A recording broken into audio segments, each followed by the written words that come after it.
climb.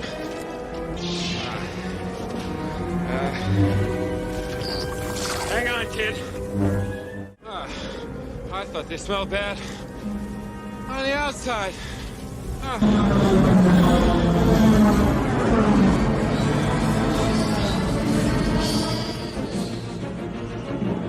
This is row 2. Captain Solo, Echo Base. This is row 2. I found them. Repeat, I found them.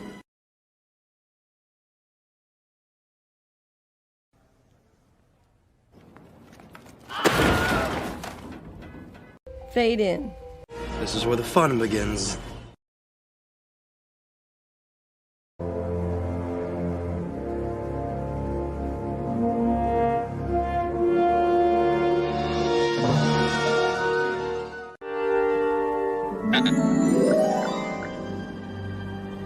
Hello there. Crap. Crap. Crap. Crap. Crap. Crap. You know, hey! You guys sure are friendly, aren't you? I'll probably never meet him. Might. There's something different about him. Had enough? What do you want? I'm busy.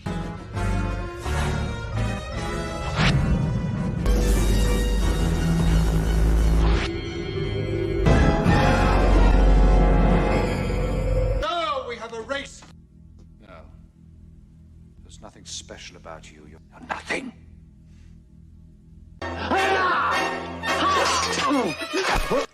Now stand aside, worthy adversary. 'Tis but a scratch. A scratch? Well, what's that then? I've heard worse. You liar! Come on, you pansy! Victory is mine. Just a flesh wound. You will each be part of me, and together we will be complete. Use the Force. Let go. The Force is strong in this one.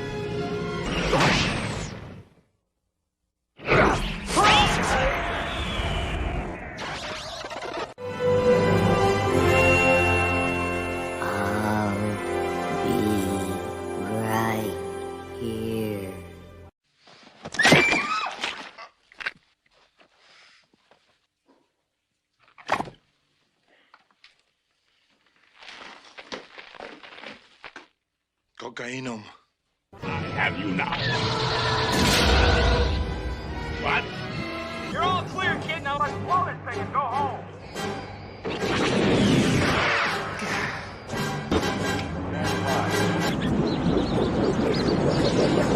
He saved us.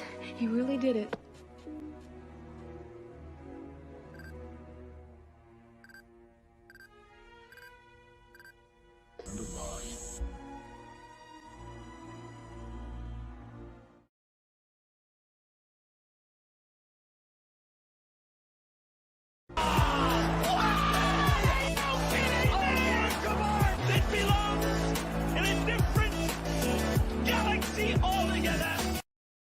May the Force be with us. Greetings, programs! Together, we have achieved a great many things. Greetings, programs. Welcome to the Not My Star Wars live stream. Not My Star Wars 10K subscriber celebration. Let's talk some Star Wars. What a week it has been, let me tell you. What a week. Let's see what you guys are talking about. I'm looking forward to it too, Tim. I'm not sure if you're still here or you'll be back, but greetings, programs. This is where the fun begins. Yes, indeed. Dee, I did see your email. I've just been so busy. I didn't reply, but I did see it. Thank you again for the update. Thank you, Anibal. I appreciate it very much. 10K subscribers, no good content when they find it. Does it best. Thank you so much, Dee. I appreciate it. I don't know that I'm the best. I never claimed to be the best, but I will argue that I'm the realest Star Wars channel on all of YouTube. That I can argue. But anyways, obviously I'm doing something right. Fade in. Yes, fade in, indeed. Good one. Torres, arroba, ¿quién te dijo que no hablo español, loco? I never said that. This is an English stream. Don't I always say Torres, arroba? Hello there. Congratulations on the 10K subs. Thank you, Roberto Centeno, or Centennial, perhaps. Yes. And I'm not upset, but dude, you just put my name on a live stream? Come on, man.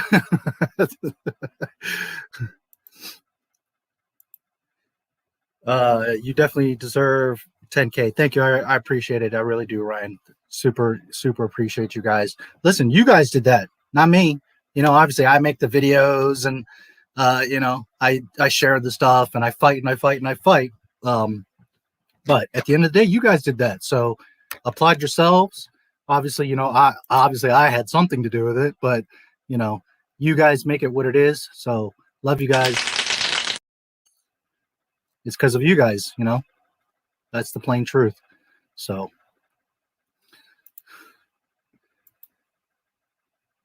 many subs, continued success. Thanks again. That guy says it's always great to see you, brother. I appreciate it. Well, there you go. Never assume. Never ever assume things. Yes, I know, but that's Facebook. That's like a bubble, bro, not like YouTube. Facebook is like 200 people. This is 10,000 people. It's okay. I'm not hiding, you know. My face is out there. I was well known in other circles before, and bigger than this in other circles. Anyways, it's not like I'm new to the internet, you know, but welcome everyone here in the chat. Yes, thank you very much. I don't see almost anyone talking about the economics of why Disney is going downhill. That sets you apart. Yeah, well, I try to cover all angles, whatever I see, you know, the stocks, the news, what's going on internally as best as I can see. Obviously, what's going on with the shows and the films and all that. That's my main thing. But if you guys haven't figured it out, my main concern here is protecting George Lucas and the canon. That's always the first thing. And I know a lot of people take it as you hate Star Wars, you hate Disney. No, I defend George Lucas. And because Disney chooses to shit on George Lucas and you, the fans, well, then inherently I have no choice but to shit on Disney. It's just that simple. I don't want to hate Disney. I hate that I have to be angry with Star Wars.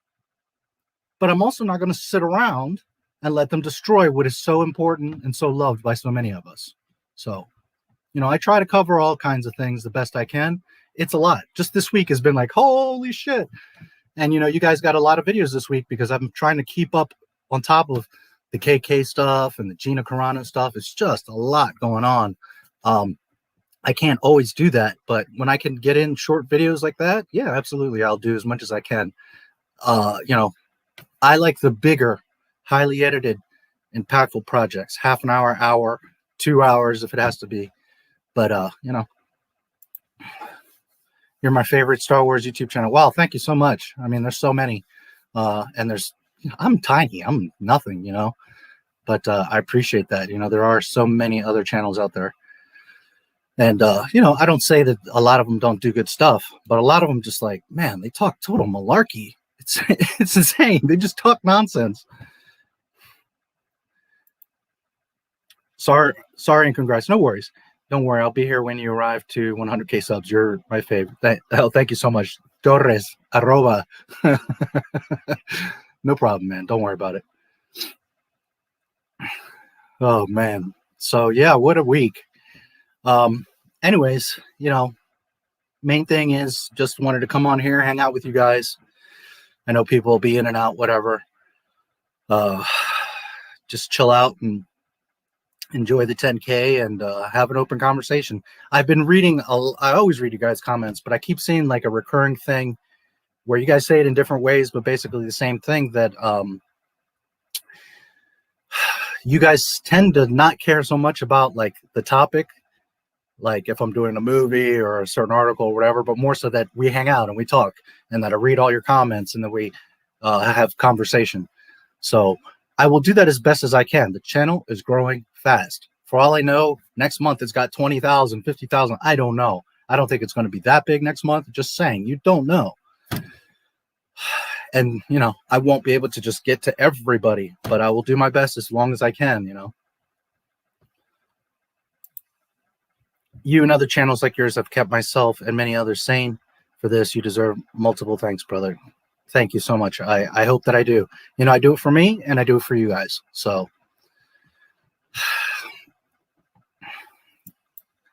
I have a few little things we can talk about, but I figure mostly just an open conversation, you know, whatever is on your guys' minds, any questions, anything you guys want to talk about, just have a good time. You know, as long as you guys are hanging out, we'll be here. We'll be here an hour or 12 hours, whatever it is. You know me, I'll do this. I know a lot of you will start popping in, so but I don't have anything necessarily too specific. Now that you mention it, let me 10K opens up some things for YouTubers. So one is that now I have a little tab in my YouTube studio in the back that gives me direct communication with YouTube creator support. Now, not that that does much, because there's 10 billion creators and they don't always, even bigger creators much larger than I are, you know, have trouble getting to them. But it does give me a little more access than what most of us have to always do. Is that, by the way, if you want to reach YouTube, the best way is their Twitter. You tag them at, I forget the name. You can find it easily at YouTube or at YouTube creators. That's the best way. If you have a problem, you get a copyright strike, something's wrong with your channel, whatever, that's always where they tend to respond. But anyways, that tab opened up. Two other things that are pretty cool is one is stories. Stories, I'm sure some of you have seen them. They show up on your phone. They're similar to shorts, but stories are more intended as a behind the scenes or personal thing. Like shorts are short videos, you know, try to get views. Stories are like, you know, I might come on and be like, hey guys, this week, you know, I'm going to do this video, or this is going to premiere, or this is the topic, or whatever. So it's like a way to make I don't know the length of them. I think there's maybe a minute tops, 15, 30 seconds tops. They're short, but they're meant for us to, you know, do like a little selfie video, or I suppose you could film like a project or something you're working on, but sort of like a way to communicate. I don't know that I'll do too many of them, but I'll try them here and there. And if they do like have some impact, well, obviously I'll do them, but those are coming. They haven't unlocked yet, which, yeah, I checked earlier. You have to do it on your phone, and it hasn't unlocked for me yet, but sometimes those features take a little bit of time to unlock. So that's one thing that's coming up, is you'll start to see stories popping up here and there. I don't think I'm going to do too many of them. I like the shorts, but anyways, that's one thing that's unlocked. The other thing is something I've been wanting for a long time, is that you can do fundraisers. Now, like I did the Rinzler fundraiser, I can do that, but there's several problems with that. One, I got to pay taxes. Two, YouTube takes a percentage of everything that you guys are donating. YouTube is taking a part of that. So even if I wanted to give everything that you guys donated, some of that YouTube keeps. So doing it that way is not the best way. But when you hit 10K, and it hasn't unlocked for me yet, but it should here very soon, you can do fundraisers. I know a lot of you have seen them or know about them. Drunk 3PO just did a big one recently for human trafficking. But basically, you can select a nonprofit organization amongst a list, or you can even submit one if it's not on the list. But they have a lot.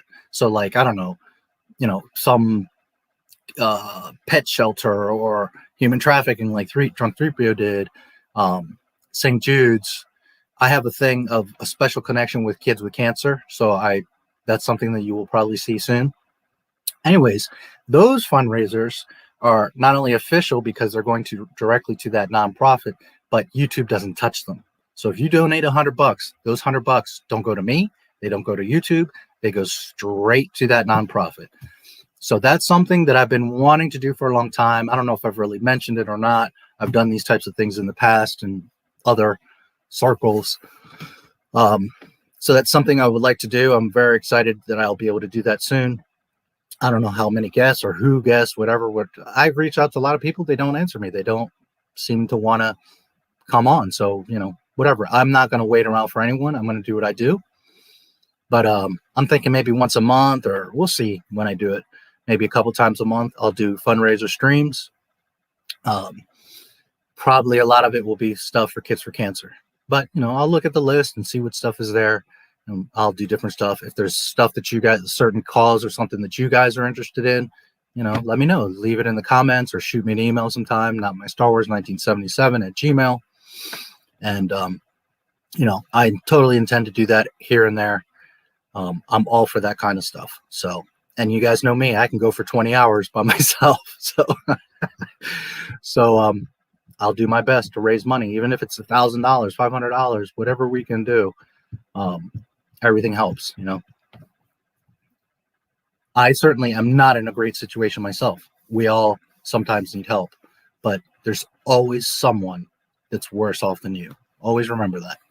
So, you know, things are not ideal for me at all, but I'm so blessed to be here, have this community, and be able to do something that I love very much. You know, not only making videos, but Star Wars videos. So that's a pretty big deal, those fundraisers, and I'll be doing that kind of thing soon.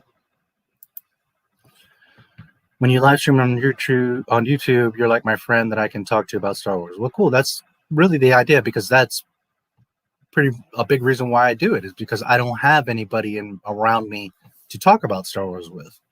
So I love to interact with you guys and talk about things. Absolutely.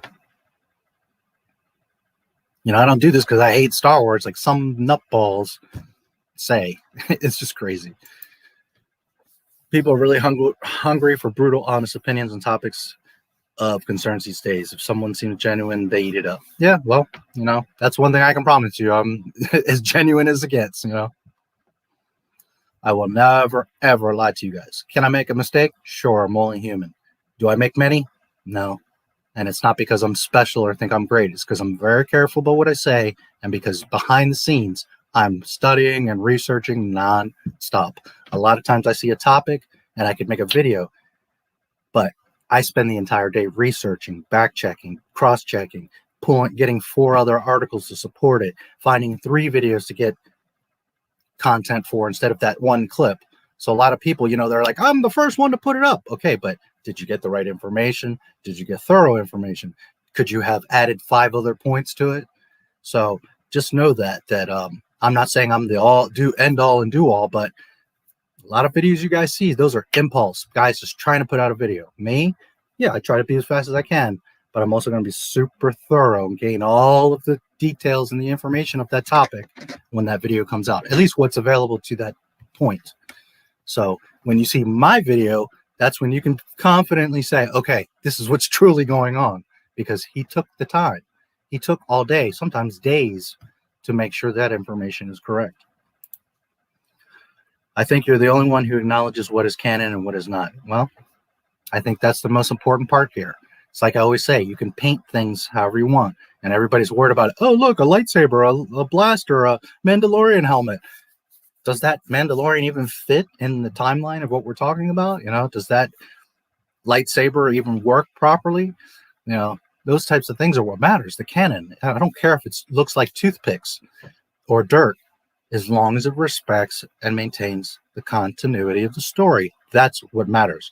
Is it important on top of, after you've ensured that, to make it pretty and have cool ships and lightsabers and sound effects? Absolutely. That's what Star Wars is. But at the end of the day, making it look cool means nothing if you're not respecting the story. Does anyone here have a favorite place to get their Star Wars t-shirts?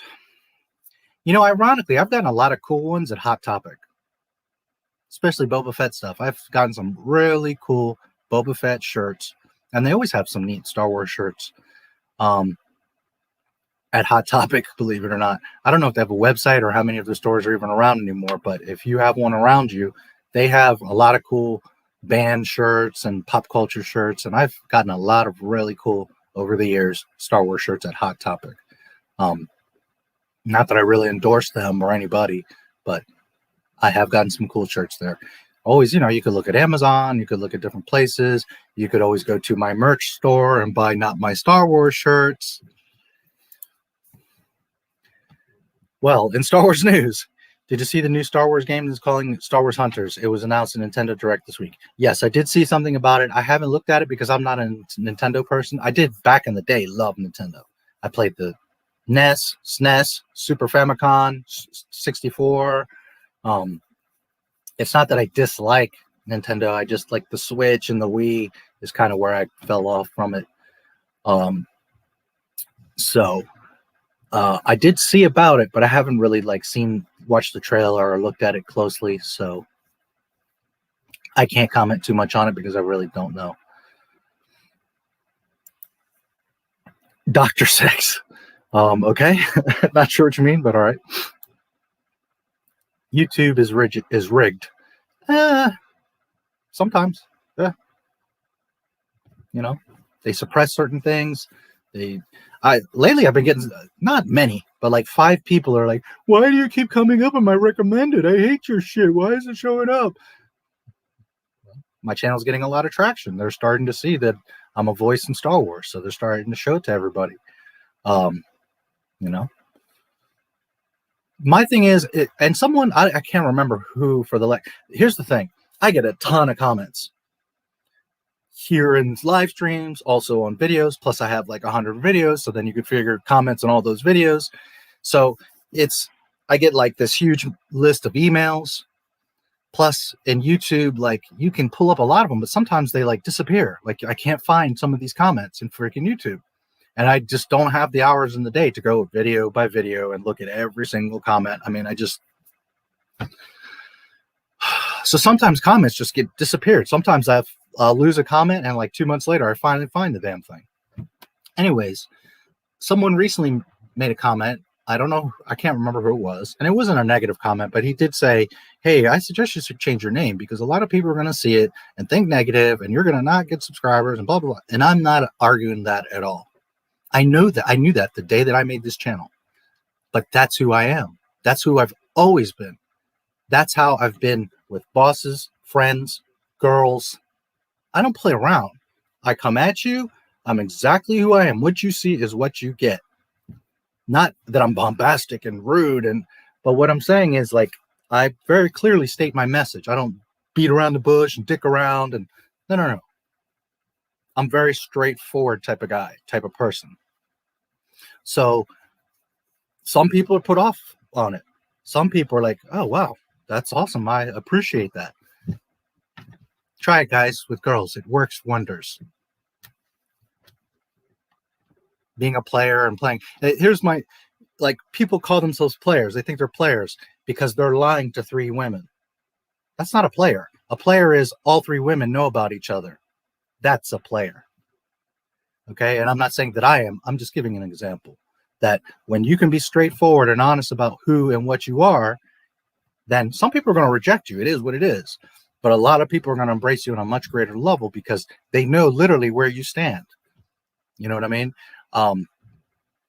It is what it is. Anyways, that person said, you know, you should think about changing your name. And listen, if I made my name more neutral, Star Wars Info, because I've often thought of making it Star Wars Facts, which would put some people off too. But I could make my name much more neutral and I could never say nothing bad about the Mandalorian and just play the game and just play like some YouTubers that ride the fence that don't say it's good, but also don't say, you know what, this is a piece of shit, you know, and my channel will be much larger, but I'm not going to do that because at the end of the day, that's basically shilling. You're basically playing safe to get subscribers, to get attention, to get Disney / Lucasfilm to be like, oh, he's okay. Maybe we'll send him a package. Maybe we'll give him some tickets. Maybe we'll, you know, and all these channels say, I don't show, but yet they're showing you their opening packages from Lucasfilm and they're going to the celebration with VIP passes. So, you know, don't tell me, because is Disney going to send me VIP passes to go there and honestly, objectively comment and report on what's going on? Obviously, they're not. Although that would be the best thing in the world for them to do, ironically. So, anyways, 3PO's fundraiser got sabotaged by Disney and its Freemason Epstein pedos. Yeah, it did. Not taking anything from Drunk 3PO. His channel has grown a lot. He does know Gina. I'm not saying that they're not listening or paying attention, but I wouldn't say that they purposely like put that news out right then to sabotage his stream. I think that's too far. That's too much. He doesn't have 1 million subscribers, guys. That information also, remember, came out right before their first quarter earnings report. They didn't want that information out. That was someone who at Lucasfilm leaked it for that purpose. It wasn't like, you know, Disney was or Lucasfilm was watching like, oh my God, let's wreck his stream. That's not realistic either. It just was amazing timing.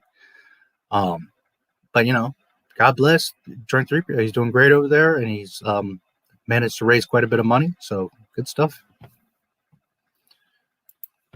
I could donate. Well, that's great. You know, you will definitely see it. They are coming. Google bought YouTube just like Disney bought Star Wars. Yeah. That was many years ago, but sure did. Hey, Mojo Jojo. Good to see you again too, my friend. Always glad to see you. Hello there, young man. Good to see you, buddy. Thanks for being here. I would like to see a conversation between you and Itchy. I feel like you guys would jive well with each other. Well, behind the scenes, we're buddies. We talk, not all the time. I'm not saying we're best friends, but we talk. We talk a lot, mostly about the stuff that's going on with Lucasfilm. And when I say that, not so much like the external silly news, but like what's going on in corporate, what's going on with the High Republic authors, these kind of like deep things. Like we both, that's someone, and I've mentioned Itchy many times on my streams. Love him. I always tell you guys, Disney Star Wars is dumb.wordpress.org, I believe is the correct address. If you just search Disney Star Wars is dumb, he's got a WordPress site. Great stuff over there by Itchy. Lots of props to him. But we're buddies. We talk. And one of these days, yeah, we're gonna get it together. For all you know, he's involved in one of my projects that's coming up. Shh. So, yeah, absolutely. He's somebody that I will at some point try to have on, and we will talk about a lot of good stuff. But we talk.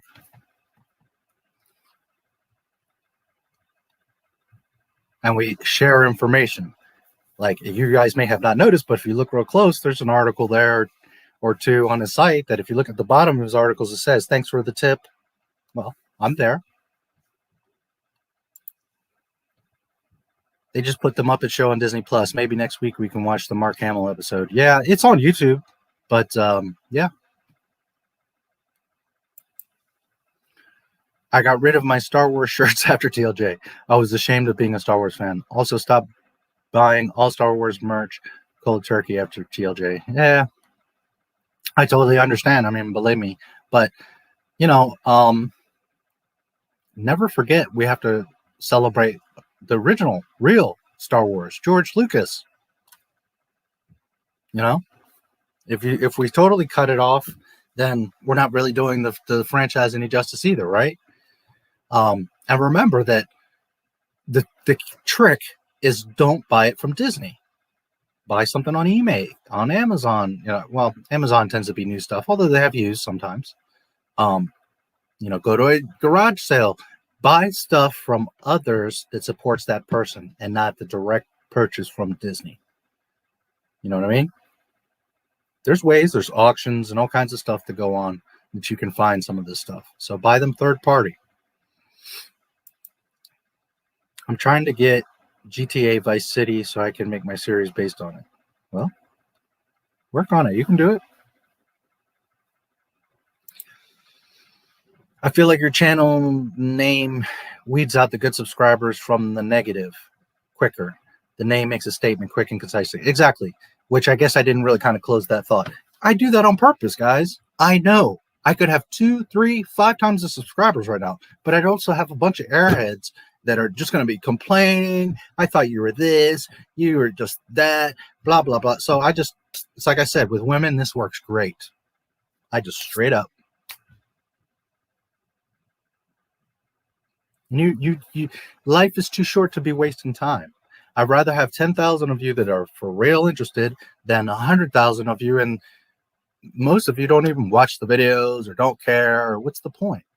Oh, because my subscriber account looks good. You can make a lot more money, be a lot happier, do a lot more, have a lot more impact with 5 people that are truly dedicated to what you're doing, as opposed to having 5,000 people that are just like, it looks good, but you're not getting anywhere. It doesn't do anything. And that's exactly it. I can't imagine I would ever change this name. If George Lucas bought back Star Wars, said, I'm fixing this shit, deleting it, we're starting over, Star Wars is back, boys, then I probably would make my channel, This Is My Star Wars. But outside of that, I don't imagine that this channel's name will ever change. And again, it's like you said, it just weeds them out. Just why even bother? Why even bother? I know, believe me, I know. For anybody out there wondering, I know that I could change my name and just keep quiet about stuff and be much more neutral. But I'm not here to make a bunch of fake friends. I'm not here just to have a big subscriber count. I'm here to tell you the truth, to share the facts, so that you are empowered to have the knowledge for yourself, but also defend yourself or call some idiot out when they're trying to tell you that, you know, this, and this. And it's like, no, that's not what happened. And it's not about that I want you guys to go out and argue with people, but, you know, sometimes there's this thing that's been going on for years now where the small minority is so loud and people think, oh my God, see, everybody hates this thing. No, it's like 1,000 people and there's millions of us. But the problem is that too many of us have just been quiet. And it's time, guys, I'm sorry, but you got to start calling shit out. You got to start speaking up.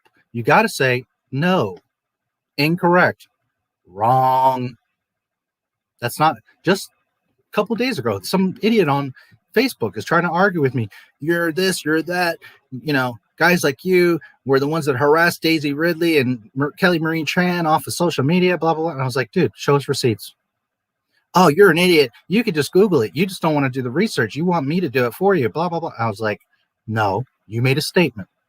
When you make a statement, the burden of proof lies upon you, not me. You made the statement.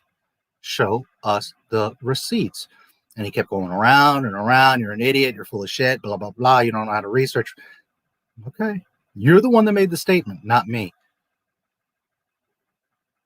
So finally, he's like, you're so stupid. You don't even know how to search for a credible site. So then he puts up this thing from vulture.com. That in the Vulture article, they're claiming that Kelly Marie was so offended and hurt by fans. Meanwhile, there's a video, guys. I think it's Good Morning America. I'm pretty sure it's Good Morning America. You can go watch that video, and she, out of her own mouth, not some funny quote or what a guy wrote in an article, she, out of her own mouth, says, the fans were great. They showed me tons of support.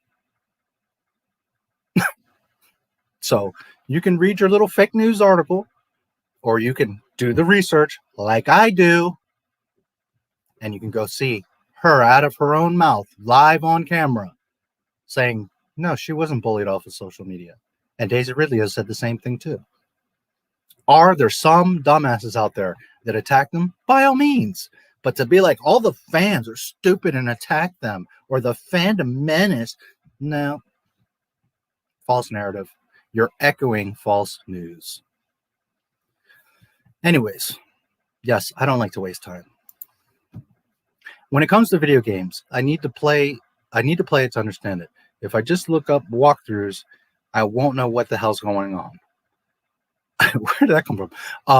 I agree. Now, I've mentioned gaming here and there, and I'm a completionist. So if I play Fallout or Zelda or, you know, something like that, I check every room, every corner, every treasure chest. Fallout, it was like I would pick up every fork and knife and object, And I know you don't need half that stuff, but the more you bring back to your base, the more that you can sell, the more resources you have, the stronger you can get. So while it was extra work on this end, not only did I thoroughly check the area, but I also come back with a ton of resources. Now, Fallout was a pain in the butt because the more you pick up, you gain weight, and now you're like walking like all slow, trying to get back to the base. That was always a nightmare. But that's how I play games. I'm very thorough. The reason I mention that is I don't use the books until later.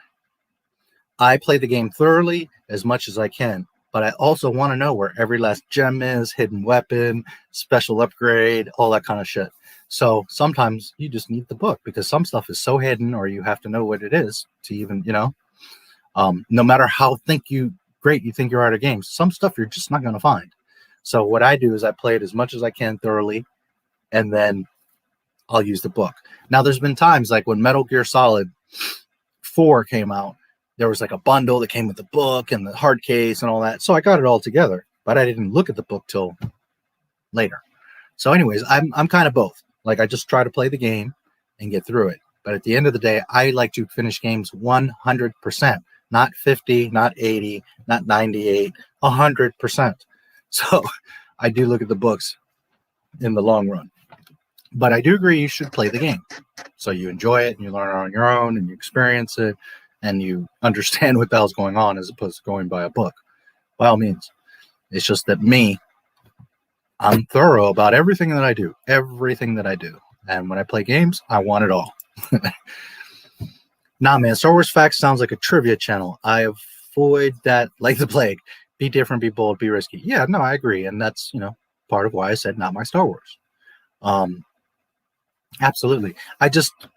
When I say Star Wars Facts, it's because I think of what do I do? What do I represent? Well, exactly that. Star Wars Facts. But yeah, that's not really a name that I would use. I knew that not my Star Wars is going to rub people the wrong way, but it also is going to bring in the people that think. People that immediately aren't going to be like, "Oh, you're just negative." You're going to be thinking, not my Star Wars. Well, there must be a reason for that. And most likely he must be referring to Disney. So let me open my mind, shut my mouth, and see what I learn. That's the point of Not My Star Wars, is to give you information, to show you what's really going on. Not because I'm opinionated about it, but because I take the time to research the shit. So anyways, yes, it is bold, it is risky, and that is why I did it. I'm not a flamboyant person. I'm not someone that's, look at me, look at me. But I am someone that very much, what you see is what you get. Let's see. Can't wait to watch one of the best sci-fi movies of all time. Which one? Just watch Spielberg video. I want to be like him as I get older. I hope I don't make that same mistake he did. Yeah, well, he's not perfect. Nobody is. But, sometimes we can't get so involved in their personal lives or the mistakes they make. Look at him for what he's done for film and the films he's made. I mean, some of the great, I praise George Lucas, but on the same token, we got to praise Steven Spielberg. He's another one that, some of the greatest films that we've enjoyed were because of him. So, absolutely. I love Steven Spielberg, by the way. I don't know that I've ever really mentioned him. I did mention I love E.T. But yeah, another one of the greats. That speech of Kathy's makes it sound like just now women are starting to stand up. Have you seen Alien? By the way, I watched Alien last night. It's really good. I'm going to watch Blade Runner soon. Blade Runner is absolutely fantastic. Love Blade Runner. What a great film. Long before the 80s and all these pop, Sarah Connor and all this Ridley, long time ago, man, women were making statements and doing things, sometimes you forget because it's not entertainment, but, Rosa Parks, and there's a lot of women, Amelia Earhart, a lot of women that have done phenomenal things, so it's not anything new. Here's the funny thing. I do. I know that men don't always acknowledge it, that the media doesn't always acknowledge it. But have you women been acknowledging it? Have you women been, Amelia Earhart, she's so great? And do you write articles and make pictures? And yeah, there's a few women that do it. But have you feminists as a whole put these women on a pedestal? So sometimes you have to look in the mirror. Women doing great things ain't nothing new. And furthermore, the greatest thing that any woman can do is give birth to a child, to give life, to be the rock of a family, to be the whole reason that a man exists and lives for is you. And so many women have lost touch with that. It's sad. I know a lot of you are ambitious and want to go out and have a business and do other things. That's fine. No problem. But don't shit on the fact that your mothers and wives and sisters and aunts and moms, you know, it's like, don't diminish that. It's the greatest thing in the world. The most important job in the world, arguably, is a mother.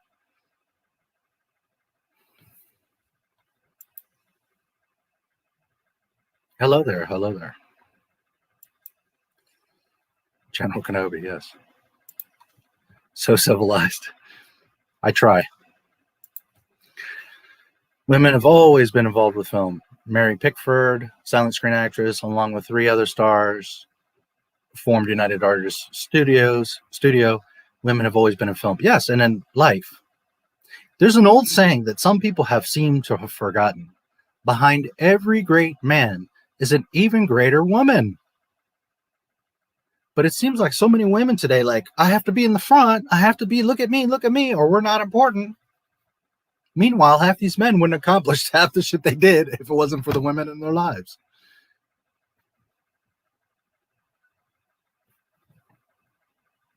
Yes, it's nice to be acknowledged, but that's, at the end of the day, if nobody knows or says anything, who the fuck cares? You know, the people that are close to you know what you've done. That's what matters.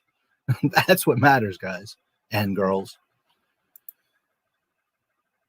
Be sure to read the 3rd edition of Future Noir, Making a Blade Runner. Yeah, Blade Runner's fantastic. Mary Pickford was a real person. I thought it was a made-up name for Back to the Future game. No, that's a real person. Principal Strickland's sister took that name at the near end when she went back in time. Yeah, there's a reason she took the name. The main takeaway from your recent video with Spielberg about KK, she has a history of sucking at her job. Well, she's a hell of a coffee maker.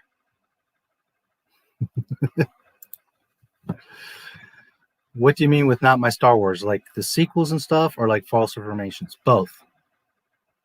It's very simple. I stand for one thing. Canon. Canon is George Lucas. Anything that contradicts that canon, which is canon can be translated to history, it can be translated to continuity. Anything that contradicts that is not my Star Wars. Because that, therefore, it is violating, hurting, breaking Star Wars. Disney chose to do that shit, not me. I didn't tell them to do that. None of us told them to do that. None of us told them we don't care about the EU, or that, you know, you can just make Boba Fett not a Mandalorian, or you can, on every episode of a show, contradict yourself, or that a novel can contradict the movie that contradicts the TV show that contradicts this other TV show. Disney chose that mess, not us. So, not my Star Wars is anything that violates, corrupts, damages, conflicts with canon. Ultimately, George Lucas's story. Disney has chosen on every last piece of the content. Rebels, Resistance, Mandalorian, Clone Wars, all of it, the sequel trilogy, it all contradicts itself. Never mind the most important part, it contradicts canon.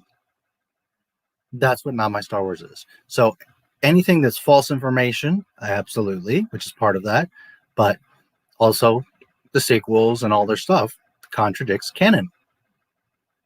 That is not my Star Wars. My Star Wars is George Lucas, the creator. He is the God. Not that I look at him as a God. I'm just saying in Star Wars, he's God. He's the creator. You don't have an option of contradicting him. By you contradicting him, you are contradicting yourself and destroying your own credibility. That's like, and I've made this kind of example before. That's like you saying, well, I don't like that grass is green and stands up this way. I say that it's pink and it stands this way. Nobody gives a fuck what you think or want.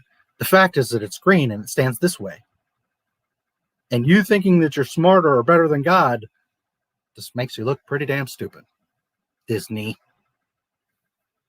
That's what Not My Star Wars is. By the way, it's not an ego thing. It's not me, my Star Wars. It's for all of us. It's for every real Star Wars fan to have that saying, to have a community, to be able to shake their head and be like, dude, I know a guy that knows his shit, showed me the proof, and even showed me the source of where the proof comes from.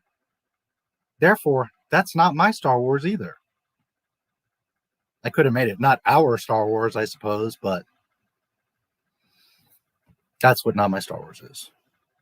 It's not because I don't do opinions here, I don't do theories here. It's not, I don't like it, so it's not Star Wars. No, it's that it breaks or damages Star Wars, George Lucas. Therefore, it's not Star Wars. It's that simple. Steven's someone I love. I seen Jaws, Indie, E.T., Jurassic, Lost World, Schindler's, Ready Player One. Yeah. Before I forget, since I sometimes give you guys recommendations, I've been watching this show for the past 2 weeks. Netflix. I've been catching it when I eat dinner. Sweet Home.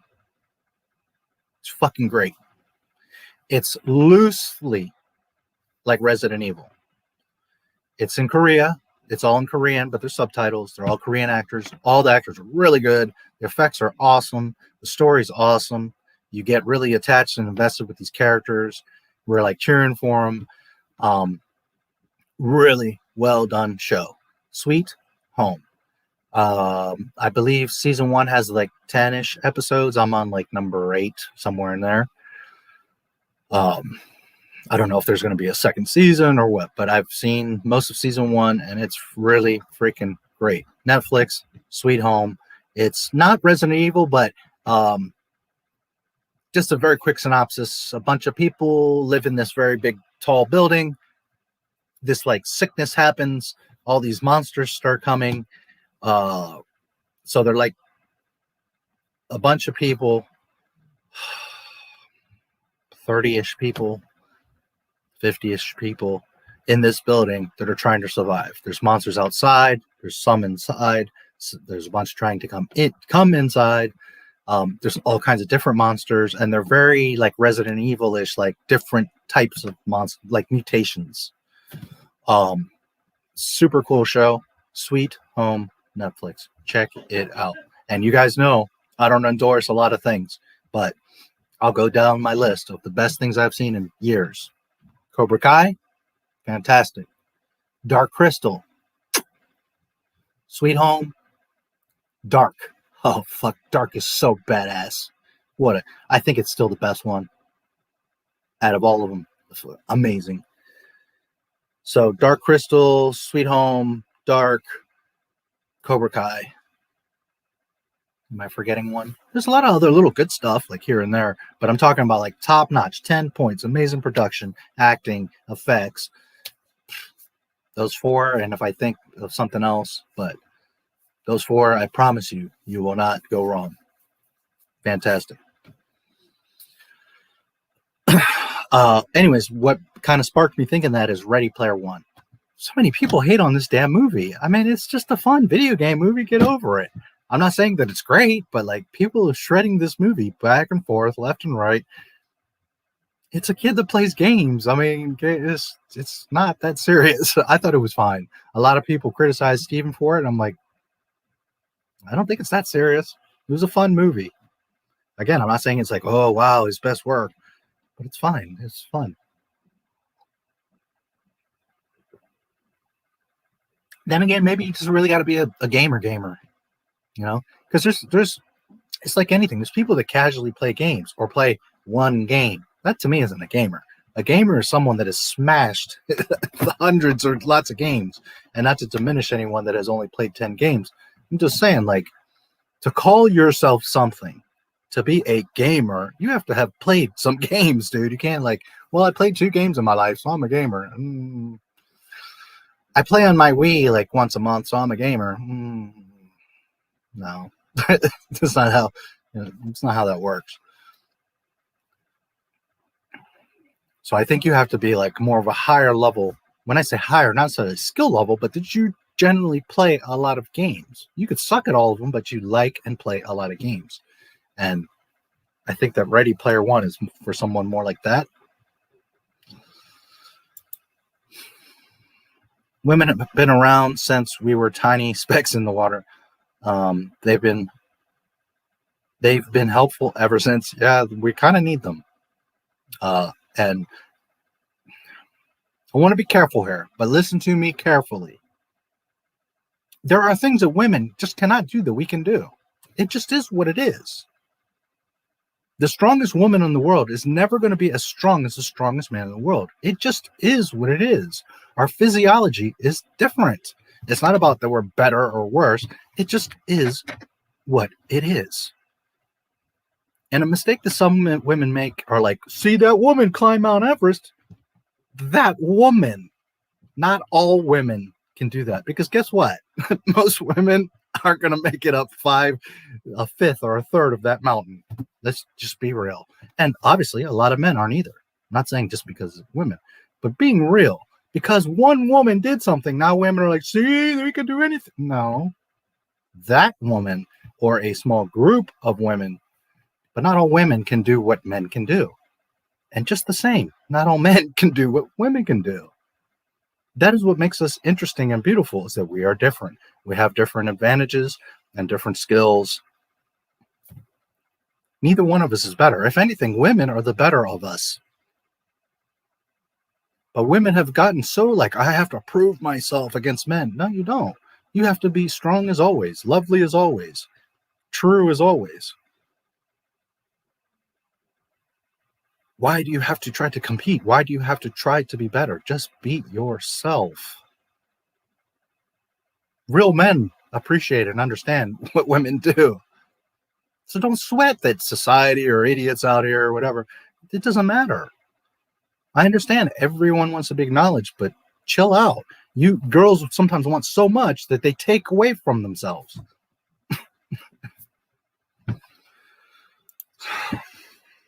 Doc Brown went by Carl Sagan when he went to 1931. Yes. Makes sense for Strickland's sister. Marty went by Marco Corleone, Al Pacino's character. Yes. When Disney announced Legends, or whatever it's called, that was it for me. Yeah. I don't even know why they did that. Well, I know why they did it. They did it to diminish it, to be like, oh, well, that's just a legend. That's not the real story. You see? What's a legend? It's a myth. It's a story. It's a fantasy. It's not real canon, which the EU was never technically canon, and close enough. So by calling it Legends, they put a name on it so that, see, we're calling it legendary. It's Legends. But we know better, Disney. What you did is you diminished it to a fable, to something that's not real Star Wars. It's fantasy Star Wars. That's what you were doing. You thought you were slick, but sorry, Not My Star Wars is here.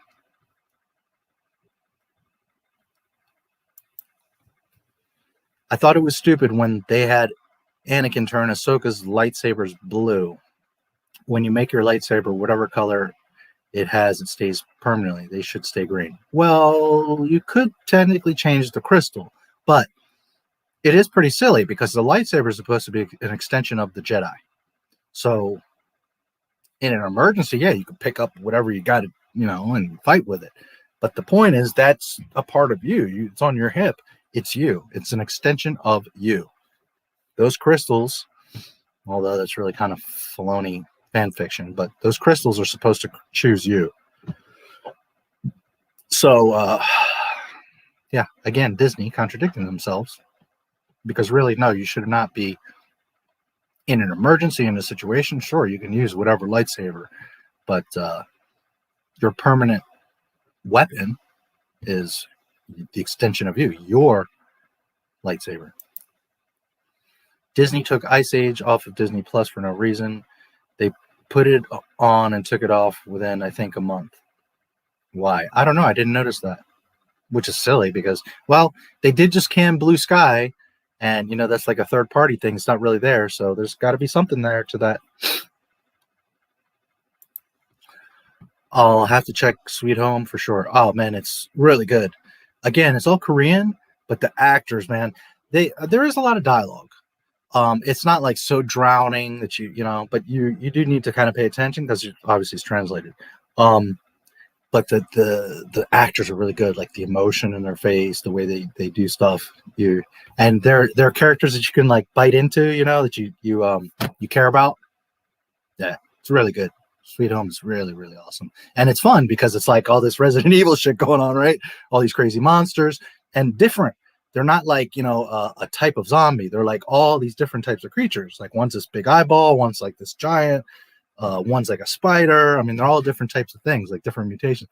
It's pretty wicked. I don't want to say too much, but it's really, really good. You will enjoy it. Hey, Dead Girls. Glad to see you. Steven Spielberg's Amazing Stories is pretty cool too. If you haven't seen that, out talking about him, and hello to you, dear. I want to say that I've seen some of it. I do remember it. It's been a while. I know that was around a while ago. I'll have to look back at it though. Yeah, thanks for reminding me. Ready Player One was a fine movie. I wouldn't watch it again, but it's a fine movie to watch. I've read the book. It was bad. This is one of those times where the movie was better than the book. Yeah, it happens.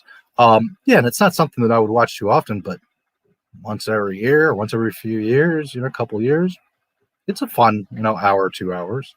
I liked Pixels. Like, the movie's really kind of goofy and stupid, but to see Galaga, like, in real time and real life, I mean, Galaga's my favorite game, so I'm just like, yeah, you know, I was so happy to see Galaga and Pac-Man and all that. And it was goofy, it was dumb, but it's just neat to see, you know, those creatures, those pixelated demons in real life.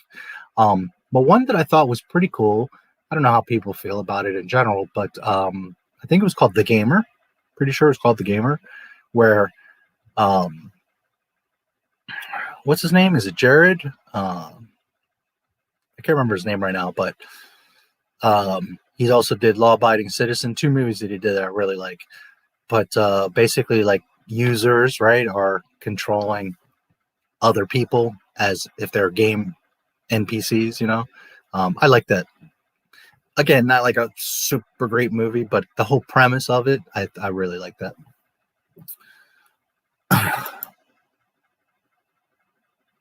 The Color Purple was Spielberg's first film to show his dramatic talents. Yep. Oh man, Spielberg's got so much great work. Jaws was also better than the book. In the book, the characters are unlivable assholes. Jaws was man, before Star Wars, Jaws was the blockbuster. That was a big one. And then Star Wars came and shit all over it, you know.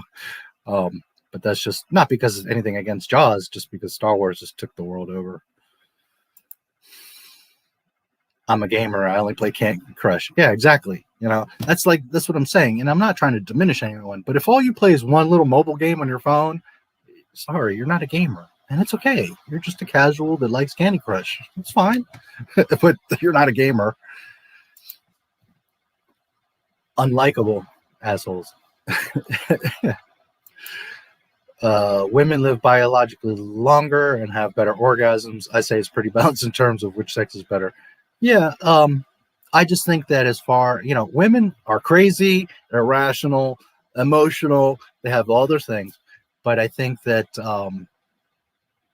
when it comes to, especially like heartfelt things, obviously, women are, you know, much more grounded and the better of us. You know, there's also a lot of crazy bitches out there too. You know, it is what it is. But yeah, you know, I have a daughter. I told her from when she was very little, you can do anything. There's nothing that can stop you but yourself. But there's also just realities in life. Like, you can't jump off a building and not splat. I mean, it is what it is. And there's just certain physiological things that men are just going to dominate women at. It just is what it is. Half the time, we're twice your size, twice your weight and height. I mean, it just is what it is. Doesn't mean you're any less. You're just different.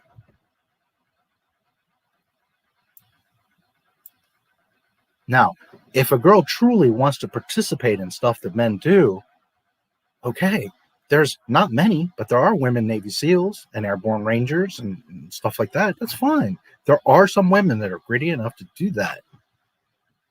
But all I'm saying is, realistically, 80, 90, 90-ish% of women aren't made for that. And second, don't cry when you're getting your ass whooped.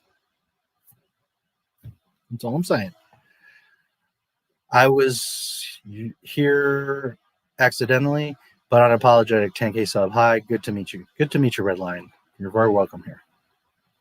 And since you're new, I don't expect you guys to always agree with everything I say. This is an open forum. If you have any questions, any doubts, anything you want to talk about or ask, by all means. Just know that I'm not here like opinionated and upset about Disney. And I'm someone that researches and studies, and you watch my videos, you're going to see. I mean, it's just that simple. But yeah, you're very welcome. But the point I was going to make is, I don't censor anybody, and I've only had to block one person. And the only time I'm going to block you or censor you is if you're just being an outright asshole and just talking nonsense. But in general, there's people that leave comments on my stuff, and I don't necessarily agree. But I'm not here to censor people. I don't believe in that.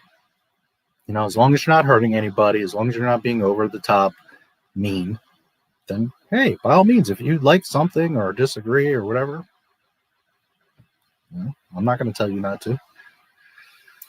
Nor do I tell anybody you shouldn't watch this or you shouldn't watch that. But I show you the reasons why it kind of doesn't make sense for you to be wasting your time with that.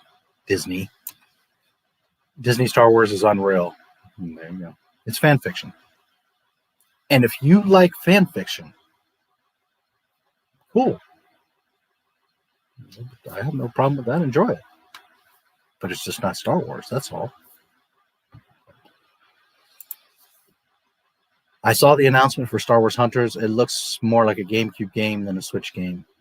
Yeah, I really haven't seen anything, so I can't say too much about it. I'm aware of it, but I'm so busy, man. Shoot. Oh, man, I like the stream a lot and love your opinion on Star Wars, but I got to go to sleep. It's 4 a.m. in Germany, but we will watch your career with great interest to see you. Thanks so much. Glad you caught it, and, well, you can always see the replay. Welcome to the party. Us women with sense know the difference. It's the entertainment industry creating that unrealistic goal. We know some of us are damsels, bodybuilders, homemakers, and free spirits. Yeah. Yeah, and I mean, some guys like damsels. They want a rescue girl, you know. And some women don't respond well to that, you know, because a lot of you are tough. And I think a lot of that is how you express that and how you go about it. But deep down, what woman doesn't want to be saved? You know, and sometimes guys go about it or express it the wrong way. And some of them do have a crazy mentality about it. But a lot of times we just adore you. We just want to protect you. Is that so damn terrible? You know, I think that a lot of times it's just the way that people express that, you know, or go about it.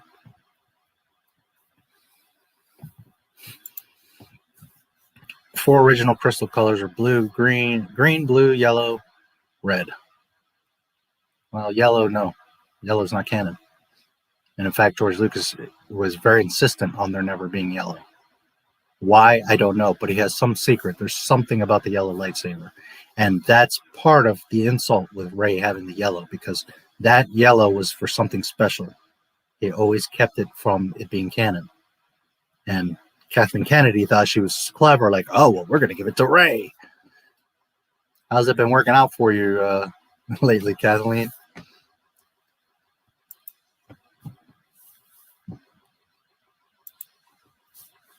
Ice Age was the first movie that made me cry. Either that or SpongeBob with David Hasselhoff. Yeah, well, you're a different generation from mine. So I do like Ice Age, though. The 90s top Star Wars, yes. Name a terrible film from a franchise that isn't The Last Jedi, Batman and Robin. Oof. There's plenty. The Stuff. But The Stuff is one of those movies that it's so bad, it's actually freaking great. I don't know if I've mentioned The Stuff to a lot of you, but look for The Stuff. It's so freaking great. It's god-awful. It's terrible. But it's amazing. It's great. The Stuff is, you will have so much fun. You will be rolling around on the couch, on the floor. You will love it. The Stuff. I love The Stuff. Like, I'll watch it and be like, this is the greatest film ever made.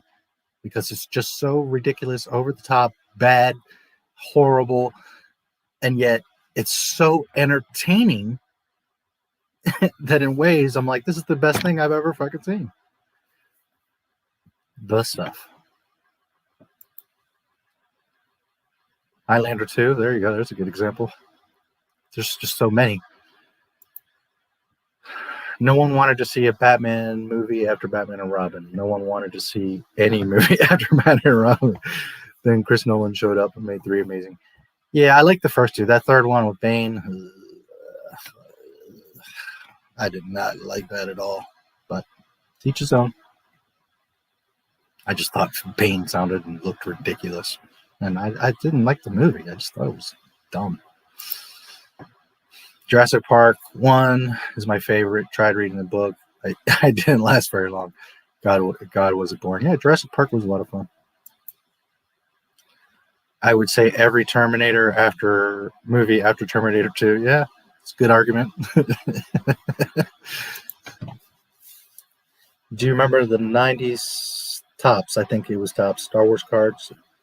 Well, I used to be a huge basketball card collector, and I had some baseball and hockey and other stuff. And yeah, some of the Star Wars and other stuff. They were cool. I don't remember a whole lot about them because it's been a while. And I lost my collection. So in a way, it's like my brain suppresses some of that stuff because it's just so heartbreaking. I had like 95% of every Michael Jordan basketball card that had ever been made. I didn't have his rookie, but I had pretty much every insert and every regular card. I lost them all. Heartbreaking.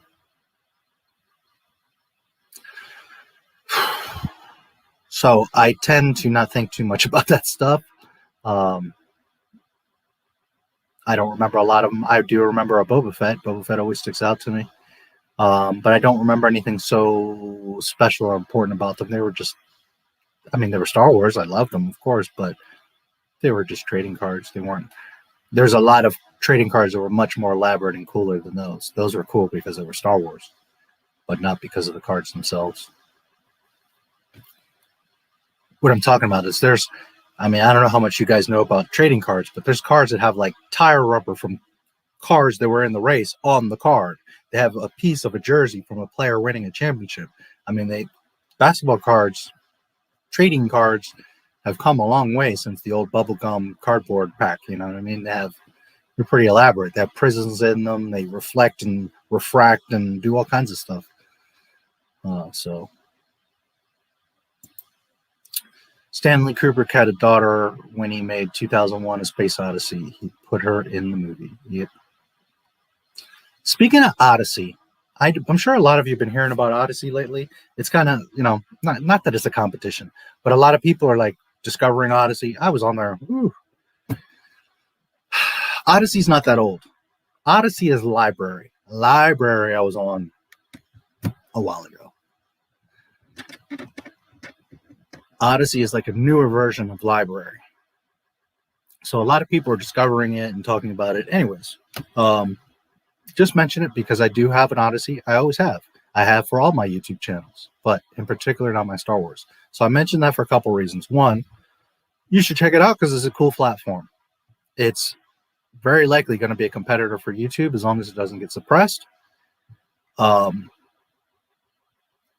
I upload here, most of the videos automatically cache over there. So it's like a backup.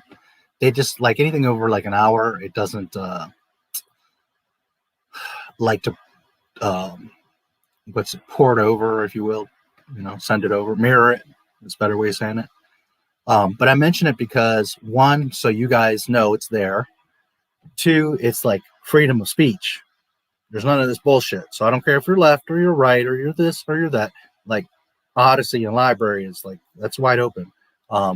It's not like a big a mess of porn. There is a little bit of stuff there, but in general, it's like, things that some people are interested in, whether it be like flat earth or aliens or government conspiracies or, and no, it's not a cuckoo conspiracy thing. It's that it's wide open speech. So there's a lot of stuff there that you can see that you're not going to see on YouTube that gets suppressed. It also mirrors from our pages, from our YouTubes. So one, know that a lot of YouTubers are catching wind and talking about it and starting to do it. I've been on it from the get-go. So I mention it because it's a cool platform. You should check it out. You can earn Bitcoin for watching videos, and you also help when you watch my video, I get Bitcoin. It's very little, but when it gets a lot of views, it starts to add up. But I also mention it because if heaven forbid one day I get a bunch of copyright strikes, like Disney tries to shut me down, or YouTube gets anal and tries to shut me down, well, I do have my stuff on library mirrored over there. Or, well, same thing. Library, Odysee, same thing. I'm on both, technically. Odysee is like the newer, nicer UI like YouTube. Library is more rudimentary. It's the same principle, same people, but it's not as aesthetic.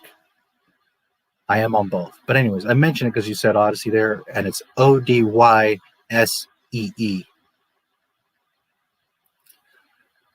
The link is in the description. So if you want to check out Odysee, if you use my link, I get some points, plus you get points for joining through the link. You get rewards for watching videos or following channels or channels following you. You get like these rewards for interacting and doing different stuff.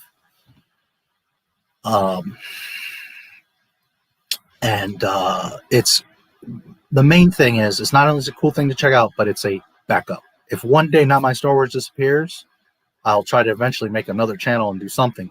But Odysee. I also have BitChute, but BitChute never worked. I've been on BitChute forever too. It never mirrors over my damn videos. It's so annoying. I've been there for like 2 years and never once will it take over one of my videos. So it's like, I don't even bother with it. Plus BitChute is, I think it's going to go away. It just never changed or grew or got better. There's always, I've written support 1,000 times. They always, well, we're upgrading, we're fixing, we're doing, and nothing happens. It looks crappy. BitChute, it's there if you want to use it or check it out. You can also mirror your stuff there, but I just don't think BitChute's going to last. Odysee is nice.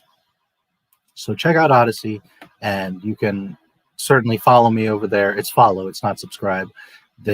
Library is a lot simpler. Like you can just watch the video. Odysee, you have a like and dislike. It's fire, like fire or slime. And you can comment and you can follow and all that stuff. And again, you get points for watching videos and contributing and doing your own videos and stuff like that. So anyways, just let you guys know that I'm over there.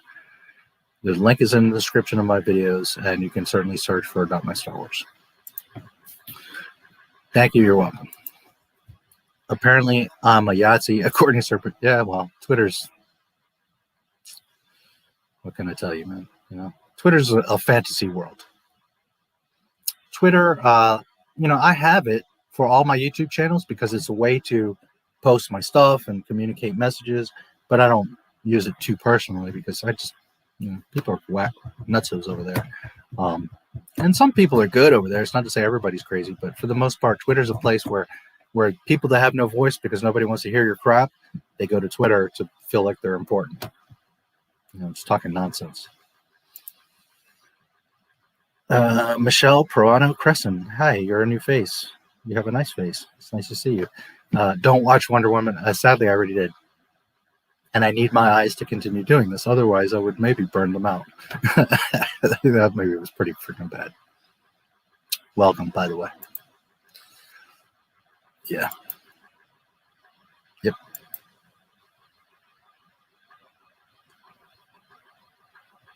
And I haven't seen the first one, but I've heard pretty much everybody's like, that was a good movie. Like, people liked it.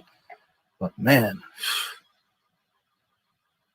there's one good thing about Wonder Woman 1984. It's the last 30 seconds where Linda Carter's there. That's literally the only good thing in the damn movie.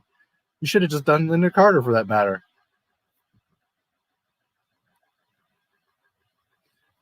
And since you're new and since not everybody's heard that, I've met her in person. I've stood like this close to her, looked her right in her eyes. If you guys thought she was pretty on TV or on YouTube or in a magazine, holy shit. This woman is so strikingly goddess gorgeous. Holy shit, is she beautiful. Nothing against other women, but some women just are like goddess status. This Linda Carter, holy shit, is she gorgeous. Wow. I like Shad's video destroying her armor. Yeah.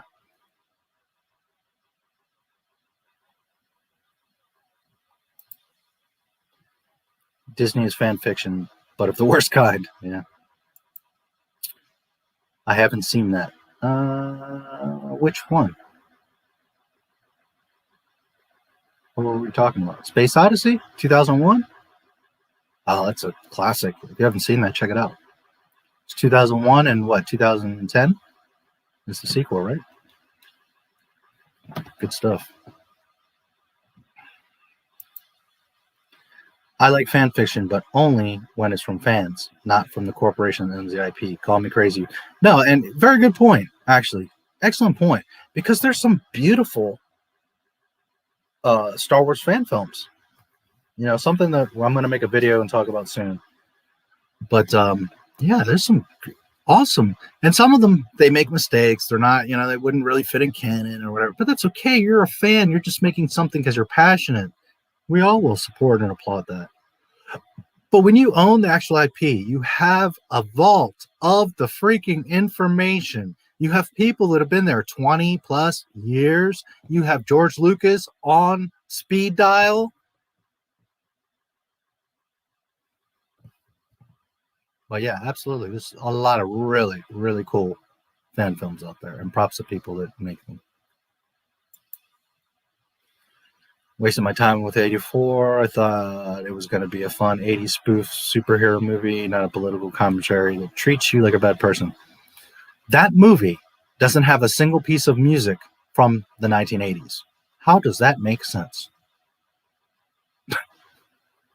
You're making a movie about the 80s, and there's not a single piece of music from the 80s. Hell, 1984 alone, there was enough music to fill that entire soundtrack of the movie. You could have just done music from 1984. It's amazing. The people that make media these days are so out of touch with what media is supposed to be.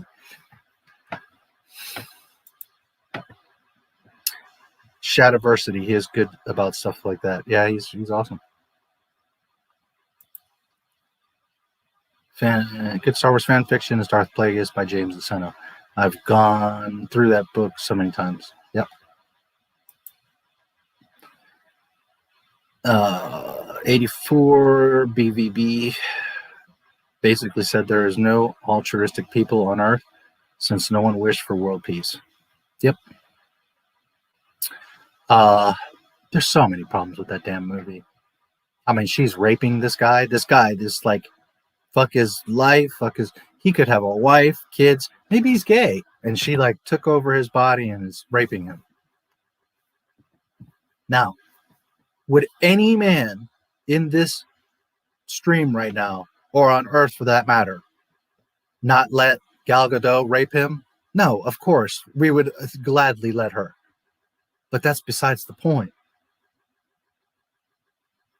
What if the dude was gay? What if he had a family? Even if he had nothing, it's a violation. She literally raped this dude.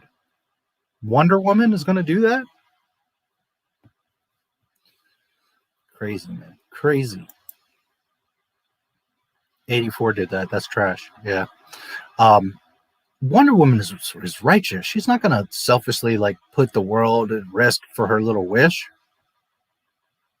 Her superheroes of all people know the risks and rewards and losses and gains, and understand that, you know, that's why most of them don't have relationships, because you can't always protect. You know, Spider-Man, as much as he loved to death him, he loved himself some Mary Jane, he knew that he can't, because at the end of the day she's going to constantly be in danger. And if you truly love that woman, then the last thing you want is for her to be in danger every day. That's being a man. That's being righteous. That's being, you know what I mean? To the point of you're going to lose your love, or not lose your love, but, you know, not embrace your love because you care about her that much. That's what a superhero is, not what Wonder Woman was in 1984. That shit was stupid. To add to that point, Michelle, no one asked for their dying kid or parent to not have cancer. Yeah, there's lots of things. Lots of things. And everybody was just like, me, gimme. I want water. I want money. I want this. I want the other. I mean, there's a lot of things I want too. But if I had the power like that to change the world, holy shit. And I can't even begin to tell you what I would wish. Well, first wish I would make is infinite wishes. Duh. But, you know, it would certainly be something, you know, like free all kids of cancer, or destroy cancer, or make sure people don't get sick and they only die like of natural causes. Something, I don't know, something on that effect. Because I wouldn't want people to be immortal either. That takes away from. Remember that in life we go through a bunch of shit and only have small, great moments. That's by design. That's so that you understand and appreciate those great moments. If everything was great all the time, you wouldn't appreciate it. So remember that God pushes you to the point that he knows he, she, whatever, knows that you can handle. And that you are put through trials and tribulations and shit all the time, because then when something really good happens, you really cling to it and it becomes a memory and it's special. I really watched Sean Connery's Outland. If you like Blade Runner, you got to watch it.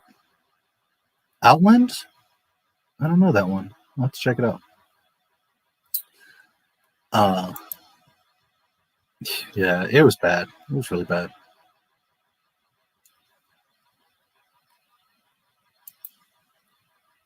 It's progressive agenda, in my opinion. Yeah, you know. Everybody's freaking crazy nowadays. What can I tell you? The Great Reset. Yeah, it's hard to say. It won't manifest like workers have got this. Well, I hope so. Remember something, guys, that the world is crazy and it's pretty shitty. But understand something. For the most part, people are good. People do care. It's always the small minority of crazies that are and make noise. And sometimes, you know, I understand why people keep quiet, because you're above that. But on the same token, sometimes when you just keep quiet, then the only voice out there is. But understand that for the most part, people are good, because if you think things are bad now, if most people were bad, believe me, it'd be much worse. So just remember that, you know, there are crazies, there are, you know, several thousand people out here that are just, you know, and I'm not saying that the majority are perfect or smart or great either, but for the most part, people have a pretty decent heart, you know. The world could be a much better place. People could do a lot more, but no.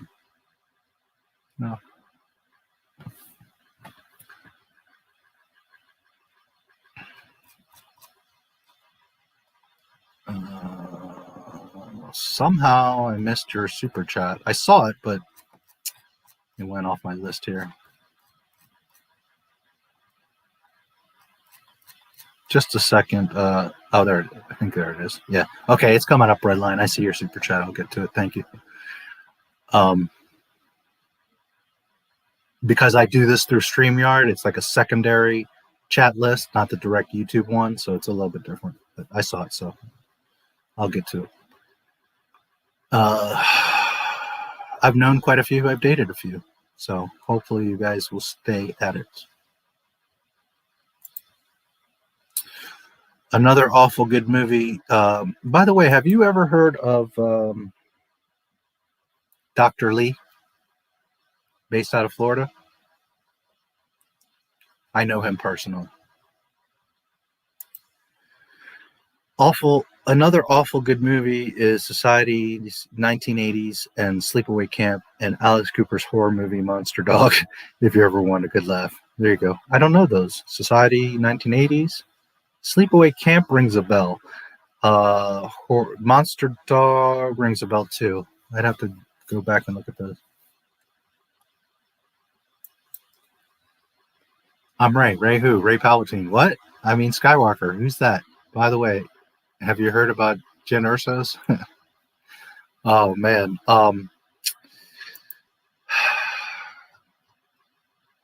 I'm picking up some static here, guys. I think there's maybe a transmission coming in. Oh look, Princess Leia has chosen to join us.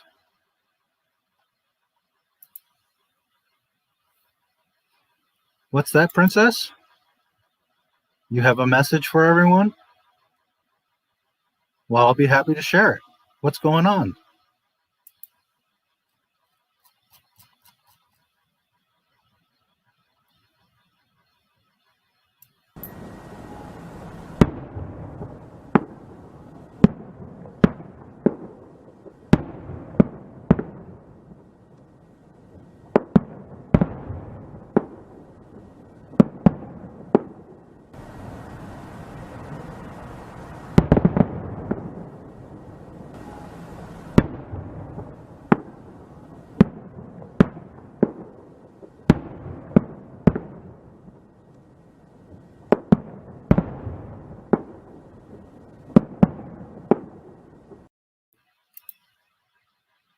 Oh, baby Jen, good to see you. You know what? Last time I noticed something, I saw it afterwards, so I was curious if I could, there we go, hang out with baby Jen here. So there you go. Thank you again, guys, so much for supporting. Like I said, you guys make this happen, you know.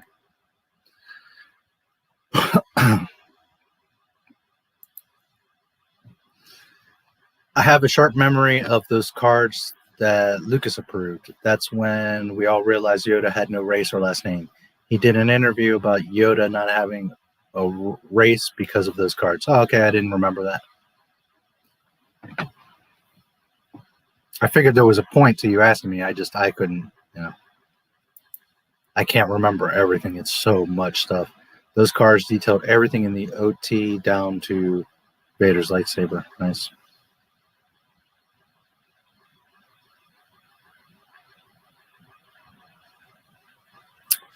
Oh, that's interesting. I've never seen this back before. Let me see something. Is that notifying me that someone? Give me a moment, guys, while I check my Twitter. I think that's notifying me.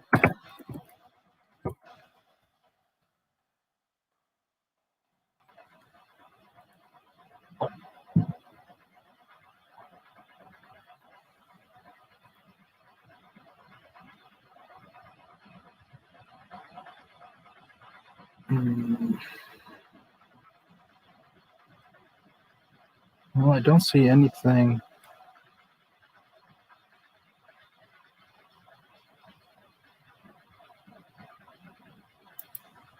Okay.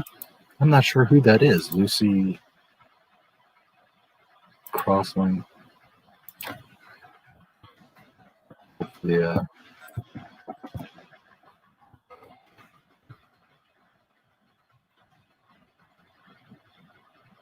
This account doesn't exist. Okay, what the hell is that?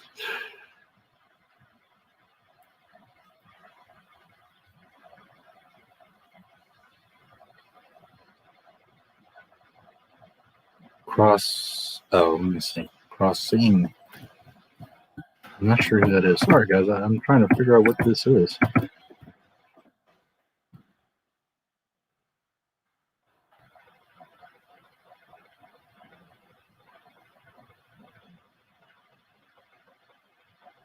No idea. I don't follow her. She doesn't follow me. I have no idea. Some girl that plays on Twitch. I have no idea what that's about. Maybe just a general tweet from Stream Elements. Text settings of the alert. I don't know what that's about. I'll have to look at that later. They named every background character, race, and full name in the OT except Yoda. Yoda was a metaphor for G. Lucas's dad. Cool.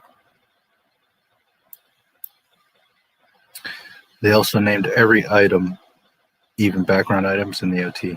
Nice. Yoda species. Yeah.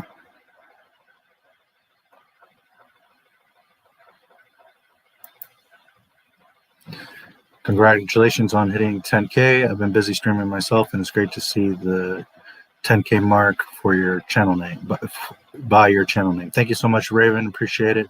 Yeah, it's awesome. I don't get too much into if it's 10K or a million or whatever, you know. Of course, we care as creators, you know, this is what we do. But I'm just glad that it's growing, that it's doing well, that people are enjoying the stuff. So I definitely appreciate it.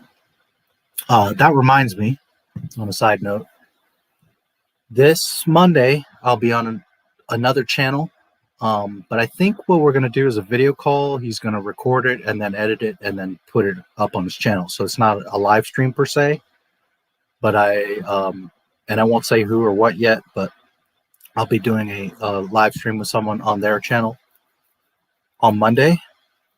So once I have that information, I'll put it in the community post so you guys can check it out. Not this Sunday, but next Sunday, I have a special guest. It will be the next episode of What Star Wars Means to Us. I'm very excited. I'm not going to tell you who it is. It's a surprise. But I will give you a hint. He's no good to me dead.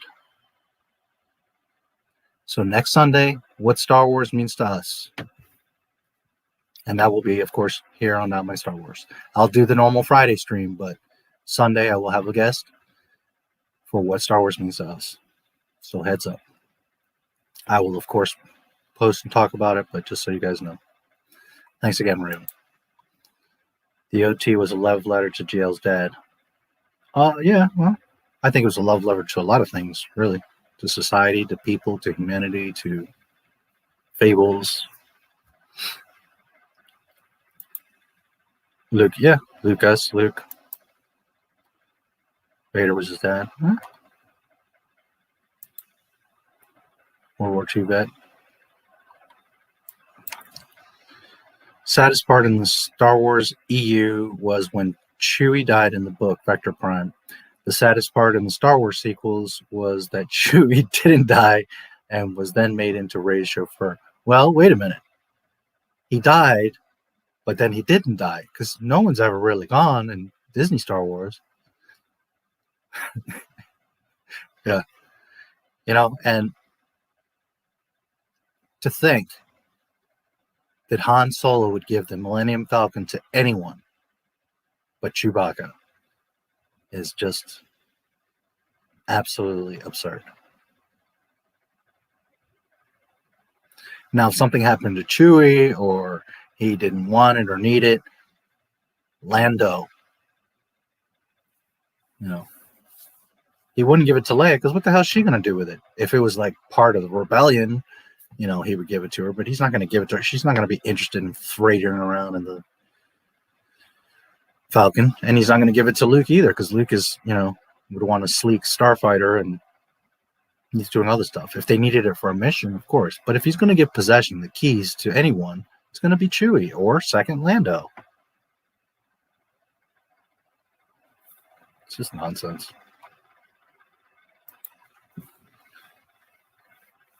Yikes.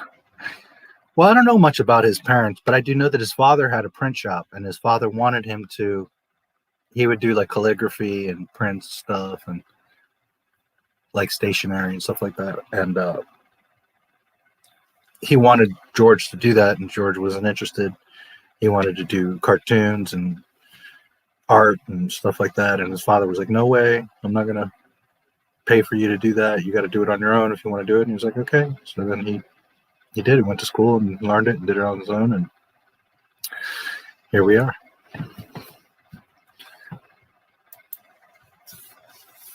Lol. Yep, sure is not. Hey, sorry. Sorry for what?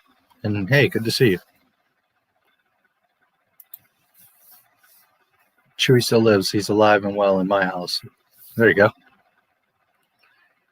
Chewie will always live. All the OT will live as long as we continually celebrate it and remember it. I meant to say, not my Star Wars, not sorry. Oh, okay. Got you. Good to see you, Commando. Thanks for being here, buddy. Most beautiful woman ever for me was Audrey Hepburn. Yeah, but I'm talking about that you've met or seen in person, if you're referring to my Linda Carter comment. My favorite woman, ironically, is not Baby Jen. I love me some Baby Jen, but that's Vida Guerra. I got it bad for Vida Guerra. But anyways, I've never met her in person. I've been fortunate to know, meet, and even date some very, very beautiful women. And not taking anything away from them or anyone. But again, Linda Carter, holy shit. My goodness.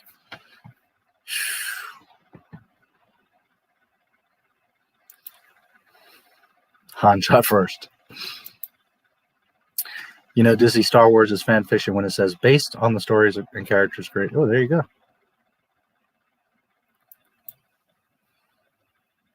In her prime. Yeah, and I mean, there's been tons of stunning women, obviously, throughout the years. Joker took place in 1981 and had 50s, 60s music.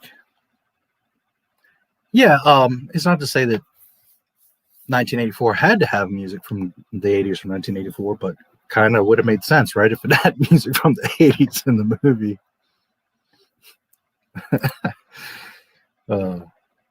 So did SWs. Star Wars. Raped a guy. Yeah. Technically, she did. No. And again, I will repeat, I don't think any man on this earth would complain about Gal Gadot jumping on him. But, you know, technically, she violated that dude.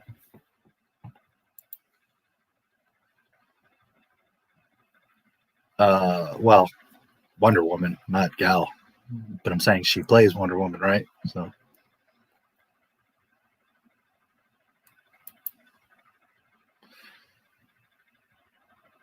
I wouldn't be okay with anyone. I don't know. Wonder Woman holding you down with the lasso, and you might give in, buddy. I know what you mean, and I'm saying the same thing. Yeah, you know, technically, nobody would want that. Superheroes have Christ consciousness, aka Superman. Yeah, that's why I was saying, you know, Wonder Woman, she's a woman. She has a heart. She would be weak, you know. But at the end of the day, she would make the right decision and be like, I can't do that. I'm more unselfish than that. I'm a superhero. I'm supposed to be setting the example, for Christ's sake. All that smoking made her not age well. What if dude was saving himself for marriage and then he, unbeknownst to him, gets molested by woman? Right. He could be a virgin. He could be gay. He could have a wife and 3 kids, for Christ's sake. He could be a priest. I mean, there's all kinds of stuff. It's just, we all can agree, it was just wrong. Not to mention, what about everyone else in his life? Wouldn't his wife or friends or mother or somebody be like, where's Stan at? He like disappeared. What the hell? So stupid. So stupid. It's these people in Hollywood. They think they're slick. They think they're smart. So they overdo shit, like thinking like, oh, we'll really do this clever shit. Instead of just like, let's make sure it's a story that makes sense. You're trying to be so slick and so clever that you stumble yourself up. This is classic Dave Filoni. Classic Dave Filoni. He does it all the time. Thinks he's freaking slick.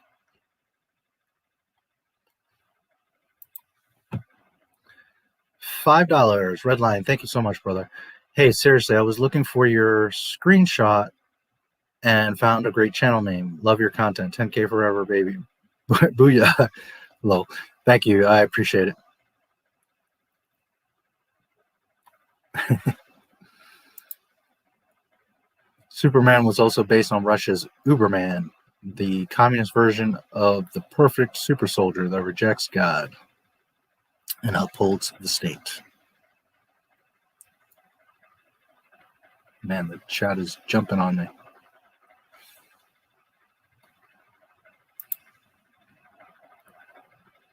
I can confirm enema.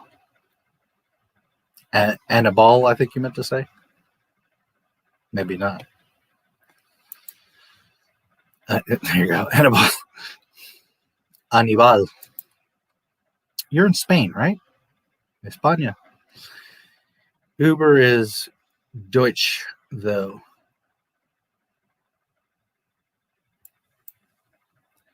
Fett versus Vader. I know Vader would win, but how much of a chance? You don't know.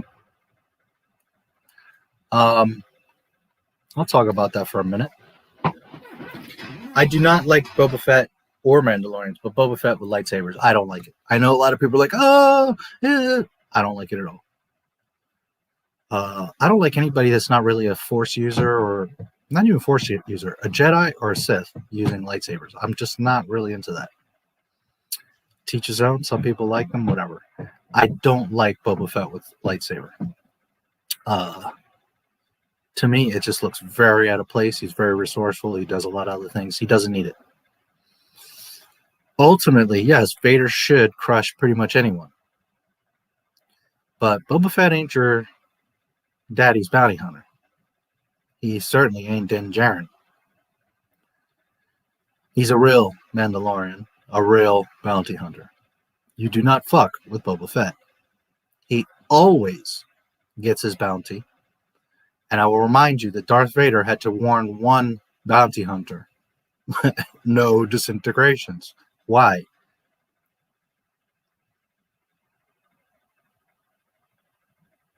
Okay, so obviously Boba Fett is a problem for everybody. So, should Vader win? Yes. Could Boba Fett pull the rug from under his feet? Absolutely.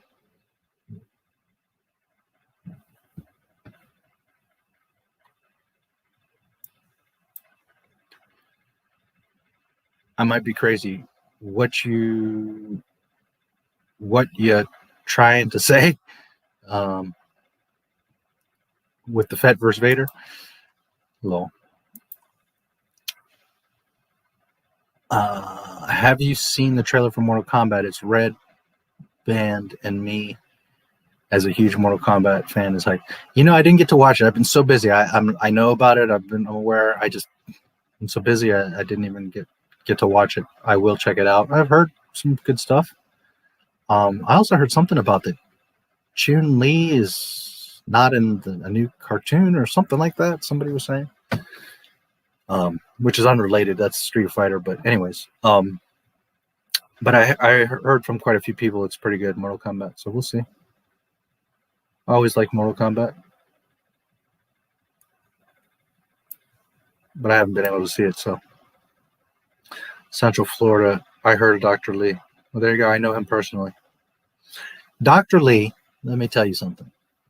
He can do a lot of things, but there's two things that really would always blow me away. He could, and I'll have a cookie while I tell you. He could put a energy value on pretty much any object, especially something organic living. So naturally, people but like plants or food or different stuff.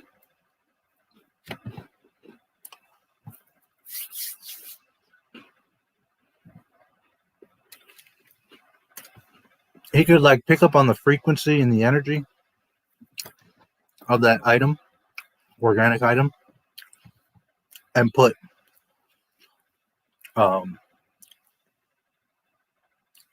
like a level to it, you know, like that's 10,000 or whatever.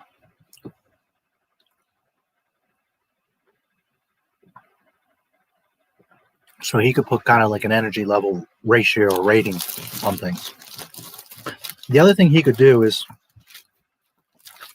there was a few things he would do, like if you pinch here, you can, it's like a nervous point that's connected, I forget to where, like your pancreas or something. He knew different touch points where he could kind of test if you have a weakness. And like one of the things he would do is like pinch here. And if you do it yourself, you can kind of get it. But if someone else does it, like you'll see like, oh shit. Okay. Well, he knew certain pressure points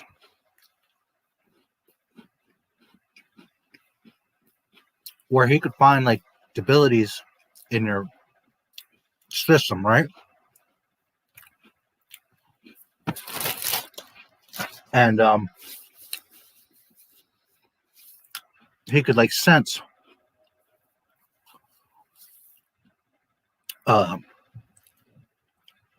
like bad energy or weak energy in certain points in your body. So what he would do, almost like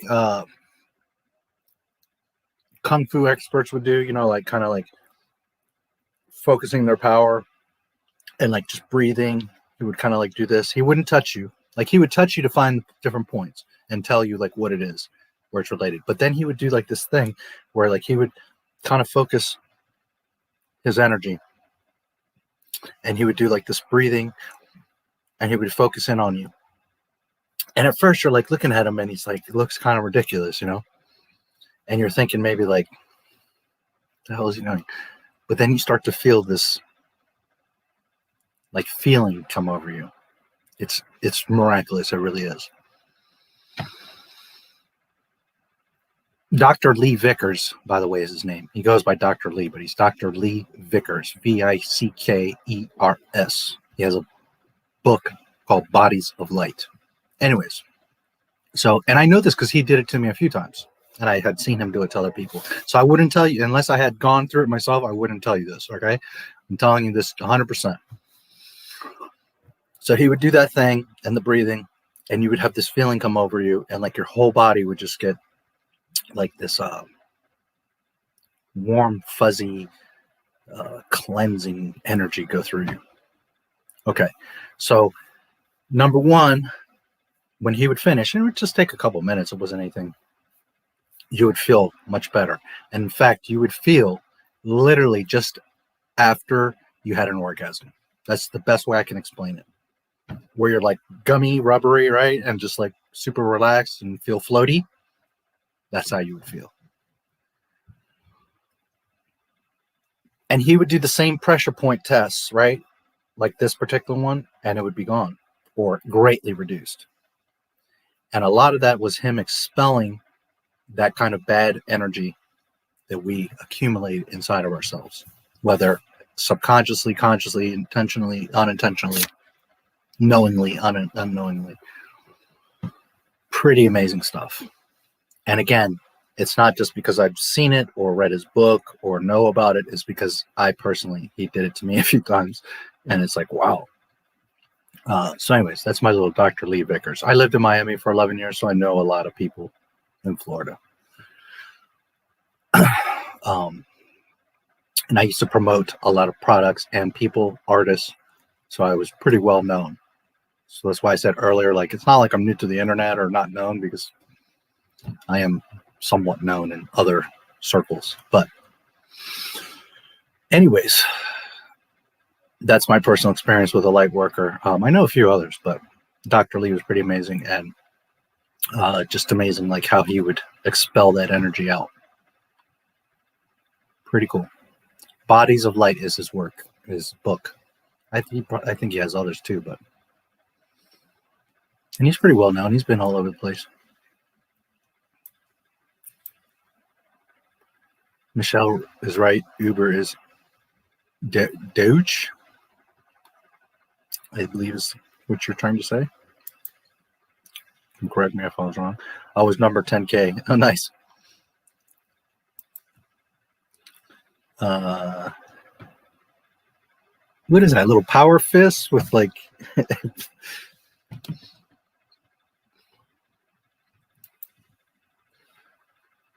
Spaceballs. Well, we still got to get through 4, 5, and 6, right? The OT.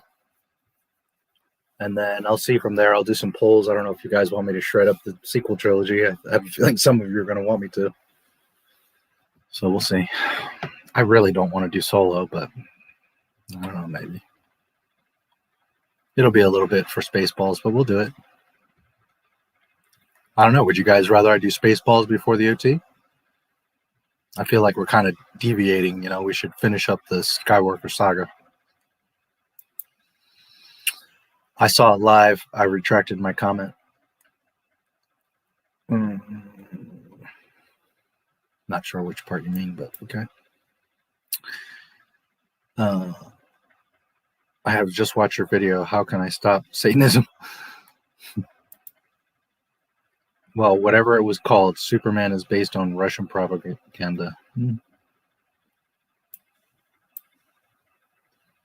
Ryan's toy review trilogy isn't happening.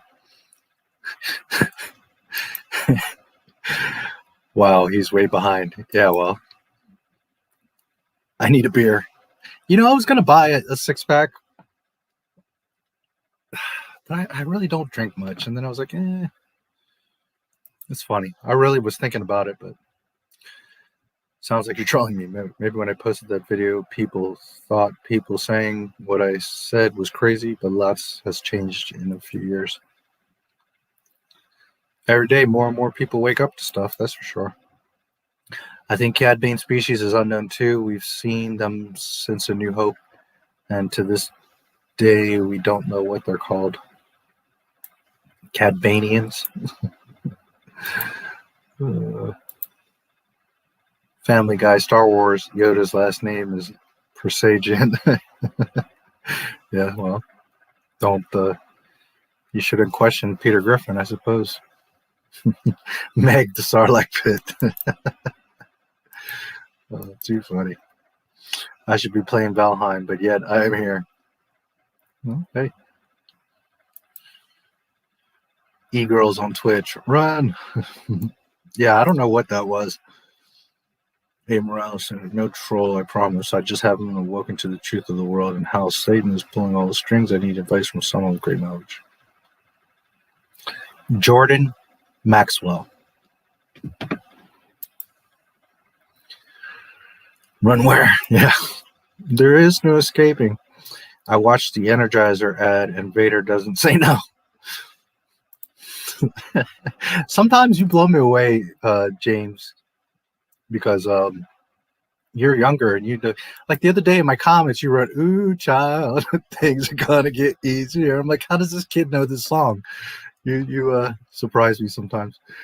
Tamora Morrison. Not that youth can't be smart. I was pretty damn smart when I was even younger than you. But just, you know, some of that stuff is old, and the fact that you know those references, it's funny.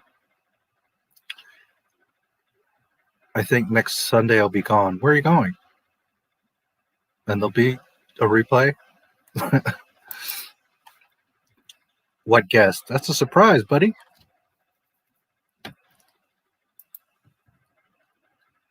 That's a very good guess. But what boba? Which boba? Why boba? I guess you'll have to wait and see. Which, Michelle, Boba Fett's my favorite character of all time. So that's going to be a very special live stream to me. Not that I've loved all my guests so far, but that one I definitely am very much looking forward to. And obviously, unfortunately, it's not Jeremy Bullock because he passed. I would have certainly loved to have spoken to him. I have to go somewhere for. Oh, by the way, it'll be Sunday around 12 noon Eastern. I don't think I mentioned that, just so you guys know.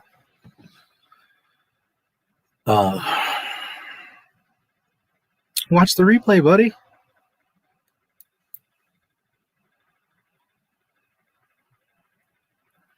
It's sad how every other person it could have been is dead. Jason Wingreen, David Prowse, all the Fed body doubles. Yeah, well, not all of them. Not all the Feds are gone. I recommend watching the videos on Rob Skiba's channel. He's a missionary and well-placed in the Christian truther community. And remember that Jesus, Yeshua, is our Savior. I do know Rob Skiba. I have watched quite a few of his videos. He's a very intelligent man. And I appreciate him, too, because he researches. He talks about a lot of stuff, but he actually goes out in the field and tests them. He doesn't just say, well, I think this and that. And so he asks a lot of questions. It's good. Yeah, the OT was a space odyssey, a love letter to his dad. Vader was his dad. Chewie was his dog. Han was his best friend. This was a real life struggle he went through. The Empire gave us the most interesting species in the Star Wars universe. A black guy. Yes. Oh, too funny. Good to see you too. Congrats on the 10K. Thank you. I appreciate it, Commando.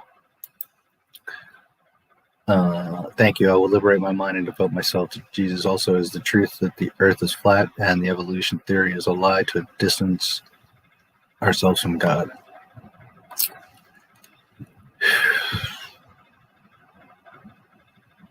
Should I go there? Nobody knows what the earth looks like because we have not been to outer space. And the big part of outer space, the lies about it, are because they do want to distance ourselves from each other and from God. And I'll leave it at that.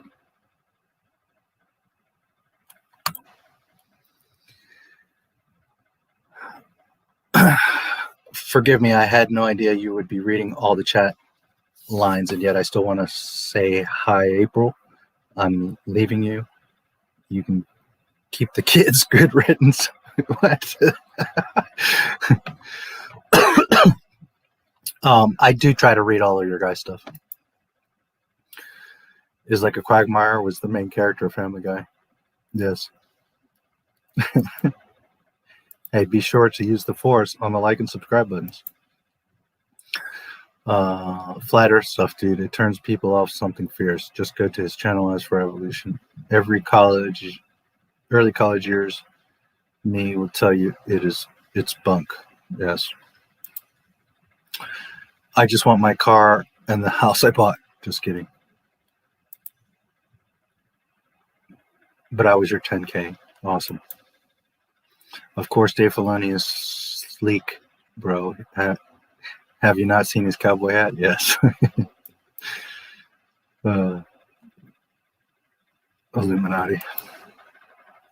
I remember watching a Robot Chicken sketch with 2 lightsabers. At least it was a joke. If Disney made that, they would consider it canon. Yeah, well, when Kathleen Kennedy takes a shit, she calls it canon. I'm a dance around and do the 10K rain dance. I wish many more 10Ks on you, sir. May your channel blow up and grow. Look into the spiffing Brit for cheats to get around the algorithm. I will do. They're a meme now, but the Illuminati were a cabal of rich people that tried to take over Europe a few centuries ago. They got caught and executed. They very much are a meme at this point. Boba Fett with 2 lightsabers, killing Ewoks and having sex with Leia, seeing the nerds talking about how cool it would be was pretty funny. Yes, it was. Some journalist was complaining Chun-Li isn't in the new Mortal Kombat movie.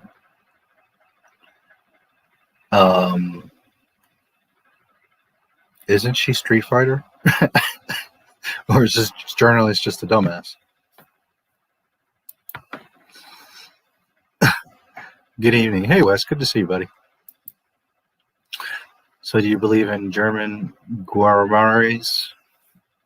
I'm sure I said that wrong. I don't know enough about them, but you're asking Annabelle, so that's okay. The survivors went on to create Freemasonry and other secret societies to control things today, like Skull and Bones, Yale, Bohemian Grove.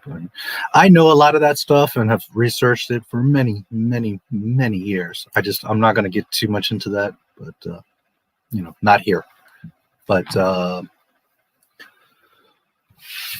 Jordan Maxwell, and if you look at my other channels, True Hem Clothing International has a lot of that truth stuff. So if you want to look at that as well, it's there. Video Man Hype, yes. Speaking of which, let's do a little celebration dance.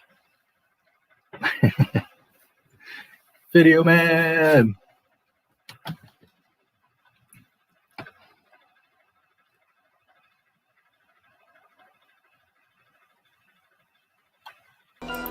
He's a genius, a mad, evil, maniacal genius, and he's experimenting with his most dangerous, his most fantastic invention. Maker of Video Man game. Location unknown.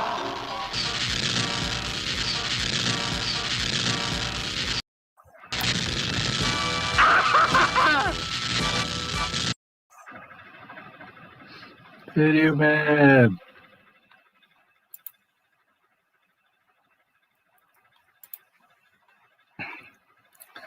Manic said Kathy is if she was the child of Bib Fortuna and Palpatine.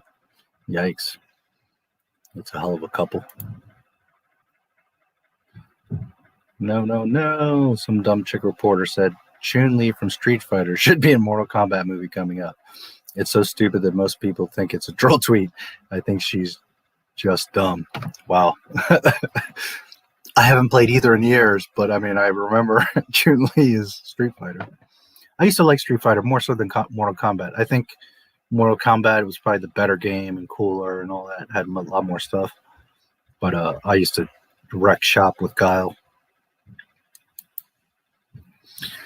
Do you know David Guillermo's? I don't know how to say that name. He was against the Illuminati. I went to homeopathic doctors like that here in LA that did that what you're talking about with the Dr. Lee guy. I actually go to a lot of doctors like that. Yeah, there's some people that understand that energy. Dr. Lee Vickers is a really good guy.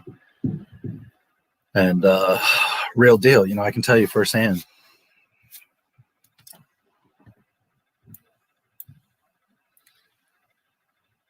I already did MR stream, my stream, Mr. Stream.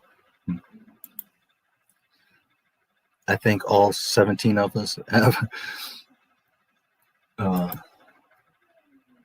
Good job, no sarcasm. Thank you if you're talking to me. I subbed to Dr. Lee Vickers because I'm interested and need to hear more. Thanks for the recommend. Yeah, absolutely. He's a personal. I met him. A client of mine lived with him. That's how I met him, and he became like a kind of a secondary client of mine. But I also I wasn't a client of his. Like I didn't pay him for his therapies or services or stuff. Like he worked at home. And he would have people come over and he would do all kinds of stuff like energy stuff, do readings, have people do like, I'm trying to think of like what's the word, but like he would give you like scripts to read, but like empowerment and like self-awareness type of readings. Nothing religious or anything like that. Nothing like opinions or beliefs or any of that. Just like self-awareness type of things. So he did a lot of stuff. I mean, he's basically a light worker, if you know what a light worker, right, is. So I know him on a client level, but also he's a friend. And I haven't actually spoken to Dr. Lee in a few years now. I moved from Florida and all the other things in life and whatever. But, you know, he's a friend. I know him. I used to sell his book exclusively on my other website. He's a good person. And his shit is legit because, again, I've experienced it. So,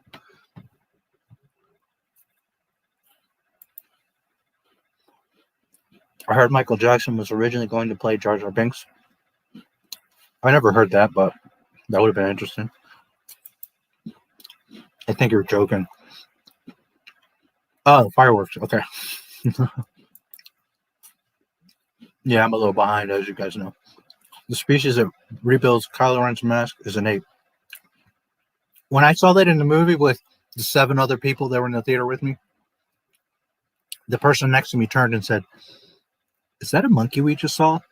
And I said, "Disney Star Wars."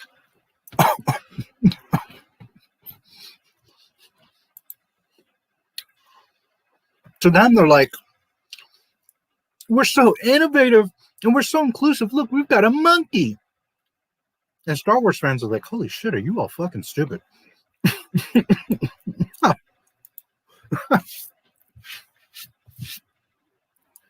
A galaxy far, far away, and they're constantly trying to connect it and make it Earth. It's like,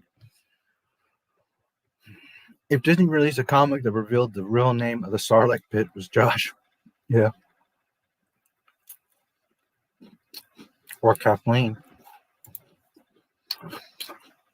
Oh no, hon, we're about to be fed to Josh or Kathleen. How Boba Fett was, I don't know how Boba Fett was any OT lover's favorite character. Yeah, he was different, but he was, I can agree, he's the best Star Wars character in the entire universe. He's my favorite character.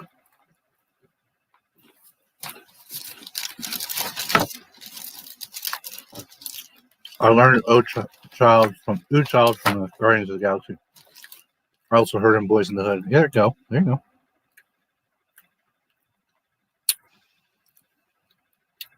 Let's talk about that for a second.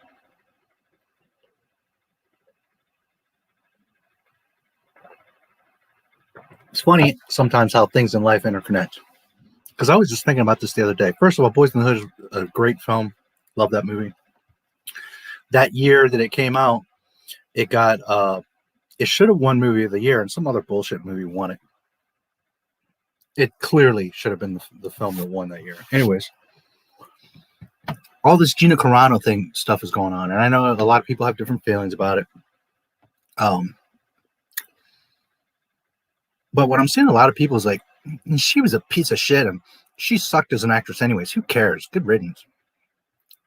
Listen, I'm not saying she's the best actress in Hollywood, but she did a very fine job as Cara Dune.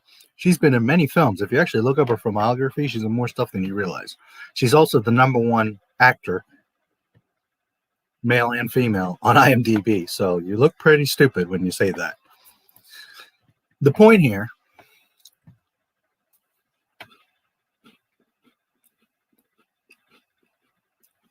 is, I'm not saying she's the world's best actress or that can play any role, but she's good at Cara Dune because she's basically playing herself.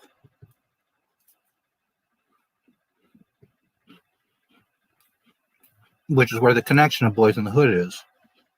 Because Ice Cube is not the world's greatest actor.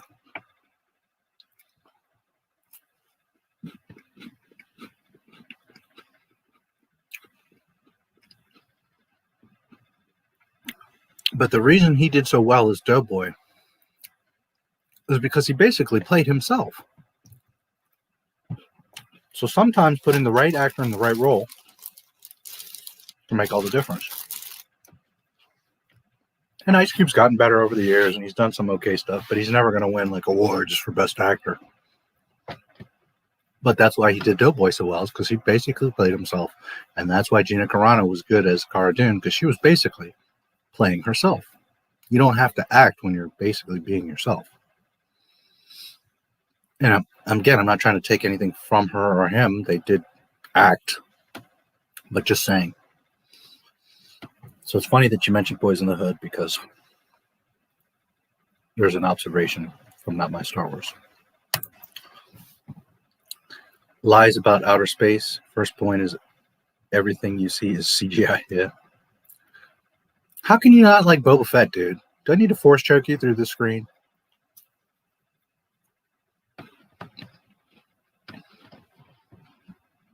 Do you like clones? Do you like the Clone Wars? Do you like the Mandalorian? Do you like Jango Fett? Because if you do, Boba Fett's your daddy. Just saying. All of that exists because of Boba Fett. The best bounty hunter in the galaxy. George Lucas said it, and Darth Vader said it. Can't argue that.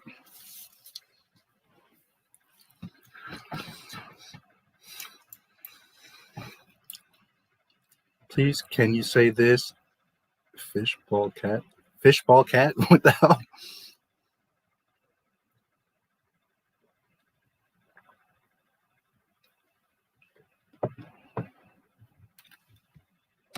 What is that all about?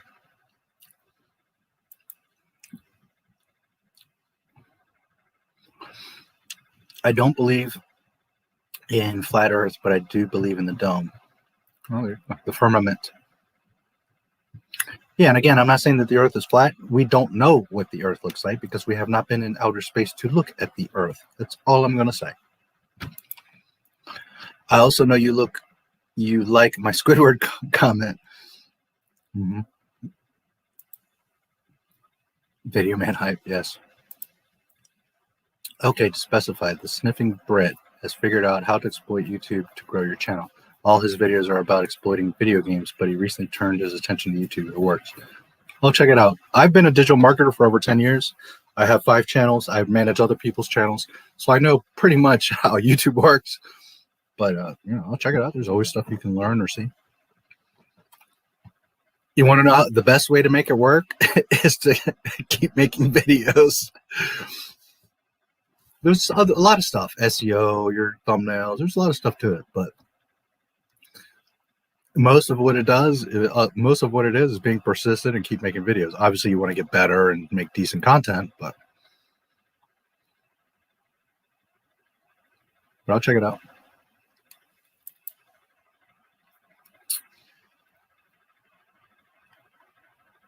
We watched that Mannix video today. Spiffing Brit. Okay. Appreciate it. Ryu and Chun-Li will be in Fortnite soon. I'm looking forward to that. You play a lot of Fortnite. I remember you talking about a Mando expansion or mod or whatever a while ago. 100. The journalist is a dumbass, apparently. Surely you're joking. Which part? Oh, fuck's sake. I don't know what part. Why does Fortnite do this shit? Oh, okay. Yeah, well, money. I'm a Ryu loving Street Fighter guy. Mortal Kombat was horrible, but that chick was ridiculous. Which proves that these idiot kids have no idea what we're talking about. Yeah, well, Fortnite. I've never played that game. I know exactly what it is, but I've never actually physically played it. Yeah. Mortal Kombat. Yeah, what's the problem with Mortal Kombat? Mortal Kombat. Or are you talking about the movie, maybe? The movie was pretty bad. No, that was fun. The game was cool. Fatality. Street Fighter. Yeah, I like Street Fighter. It was stiff, and, you could only do so much, but I liked it. Street Fighter 1. Pathetic, yeah. Are you going to do a collab with Matt Wilkins? I never really thought about it. I know him. I'm actually subscribed to Matt Wilkins. Assuming we're talking about the same guy that does the EU stuff. If you're talking about him, I'm subscribed to him. That's not who I was referring to for Boba Fett, if that's what you're asking. Someone much closer. Think the actual movies.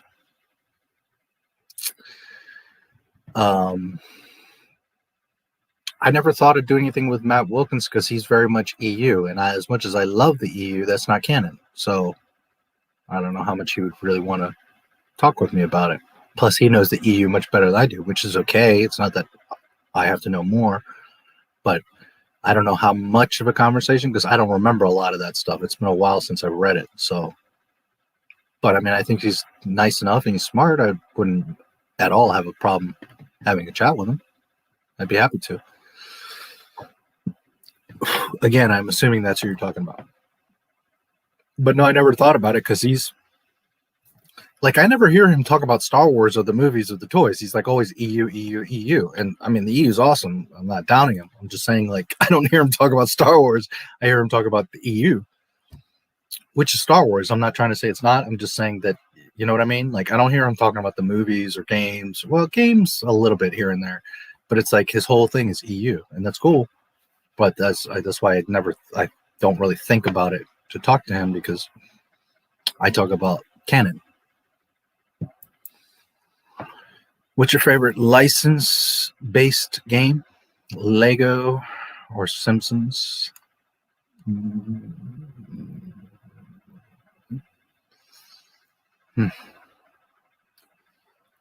Star Wars games, of course. I used to really love EA Sports, and in particular, like all the NBA Live series, even the first ones, Jordan versus Bird, Bulls Blazers, Bulls Lakers. So those were all licensed, right? Madden a little bit. Sarlacc pit was certain death, not for Boba Fett. It was not. Again, Boba Fett got out of the Sarlacc, so Vader had to give him a warning. So think about what you're saying. Who caught Han Solo? Who works? Who is the personal bounty hunter to Jabba the Hutt? Who was the template for all the clones? You might want to think about what you're saying, buddy. Designed to assist a variety of species with birth and newborn care. They had thermal cushions to warm and cradle newborns. They were programmed to make soothing cooing sounds during childbirth. Are we talking about the ooba, ooba? Gina is the best. Yeah, she's awesome. Certainly what happened was not correct. The monkey with elf ears isn't winning worst character in Star Wars sequels. That award goes to Claude, the wiener-shaped alien, for obvious reasons. Yeah, the French tickler. Unbelievable. The mechanic with no arms and one eye. That makes total sense, Disney. Rose is the bestest ever. What's up, Andor, man? Good to see you, bro. Someone said Boba Fett was dumb because he didn't do anything. And the same guy who said this examines every bit of the prequels to tell people with different opinions that they're wrong. Yeah, that was the point of Boba Fett. He didn't have to do anything. That was implied. He showed you in his stance and his talk and the scars in his suit. You knew that he did a whole lot of shit. Sometimes you don't have to do anything to get a message across. Sometimes people can figure it out. And I understand it would have been great to see Boba Fett being a badass and doing all kinds of shit. But that was the beauty and charm of Boba Fett, is that you knew by looking at him, like, holy shit, that dude's done some stuff.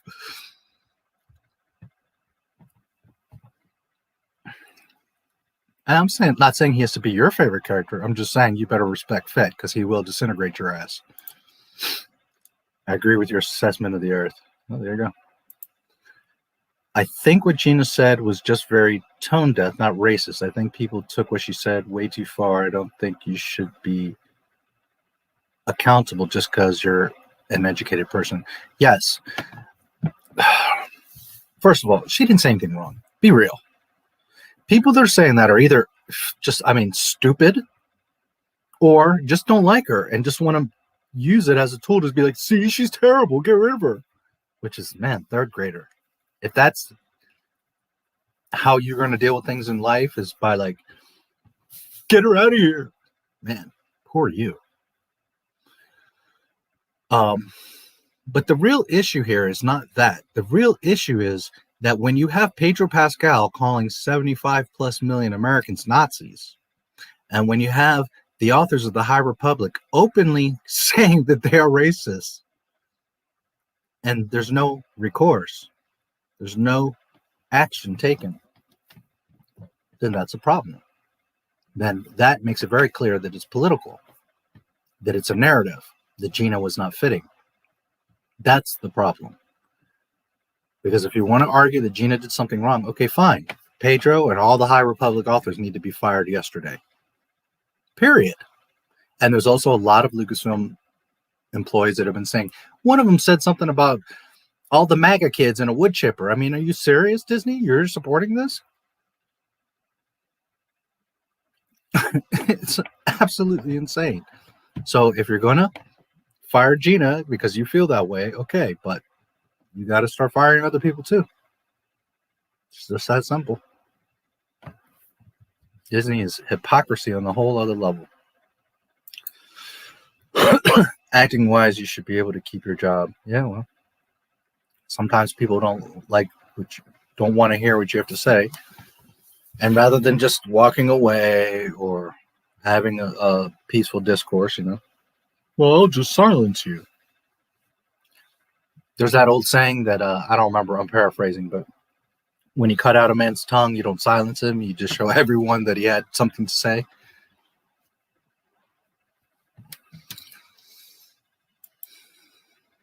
Something important to say.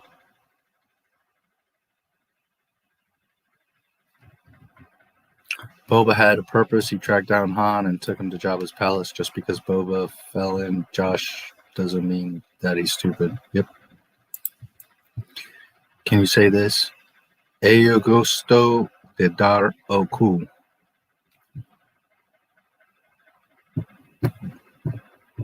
That's about the best I could say it. What is that? I feel like you're making me say some crazy shit. Eu gosto, which I'm thinking is gusto in Spanish. De dar cu. Let me see what you're up to over there.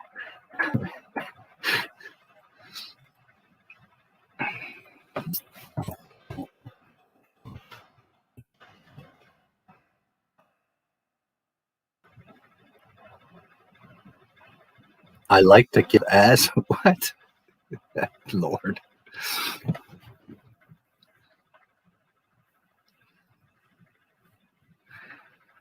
Yeah, I do play Fortnite a lot. At 42, I sometimes feel like I'm the oldest one there. I do play Fortnite a lot. I don't know. I think a lot of people, all ages, play that game. I don't play it, so I don't know. Then again, I think it probably is a lot of younger. Fortnite is one of the most overrated games of all time. I lost friends with that crap. I've never played. I can't say. I saw that video of yours about the Ryan trilogy. I don't know what to say. Yeah. I don't think it's going to.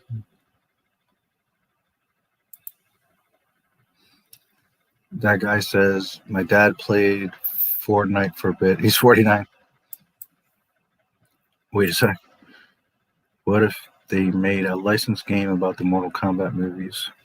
I mean, that kind of exists, right? They got the games. That'd be a game of a movie of a game. Yes. To know I'm not the oldest one makes me feel better. Show don't tell for Boba. Hey, Duke Tonics, good to see you. Yep. Fortnite used to be good, but once it lost popularity, they started adding in all this random shit so they could stay afloat. Fortnite used to be good, but it once lost its popularity. Started to add random shit. Yeah, well, that happens with a lot of games, a lot of things. Boba's speciality was looking like he's done a lot of stuff. If I met him in real life, my pants are already full of shit. Yep. That's true. I have 7 kids locked in my basement. Cool. I love my country. Leave. The Great Disney Purge, led by Not My Star Wars. Give the order, my lord, and it shall be done. I call it Execute Order 86. If you've ever worked in a restaurant, you know what 86 means. Update on Mr. Rinzler.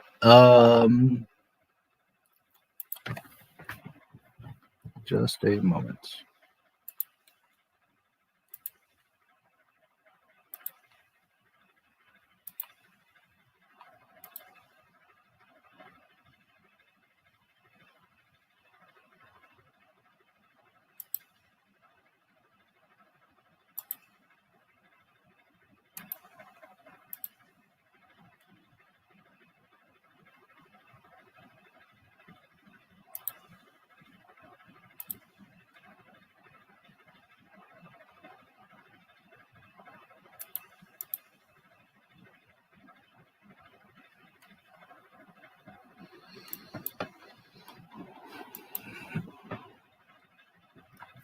February 18th, 2021. Journal entry by Jonathan Rinzler. Me writing. We had our video call with our oncologist, Dr. Anderson, this afternoon. Here is the gist of it. Dr. Anderson confirmed CAT scan tests. Good recovery for the tumor mass on tail has decreased by more than 50% to less than 0.5 centimeters long. Thin apron, quote unquote. Quote unquote apron of infected tissue around abdomen is partially gone compared to scan of August 11. Improvement. Side effects of chemotherapy, referred to as chemo brain, can last another 2 to 3 months. Surgery not possible because tumor is on tail of pancreas and because cancer had spread to the abdominal tissue, which makes surgery not an option. He also re-examined gene tests and found that the KRAS, K-RAS mutation might be interesting. Amgen, AMGEN, is doing clinical trials with something that addresses the G12-C strain of that mutation, but I have the G12D variation. Anyway, he says it's something that he will look into. Future, 2 months confirmed, off, no chemo. Mid-March, lab work, markers to evaluate progress.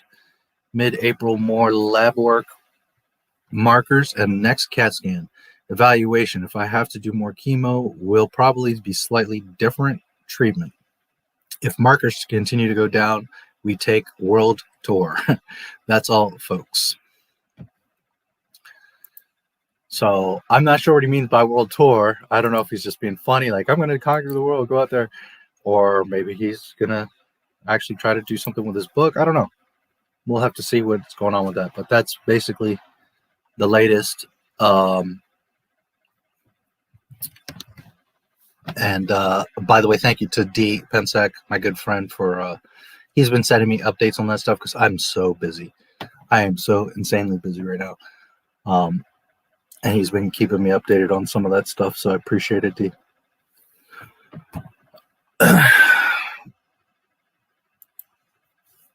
Someone said a lot of Star Wars fans hated Cara Dune when she was introduced. When she was introduced, the only people I heard complaining were the SJWs. Yeah, I only had, and I think I've mentioned it before, I had one issue with Cara Dune. Yeah, I did mention because I showed you guys a picture. Is when she, in her first episode, Din Djarin, like a dumbass, doesn't know where she is. Ooh, well, how about you look up? Anyways, they fight. The fight is fine. She's a badass. I'm all for it. No problem. I had one issue is when she punches the helmet.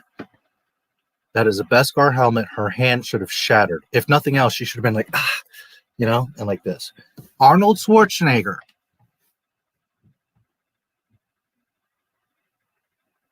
Bruce Lee I'm trying to think of other like tough guys. What's his name? Sylvester Stallone. You know, whoever you want to think of. Batman. You punch a Beskar helmet. First of all, Din Djarin, his head would have been ringing, and second of all, you would have shattered your hand, broken a finger, broken your wrist. If nothing else, you'd have been like, ah. I mean, if you've ever been in a fight and you hit somebody, it's pretty solid. You sometimes got to shake your wrist off just hitting somebody. Never mind a Beskar freaking helmet. So that was the one problem. That shit was bullshit. It was nonsense. Outside of that, she was all good. I mean, she's a professional fighter. She can do all that. All good, you know. She's not my favorite character. I don't simp for Gina. I'm not like in love with her or anything, but fair is fair, correct is correct, and what happened to her was absolutely wrong. And I don't know her, I've never spoken to her, but I've seen plenty to know that she's very sweet and smart and kind, and she's cute as hell, and she didn't deserve any of that. She's a pretty awesome person.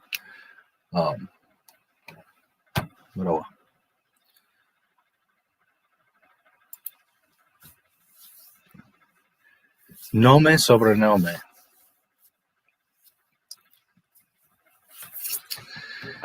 That's name, last name. What a weird name. Do you know about Troy Vincent? He's a YouTuber that claims that George Lucas stole Star Wars from him. He has a video named George Lucas Tells the Truth that you can watch now. No, I don't. I've never heard anything like that. I'll look at it, I guess. George Lucas Tells the Truth. Okay.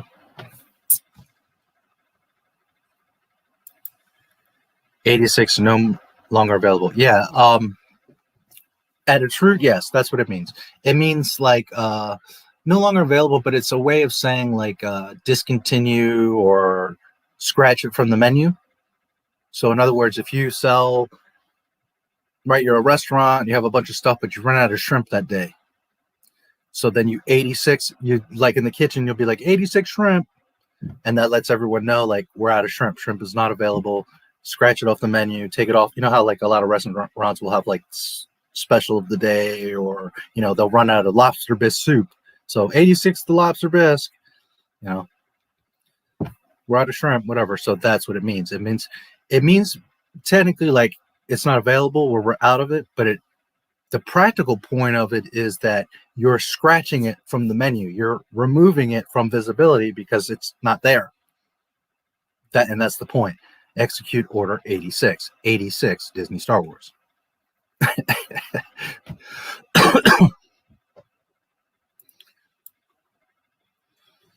Brazilian music, Gerald. You can watch it now as background music.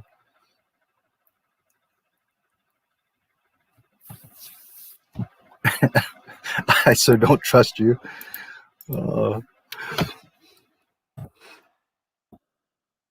And no, it wouldn't be smart to put any music because YouTube just loves.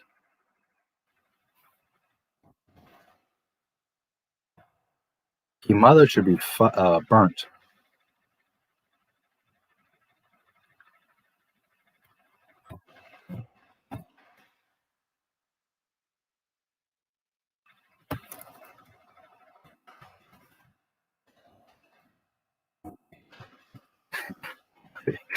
Oh boy, what are you up to?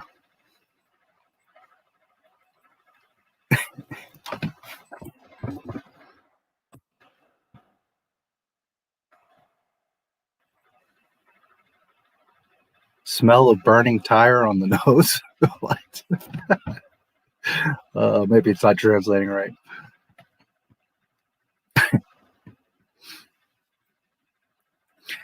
Hey guys, I got into a Zoom call with Ruin Johnson. He told me he's doing a Star Wars trilogy. All I have is clearly edited picture of myself talking to him and no video. How can you not believe me? There you go. Why does no one cry to my stuff? Star Wars Theory cries. Pablo, you're crying to a TV show. What a loser. Yeah. Disney's unbelievable. Lucasfilm, but the same difference. It's over, chat. I have the high ground. You got it, Chris Rose. Just remember, I'm a Mandalorian. I have a jetpack. World tour hype. Yeah, I don't know. We're gonna have to talk to him about that. See what he's talking about. Chuck, there you go, Chuck Norris. Shout out to my friend Benjamin Apika. He's a huge fan of you. I so don't believe you, but hey, Benjamin.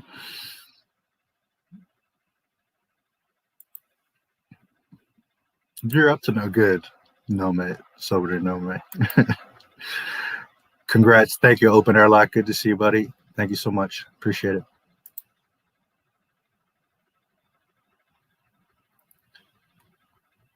John Claude Van Damme. There you go. I was trying to think of was one of them, John Claude.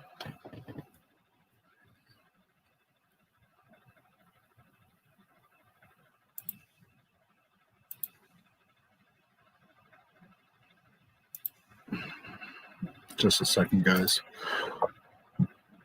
Hey, Open Airlock, if you're around or you want to come in and chat, I can send you a link if you're interested. Hang out for a few minutes. It's Disney Star Wars. Everything they do is nonsense. Yeah. Twitter is one hell of a drug. There you go. Which the original. I like more the original voice. He had a vibe of Clint Eastwood. Even if he is a clone, the original voice shows he had a mysterious past and developed some personality. Yeah, I believe that's the best way to have gone about it, is that and I've mentioned this before, you know, even if you're not twins, your brother and sister, your family is going to have a way of speaking. Plus, that's compounded by where you live. If you grew up in Wisconsin, or you grew up in Maryland, or you grew up in LA, you're going to speak and act a certain way. In particular, twins or couples, they tend to adopt expressions and sayings and stuff from each other. But Boba Fett was completely separated from all the other clones. So all the other clones, yes, should sound the same because they're mimicking each other, which mimics Jango. That makes perfect sense. But Boba would have been on his own, had his own experiences, done his own thing. He should sound how he sounds. And in fact, he would look a little different too. But anyways, yeah, the original voice, of course. I'm not mad with the Jango thing because, I mean, it makes sense, right? But if I had a choice, the original voice, of course.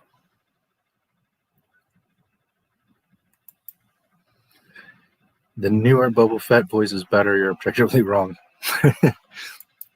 Well, I guess I gave you the right answer. Cara Dune is the most wanted Star Wars character toy. Golf claps for Disney for 86 in their profits. Yeah, they sure did it themselves.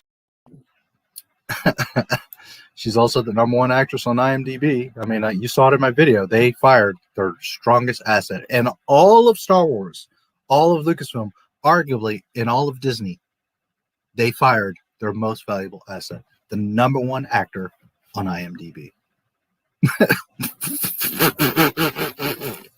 Now, granted, Elizabeth Olsen, I forget what number she is, like 6 or 10 or something. She's up there, so they're doing okay. Good. They got their WandaVision rep, but that's all they got. And they gave away the #1 actor in the world. Oh, Disney. Disney.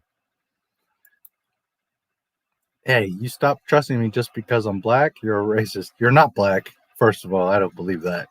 Second of all, no, because you're saying all kinds of crazy stuff. I think you're being sneaky.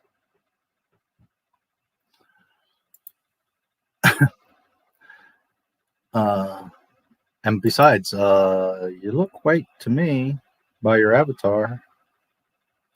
Photo do perfil. That's profile photo. I believe that's Brazilian. Yeah, Portuguese. So either you're from Portugal or Brazil. And I think you're from Brazil. And I think you're being funny. Ryan Wars, Episode 1, The Feminist Mouse, Episode 2, Attack of the Tweets, Episode 3, The Disney Empire Strikes Back. Episode 10, The Rebellion. The Resistance toys look like garbage. Yes, they do. Meanwhile, Star Wars Raid toys are taking up space in landfill. I didn't know there were any Star Wars Raid toys. Famous compliment in Brazil, and I will be proud if you say and translate. Oh boy. You could see, I knew I got you, Brazil. By the way, Pele was pretty good, but Maradona was the best. You could technically call Jurassic Park, well, actually Messi, but you could technically call Jurassic Park Attack of the Clones. Also, why did people complain about the title of Phantom Menace and Attack of the Clones? I don't know. People are nutballs.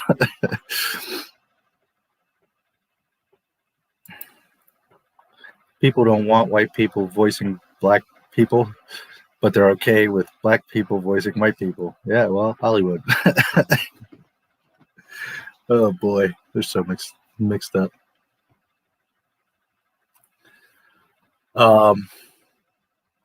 Let's see.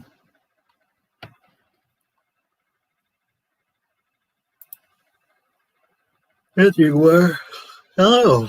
Not my Star Wars. I found your channel very recently. How long have you been on YouTube, and what motivated you to make videos? Well, that's kind of a multi-part. I've been on YouTube since 2012. Well, watching videos, I don't know, 2007, 2009, but actually my own channel, 2012. I have 5 YouTube channels. This, Not My Star Wars, was made in November of 2019. So it's been about a year. So it depends on the context of the question. The overall question, I've been on YouTube for quite a while. Not My Star Wars, a little over a year. What motivated? Well, first of all, I like making videos. I was doing videos for clients. I would do videos for different things. I would give speeches or speak on certain things, so sometimes I would have videos about that. I did a lot of history stuff. As far as Not My Star Wars, November 12th, 2019, Disney Plus and The Mandalorian premiered, and that's where I snapped and was like, fuck that, I'm making videos, I'm done being quiet about Disney Star Wars. That's the short version.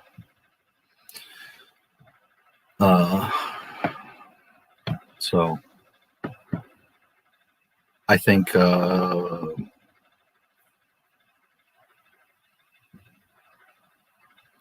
you can write articles and do podcasts and stuff like that, but I think the most impactful thing you can do is videos. And it's not for everybody. Not everybody wants to be on camera or has a bunch of equipment or whatever. But all I use is my laptop. My laptop is my mic and my camera. For live streams anyways. My neck's a little stiff. But yeah, I kind of got sick of this Disney crap, and I have a lot of Star Wars knowledge, so I said, screw it, I'm going to make videos about it. I care about Star Wars. I want to help remind people about what it was. And so I started making videos.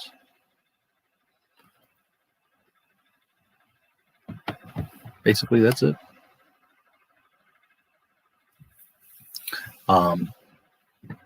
And if you or anybody's thinking about doing YouTube, do it. It's never too late. It's always a good time. We all have our different voice and views and ways of doing things. You know, nothing's stopping you but you. Some are going to get bigger and go further than others. It's just some people are more talented at this than others. I mean, it is what it is. Some people are more comfortable in front of a camera than others are. It is what it is. But like anything, the more you do it, the easier it gets. So start with your cell phone. Make a few videos. Do some little streams. The more you do it, the easier it gets. And then you eventually go upgrading stuff. So at the end of the day, what's really stopping you is yourself. Some people have more talent and act for this type of thing, but YouTube is cool and because there's so many different ways you can do it. I try to do the two main things, and that's make highly edited good videos, but also I do the streams. But it gives you the option of doing either or. Now you've got the shorts, which are taking off, so you could do little short videos, you could do long edited videos like myself or Mahler or people like that. You could do 10, 20-minute videos. You could read news articles. You could be on camera or off. You could do live streams or do just videos. I mean, there's so many like ways of going about it. You could film yourself building a Lego or something like that, you know, doing a craft project, how to fix something, how to do something. So, you know, there's an audience for everything. You know, people come to YouTube for two main reasons. One is to be entertained, or two, how to learn something, how to do something, right? How do I do my taxes? How do I change a light bulb? How do I fix a broken nail or a flat tire? So if you have those answers, make videos. You don't necessarily have to be on camera. So, but you know, that's it basically. Disney created Not My Star Wars, not me. Know that. It's funny that the stupid trilogy failed and Disney still does celebrations for it. Yeah, well. What are you up to, dude?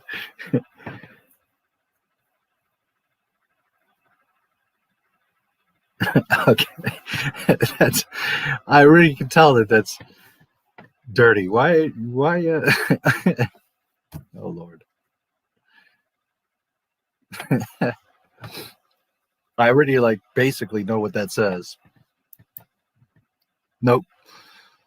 Samuel L. Jackson played a white guy on the Boondocks and no one said anything. Yeah. That was an interesting little cartoon. Morrison's voice over D. Bradley Baker. Debatable. Really fun to imitate. Soldier, yes. I do like Tomorrow very much, by the way. Soldier, yes, soldier. I'm being chased by the clanker soldier. By the way, if you are from Brazil, then perhaps you are black. But you know that I'm not being racist because I can't see you. So, oh man.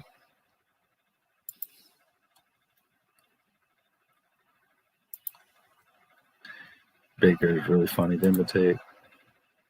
It's cool though that I have someone from Brazil here. I'm being chased by the clanker soldier. Yeah. I'll help you, soldier. I've been hit. I'm going down, soldier. It was an honor serving you, so with you, soldier. You too, soldier. Explodes. Resident Evil. Oh, Resident Evil. YouTuber that did a Minecraft series named Paraíso. It has Star Wars themer, and you can watch. Okay. Resident Evil. That's a cool name. Resident Evil, but squished. Paraíso. Paradise. Watch this.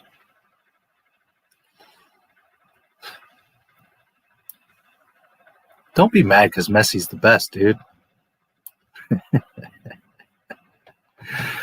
All right, it's let me see something here.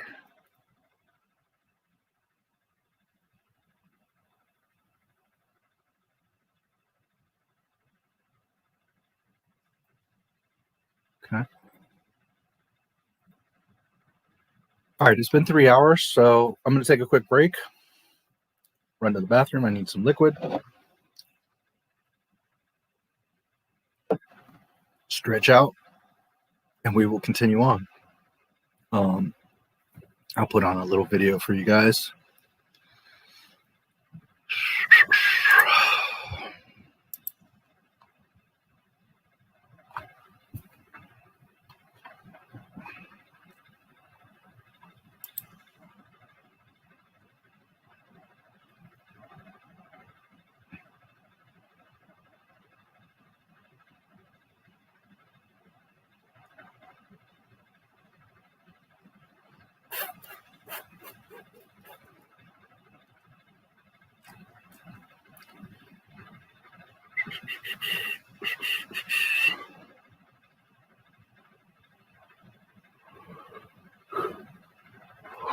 Man, I'm surprised I'm a little sleepy today.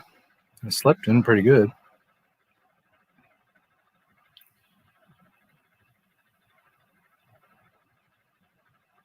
Oh. Ah, man, if I play that, they're going to get me for a freaking... I guess I better not play that one. As tempted as I am.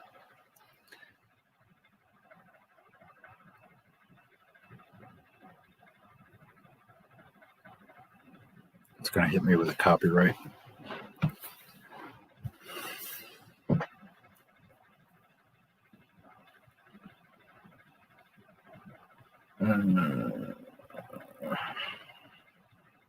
Well, since we were talking about Mortal Kombat, I've showed you guys that one, though. The Han vs. Greedo.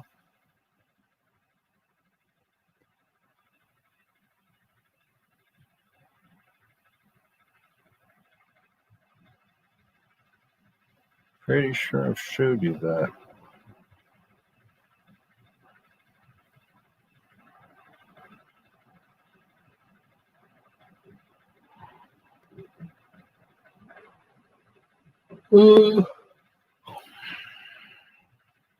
Well, here's one. I don't know if I showed you guys this one. The Anakin's Force Ghost.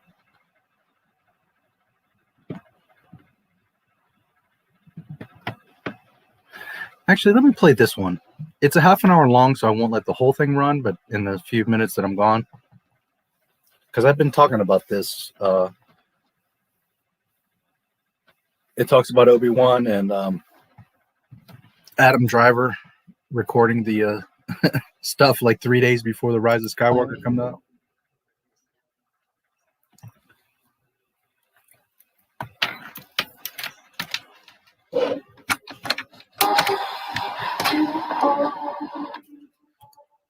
Just a moment.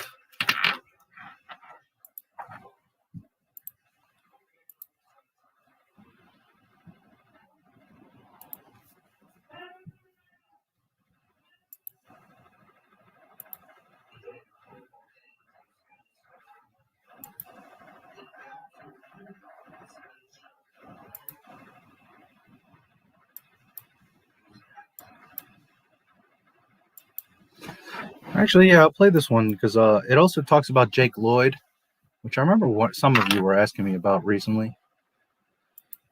So I'll play this one and I will be back in just a few minutes. Let's see, Morrison. So, okay. So let's take Jen off of there. And I will see you guys in about 5-10 minutes.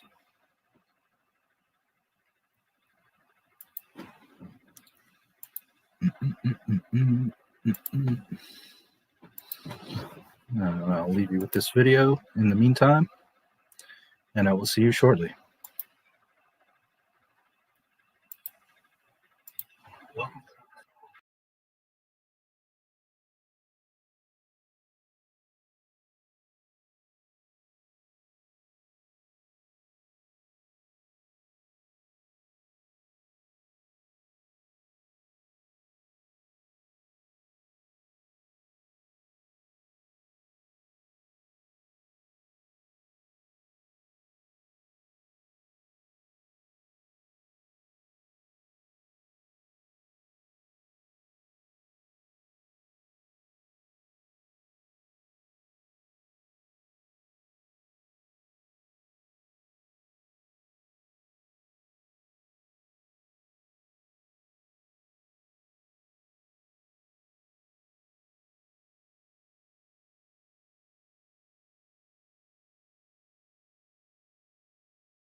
I'm curious if you guys were even hearing that, because StreamYard has a really stupid thing where you have to always tell it to share audio, and it's occurring to me maybe you didn't hear anything of that video. So if you didn't, sorry. I feel stupid. Anyways, you can always watch that video.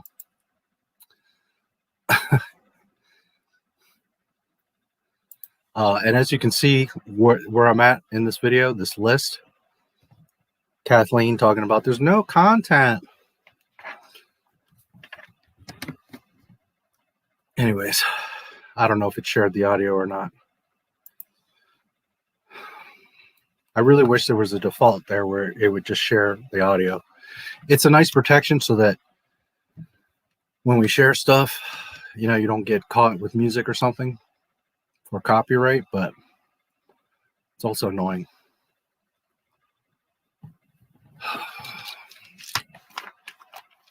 Man, I don't know, like earlier in the week I slept wrong or something, and my neck has just been killing me all week.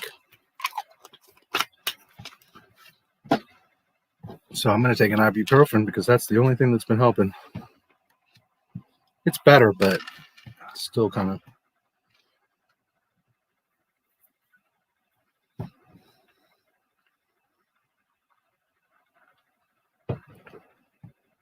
I hate taking pills, any kind, but sometimes. What's your favorite book? I've never been much of a book person. One that always stood out to me, though, is El Alquimista, The Alchemist. I actually read it in Spanish when I was living in Argentina for a year. Really great story. It's funny, I mention that sometimes and people are like, oh, that's light reading, it's like a kid's book. I think it's a pretty profound book. I've read that in a day or some shit like that, you know. Yeah, whatever.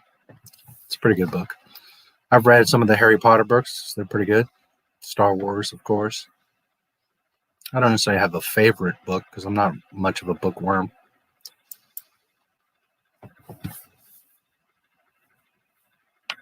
Beaten Super Mario Sunshine, and I've had it for months. It's the hardest Mario game since Super Mario Bros. 3. I don't think I ever played Sunshine. It's a me, Mario. One of the only changes I didn't like was Greedo saying McClunky. I don't know why. It just makes me feel weird when I watch that. Yeah. Sometimes, even if something's better, I'm not saying that McClunky's better. I'm just saying sometimes even if something's better, it's hard because you're so used to something, especially something from like 1977.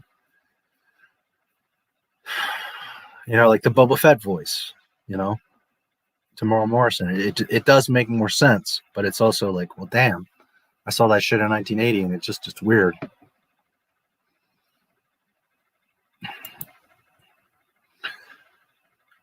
Yeah, James, what's up, buddy? Everybody, tell James he needs to make videos. He does have some. He just needs to make more. Today, or like a day or two ago, I saw something in my YouTube studio I never saw before, because I'm sure some of you noticed I've been putting up a lot of videos lately.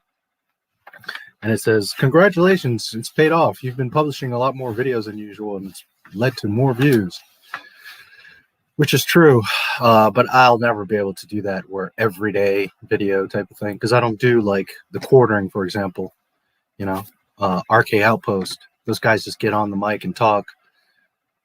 Jeremy from Geeks and Gamers, right? They just see something and they talk about it, make a short video, and then, you know, all my videos are edited. I add images and clips, and that stuff takes time.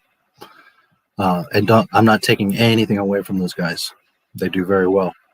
It's just that's not the videos I make. So if anything, they have the advantage because those types of videos do very well, and they can make them fast, and they can be on top of the news. It's funny. I was thinking of something when I was downstairs. Breaking news, like there's YouTubers like breaking news, and they'll be like, I was the first one to make the video, or I broke the news on this. And it's just funny because no, you didn't. No YouTuber breaks news on anything. You see a news article and then you make a video about it. The person that wrote the article broke the news. I mean, to be fair, some YouTubers get an interview and they might break some news, but for the most part, you're not breaking news, you're just making a video about it. But anyways, make some videos, James. Don't feel so bad. I've been playing the newest God of War for PS4 on the hardest difficulty since December, and I can't beat it. God of War is badass. Last one I played was PS3, but God of War was always pretty badass. I've been making videos for 2 years. I took a little break, and now I'm making them again. I'm almost done with my Jaws video. Good. KK has her own clawed flesh saber. Oh, I was going to say something about that. Yeah, did you guys like KK's lightsaber? When I'm done with Jaws, I'm going to continue working on my show, Jack and Ron, begin production on the Canadian War, and start writing Vice City, the series. Do it. Disney's Star Wars is notorious for borrowing without permission other artists' talents and hard work, so stunning and brave. Yes. I have other projects, but they're mostly shorts and won't be as big as the other stuff. Shorts do pretty good. My biggest video is 2.3 million views, and that's a short. 7,000 plus subscribers from that video.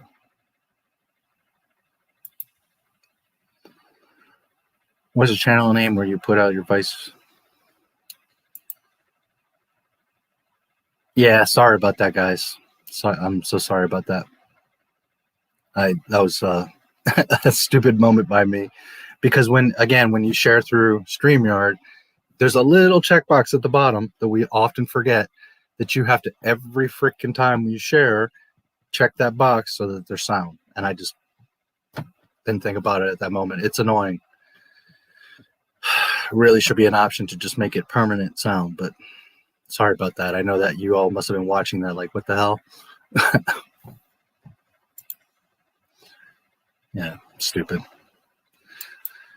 That was my fault. I'm back. I'm here. Good to see you, Gregory. You are back. I sure am. I subbed to you. I don't know if you saw that, James. I told you I would. I did.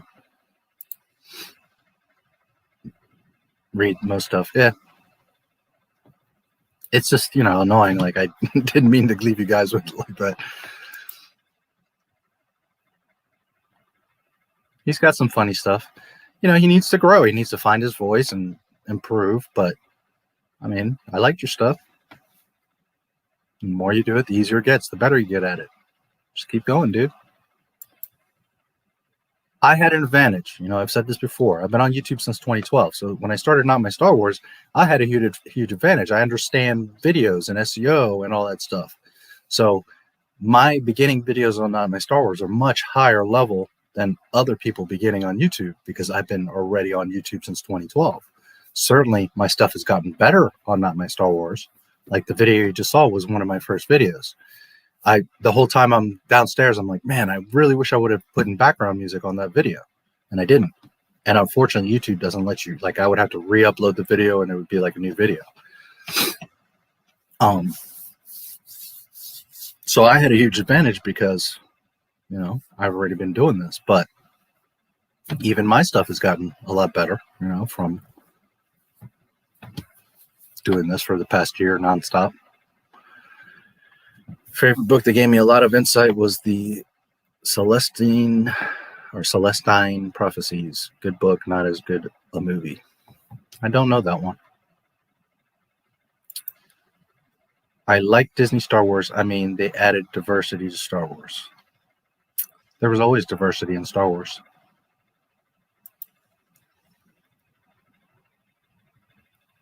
Yeah, well, that too. Raylo is the best couple because Rey and Kylo Ren shirtless. There you go.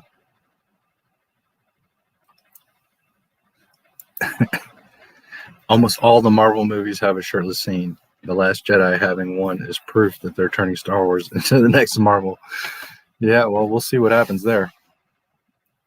Who knows what they're going to do? I mean, there's been hints of it. And it kind of makes sense, you know, to do all these movies that interconnect and or shows that interconnect. But Star Wars isn't Marvel, you know, so.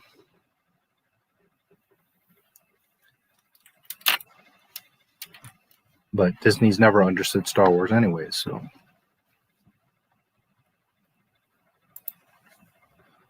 All Marvel movies, right. I'm also going to do a video of SpongeBob, Patrick, and Mr. Krabs robbing a bank. There you go. I was never much into SpongeBob. I'm just from a different generation. I know he's super popular, though. I mean, millions of people love that dude. Been on the internet since 2008. Never heard any serious defense of the prequels, George Lucas, until after TLJ. I don't know. Maybe you're on the wrong people. I always loved the prequels. I don't think they're perfect or as good as the OT, but I always like the prequels. The prequels, it's like I've said many times, if you watch them as a separate movie, no, they're not like, wow, amazing movie, but they do what they're supposed to do. Respect the franchise, respect the canon, and tell the story of Anakin Skywalker. As long as they do what they're supposed to do. If you watch them so separately, then you may not enjoy them. If you watch them as 1 through 6, you realize they're pretty damn great. And I know a lot of people don't like them, but it makes me wonder if you really like Star Wars, because they're as Star Wars as Star Wars can be. And I don't know who you are, Facebook user. That's okay. If you're interested, at the bottom of the description of the stream, there's instructions where you can add yourself and your name will show if that's something you're interested in doing. If not, that's fine. But just so you know. Sexist because there wasn't many women in Star Wars, and slave Leia is the main proof. Mm-hmm. It's up to you how you look at it. I mean, there's lots of women. There's the commander and Echo Base. There's Mon Mothma. There's tons of Twi'leks. There's women in Star Wars. All kinds of women aliens.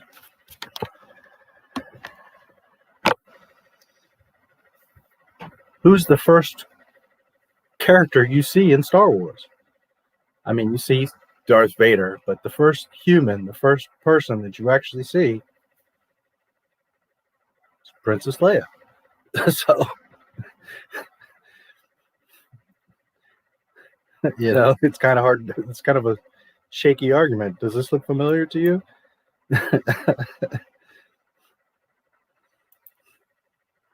She was kind of a big deal. Remember her?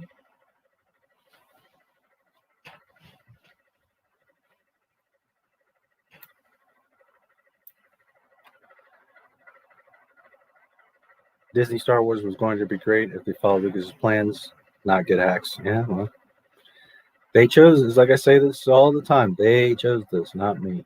They created Star Wars, not me. I've been on YouTube since 2007. First video I watched was Thomas and the Tank Engine murdering somebody. Damn.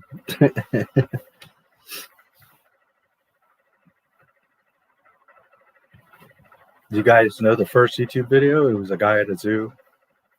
I think it was an elephant behind him or a giraffe. I don't remember, but Day at the Zoo. My Day at the Zoo, I think it's called. That thing has like, I don't know, 50 million views or something just insane.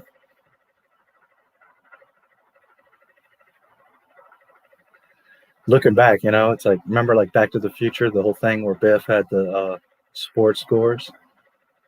Imagine just going back to like 2005 or 6, making a bunch of videos, just little simple life videos, and then the day that YouTube came out, you just uploaded them.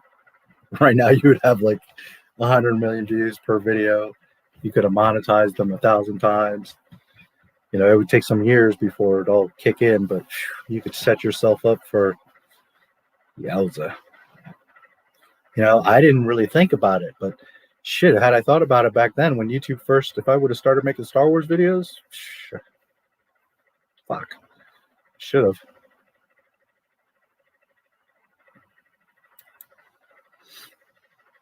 Thomas back then. Yeah, but you were what? 6 years old or younger?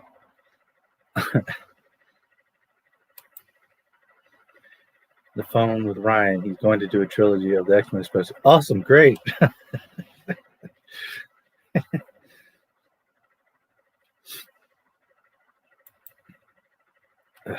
They probably will give him a trilogy because you know how Disney feels about the fans. Why? Because fuck them, that's why.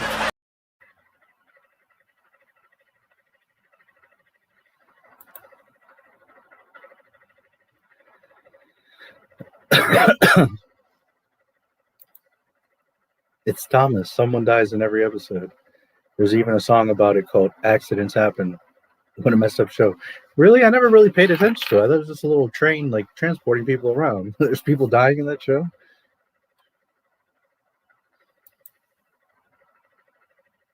But later on, he sexualized Leia and Padme. Well, I mean, again, that's, I guess, how you look at it. Star Wars was sexy. It used to be sexy, yes. But it's not like they were in, like, tiny G-string bikinis, Mr. Brazil. Did it bother you to see Leia in that bikini? I don't think so. I think every woman back then was like, holy shit, I wish I could do that. Every guy liked it. And it's not like the whole movie she's running around like that. It's because she was a slave. Padme, all 20-year-old girls want to look cute and show off their tummy and all that mess. I don't think it was all that.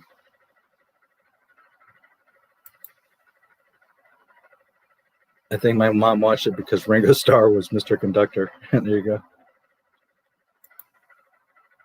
Water Pancake. Hi. Hello. Greetings. Welcome to the stream. Thank you for being here. Padme was always a hottie. Hell yeah, she was. She's a cutie pie, Natalie Portman. I don't totally agree with her real world.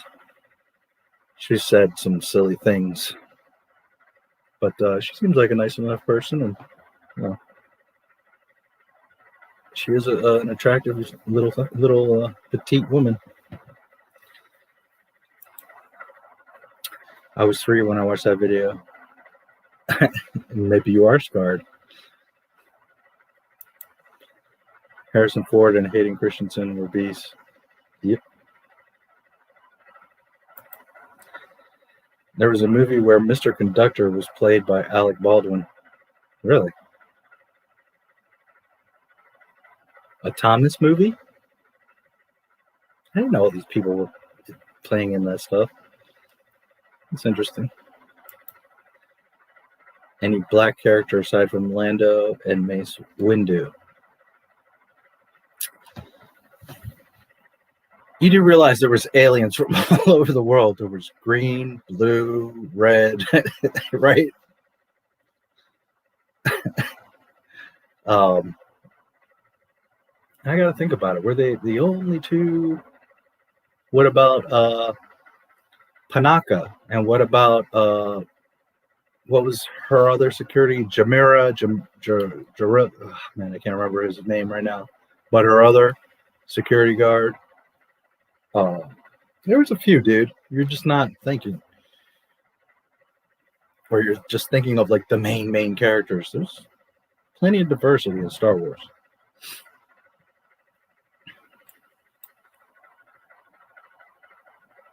Lando and Elite in Solo. Yeah, there you go. That's as sexualized as you can get. Sticking a banana in a tailpipe. I thought that was something that only Eddie Murphy would do. See how many of you know that reference. Solo lost money, as Jeremy says. Solo lost money. Enslaved Leia was sexist because women can't show flaws in movies?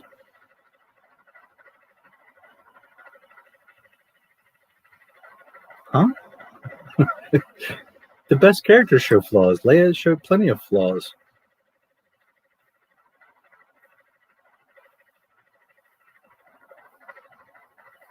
Leia wasn't perfect.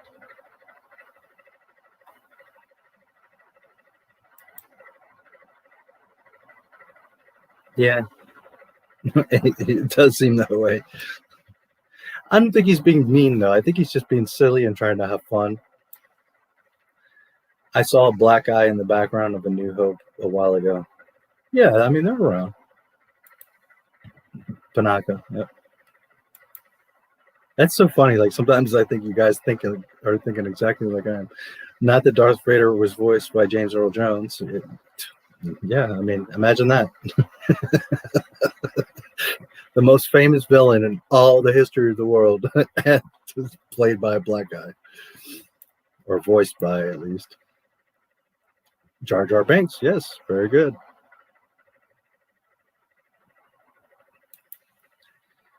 Lando was a playboy, not a robosexual. Yeah, well, he used to be. That's what the mouse does to you. I hope he had some good lubricant. It's only one show that has robots having genders, Futurama. Yeah. Well, that's not the only one. Blade Runner. There are female robots out there. Sci-fi, but they are out there. Star Wars, no, there's no such thing as a feminine robot. There's feminine programming. They have the voice, and they might have lumps, but they're not they're not female. They're just because some people would feel better with a female maid or a male butler, just whatever you know, a female waitress or something. But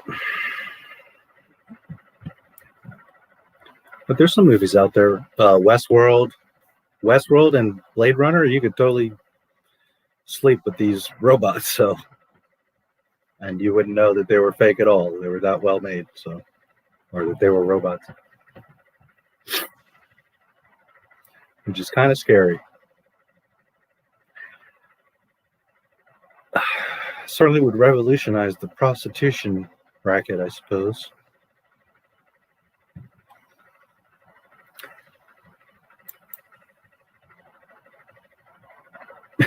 Bender and funny shenanigan. Bender's so crazy. Jar Jar wasn't played by a black guy, just a guy. You don't have to bring race into it. Yeah. Man, poor, what's his name? Ahmad. The shit he went through.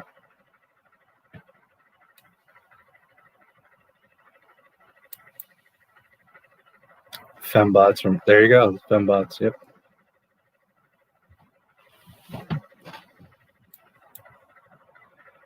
Because you like George? Okay. I guess we're all sexist. For being a man. I'm so sorry that I love women. Outer Limits Valerie 3 had a female human android. There you go. You know, I've talked about this a little bit before, but and definitely I can tell last name is being funny. But it ties back a little bit to what I was talking about earlier with women, you know, how feminists have gotten so crazy, like they take away from themselves at this point. Like you want so much that you don't even realize you've taken away from yourself.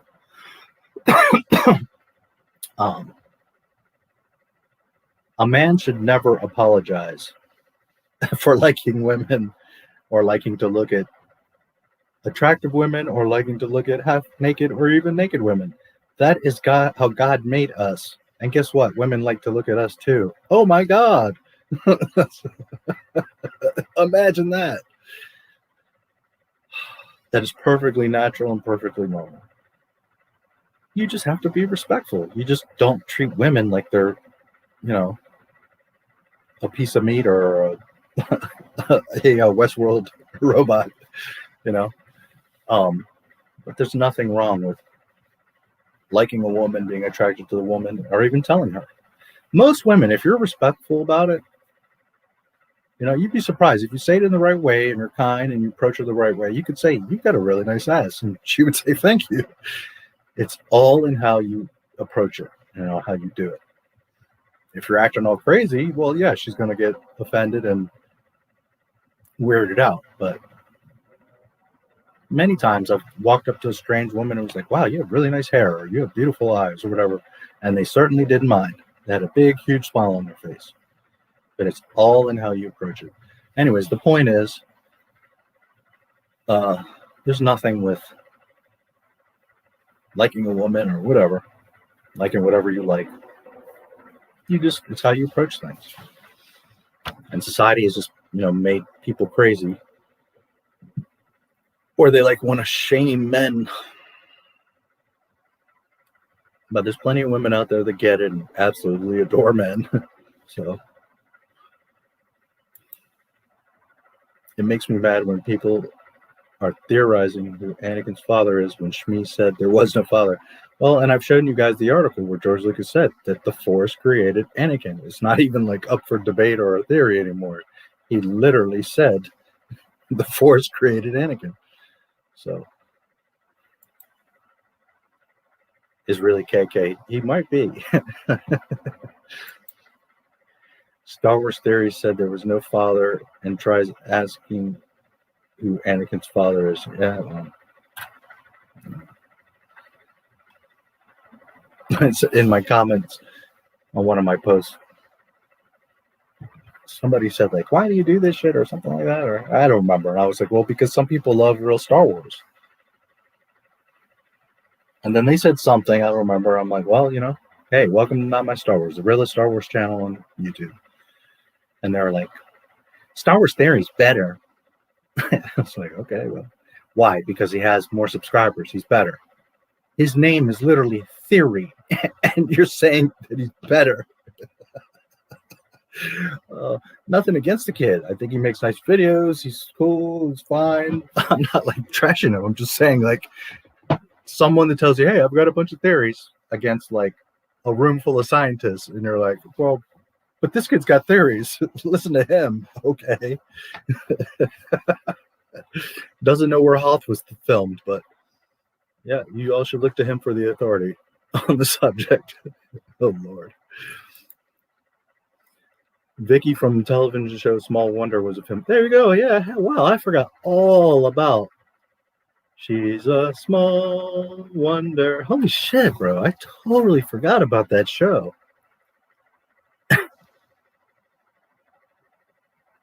But did she have all the parts? Were all the parts there under the hood? Was everything? I wonder. Or was she like a Barbie doll, just like a bump? Who knows? That's funny. I had forgotten all about her. Whatever happened to that girl? Who was that actress? Let's do some investigation here. What's going on? Oh, man. Just a moment.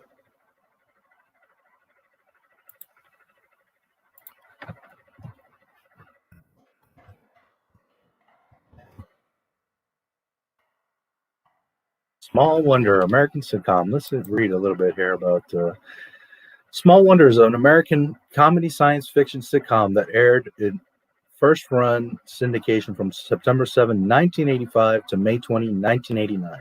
The show chronicles the family of a robotics engineer who secretly creates a robot modeled after a human girl, then tries to pass it off as their adopted daughter, Vicky.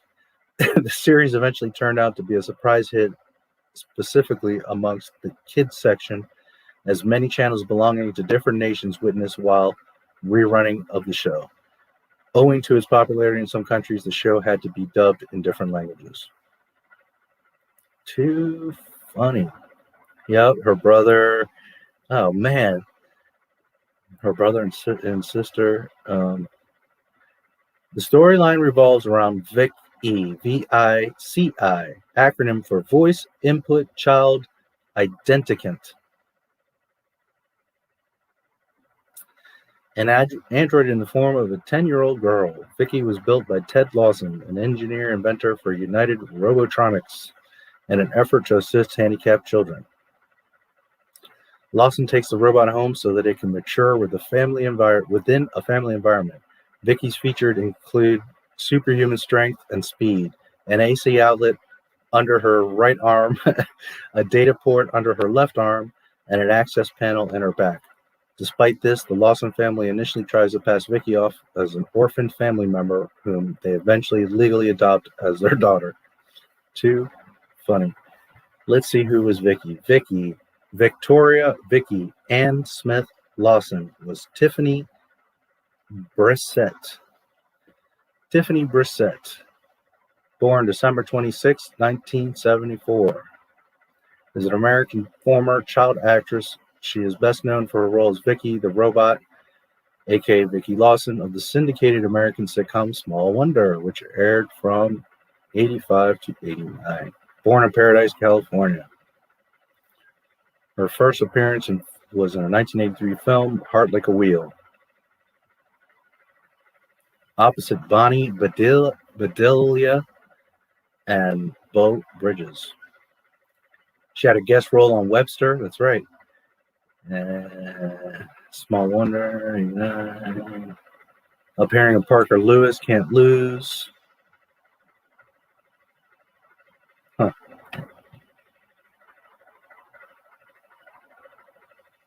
1991 was her last thing, Parker Lewis, Can't Lose. There's no picture or anything of her. What happened to Vicky? Tricky Vicky, where's she hiding at?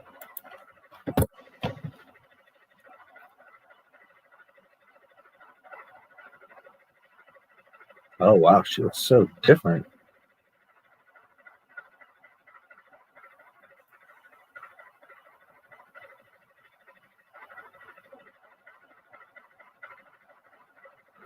Well, maybe not so different.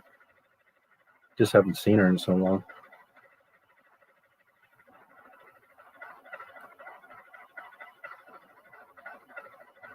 Oh, there's a nice picture.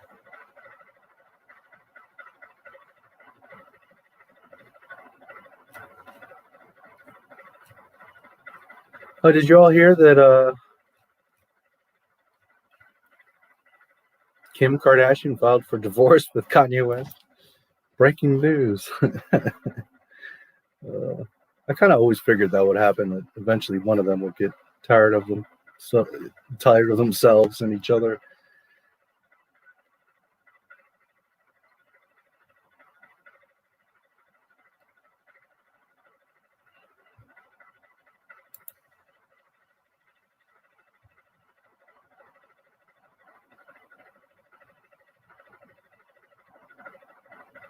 What?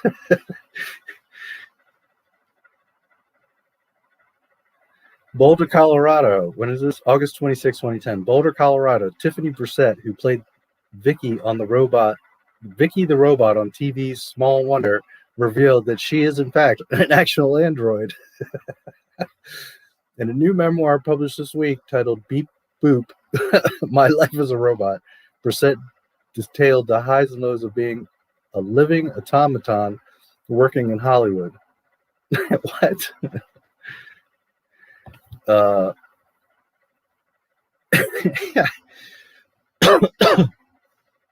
Brissett detailed the highs and lows of being a living automaton working in Hollywood. In Small Wonder, Brissett played the character of Vicky the Robot, which she called a natural fit in the show. Father Ted Lawson creates a robot girl, though a feasible explanation is never given. Still, that didn't stop hijinks from ensuing on a weekly basis.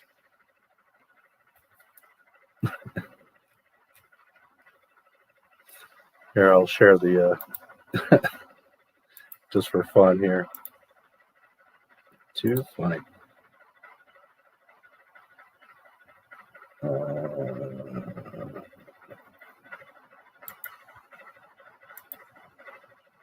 Here's a really nice picture of her. Jeez, get out of there.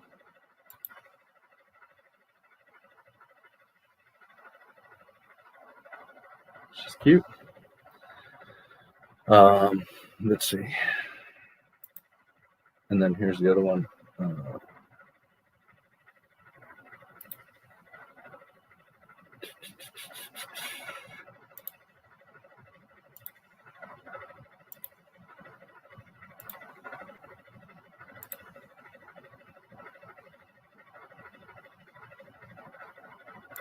I believe it's this. Yeah.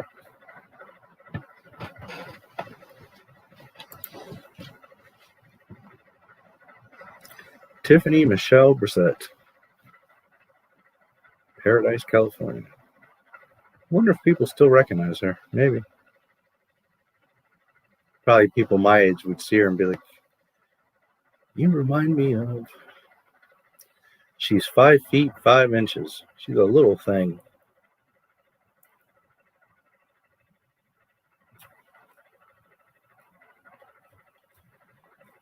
So I know you all are broken up about Kanye and Kim. But, you know, it'll be okay. Just frees him up to be president now. Oh, man. What is WandaVision? I don't have Disney Plus. I haven't watched it. I just am too busy, but it's basically a Marvel show. I can't say too much because I haven't watched it, but it's like a Marvel sitcom. And I know I'm hearing a lot of different Marvel characters' names in it, but I can't tell you the story or premise because I haven't watched it. So, but it's a Marvel show. And Elizabeth Olsen of the Olsen twins is the main character.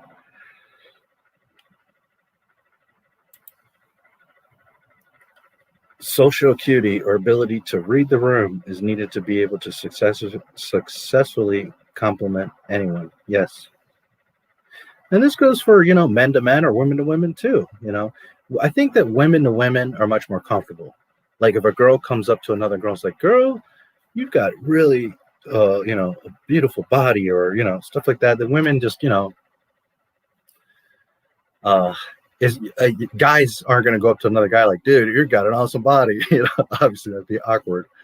But, you know, understanding how to talk to people. On the same token, if you are into bodybuilding and you come across the right way and you're like, dude, I really admire you. Like, you're really in shape, and like, I'm trying to get in shape, and you know, it's all in how you talk to people. I mean, but you know, of course, when you're going between the two sexes, sometimes it can be tricky. But you know, I've said it before, that the best way is just to be honest. If you're being genuine, most people are going to pick up on that. Let me tell any boys in the room a secret. When you go and talk to a girl, she knows you want to sleep with her. It's not a surprise or a secret. Okay, so just get over it. Now, granted, sometimes you just want to talk to a girl for whatever reason, right? You have a project to do, or you just need to say something. But what I'm saying is, in general, when you approach a girl, she knows that that's like the end game. So stop being weird about it because she knows. Imagine that. Oh, boy. I don't mind the theories, like seeing a vision or alternate ending. Just don't make it all about that. Yeah, and again, I talk lately, I don't know, he seems to come up, and it's not like I'm not subscribed to his channel. I don't really watch his stuff. Every now and then I do. I'm so not obsessed or care. But it is a bit frustrating when you see someone that like really doesn't know his stuff, calls Disney stuff canon, and just is like theorizing about stuff. But because he's got so many subscribers, he must be the best YouTuber, right?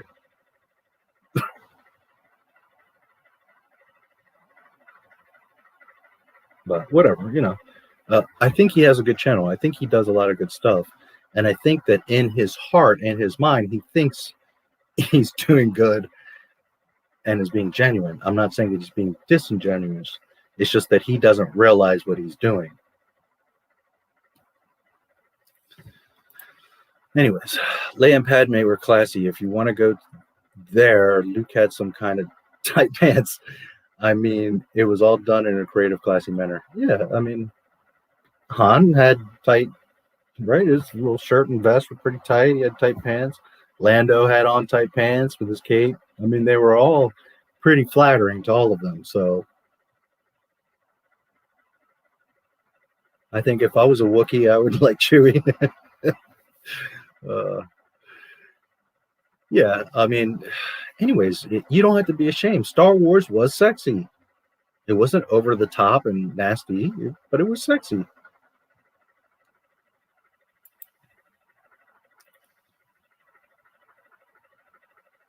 Lord, I don't even want to know. Lol. I'd like to think Vicky was like a Barbie doll, because if not, the daddy or creator has a lot of explaining to it. Well, true. It depends on his motive. Maybe he wanted to make her for, you know, someone in the future, or I guess she wouldn't really grow. I don't know. I was just being kind of funny. But yeah, that's true. What are you doing that, dude?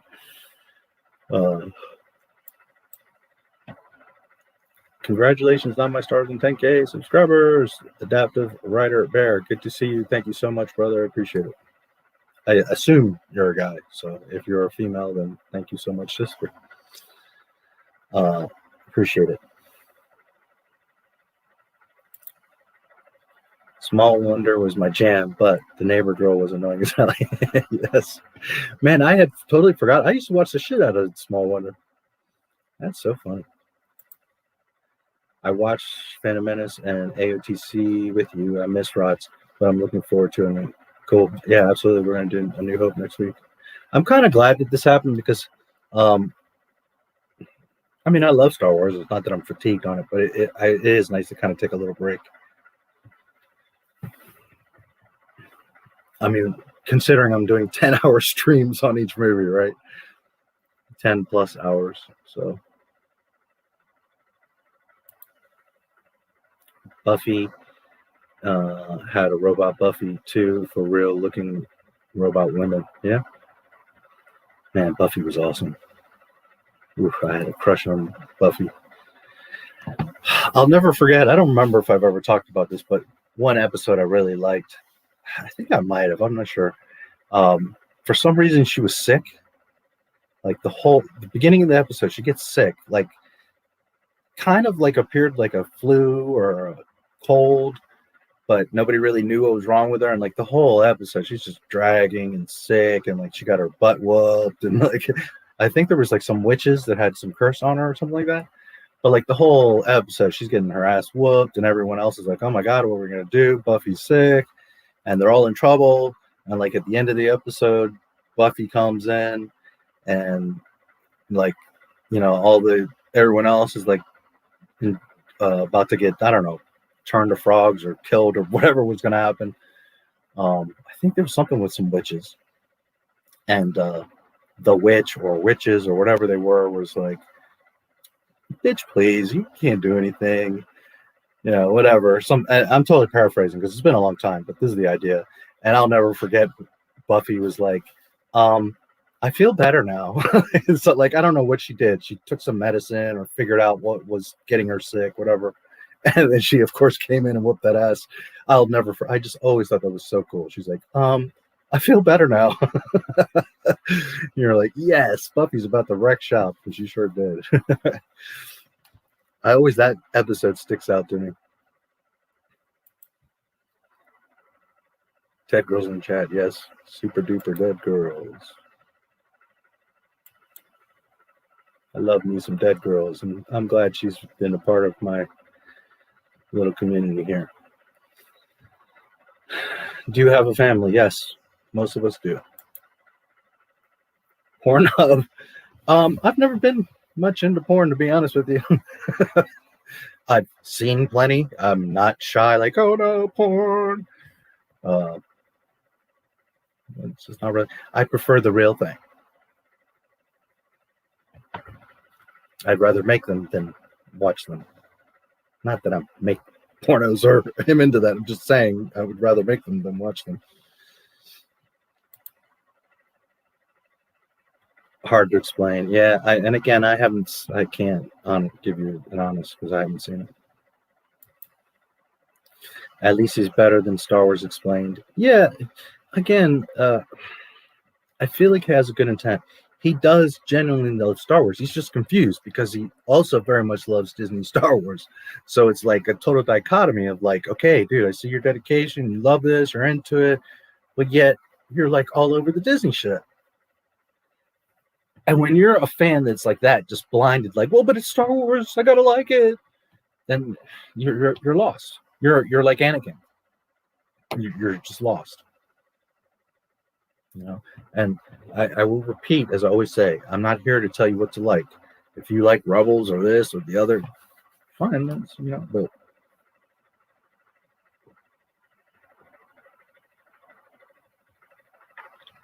he plays very neutral, very safe. Have you ever heard out of Larry's mouth, the sequels are trash, Disney's trash, this shit is bullshit? No. And he's never going to say that, because that's why he has so many subscribers, because he plays on the fence. And I don't do that. I don't like that. You have to take a position in life. Doesn't mean you have to burn everything down or be a dick, but you have to take a position in life sometimes. You can't just always play the fence. You come off very disingenuous. Doesn't mean you have to get all political and, excuse me, pushy and nasty. And Michael Jordan maybe said it best than anybody. Republicans buy sneakers too. Right? Because people would always say, Michael, you're the biggest athlete in the world. Why don't you ever talk about politics or issues and stuff? And he's like, I just stay out of that stuff because, you know. And that was the early days of media, before like now, where it's really crazy and you have access to so much. But he was smart. He just, you know. So I understand. But on the same token, if someone came along and just shit all over the game of basketball, is Michael Jordan just going to stand there and be like, oh, well, it's okay because, you know, they buy sneakers? Of course he would stand up and say something. Anyways. Which, by the way, Star Wars Explained was celebrating Gina. Oh, I'm so glad her trash got fired. It's about time. All this nonsense he said in the tweet. It's like, holy shit, dude. Wow. Go put on your Leia bikini and shut the hell up. James, is WandaVision a bad version of S.H.I.E.L.D. or Agents of S.H.I.E.L.D.? I think it's totally different, but I don't know.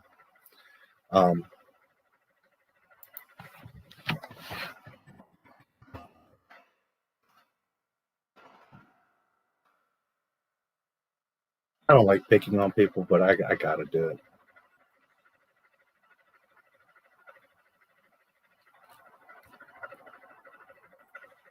Just a moment.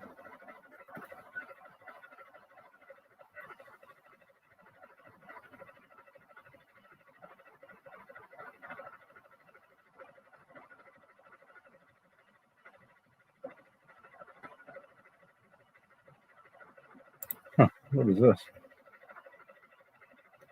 Oh, okay, flipped out.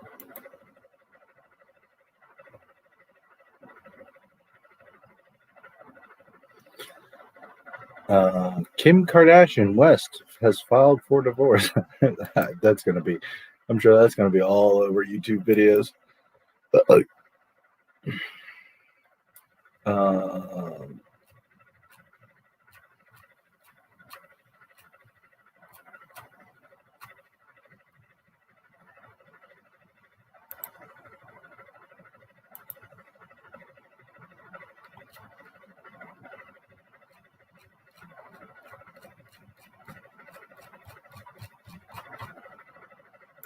What's happened to this problem the other? Okay, here we go. Sorry, I gotta do it. Gotta do it. Just because you were such a piece of shit about the Gina Carano thing. And I want to remind everybody, I don't simp for Gina Carano. I'm not like crushing on her. I don't think she can do no wrong, but she didn't do wrong in that tweet. Furthermore, let's explain some details here. That was an Instagram post, not even a tweet. Someone else shared her tweet, and everybody's like, she tweeted this. She didn't even tweet it. Furthermore, she didn't even write that. That was an image she took of someone else that had written that. So it just goes to show people don't even know what they're talking about. But anyways, sorry, but I got to do this. And to be fair, he did it to himself.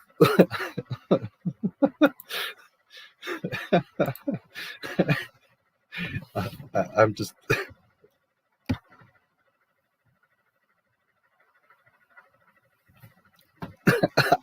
I just don't even know what to say.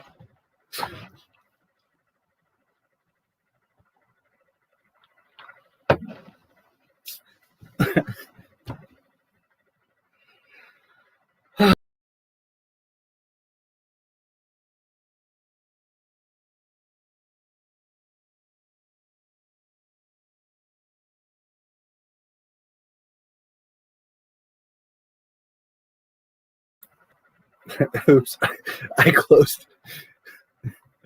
Let's see if it comes back.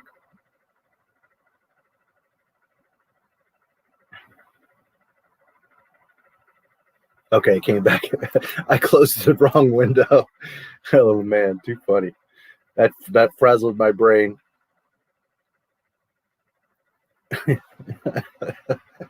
I closed the damn my stream window. Oh Lord. You guys can hear me okay? I'm back. Let me see. Yeah, it looks like it's okay. Trying to find where we were. Yeah. Again, I don't like picking on anybody, but first, they did that to themselves, so I'm just showing their own picture. I guess his thought is, well, I'm man enough that I can wear Leia's bikini. Dude, seriously?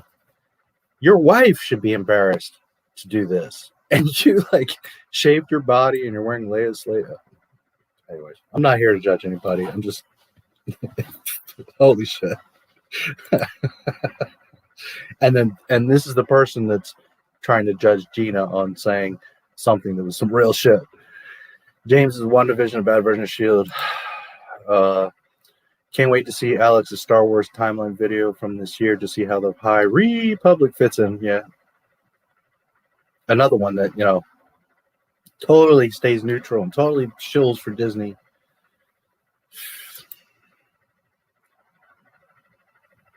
I've never seen Agents of S.H.I.E.L.D. WandaVision is pretty good so far. Haven't seen episode 7.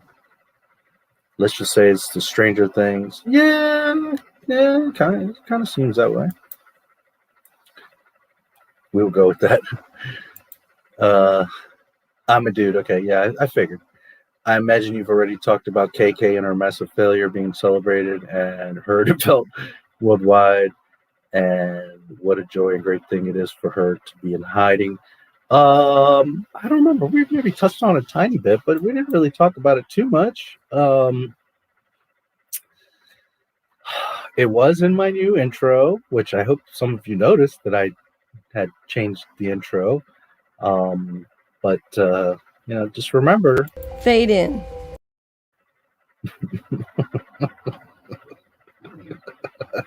Okay. Disney does it to themselves.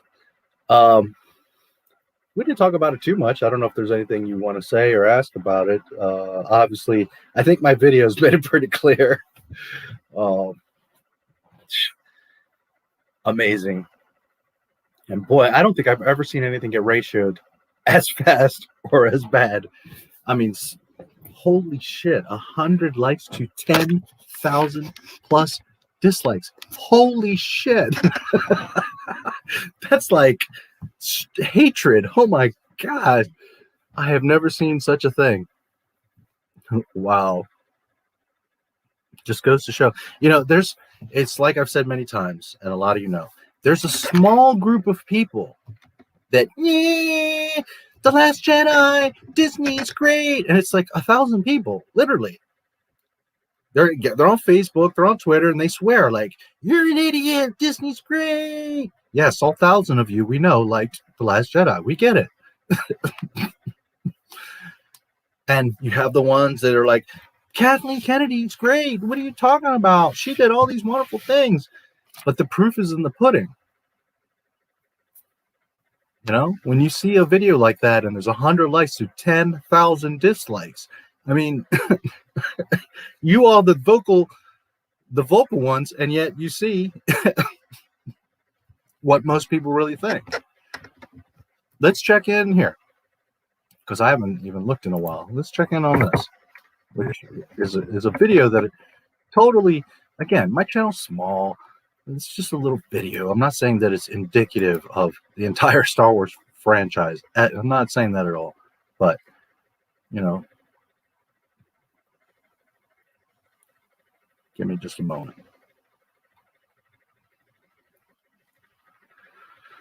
You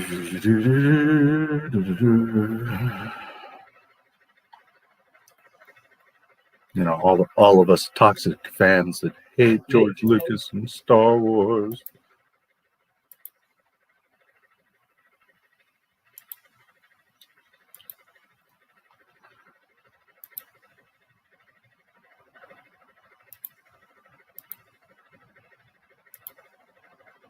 Okay, so my little video. Again, I'm not saying this is representative of the entire Star Wars franchise or fandom or any of that mess. I'm just a little YouTube channel.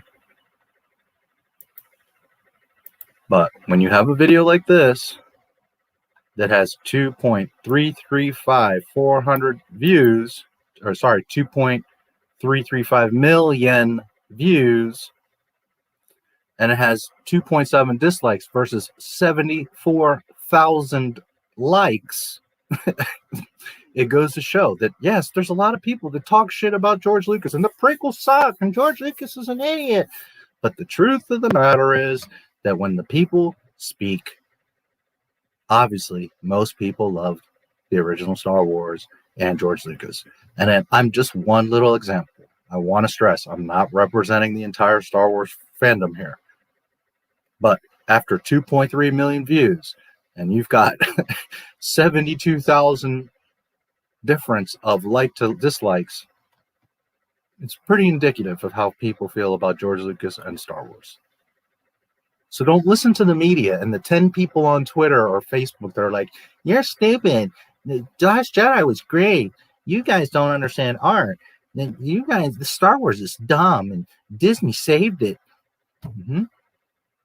That's why I've got more views on my video than 95% of all the videos on fucking Star Wars YouTube.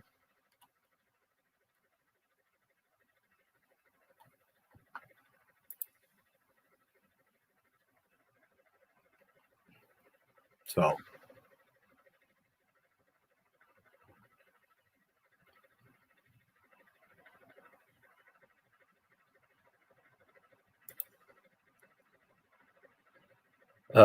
yeah, again, I figured you were. I just sometimes, you know, you can't tell, so I just wanted to be sure.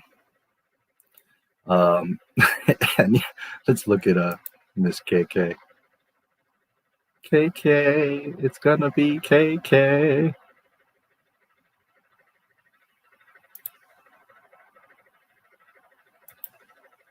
First, let's peek at this. I just put that one on. It's not blowing up. This one has been doing okay though. 1,000 views. But as you can see, always the ratio. Look, 143 to 17. There's always some knuckleheads that like to dislike. Wow, this video actually has some of the most dislikes of any of my videos. 17. This one gets ratioed. 2,100 views. Look, 342 to 10. I think you guys are seeing that. Hopefully.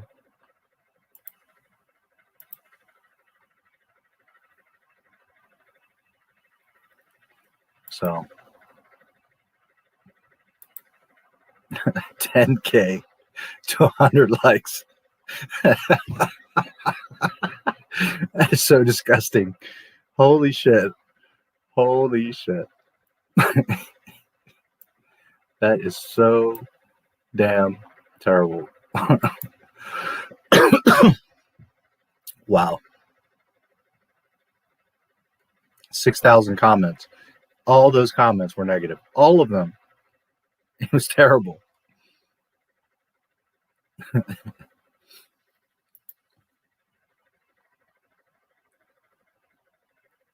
Let's see where we're at. Chewie was so badass. He was going commando all through the Star Wars movie, freeballing. Hell yeah. Good point.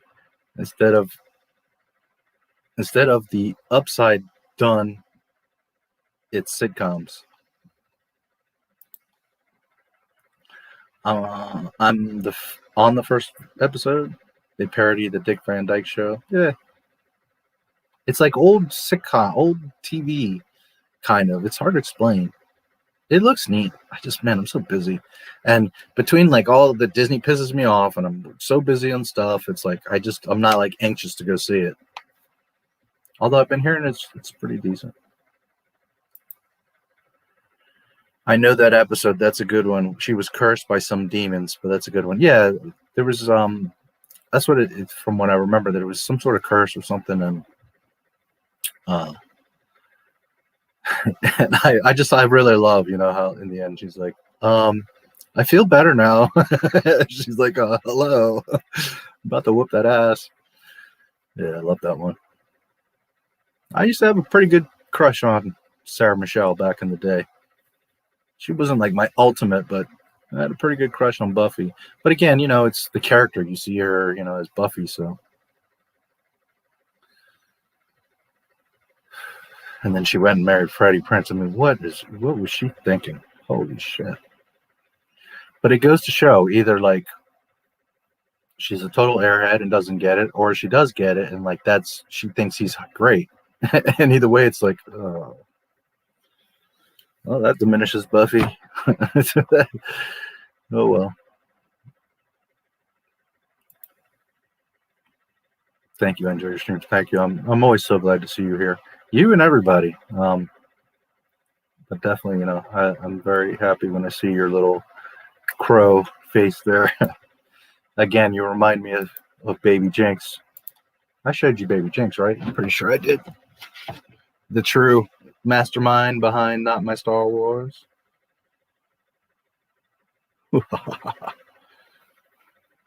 She's the one that does all the videos, guys. I have to tell the truth. She does all the editing and script writing, and she's the true mastermind. I had a massive crush on Sarah Michelle Gellar in middle school, and honestly, she's still a dime. Yeah, I mean, she's definitely a very attractive girl.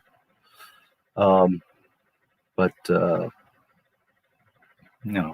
lot of that is what you know of a person, so I feel she's a little bit diminished. But yeah. I don't really have anything against her. It's just her choice in husband was pretty poor. Make them, then watch them.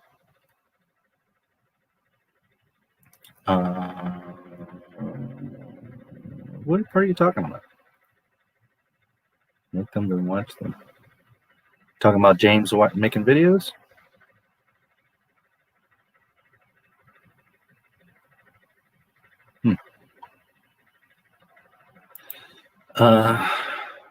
Does your son prefer porn? I don't have a son. How about you? What do you prefer?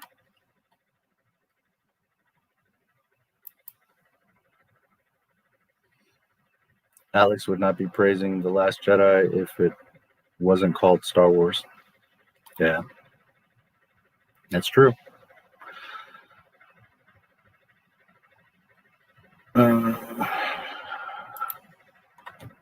Jedi Radic Griff or Radic.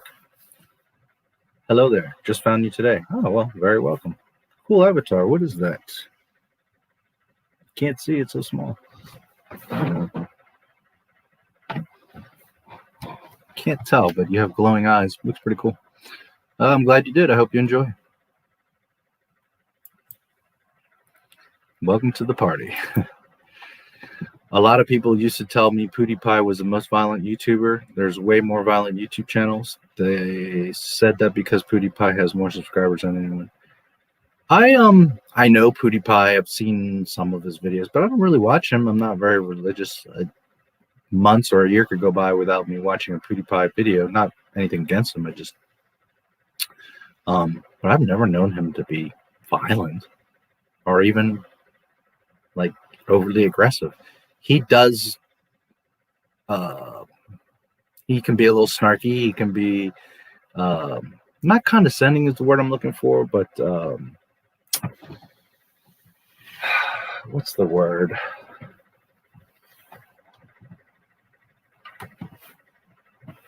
Sarcastic, I guess. He's very outspoken. I think he's funny. He does good stuff. I'm not much on the, which is ironic because it's kind of what I'm doing now, but I'm not much on the sitting watching him play games and talking. It's different when you're doing it as opposed to other people watching you, but I'm not much into what he's talking about. But the stuff I've seen, he's smart and he's funny and he, brings up stuff and he's known for sayings and he's fast, like he's sharp. But I've never known him to like be violent or be just all out rude or a dickhead. Outside of like making jokes or something, or if someone's being a dumbass, well then okay. But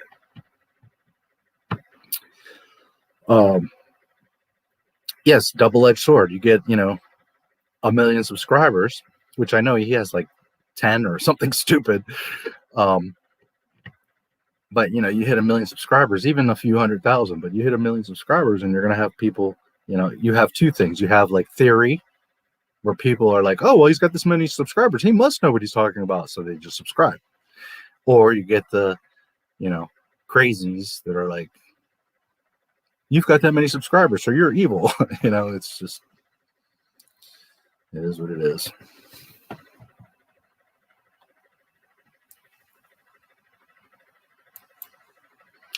It's actually kind of cool to take a break in between the prequel and originals. Yeah. Thank you, Jedi. Same to you. Truly appreciate all of you. Crazy how I never brought up Marcus the Cosmonaut Variety Hour in your Rot stream or Rogue One stream. Well, but you have mentioned it. I remember you talking about it. Speaking of which,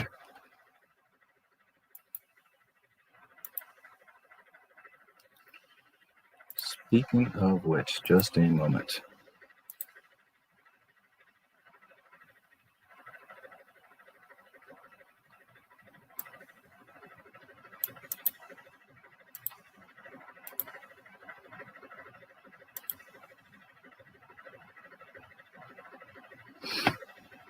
Come on.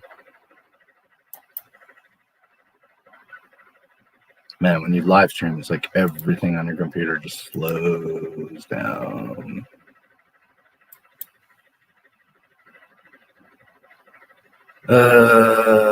Where did this thing go now?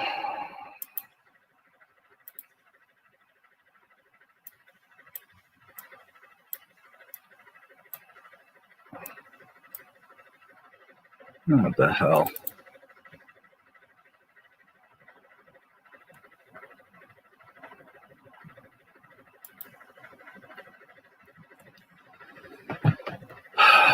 Where did I put you?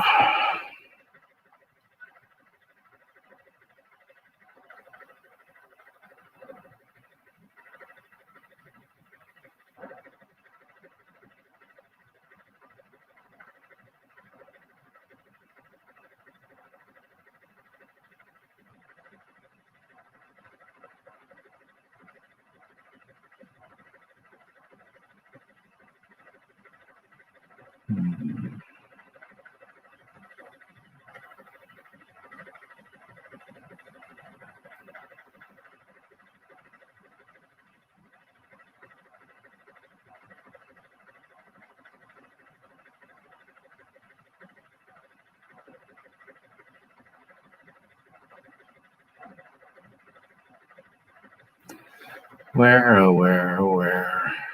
I have so much shit on my computer. Okay, maybe it's here.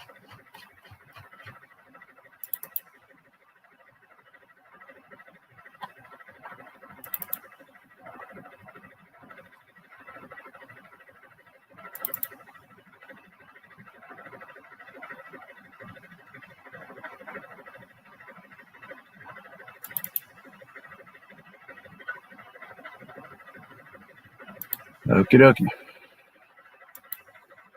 In the Rot stream, I was showing you my shirt, and I don't remember that I actually found the image, but in case, This is what that was.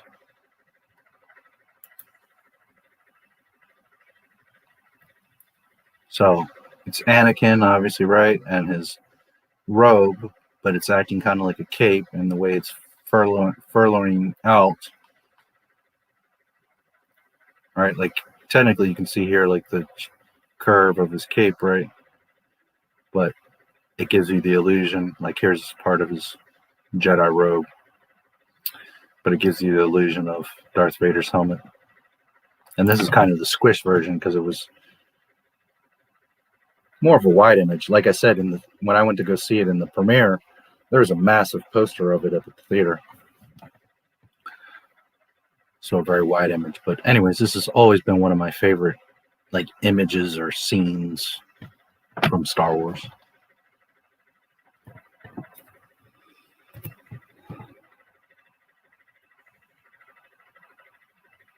Anakin becoming a man or a machine or something.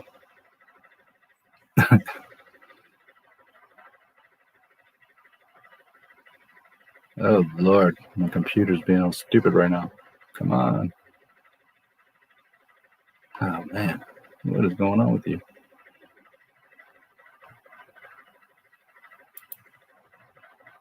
My mouse is out of control right now. Why? What's using up so many resources? Jeez. Let's shut some stuff here.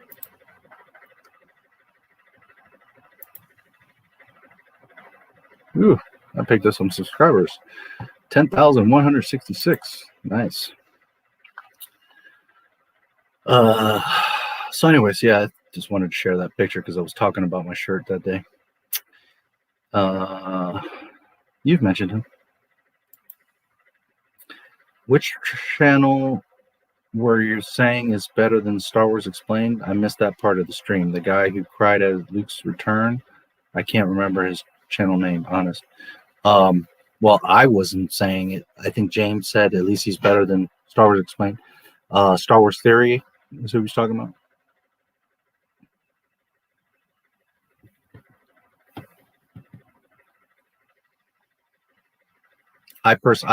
I'm not subscribed to him. I don't care for his stuff, but he's there if you want to check him out. He's close to 3 million subscribers.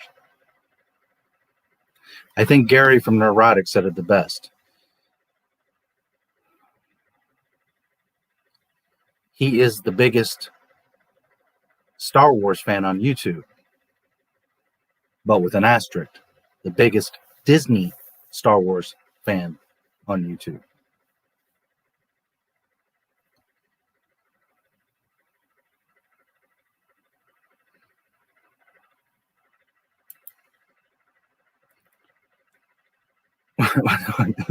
Alex's picture, is that what you're talking about? He's good, but I don't like how he loves the Disney stuff so much. Are you referring to Theory or Explained? They both, but yeah, that's the thing with Theory. He said he likes Solo. He likes Rise of Skywalker. He calls all the Disney comics canon. I mean, it's like he says all this stuff, and it's like, holy shit, dude.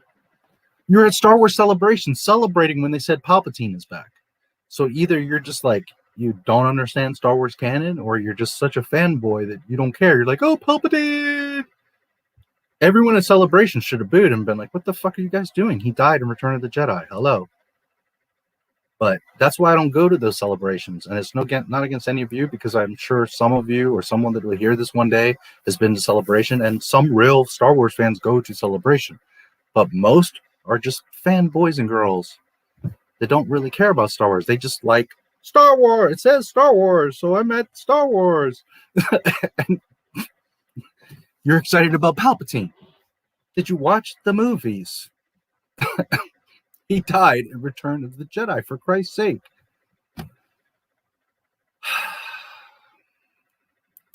Y'all are going to make me do it, aren't you? Stop twisting my arm. All right, fine. Y'all are going to make me do it.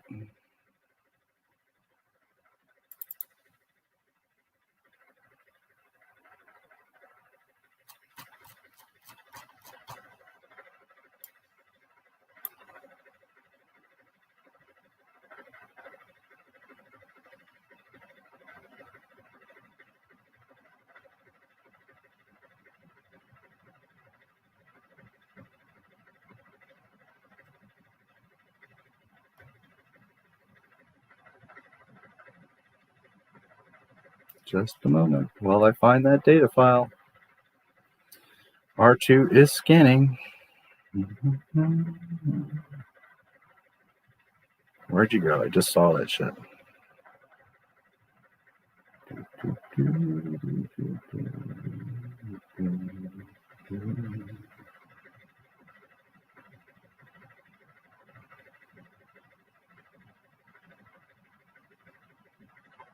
Here you go. Now, first, I did not make this. Second, I'm not trying to attack him. I'm not telling you to hate him. I'm not trying to cancel him or embarrass him or anything. I'm just saying, you you have the biggest YouTube Star Wars channel, dude, and you have a responsibility to represent the fandom correctly. And when you do shit like this, and there's a video, this is not at all doctored or made up, or, you know, you're at Star Wars Celebration. Ah, Palpatine. I would have been throwing my fucking shit at the stage. Like, you all are bringing Palpatine back? And all these people are like, yeah, Palpatine. He fucking died in Return of the Jedi. How fucking ridiculous. And then here's when he's like, oh, well, they lied to us. No kidding, Theory. What have we all been saying for 9 years?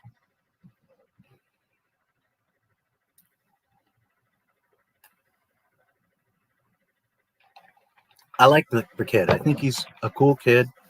If I met him and he wanted to shake my hand, I'd be like, hey, what's up, buddy? Cool. But he genuinely is a bad representation of Star Wars. Especially when you have the biggest channel. Anyways, it's fucked up these days. You can get fired for having the wrong opinion and even just expressing it on your own outlet for people who want to hear what you have to say. I can't believe people don't sue. Yeah, well. I think Gina proved her point. She, you know, Disney proved the point. Lucasfilm proved the point for her. By literally doing that, they literally proved the point that she was trying to make. So at the end of the day, she's kind of like, you know. By the way, I want to remind you guys. May the Force be with us. Baby Jen wanted to let you guys know that.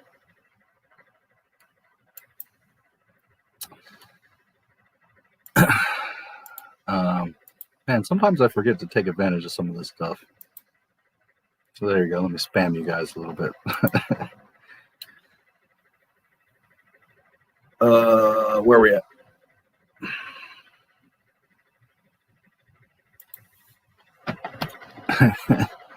Yes.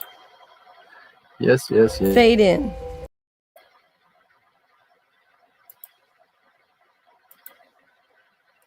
Video Spielberg in your new intro. Awesome, thank you.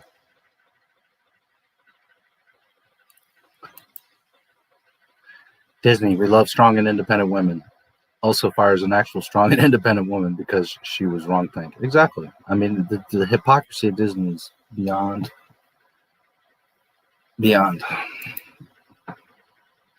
I'm 130 behind you live at the moment. I'm at 428. So I heard someone tried forcing Daisy Ridley to fall in love with Adam Driver to make their Raylo fantasy come true. These people are not Star Wars fans. No. Forget about Star Wars. You shouldn't be trying to force anyone to do anything that... It's just nuts. Some people said Star Wars was dying until The Force Awakens came out. If the prequel trilogy was killing it, the toys wouldn't have sold well and the films would have failed. Yeah, there was... Listen, Star Wars wasn't, you know, the #1 toy anymore and the #1 talked about thing because it had been a while. But Star Wars was far from dead. There's plenty, millions of us that are like, love Star Wars, always happy to hear about it, would always want a new movie or show or something. I mean, it was far from dead. Far from dead. You know, and unfortunately things turned out the way they did, but Lucas was this close to making freaking the sequel trilogy, so oh well. Here we are. Thank you for subscribing, Jedi Sith Kid 77. Nice. Thank you for subscribing, Michael Hager. Clone Boys, thank you for subscribing. Robert Deckert, thank you for subscribing. If you guys are still listening around or hear this later, it doesn't tell me that until like hours later. So, but thank you for subscribing. Back when it was dying, everyone had an Anakin action figure. Action figures, video games, books, Legos. It was the most popular thing at the time. Yeah, there was always something. You know, people act like, oh, it was gone. No, it wasn't. There was stuff around. There was always a book, a comic, something, a game. Star Wars fandom never died. It's had like peaks and drops and stuff, but it's always been around. Yeah, dude, I have cognitive dissonance when I watch Theory talk about how Disney dissed George so much. Then he makes videos about sequel trilogy character. Yeah, that's the thing.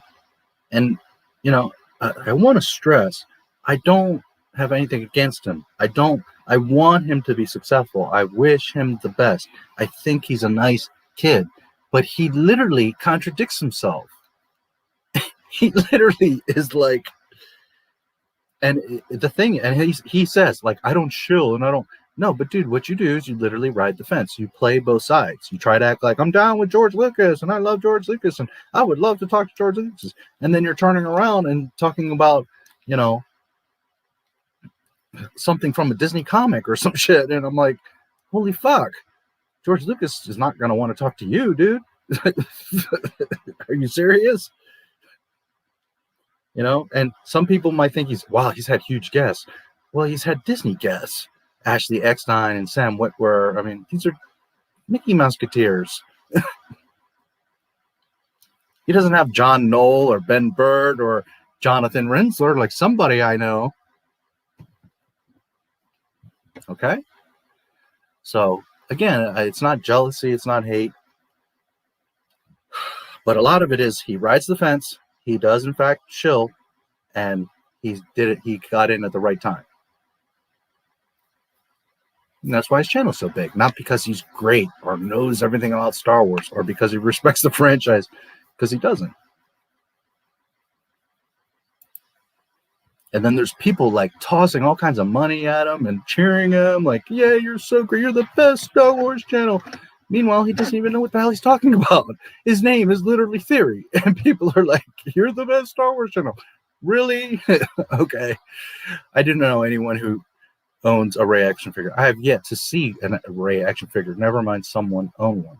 And when I say that, like, I'm pretty sure I've seen one at the toy store. But like a kid or at someone's house, a Rey action figure, I don't know, a single kid. And there's that one person on Facebook who's like, shut up, you're a fucking idiot. My daughter loves Rey and has 3 Rey action figures. Your one daughter, yeah. What about all the other 22 million girl Star Wars fans that don't have a Rey or a Rose or a Holdo or none of that? But they all had a Leia, didn't they? Maybe they have an Ahsoka. I could see that. But they don't got no Reys.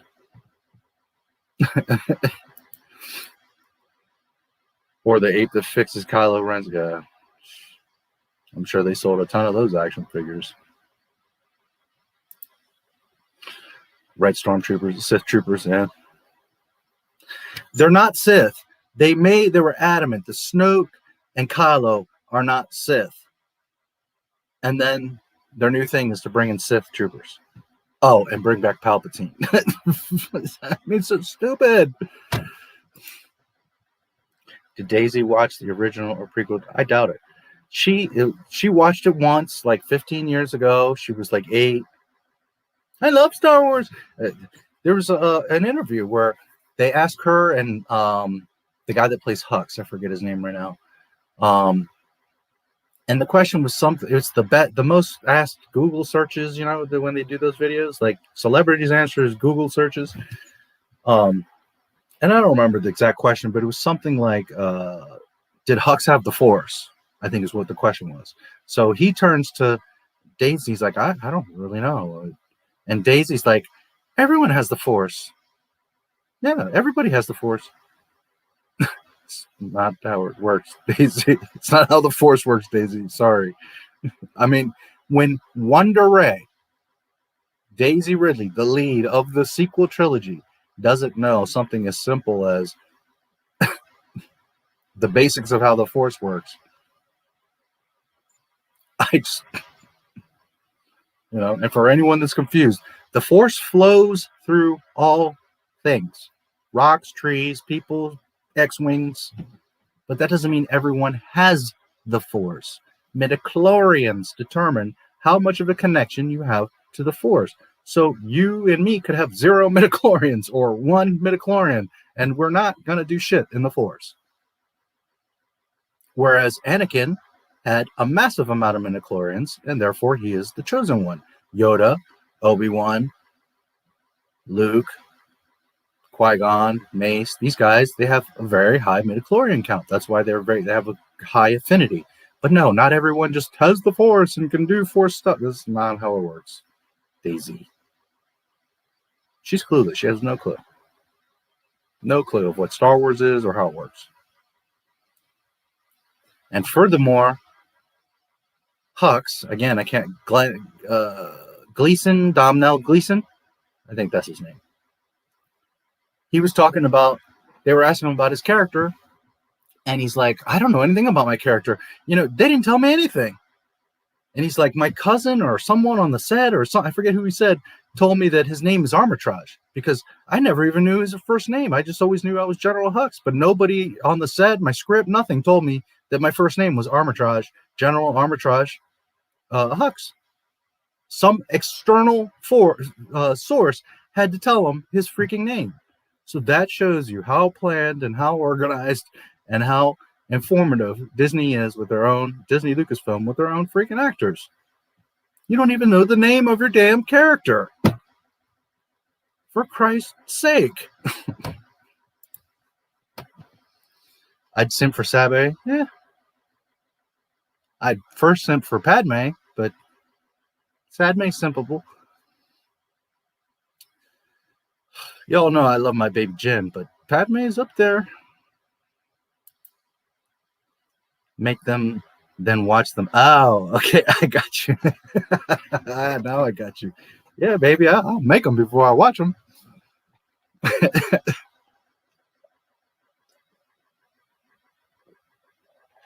And just to clarify, no, I don't want to make pornos and put them on Pornhub and everybody see them. I'm talking about with my lady friend, wife, whatever. I'd much rather make pornos with her than sit around watching pornos. Girlfriend, whatever the case.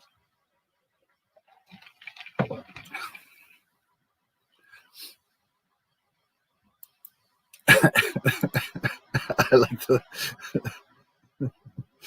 Oh, that's funny. 4 hours in the stream and you still haven't watched the movie yet? What movie? A New Hope? I told you I'm not doing A New Hope this week. We're doing a chill stream, dude. 10K, baby. Where you been? Are you forgetting? I guess I gotta remind you.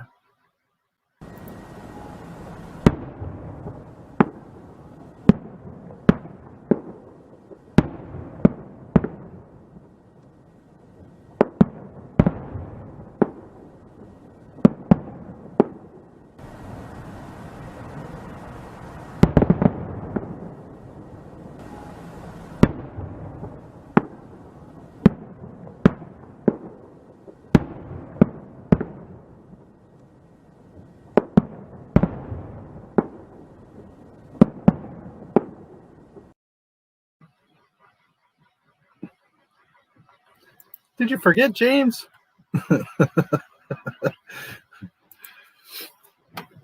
Did you ever imagine your parents making sex? No, not really. Lord. Oh, here's what I say.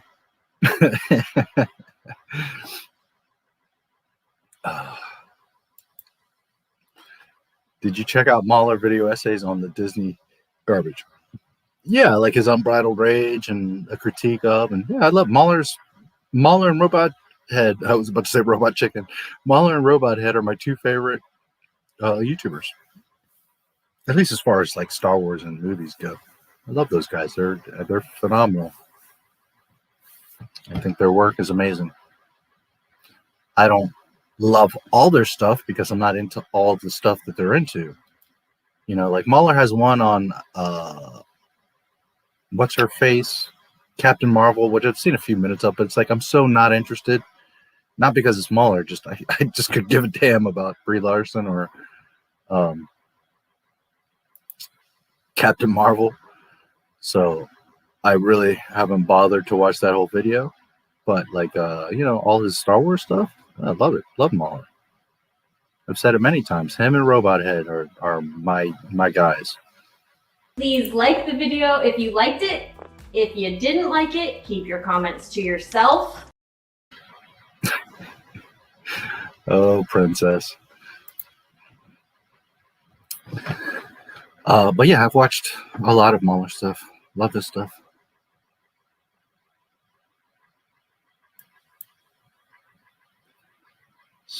Need to get Star Wars The Last Jedi toilet paper. That would be cool, actually. Then again, I don't know if I'd even wipe my ass with it. It's not even that good. It's not even worth that. Yep. That's a good. Last Jedi is so bad I wouldn't even wipe my ass with it. There you go. Wouldn't even wipe my ass with Last Jedi toilet paper. If the stupid trilogy wasn't called or about Star Wars, it would have been forgotten a year ago. Well, I think it's pretty much forgotten. This is the thing. You've got people that defend it, right? But when's the last time they actually watched it? Here's the best thing, guys, that I always say, and I've said it before, but I'll remind you. The best way to get these airheads is like this. What was the sequel trilogy about? They can't tell you because nobody, not even JJ and Ryan, know. There was no story. None of it was planned. None of it is cohesive. There is no continuity. None of it makes any sense. So if you challenge anyone, any Mickey Mouseketeer, tell me in one paragraph, a few sentences, what the sequel trilogy is about. And they're going to be like, you're just an idiot. You don't understand art. That's why you're stupid. No, tell me what it was about. And they can't. Whereas you can very easily say what 1 through 6 were. The story of Anakin Skywalker, the fall from grace, the fall to the dark side, being obsessed so much that you became fearful of losing someone or something, and you made a pact with the devil to be able to hold on to it, to achieve immortality. And that pact is what turns you into the destructive force and pure evil that terrorized the galaxy until your very son came with nothing but love and unselfishness and brought you back. It's not complicated. That was just off the top of my head. I didn't rehearse what I just said. I said that in what, 4 or 5 sentences? So ask someone, what is the sequel trilogy? Well, you know, Rey, she's like this super Jedi that can do all this stuff, and there's no story. There's no story there at all. None of the characters are developed. None of the worlds are built. There's nothing. There's nothing there. So that's your biggest weapon anytime you meet these Mickey Mouseketeers. What is the sequel trilogy about? Naturally, 9 times out of 10, they're going to take the defensive and be like, see how stupid you are? You don't even get it. And that right there tells you that they have no idea what it's about, because if they were confident, like I get comments on some of my posts and stuff, right? Like, you're so fucking dumb. Why do you even care? Well, why are you then on my channel commenting if you don't care?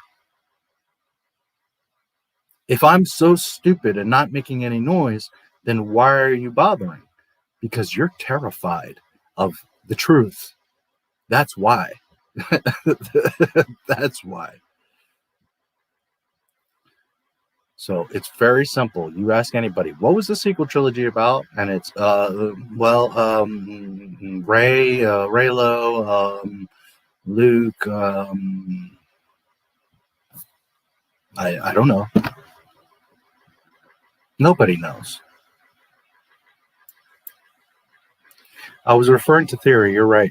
He rides the fence and is probably a very rich guy for it. At least he seems honest about his opinions, but I agree you have to take a position. Yeah. You know, and it's like he just put out a video, Leia's lightsaber. I love Leia, but dude, what are you doing with Leia's lightsaber? How did you buy that lightsaber? By the 3 million airheads that are giving you donations and they're watching you spending their money. I don't know.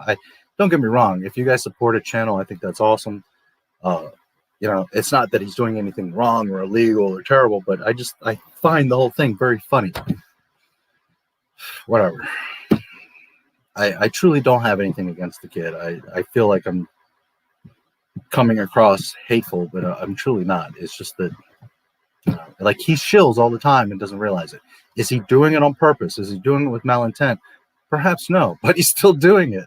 That's the thing. Disney's offenses are too serious to ignore and to go unpunished. They should be tar and feathered to warn producers and people willing to forsake sacred franchises as a money grab. Absolutely. And when listen, one thing is like you don't want to speak badly and you don't speak up. But another thing is when you're like 1 minute celebrating sequel trilogy, the next minute celebrating, oh, but George Lucas was so great. Next minute you're celebrating Rebels. The next minute you're celebrating.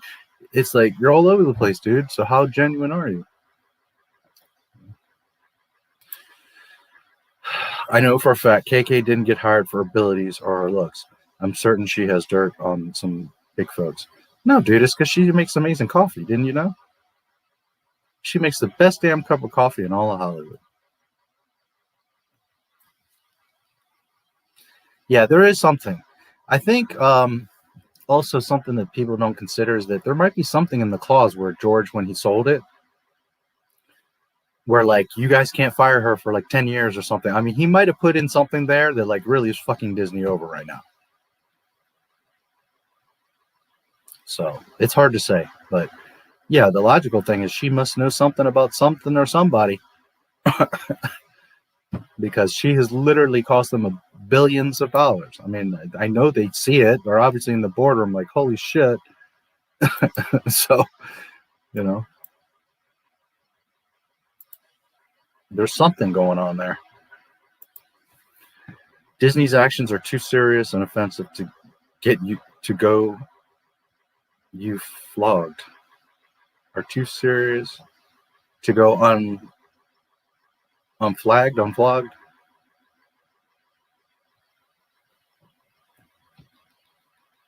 Unflogged. Yeah. This is how Disney Star Wars dies, with thunderous applause. Yeah. Hopefully. Grogu and the Mandalorian means nothing now because Jon Favreau considers the sequel trilogy canon. Grogu dies and it becomes Jake. Yep. I've seen more adult women dress as Rey than young girls dress up as her or play with her toy. Yes. At Celebration, there was a whole shit ton of these weirdo girls dressed up as Rey, and they were doing the finger snap thing, which they thought it was just so cute. But that's true. I've seen very few little girls. I've seen one or two, but mostly, yeah, adult girls. And they play with her toy all right.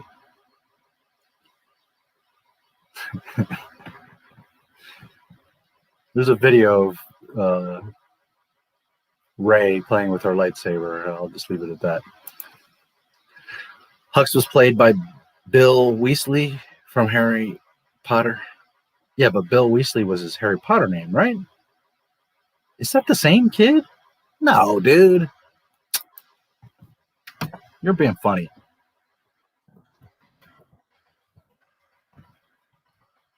Amnal Gleason. Holy shit, he is Bill Weasley from... Get the fuck out of here. Really? I didn't know that.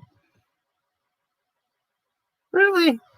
Well, shit. For one, he grew up.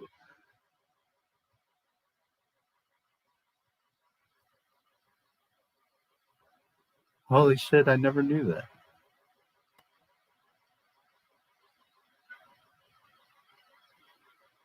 Peter Rabbit, Rise of Skywalker, Last Jedi, Christopher Robin, The Revenant, Brooklyn, Ex Machina. Man, he's been in a lot of stuff. About Time, Shadow Dancer, Harry Potter, and the Deathly Hallows Part 1 and 2, True Grit.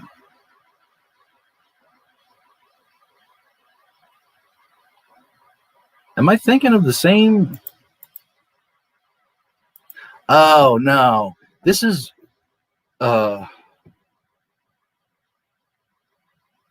Right. Ron Weasley is the one I'm thinking of, who's the original little redheaded boy. So who's Bill?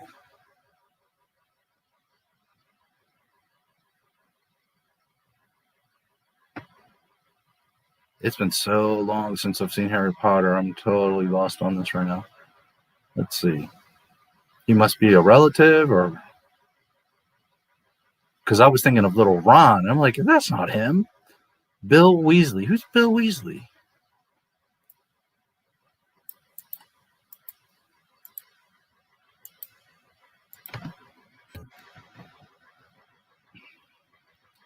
William Weasley.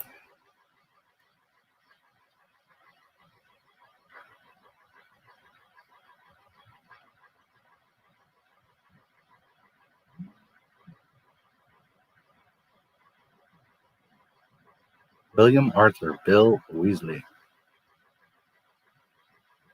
Pure-blooded wizard, first child of Arthur and Molly Weasley, eldest brother.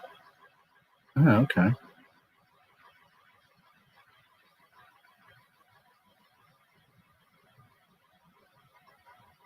Yeah, it's just been so long. I would have to go back and...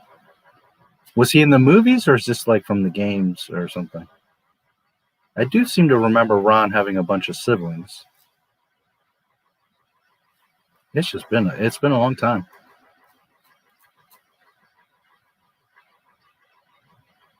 The Weasley family here. Let's look at the family picture here. So there's Ron. Well, which one was Domhnall? I remember the twins, right? The two older brothers. So is he the one lone brother?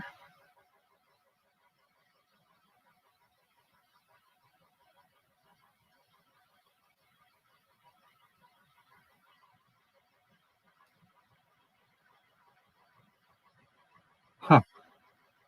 Man, it has been forever since I've seen this.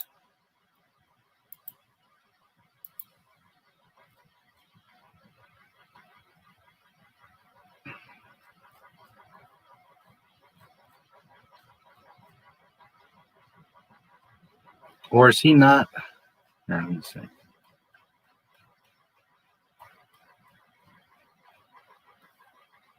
Wasn't there one that was like away, that he went to school or something? Maybe that's what it was.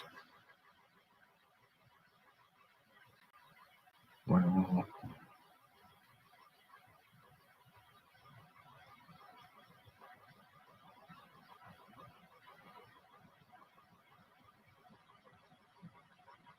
he attended Hogwarts. Graduating, he went to work at Gringotts Wizarding Bank. Worked in Egypt. He returned to England and joined the reconstituted Order of the Phoenix.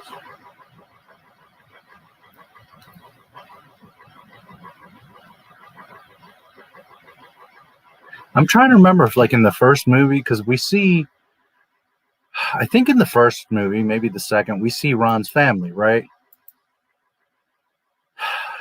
And I could be totally wrong, but I'm thinking like he was out like traveling or something. He wasn't around, so we don't see him at first. Anyways, I saw some pictures. Yeah, that's interesting. Hux felt like a threat to me in The Force Awakens. Everything after, he's worthless. Yeah, I mean, he had an opportunity to be. Oh, well, they cucked him. What the fuck? Sith Stormtroopers? Good Lord, I love that I only saw The Force Awakens and hated it so much and saw Disney's agenda immediately that I never saw any further Star Wars movies until Mandalorian. You don't know about the Sith Troopers? Yeah. Because Disney. But like I said, there are no Sith. There's no Empire. There's no Rebellion. There's no Sith. It's all New Order and just bad guys. But then at the end, you know, their desperation, Hail Mary, oh, we'll bring back Palpatine and make it all about the Sith, and he'll have Sith troopers. And he literally has an army of these red-suited stormtroopers that are Sith troopers. They're not like literally Sith that are stormtroopers, but they're called Sith troopers, and they're red stormtroopers. They're a little more elite. So it's not that they're literally Sith, but still, they're Sith troopers. So fucking dumb. So fucking dumb.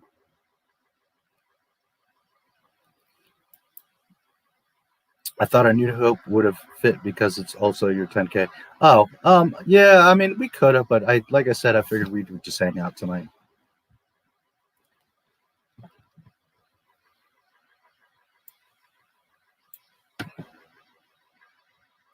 I think Theory just doesn't want to offend anyone.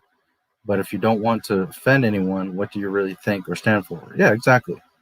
That's exactly what it is. He plays it neutral because, he knows that way he can have more fans and people. But also that shows that he doesn't have much character because he's not standing for anything. And I'm not saying that to be insulting. He's 30 years old. He said it. He's about 30 years old. Maybe he just hasn't really discovered who he is or what he stands for. And that's okay. I'm not saying that he's like, you know, I mean, he said it many times. I don't talk about politics. I don't know anything about them. I don't pay attention. And that's okay. I'm not saying you have to know about politics, but it's like every time he kind of mentions other stuff, it's like he's always neutral and everything and doesn't know about anything, doesn't care about anything. I just love Star Wars, so I just make Star Wars videos. And that's like a cop-out. That's just like, well, it's my buffer zone. You understand? It's my safety net to just say, you know, you can't question me because I just make theories and I don't take a side, so I can't be attacked. And at the end of the day, it's like, dude, you got to take a stand on some stuff. You know, and speaking on that, there's people that are like, you know, Gina should have just shut up. She shouldn't have said anything. She should have. Guys, imagine if Martin Luther King just didn't say anything. He didn't make any money. He wasn't popular. He got shot at, beaten, arrested, robbed, all kinds of stuff. So should he have not said anything? Because he was worried he's going to offend some people? No, you have to speak up for what's right. And it's not a belief or an opinion. What Martin Luther King stood up for and spoke for was right. Just like what Gina said was right. I mean, it is what it is. So you have to sometimes take a stand. You have to say something. Is it going to make you popular, or are people going to hate you for it? Can it make you lose a job or whatever? Sure, okay. But if nobody ever stood up and said anything, where would we be? Holy shit. Holy shit. Where would this world be? Anyways, I keep fantasizing about sleeping with a goth. There you go. I hope your channel will grow quickly with and when all the pro Gina Carano fans and Star Wars purists when they find your channel. Yeah, and again, I'm not, you know, a Gina Carano simp or all about Gina Carano, or she's not my favorite actress or person or character, but I just stand for what's right, what's fair, what's true. She didn't deserve that shit. She was getting bullied for months. Nobody said anything. Lucasfilm just sitting there like, whatever. Then you got the High Republic team like blatantly cussing in their tweets, of being racist, calling out people, saying all kinds of rude, crazy ass shit. And then Star Wars has the nerve to be like, oh, we don't tolerate bullying. We stand with Christina Ariel. I mean, literally, like, what the fuck is wrong with you people? Seriously? And then you fire Gina Carano? Holy shit. But yeah, I mean, it's not so much that I'm pro Gina. I think she's awesome. But it's not that I'm pro Gina. I'm pro right. I'm pro correct. I'm pro truth. You know? The girl didn't do anything wrong. Did some people not like it? Well, that's too fucking bad. Grow up and learn to read. Because it's very clear what the shit says. It says nothing about politics or right wing or Republicans or comparing Jews to that and Nazis to the other, and it has nothing to do with that. Anyways, which I have it. If anybody hasn't seen it or wants me to read it, or I mean, I can show it to you. She didn't do a damn thing. My ass would catch fire if I wiped it with stupid. Yeah, probably. You definitely catch a disease of some sort.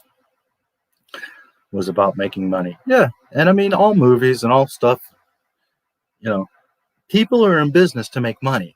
It's, I mean, you know, but there's a difference when you want to make something good and therefore that brings in money. And when you just want to make something to just make money and say, well, fuck it. It don't matter if it's good or respectful or anything. Just make what you think is going to make money. Pet rock. The Captain Marvel comics were so to making it live action was not even worth it. Lol. Yeah, I never saw the film. I just and I tend to like to want to see things myself, not listen to critics. But man, when you got all the credit, well, not all the credit, there are some people that are like, oh, she's amazing, but most of the critics and pretty much all the fans are like, holy shit, that was a dumpster fire. You know, I'm like, okay, I believe you. I'm not going to take, I don't need to be convinced. Plus I've seen her attitude, the way she talks, the things she does. You know.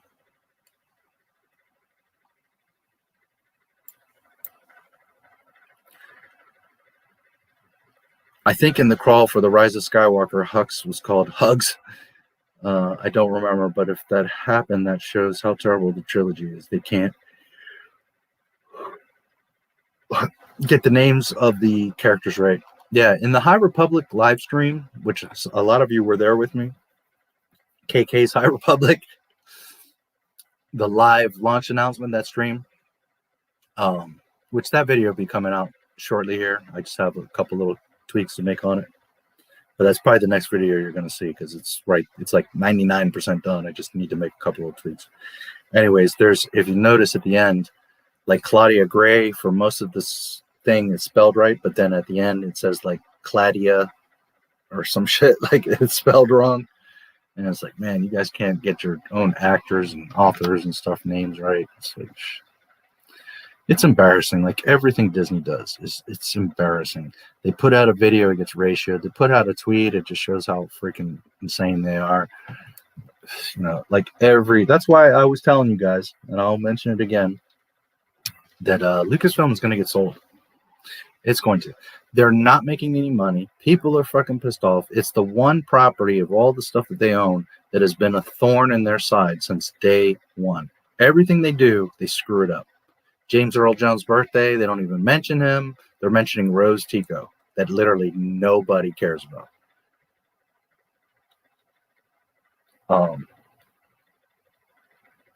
Then Martin Luther King, or what was it, Black History Month, or I forget. It just recently happened when they tried to use John Boyega, like, yeah, we stand by blacks because John Boyega. That backfired on him.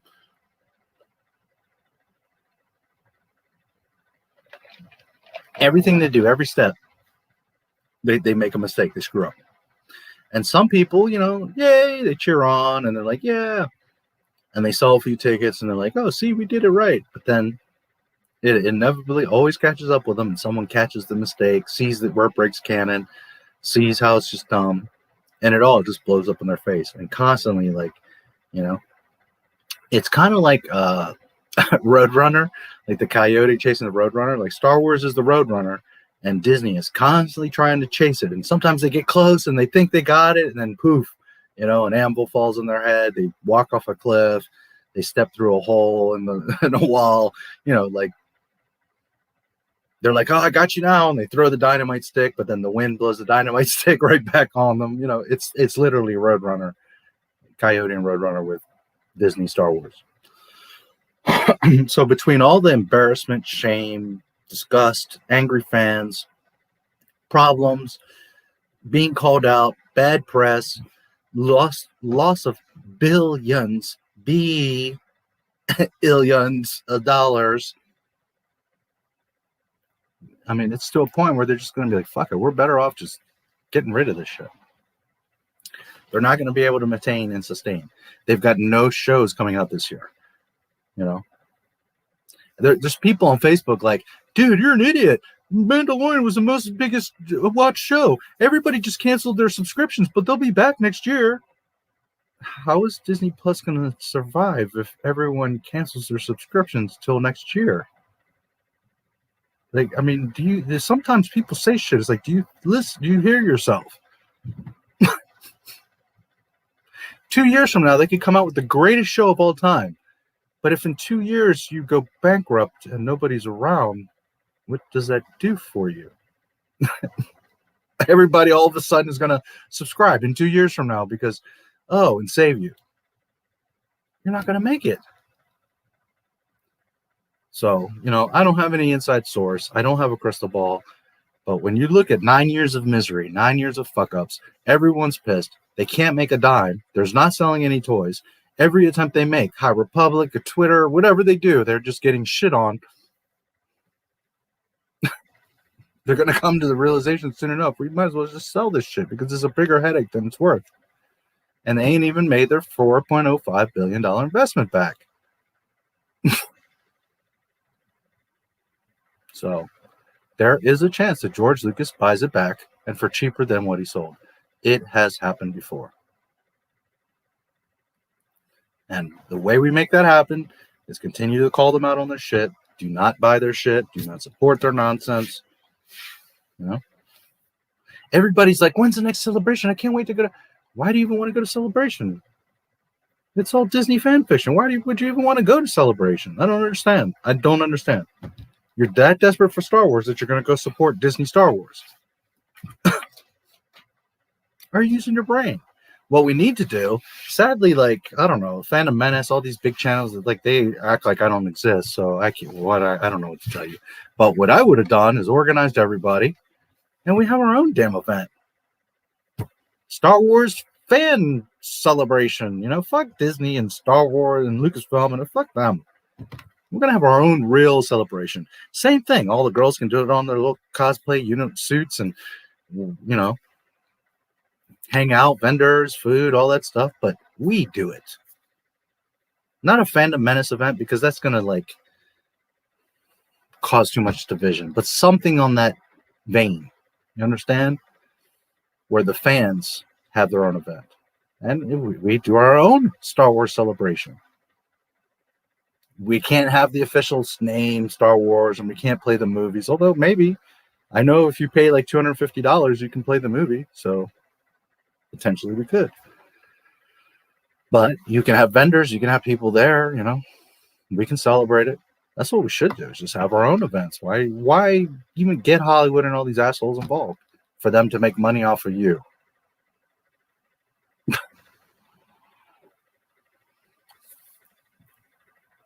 To get what? Official news from them? An official trailer of their fan fiction? Well, who cares? We do our own shit. We could have a whole celebration of fan films. There's literally hundreds of them. We could pick out like the best 20 and just run them all day long. Everybody just hang out and have a good time and not, we're bringing back Palpatine, just ridiculous shit like that. Like, why do you even want to go to Celebration? Pay exuberant prices for food and the ticket and the pass and the hotel and all this shit. For what? For them to just shit on you anyways. What's the point? Why not just do our own thing? Get all the fans that really care about George Lucas Star Wars and do our own celebration. Don't call it Star Wars Celebration. George Lucas Celebration Weekend. Done. Promise you, George isn't going to sue us. He's going to be honored. And he might even show up. think about it, guys, but I can only do so much because I've reached out to a lot of these channels. They don't answer my emails. They're too busy for me. Oh, okay.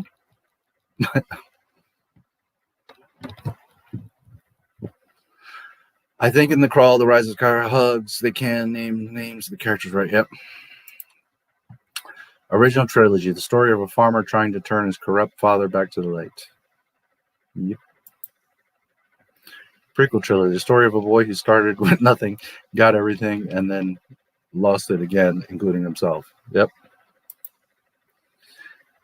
It was about Rey stealing stuff. Han's Millennium Falcon, Luke's last name, lightsaber, Leia's lightsaber, Finn's adoration, Poe's limelight. She was the total definition of a scavenger. Yep.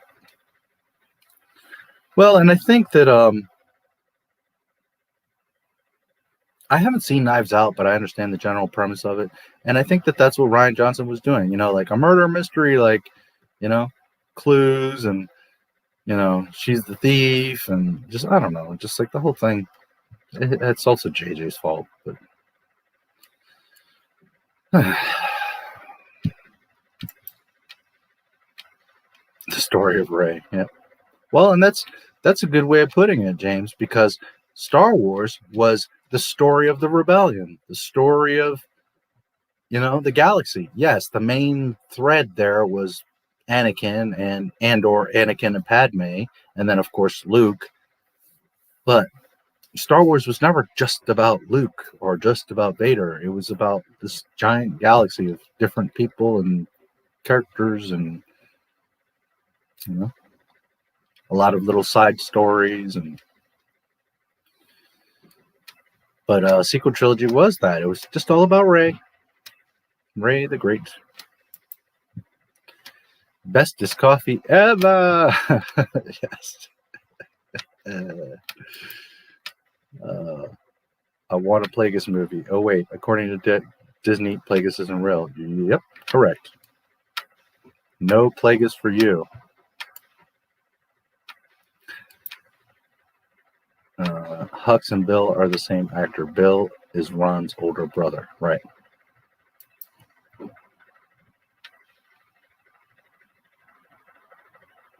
It sucks we didn't see Charlie Weasley in the movies. He mentioned in the first one, and that's it. He's mentioned in the first one. Yeah, it's been, man, a long time. Ron's siblings are Charlie, Bill, Percy, Fred, and George, and Ginny, right? Fred and George are the twins. Yep. That's Ron's older brother, right?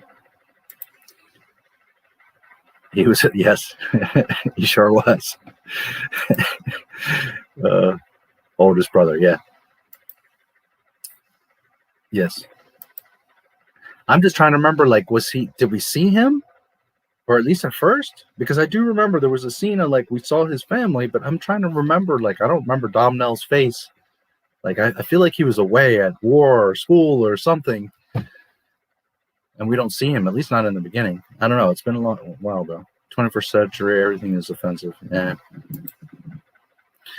Finn leads Rey to safety. Rey, stop holding my hand. Yeah.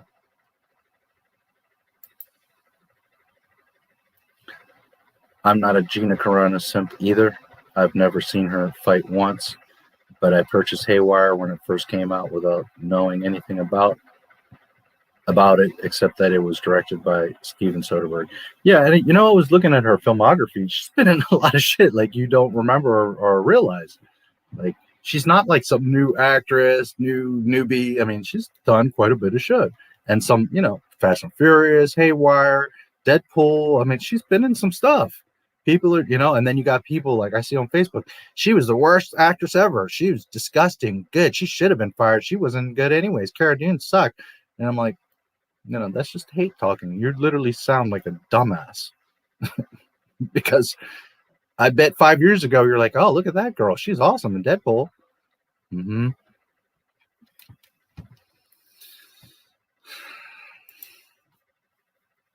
At that point, when Disney is done with the Star Wars franchise, it'll be worthless, and they'll have to pay someone to take it off their hands. Yeah, well, but that kind of works for whoever it is, right? I hate to say it, but I caught a few minutes of a theory stream the other day, and they were talking about Mark. I can't remember his name, and was like, man, what if we all raised the money and we bought? And I'm just like, oh my God, Star Wars Theory owning Star Wars. Holy shit, we might be worse off than we are now. Holy shit.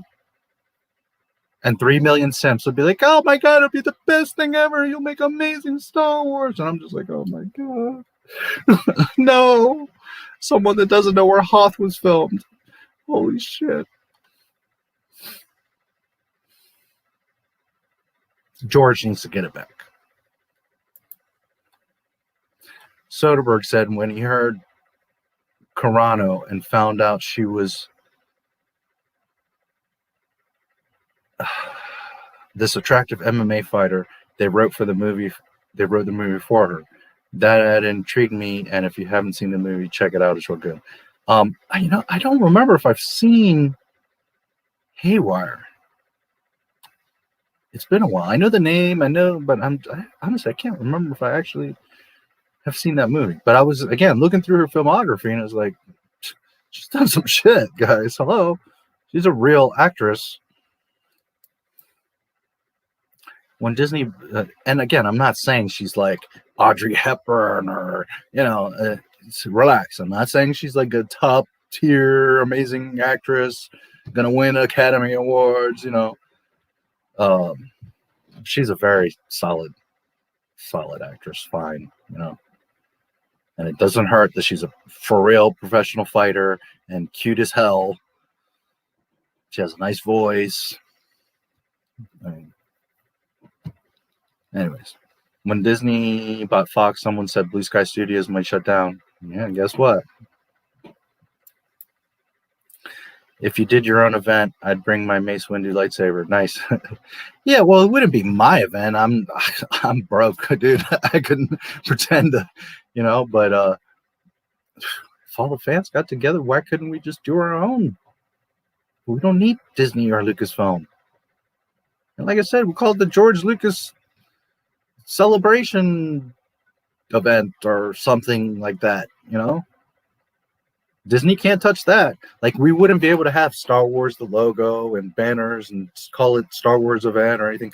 Like, and I know this for a fact because I've even made videos of this. There's like other people that have tried to do events, and Disney's like, nope, you can't have Star Wars in the name. It can't seem official at all. Okay, fine, fuck you. George Lucas celebration event. How about that? Oh, they'll love that.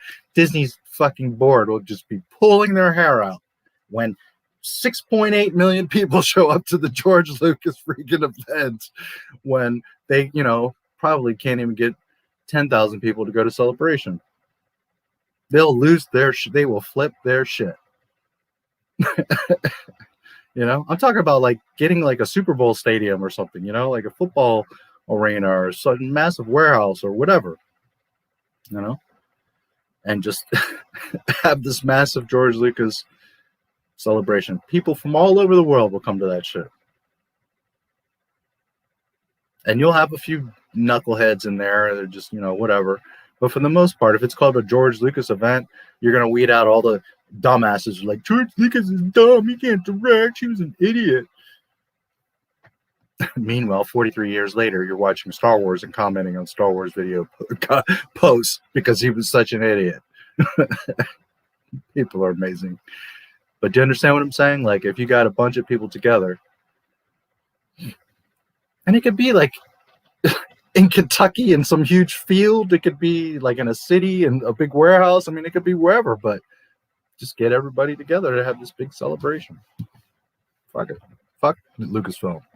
Let them lose out on, $1 million that day, and all the fans being there and everybody making videos and hanging out and celebrating, cosplaying and food and toy trading and all that shit.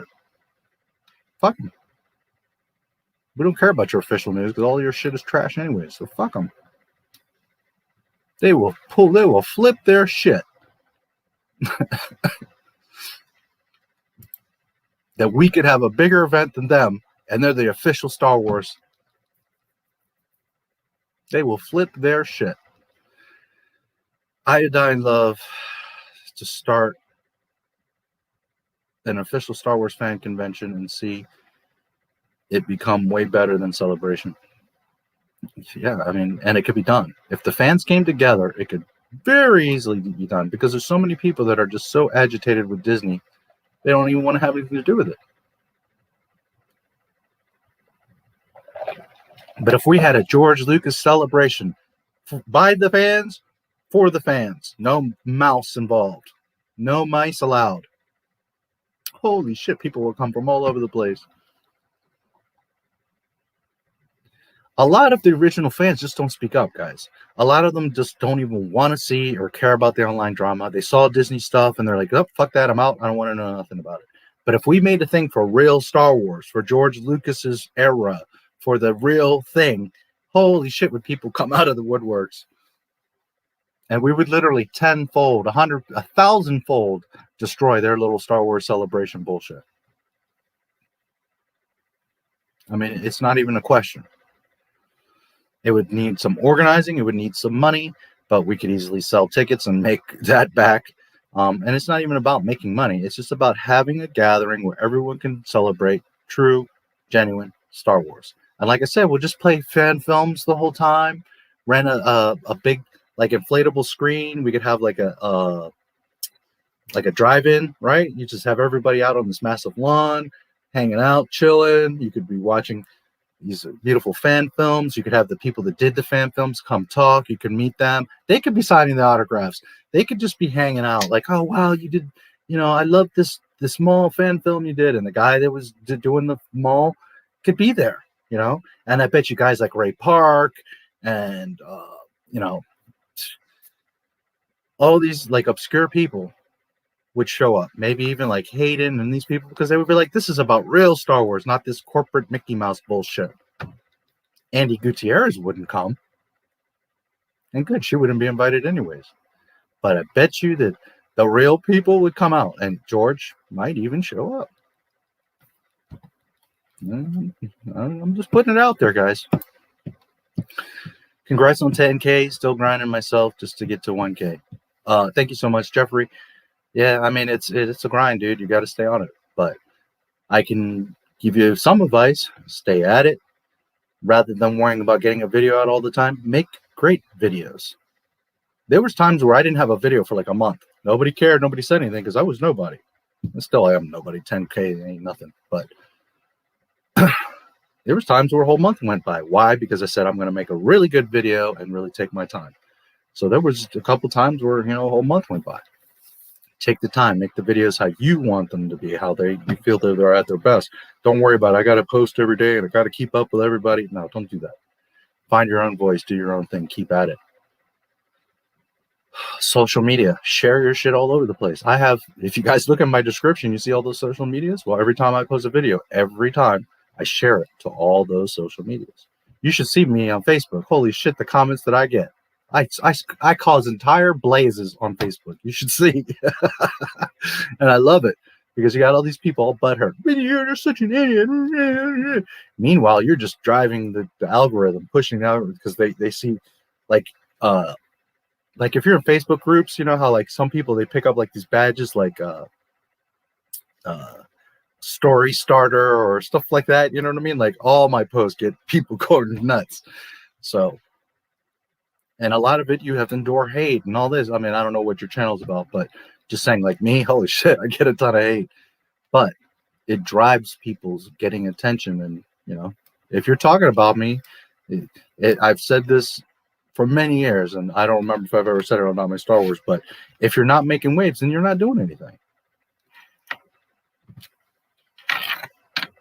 It's just that simple.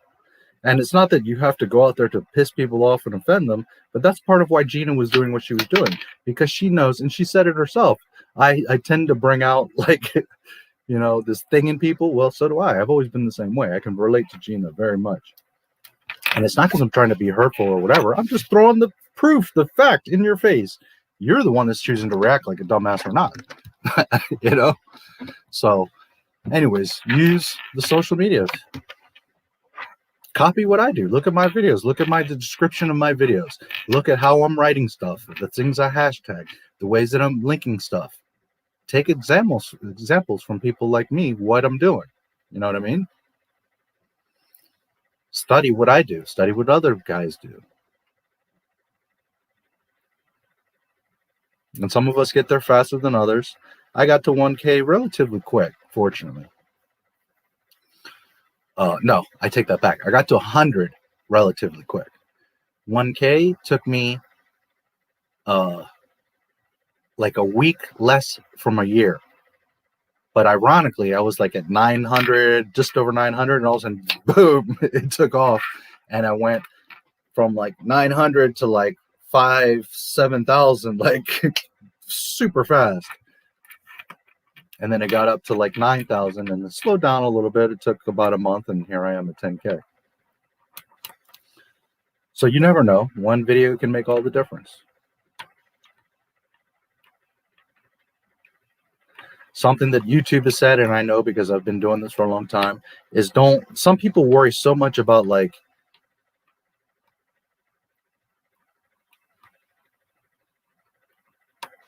people look at like everything on a channel level. Don't look at it like that. YouTube has said it themselves. Every new video you put out is a fresh new start. It's a new opportunity for that video to be the one that goes viral, that blows up your channel, that gets you subscribers. So don't look at it as so much like if I upload too much or not enough, or you know, if I have a failure video here, then that's going to take my whole channel. No, that's all myths. It's not how it works. YouTube is looking at each video individually. You could have 50 crappy videos, but if you put up the right video, that one can get you 10 million views. You could have a channel that's 10 years old that never went anywhere. You put up the right video and it could just take off. Or that old video that's been sitting around for some reason gets caught up in the algorithm. Something came up that's related to that old video, and boom, it could take off. So just keep at it, man. You know, I've been thinking about doing a video about that, but it's just something that makes more sense for my digital marketing channel. I've done some stuff there. But, you know, look at the stuff that I do. I'm not saying I'm the biggest or best example, but you know, look at what I do. Look at all the social medias. Look at all those links, all those things, and know that I use them. You need 1,000 to have the community tab, but you still have the discussion tab. That still can do something. Use the discussion tab. Share on social media. Tell people you know. Keep making videos. I know what it's like. Believe me, I was there, right there with you. You know, I know. So, and I know for someone that has 100 or less than 1,000, 10,000 seems like a lot, and it is. I mean, it's an accomplishment for sure. Most people will never make it this far. Never mind 100,000 or whatever. But you know, on the same token, if you work at it, anybody can get to 10,000. It's not impossible. But find your voice.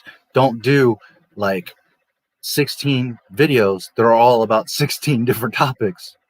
That's one big mistake. You have to find your thing. My channel, like, you can see what keywords drive. My channel, George Lucas loves. That's a keyword that my channel just loves, that YouTube pumps for me, which is great because my channel is about celebrating George Lucas. So there you go. Bang. So you'll see a lot of George Lucas videos from me. One, because that's who I celebrate, and that's the man, you know, he's the creator. But also because my channel responds to that. So find your voice. Don't do, again, 16 videos about 16 different topics. You need to make 16 videos about a topic. Now, that topic doesn't have to be super narrow. It doesn't have to be specifically Minecraft, but make it about gaming. If you try to do gaming, pop culture, news, sports, you know, you're not going to get anywhere because YouTube's like, what is this? What's this video? What are you about? What are you talking about? What are you doing? It's hard to go far when you're trying to do too much. You're better being very good or the best at one specific thing. The channels that tend to do really good are the ones that niche down to something specific. And there's some people that do like these life blogs and they talk about different stuff every day. But it's also, you know, a 25-year-old hot chick that's like, you know, you're never going to be able to do that, dude. You know, I don't know, maybe you're a model and you could do it, but you see what I'm saying? Like, you got to be realistic. You have to find the things you love and know about.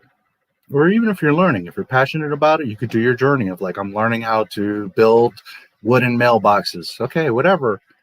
And you just do videos about that, like how you're trying different stuff, different designs, different paints, this, that, and the other, whatever it may be. So try to focus on that, you know. And yeah, I do all kinds of videos, but at the same time, you guys see the same vein, right? You know, you see that it's about Star Wars. It's about George Lucas. It's about Disney's dumbass.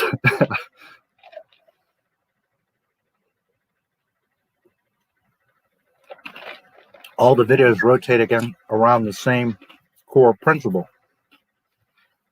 Even though they're different, they're all about the same basic thing. But if I was doing Marvel today, Star Wars tomorrow, Cobra Kai the next day, you know, there's channels that do well with that. But if you really pay attention, most channels don't get that far or do that well when they do too much stuff like that. Whereas if you have, you know, a channel dedicated to WandaVision or Cobra Kai or, you know, candy dispensers, I don't know, whatever, you're going to go. You're going to get, you know, so just some advice. Which, guys, again, I've been a digital marketer for over 10 years. I've been running channels since 2012. If you guys ever have any questions about YouTube, you can always write me, NotMyStarWars1977 at Gmail. You can always ask me in the chat. I'm always more than happy to share the things that I do, that I see, that I, you know, learn SEO. Keywords, tags are important. Don't let people are like, your tags don't matter. Tags are bullshit. Not only do they matter, you fill that tag box all the way. You use as many tags as you can. Just be realistic. If your video is about electro, well then do tags and keywords in the description that are revolving around electro. Don't just think you're going to rank for everything Marvel. So now you're putting tags for Spider-Man, Stan Lee, Marvel Comics. You know, you're not going to get anywhere with that. But if you revolve it around electro, Video Man, Spider-Man His Amazing Friends, Electro's Origin, Electro Comic #1, you see what I'm saying? You like focus around specifically electro, and in the description, sentences that are variations of electro in those sentences, then YouTube's going to understand that video is about electro, and therefore it's going to rank it for electro. But if you try to rank for everything Marvel, well, you ain't gonna get nowhere, dude. Unless you're like the Marvel official YouTube, or you're this huge, massive YouTuber with 1 million subscribers, then yes, you can rank for Marvel all over the place. But 99% of people, if your video is about electro, that's what you need to focus on. Your thumbnail should be about electro, your tags, your description, the name, the file name of the video, and the thumbnail. When you upload them, have it be the title of your video. If nothing else, make sure you get electro, the keyword, in that. That's something that most people don't tell you, and some people say, oh, it doesn't do anything. Okay. The thumbnail for this live stream, guess what it's called? Not My Star Wars 10K subscriber celebration live stream. Let's talk some Star Wars. That's literally the title of the thumbnail of this live stream. Why? Because then YouTube sees the thumbnail name, the video file. This is a live stream, but if I were uploading video, same title. So they see that the video name, the file name, the MP4, or whatever file format you use, has a name. Kathleen Kennedy's worst day. Okay? Kathleen Kennedy, fade in. Okay, so the video file is called Kathleen Kennedy, fade in. The thumbnail is called Kathleen Kennedy, fade in.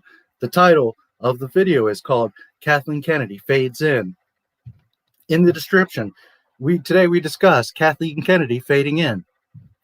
Fading in is a new trend in the Oscars, and Kathleen Kennedy is a master at it. You see, I'm using the same keyword in different ways. And when YouTube sees that the title, the description, the tags, the video file, the thumbnail name, all these things have that same keyword and title, Then they say, what's this video about? Oh, well, it's about Kathleen Kennedy fading in. The more signals that you give to YouTube, the more likely they're going to say, oh, that's what this video is about. Get it? So if you want, you can skip a lot of these steps, but that's why certain channels go farther and higher, because they're doing the little extra steps. It's like everything in life, girls, work, whatever, hobbies, the ones that take all of the extra time to do all the extra little details are the ones that get farther. And don't think, so many people think about right now today, this is what's happening. I got to make a video. I got to be the first one to put out a video and just get a video because it's about this topic today. And I just need to worry about getting views on this video. It's the dumbest thing you can ever do. Think about your video 5 years from now. Did you properly title it and do stuff around it? Or did you just put up a video because you're worried about today? All my videos, go back, look at them, look at the title, look at how in the beginning of the video, I always say the name of the video. Have you noticed that? Because YouTube reads your video, YouTube sees your video, and YouTube hears your video. So when I have all the information, file, the thumbnail, the video file, the title, the description, the tags, me saying the title, YouTube is like, this signal, this signal, this signal, this signal, they all line up. So obviously this video is about a 10,000 subscriber celebration for Not My Star Wars. It has no question, no doubt. It doesn't have to figure it out. And 5 years from now, it's going to always rank and know what that video is about, because from the beginning, this video was made evergreen. Instead of worrying about today, I'm making videos that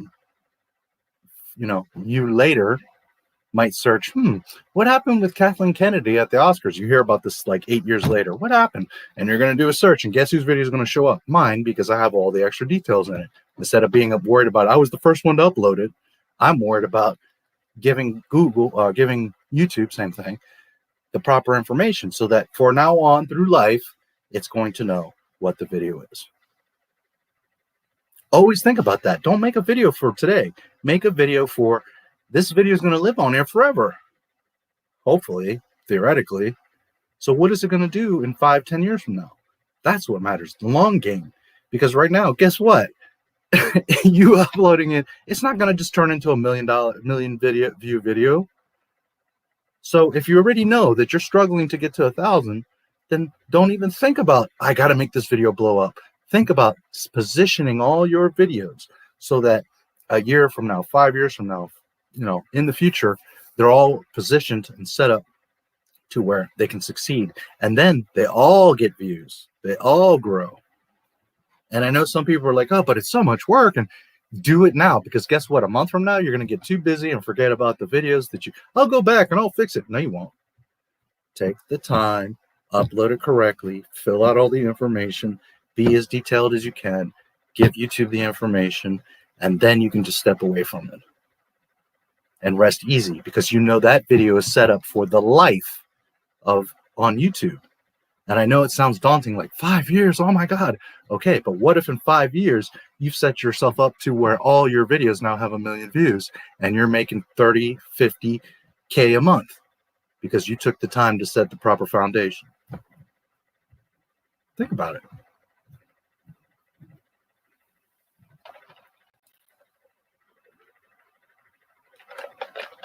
Some people put up one video and it blows up. Some people have videos that are 6 years old and have 4 views on that video because they thought they were so great, they were just going to upload their band practice video and everybody's going to love it. Meanwhile, your file name is called 123872. You don't have a thumbnail. You didn't put anything. Me and the crew jamming. Okay.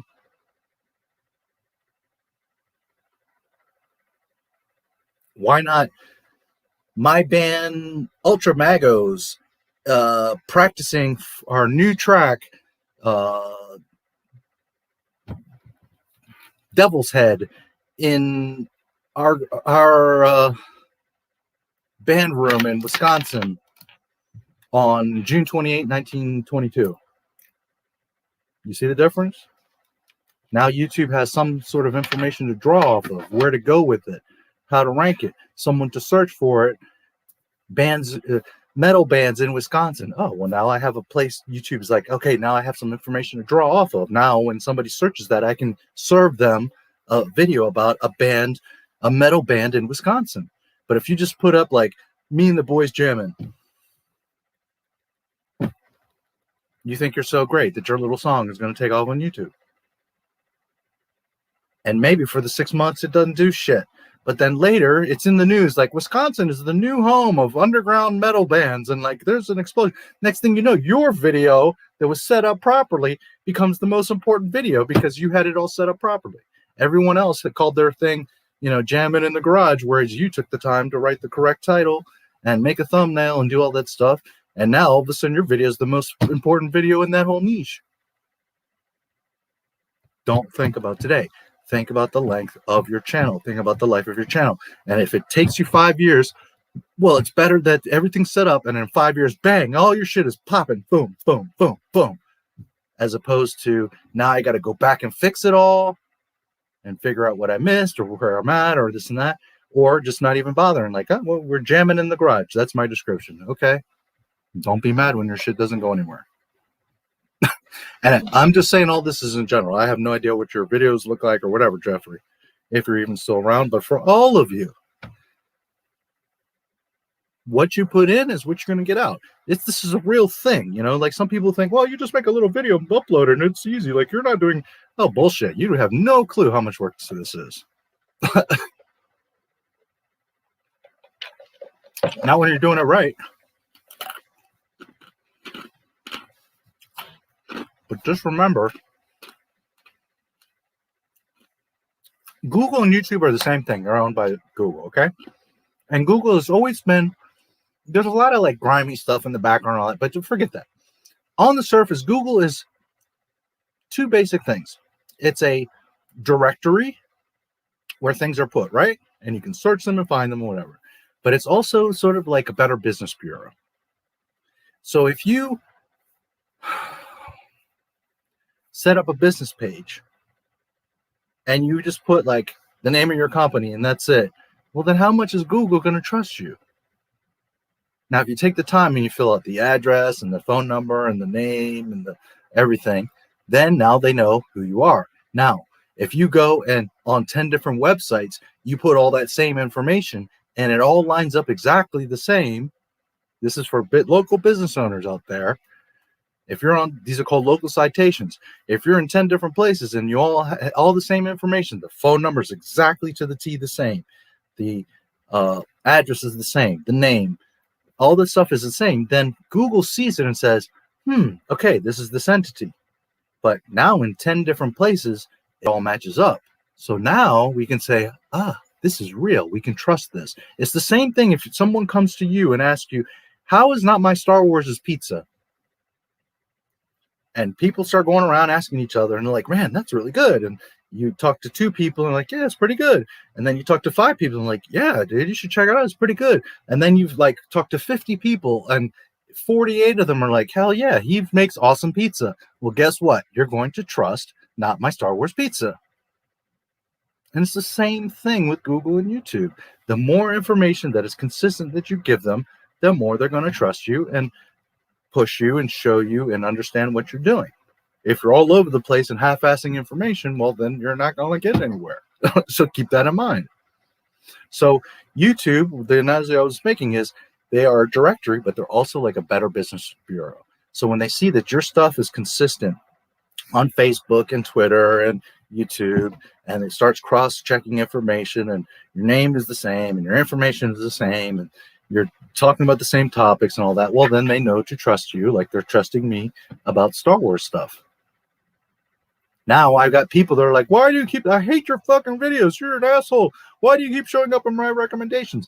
Because you're looking for Star Wars videos and YouTube has picked up on the idea that I'm a Star Wars channel. Understand? A lot of you lately are finding me through recommended. I know because you're telling me this. Whether you like my channel or not, I know because I'm getting the comments. I'm seeing the comments. And that's because YouTube has finally understood after the past year that, oh, George Lucas, Star Wars. Yep, Not My Star Wars is definitely that. So there you go. So I hope that all of that was helpful. Listen to everything I just told you and do it. Think of the long game. And I know, man, a year, 5 years, that's like, holy shit. But hey, it's like anything. You got to build it. Maybe you get lucky and it goes faster. Maybe it takes a little longer. But put yourself in the position now to where all your stuff is evergreen. So that anytime someone looks, today, 6 months from now, 3 years from now, someone looks for local metal bands in Wisconsin area, you've given YouTube the information that you're going to get found. I hope that all makes sense. James, get on it, dude. Jeffrey. Thank you, though. Just know that I didn't get here by chance, by luck, by one video. No, it's because I've been working my ass off. I make the best videos that I can. I take a lot of time to edit and take time and put out the proper information and research, but also because of the SEO and because of the stuff the extra stuff that I do. I share every video to all my social networks. So we're talking about 10, 15 different networks every time. Some of them I share in multiple Facebook groups. And some of those groups I get all kinds of bitching, you're an idiot, or this or that. But in the meantime, YouTube is seeing that people are interacting, liking, doing all this stuff on those Facebook posts. You see, and people on Facebook that don't realize this, I don't care, because at the end of the day, it's sending signals to YouTube that, well, yeah, I guess he's a conversation starter because he threw up this video and all of a sudden the whole fucking page is on fire. You see? So I can't worry about people's feelings. I'm worrying about my videos getting attention. I'm not doing it in like a, look at me, I'm going to put up stupid shit, but I do share my stuff so that people have the option to react to it or comment on it or watch it or whatever. YouTube loves that too. If you're posting your shit around in different places and it's drawing people to YouTube, oh, YouTube loves you. Because the whole idea behind YouTube is to get people to come on here to watch stuff and stay on here as long as possible. They don't care if you're watching my videos or someone else's videos. They want your ass here. Why? One, because of advertising. The longer you're here, the more ads you're going to see. And two, because it looks real good in their stats that people are here, that there's traffic, and specifically that your individual user is spending as much time as possible in a session on YouTube.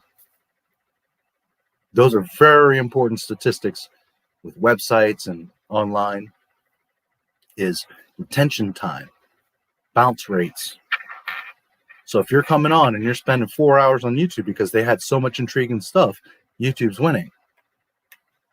So not only can they serve more ads, but it also shows in their statistics to advertisers, look, we've got 2 billion people a day that are spending an average of whatever, 2 hours of their day on YouTube. So obviously you should invest and advertise and support and do all this stuff with YouTube. See? So always think of the long game. Always do the extra. He who does the details is he who's going to win. And that's for anything. Your job, your YouTube videos, your girlfriend.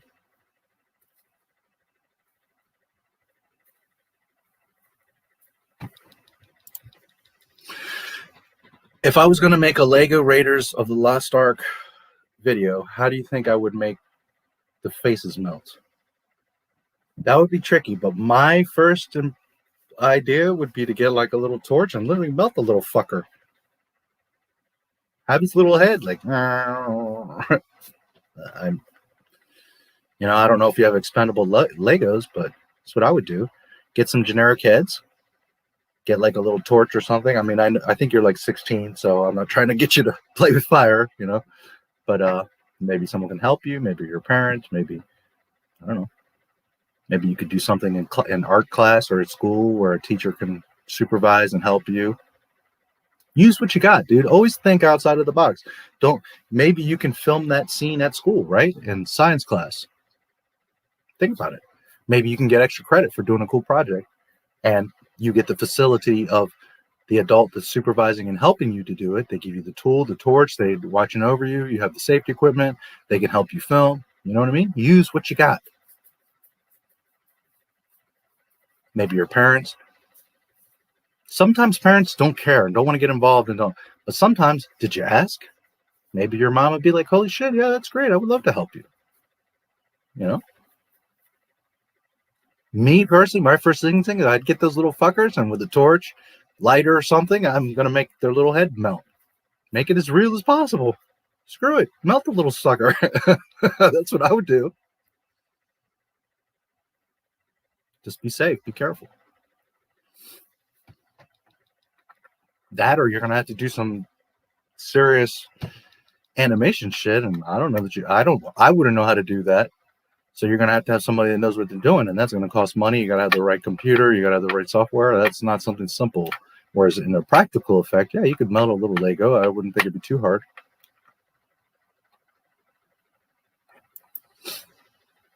You're 100% right. They've been destroying Star Wars since TFA. You would figure that they would learn from their first disaster, but it seems like they want to shit on us every chance they get. Yeah, well, it's because Disney doesn't care about Star Wars. No one there gives a damn about Star Wars. They just all go to work every day. They're not invested. They don't have any true love of Star Wars. They like it on the surface, like, it's Star Wars. But they don't genuinely know or love it. So therefore, you know, that's what you're going to get.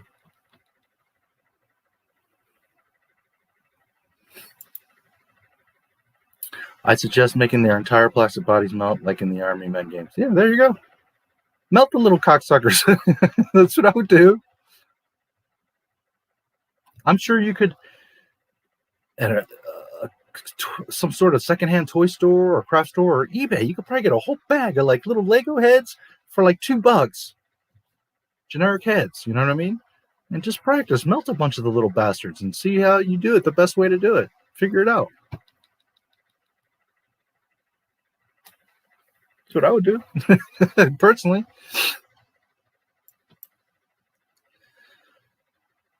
Put clay on the figures and peeling it off their heads.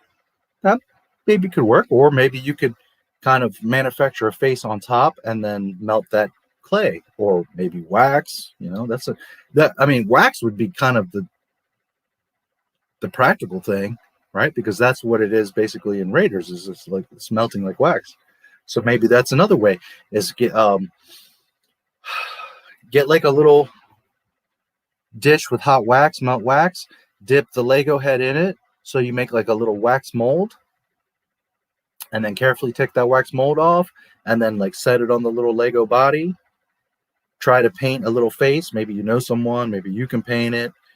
Paint a little Lego face, make it as close, you know, put a little hat on or whatever to make it as close to the original Lego head, and then you could easily melt that, and he would melt like great, because he would do wax head. So there's another alternative. Try making little wax molds. You could, for 10 cents at the dollar store, you know, get ice cube trays, and you can experiment. Buy some candles, cheap wax, fill the ice cube trays. You know, it's safe enough. Just get you like a nice big table where you're not worried about burning or melting or anything. Get you like maybe some ice cube trays or little bowls of dishes or something. You could buy all this stuff for like $5 or less. Get you some wax, dip your Lego heads in there, and try making little waxy molds.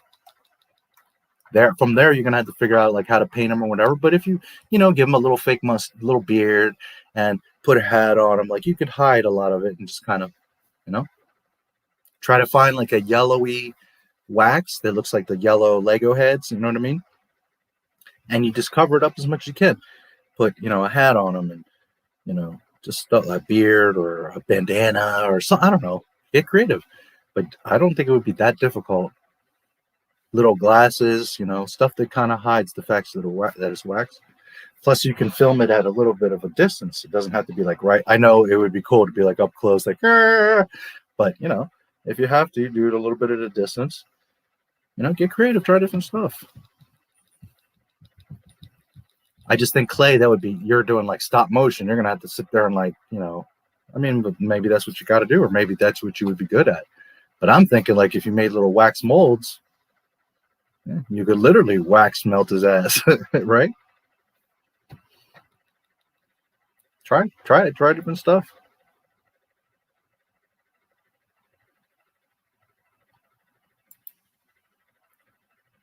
That Star Wars girl. I think she's pretty awesome. She's a cutie pie. She knows a lot of Star Wars stuff.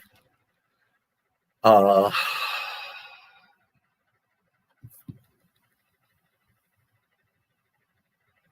her benefit and to her downfall is she does too many different videos. She's bigger than me, one, because she's been around longer, but also because she did like some Brie Larson stuff and other stuff. So that brings in traffic and other fans. And that in a way brings her up. But it also hurts her because she's that Star Wars girl. So now YouTube is like, okay, you're a Star Wars girl, but then you're making a video about Johnny Depp. I don't know that she did. I'm just saying an example. So now YouTube's like, we thought you were a Star Wars channel, but now you're making like a Brie Larson or a Johnny Depp video. And it's like, it's her channel. She's doing very well. And I'm not downing her, but I just think if you're called that Star Wars girl, you should only be making Star Wars videos. If you want to make other videos, make another channel or change your name. But if you're that Star Wars girl, then you should be making Star Wars videos. So in a way, she got bigger faster because she's doing different stuff.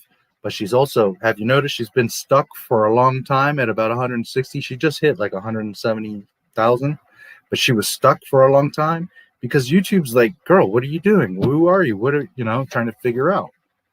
So short game, she got relatively big because she did all this stuff. Long game, she's seeing that like, man, I'm stuck because she's trying to do too much. Had she gone the slower route to grow, but stayed always a Star Wars girl, her shit would blow up. I think a lot of channels are going to get pissed at me because they're going to say I'm going to start surpassing them. Why? Not because I'm better or special, or because I'm very focused on one thing. Star Wars. Ryan Kindle makes great videos, but one day he's talking about Kathleen Kennedy, the next day he's talking about, Last of Us. And again, in many ways, that's a good strategy because you're pulling in, see what I'm saying? Like people from all over the place. But at the end of the day, not so many people are about like, well, I love 20 different topics and I want you to talk about them. Some people do. But in general, most people go to a woodworking channel to see woodworking videos. You understand? Bird feeder channel to see bird feeder videos. And when you're trying to do too much, you grow quick, but then you get stuck.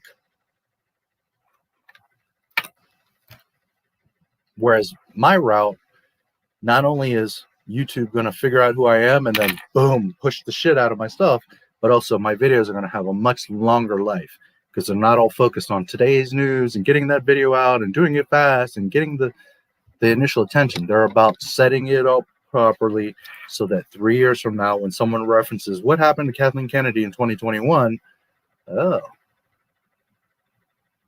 going to find my video. So, but outside of that, I think Anna's awesome. She's total babeski. She's very knowledgeable in Star Wars. I think she's an awesome person. I don't agree with everything she says, and I don't like all of her videos, but in general, I think she's awesome. I think if you like Star Wars, she's very knowledgeable. And she, at least, she's like me. She sits there and says, fuck you, Disney. What the fuck are you doing? You know what I mean? Like, she doesn't hold back. She cusses. She says what she's got to say. I have a lot of respect for Anna. She doesn't play that I'm riding the fence safe game. She's like, this is bullshit, and I'm going to call you out on it. So I love her for that. It's just that, like I said, her mistake is that she's trying to appeal to too much. And if she would have just focused on being the Star Wars girl, not a Star Wars girl or that, but the definitive Star Wars girl, right now she would be crushing. And all these other girls' channels would even have a chance because she would be killing it. She should be up there like 300K like everyone else, but she's not. And that's because she's doing too much. And if she wants to do other videos, okay, make another channel for all of that. You see what I'm saying? Anna's Pop Culture Corner or something like that, you see? But one video, she's talking about her artwork. The next video, she's talking about Captain Marvel. The next video, she's talking about the High Republic. It's So YouTube's like, where are you going? Where are you? What is your channel? That's where she's making the mistake.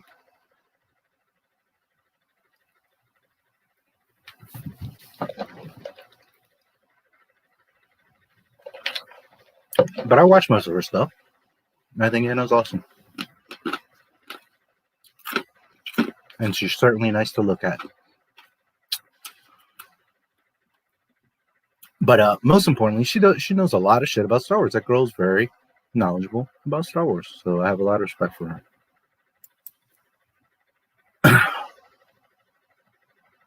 Oh, and she has a lot of good sarcasm for Disney. It's great. Why didn't they release Star Wars Detours? I want to see Darth Vader saying the Empire's pretty chill. That's been pretty popular lately. Everybody's been talking about that. Who knows? You know, he sold it. Disney threw it away like everything else. What can I tell you? Seth MacFarlane was really funny as Palpatine. Yeah.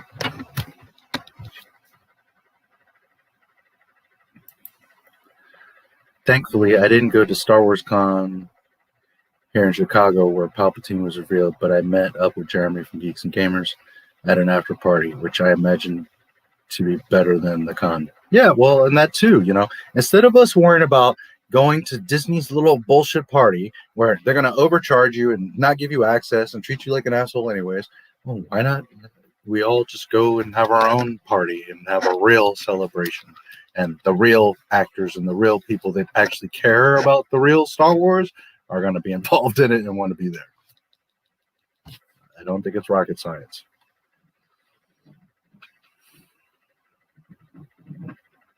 I mean, right now with the pandemic and everything going on in the world, I just, you know, it's a mess. But I'm just saying, under normal circumstances, you know, you would have original people that worked on Star Wars. You would have all the fan film people. You would have the cosplay people. You would have people like myself and all these YouTubers that are about Star Wars.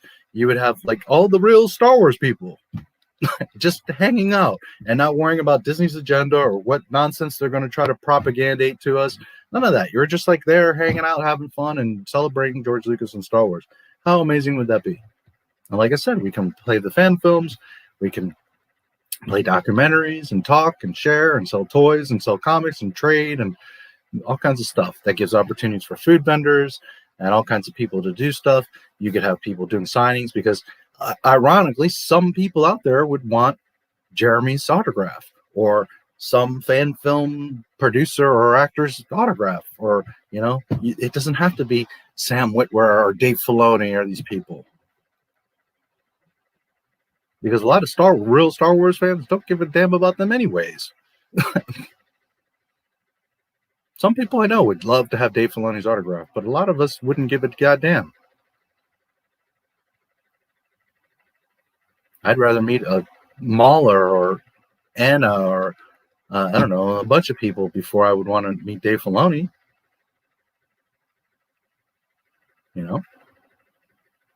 All of us in this big cafeteria or in a field, and we're all just eating and hanging out and having fun and talking about Star Wars and watching fan films. And to me, I think that would be 1,000 times better than being stuck in a little freaking con thing with them being condescending and telling us about, well, Palpatine's coming back because we're geniuses. Okay, great. I just paid $300 or whatever to hear you say that you're bringing back Palpatine. Holy fuck, I swear to God, I would have ran up on the stage and fucking smacked the shit out of everybody. It's a good thing I wasn't at that goddamn con. Holy shit. I would have yelled at you fucking idiots, he died in Return of the Jedi. And what makes me sad is you had everybody in that crowd, like I showed you the picture, and they're all like, yeah. Oh my Lord. Anyways. Have you seen the video, Everything in the Rise of Skywalker is Funny? No, I don't know that one. If not, you need to watch it. I couldn't stop laughing. I'll check it out. I don't think I've seen that one. I met Jeremy, Anna, Ethan, Jeff Hicks, many others. It was awesome. Yeah. Believe me, we would all have a lot more fun just hanging out and talking with each other, meeting others, fans, meeting cosplayers, you know.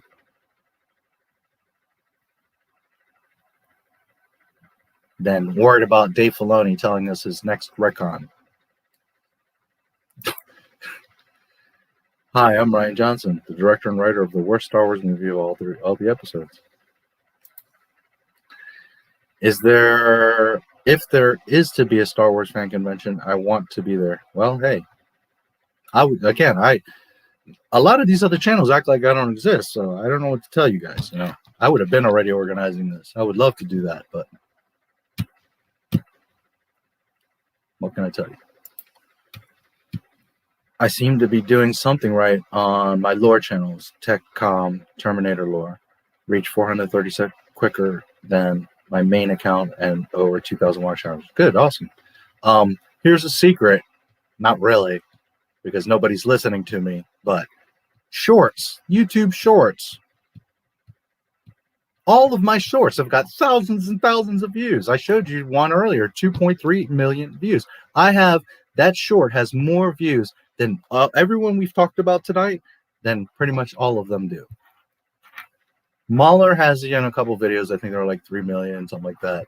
But I have shorts that have more views than entire channels. Ryan Kinnell and Anna and all them. And I'm not saying that I'm better than them. I'm just saying like that short has more views than a lot of channels that have age and much bigger subscribers than I do. You should be taking advantage of shorts. Nobody listens to me. I posted that shit a long time ago. I have a whole video about it. I did a whole thing, posted it on Twitter. And everybody's like, okay, don't listen to me. Meanwhile, I got a video with more views than all of you. So, and when I say like that video has more views than some of people's entire channel has views. Never mind a video that has that many views. Here, I'll show you something. And again, don't take this as me like putting down or trying to compete with them, because I'm not. I love these people, but I'm just trying to show you.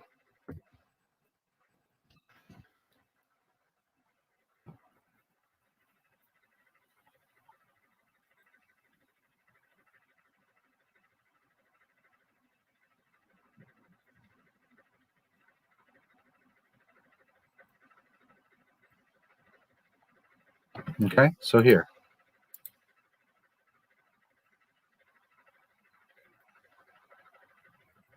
Anna right now has all the advantage. Can you guys see her here? Let me see. Okay, this is her channel, right? Now watch this. Anna has all the advantage. She's young, she's sexy, she's funny, she's cute. Her channel has age. She has a much bigger following than me. She has all the advantages over me. This is her videos, all of her videos sorted by most popular, most views. Her most viewed video, you see right here, 779,000 views.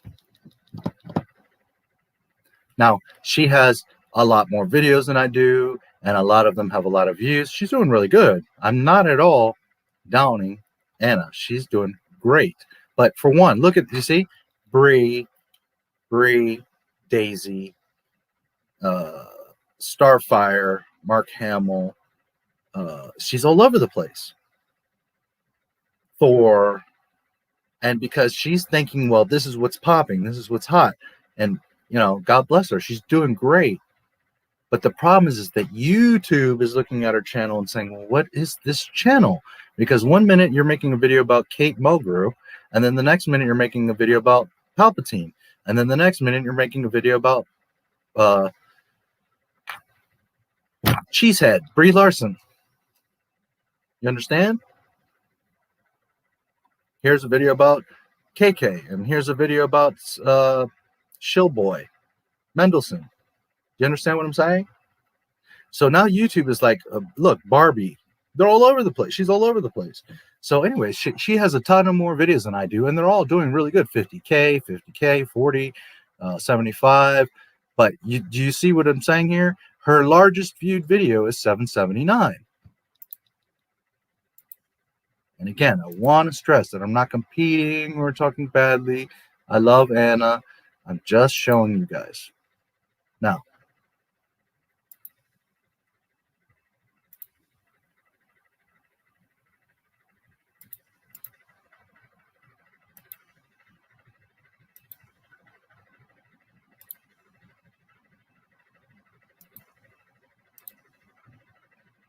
You guys should see. Yes, there's Not My Star Wars. Okay, same thing. Videos, sort by most popular. Okay, so 593, 91, and then here 10K, 11K. So then you're going to see it start to drop off. A lot of them are just, you know, around 1,000-ish or whatever. But 2.3 million. My channel is a year old. Anna's is, I think, 2-3 years old. She's a hot girl. She has a whole bunch of friends. She has the whole fandom menace that puts her on streams, and they tell her people to subscribe, and they all talk about each other, and they all help each other. And she has every advantage. People don't even mention my name. I'm not on their streams. So all these people have all this advantage of they're helping. Have you noticed how Nerdrotic, as Geeks and Gamers, all these channels, they all have about the same subscriber count? That's because the same people are supporting and watching the same channels. Understand?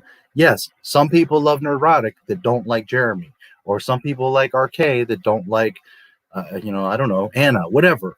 But as for the most part, if you look at those channels, you're going to see they're all about the same subscriber count. Why? Because it's all the same community that's watching their videos.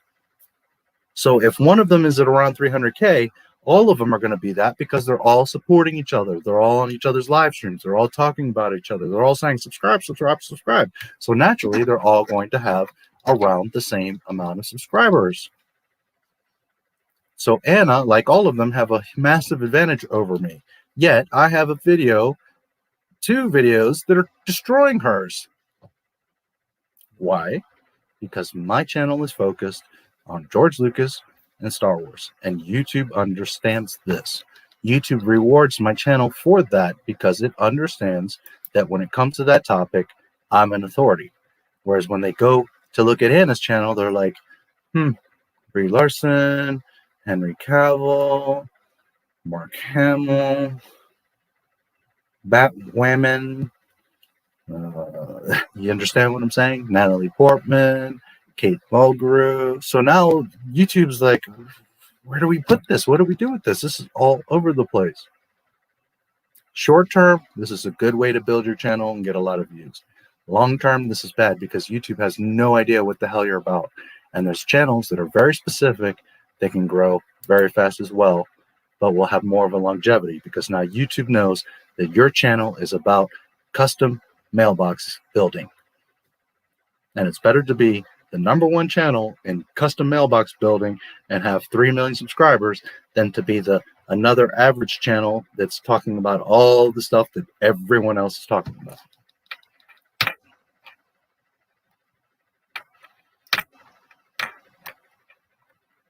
So just keep that all in mind.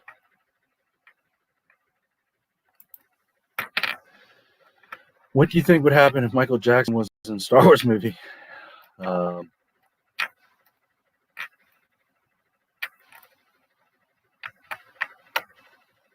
I don't know. I don't even know what to say on that. I love Michael Jackson. He's the greatest entertainer of all time. I don't even know what to say to that. It would be very strange.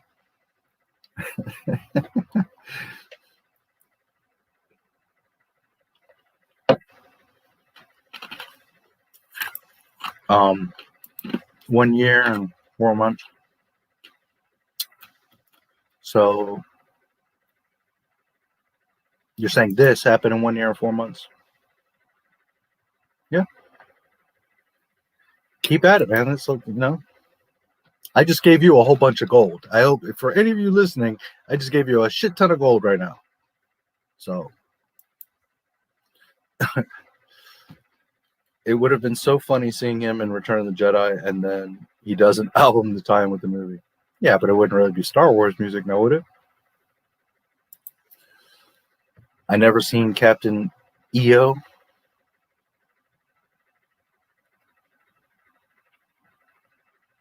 Captain EO. Why does that name sound familiar? Captain.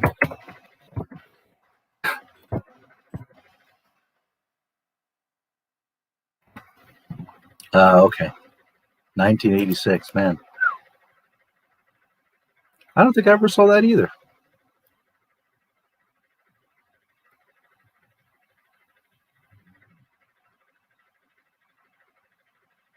Huh, George Lucas was the executive producer, huh? I don't remember this. That's funny. I gotta look more back at this.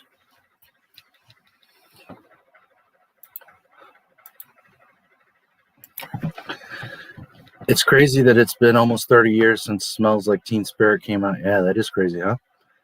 Feel so old, and I wasn't even alive then. Yeah. It is crazy when you think back so many things that were like, seemed like yesterday. I met you in a Phantom Menace live stream chat. I forgot whose channel it was, but you mentioned that if I truly didn't like Disney Star Wars, that I'd love your channel, and boy, were you right. Yeah, I remember that. I don't remember what channel it was either, but yeah, I remember that. That's funny. I totally remember that. Mm-hmm. It could have been any one of them. Jeff and author Walton. I mean, it could have been Abuna. I mean, there's so many. I almost want to say it was like, I think it was a smaller one. I don't think it was like Midnight's Edge or something like that, because it wasn't like a huge amount of chat. The chat was a little bit smaller and more contained. So I don't think it was Drunk. I want to say maybe like Stephen Walton or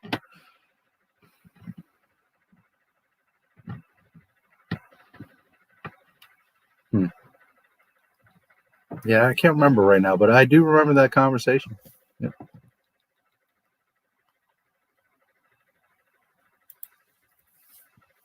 Thanks, bro. Is that a what is that, a beer? 2 beer mugs? It's hard to see. It's kind of small. Looks like maybe 2 beer mugs.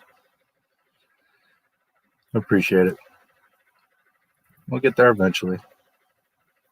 I can't complain. 10K in 1 year. I mean, there's people that would kill for that. You know what I mean?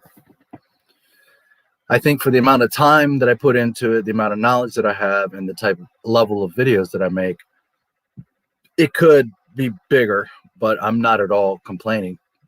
You know, I'm very proud and very satisfied with where I'm at, and yeah, just keep on going.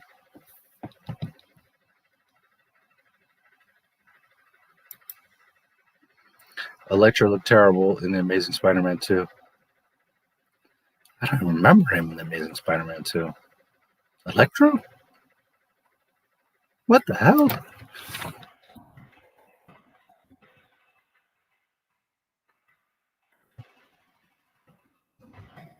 I've been so out of touch with a lot of stuff. What did he look like in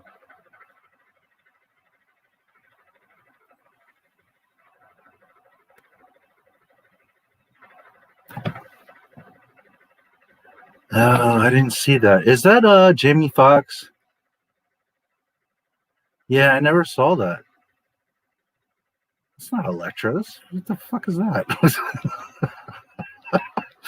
Holy shit. That is not Electro. He looks like some ice freak. And now when I think about it, I don't know that I even saw the first Amazing Spider-Man. I don't even remember that. Holy shit, that's terrible. It's not Electro.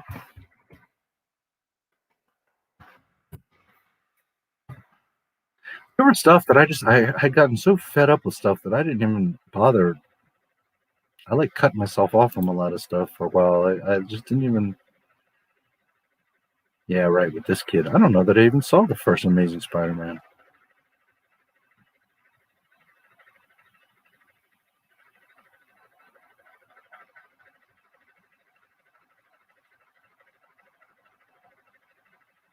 I'd have to see it or see scenes from it, but I don't even remember.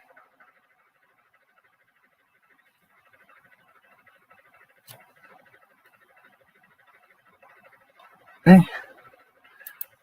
that ain't Electro. What the hell was that crap?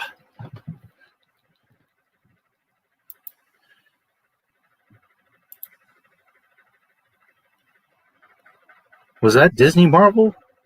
Who made that crap? Sony? Who the fuck made that trash? The fuck? Arrogant punk. If I didn't have more important things to do, I'd let Video Man put you in your place. That's fucking Electro. I can wipe you out of existence. Like this.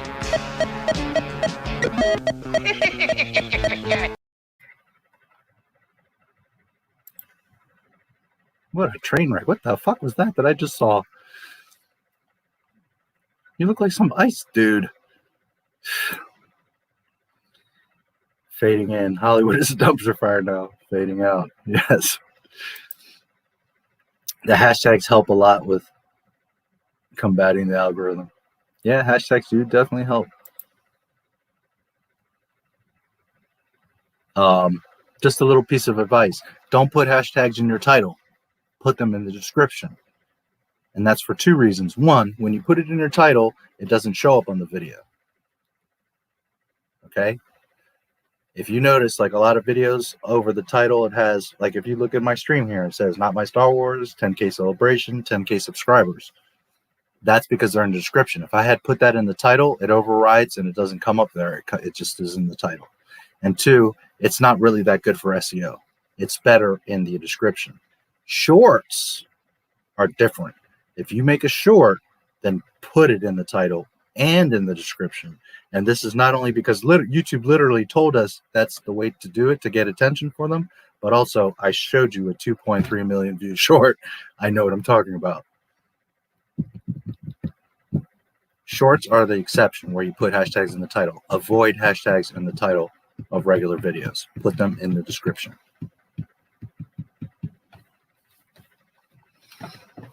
And if you ever put a location, that overrides the hashtags. So you could still put the hashtags in the description if it makes sense of, like, for example, Wisconsin heavy metal band. If you have, like, you're playing at Joe's Garage, which is like a local, you know, metal scene club, well, then, yeah, that makes sense. Tag that location because that gives you juice, plus you're promoting that place. It makes sense. People know how to find that place. You know, if you're a comedian, you're at the Comedy Store, well, definitely put Comedy Store. Do you understand? But in general, you rather have hashtags. If you put a location when you're filling out the info for your video, that overrides hashtags. So be sure the location's worth hiding those hashtags for. You still can have them in the description. They still can have some weight, but just know that. Another little gem for you. Who is the Supreme Leader Snoke? Nobody knows. No, he's definitely not. Is he Mace Windu? He must be the last nag lost brother of Anakin Skywalker. 5 years later, he's a pickle clone of Palpatine. Yeah. Well, and I think it's funny because people are like, oh, they got Baby Yoda's blood to make Snoke. That's where it comes from. That's not how the Force works, guys. The Force is not something that you can clone, or I can take your blood and then inject it in myself, and now I've got the Force. I've got midichlorian. That's not how it works, guys. Oh, sweet Jesus. The Force determines all of that on its own. It randomly picks people, and it is what it is. You can't clone it. You can't copy it. You can't transfer it. You can't. So they can get all the Baby Yoda blood they want, and that's just... And Filoni knows this. He knows that's not how it works. But he's going to make some explanation for some powerful Force user because they got Grogu's blood. It's fucking dumb. Pickle sheaf. Do eat now. Yes. I do gothic clothing videos and random like ones showing my art. I found out when you share clothes, if you call it a haul, name of clothing company, you get more views. I've been practicing. Yes, absolutely. I didn't know. I thought I checked out your channel. I didn't know you had stuff. Well, I'm going to have to spy on you now. Now I'm going to have to be creeping around your page. I'm going to be stalking you. I'm going to go look. Because I thought I checked your page, Missy. Yeah, I'm going to have to check you out. There are certain things, plus certain niches have different things, you know, that work more effectively. For me, Kathleen Kennedy's been doing pretty good. Definitely, whenever I do George Lucas stuff, bang, people love, YouTube loves it.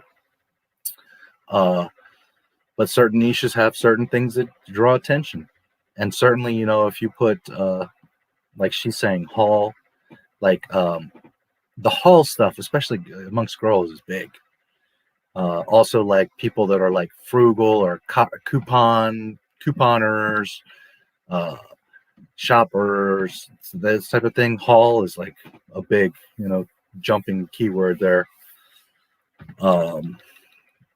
Another big thing is like I forget exactly the words they're using, but those bikini try-on type pages, those get a lot of attention too. Obviously, saying nice bodies and little bikinis is going to help you, but there's also like the way they're titling that, so that's another thing. Look at the experts and look at not only the people you like, but the experts in that topic, and you'll see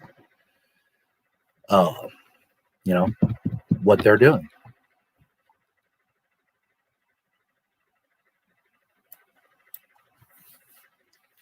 If I had a Star Wars themed restaurant, I'd sell Han sandwiches, Chewy cookies, Wookiee cookies, and Boba Fett cheese gyros. Hell yeah. Well, I would do Wookiee cookies and Boba Fettuccine, but yes. Something keeps tapping my window and nothing's here. Are you sure?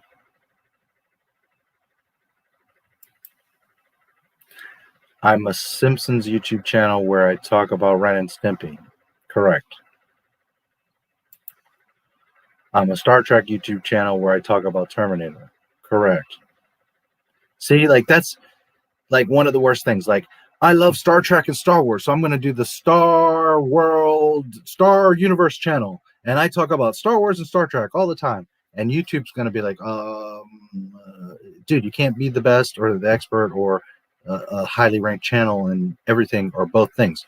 Pick Star Trek or pick Star Wars. You have to. And yes, I know channels like IGN or Collider, they talk about a bunch of stuff, but they also have tons of funding and money, and they're very broad, so they bring in people from all over the place, but they're not an expert in anything, are they? They don't have the top Star Wars video or the top Marvel video or the top anything video because they're doing so many different videos. They just have a large audience because they're covering so much ground. But then that means they're also not an expert in anything. They're just making videos about so many things.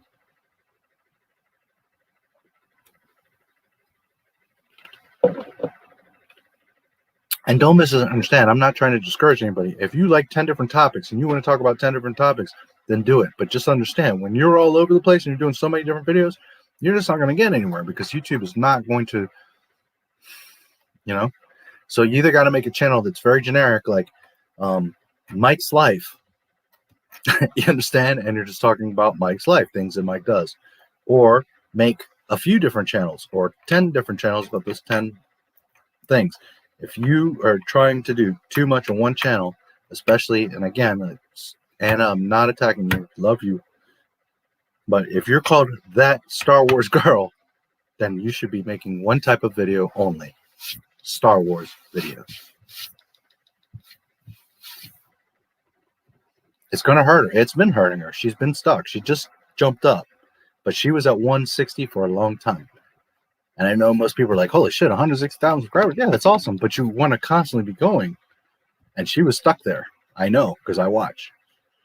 She just recently went up and got to like 172, something like that. And that's because she's too much all over the place. Alien YouTube channel where I talk about Lord of the Rings. Exactly. You need to. Now, if you had a channel that was just everything about Alien, you'll do great.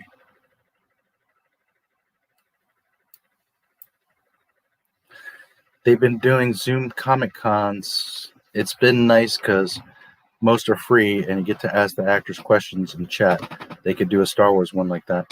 Yeah, but also a lot of those bombed. Like recently they did the DC Dome thing and like those videos are getting like 2,000 views. Meanwhile, Jeremy puts out a video and it's getting 56,000 views, It's like, we're really killing the industry right now. And me, I'm just like starting to get up there and make some heavier numbers. But like, just in general, like YouTubers, we're destroying them because, they they're not getting the views. They're not getting the views. Whereas meanwhile, we put in our real opinion or view or knowledge on stuff. You know, a lot of people are going to listen to what Anna has to say about the High Republic as opposed to, you know, what a lot of other channels or even Star Wars YouTube themselves would have to say about it. So, you know, her video destroying the High Republic is likely going to have more videos than the actual official Star Wars YouTube talking about the High Republic. That's embarrassing as shit to Disney.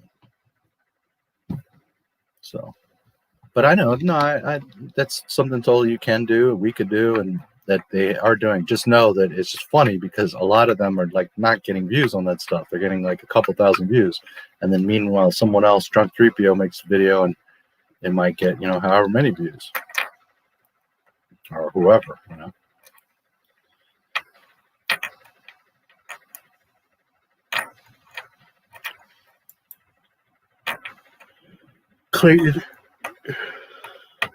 Clayton Fioriti talks about Jurassic Park, and that's what he is, a Jurassic Park YouTube channel. Yeah, that's the best thing to do, guys, is always, you know, keep that in mind. And I know it's tempting because you like a lot of stuff and you want to do a lot of stuff, but in general, the channels that are going to grow the biggest, are going to do the best, are the ones that are focused. There's some guys like PewDiePie or Mr. Beast that do all kinds of different wacky shit, and they're huge. I'm not saying, but understand, there's only one PewDiePie. There's only one Mr. Beast out there. You are not them. The chances of you doing what they're doing and getting to where they are is 0. And I'm not trying to be a dick. It's fact, you know. So you got to focus on reality. You got to focus on what really works. And what really works is niching down to something specific, being an expert in that thing. And even if you know nothing about that topic, but you're like, you know what? I'm fascinated by, I don't know, I'm trying to think of a good example. I don't know, something that would even be worthwhile, you know,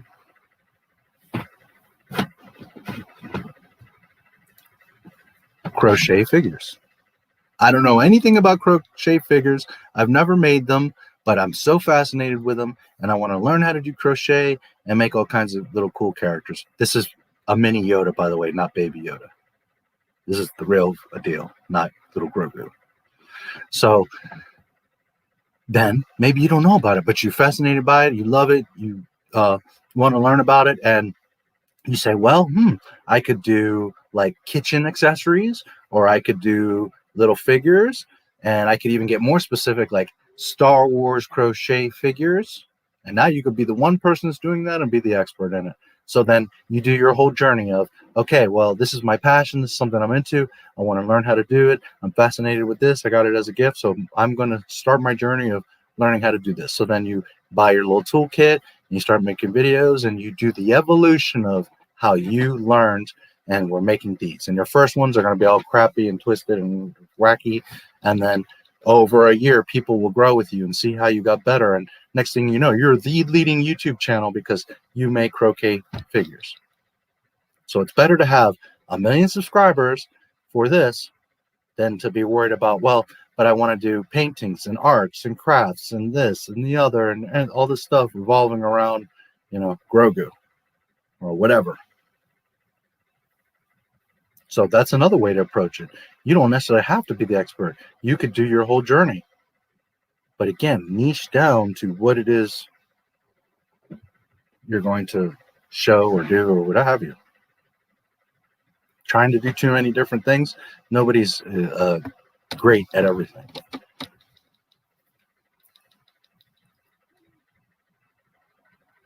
Not to mention, subscribers want to go to a channel. Like today, I read something about Jurassic Park, or I really love Jurassic Park. So I don't want to go to a channel and look through your videos like, oh, you've got 3 great Jurassic Park videos, but I also got to read through 6 Brie Larson videos. But no, I want to go to your channel and know that it's all Jurassic all the time. Your banner, your logo, your avatar, your description, your videos are all about, you know, what does this dinosaur do? And how did this dinosaur get made? And why is this dinosaur the most dangerous? And, you know, who was, what's his name? The Fly, the guy that, the doctor, scientist that created them. Shoot, now I can't remember his damn name. You know who I'm talking about. Independence Day. Anyways, what was his favorite dinosaur genetics? What, you see what I'm saying? And if you know that you're going to go to this channel because you're crazy about Jurassic Park, and you're going to go to that channel, and that's what you're going to get. And every video is going to be about a facet of, like, not my Star Wars, a facet of Star Wars.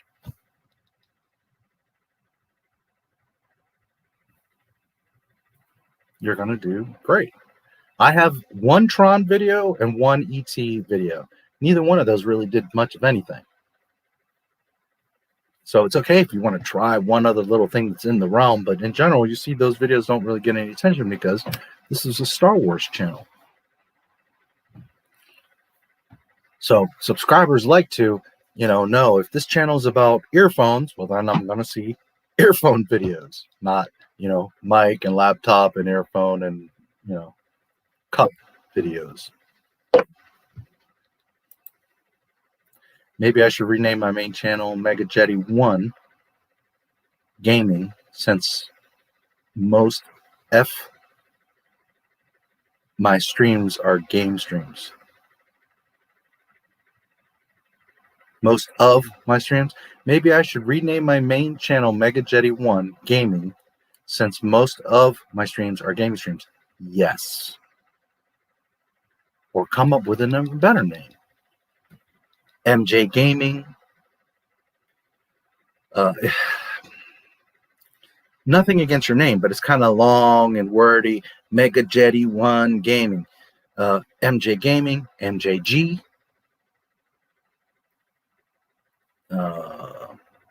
MJ1 Gaming. Jeff's Game Shack. JT Gaming.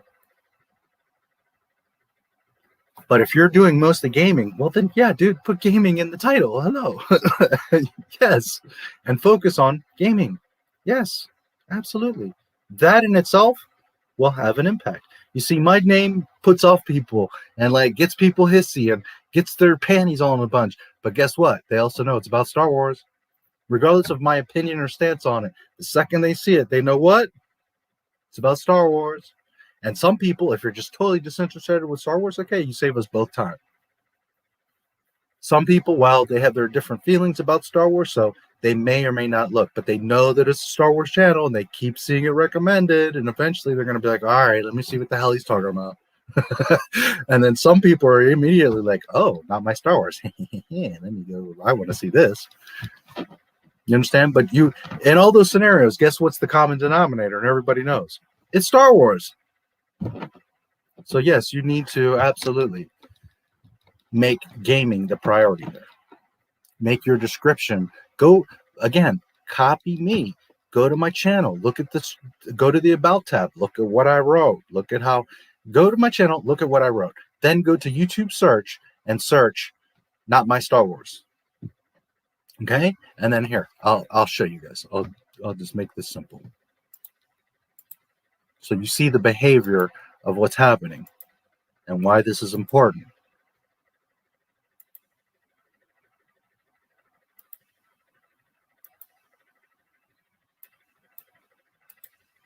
Okay, you see my channel? Okay, so now I'm going to go to YouTube.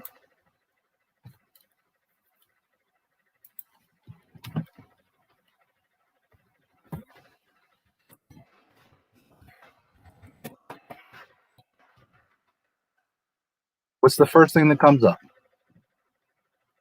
Okay, and then you've got my videos. Look, I dominate, obviously, for my own name, but it's important. If you're not showing up first for your own name, you're already done fucked up. Now look strategically what I put here. Welcome to Not My Star Wars. Not My Star Wars. Not My Star Wars. See how it's even bolded? Where we talk about Disney, Disney Plus, and of course, Star Wars. This is cut off because of, here, let me show you something. Just a moment.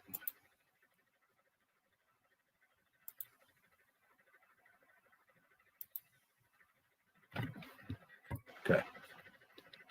I'm going to show you how strategic this is. There's the logo, Not My Star Wars. Welcome to Not My Star Wars. Ding, ding, ding, ding, ding, ding. You see? Where we talk about Disney, Disney Plus, and of course, what? Star Wars. And then it goes on. This channel is blah, blah, blah, blah. The main thing that you're going to see that's legible, that not only Google's going to rank, YouTube is going to rank, but you, the user, are seeing Not My Star Wars, Not My Star Wars, Not My Star Wars, related to Star Wars, and Disney Plus. Okay, check, check, check, check. That I want to look at that channel. Plus, YouTube now knows, which let's just see, because the other day I was there. Here, I'll show you a couple. You guys are seeing this, right? Okay.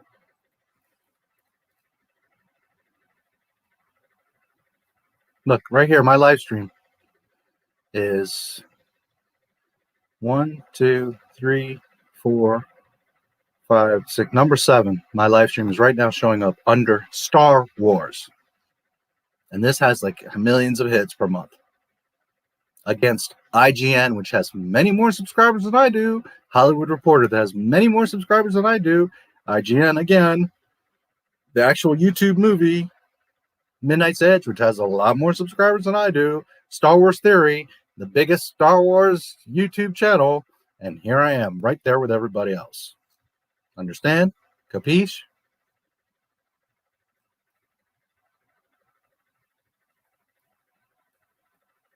Mike Zero, he's always going to be around. I'm above the freaking Star Wars channel. With 3.5 million subscribers, my little channel is outranking the Star Wars channel. Understand?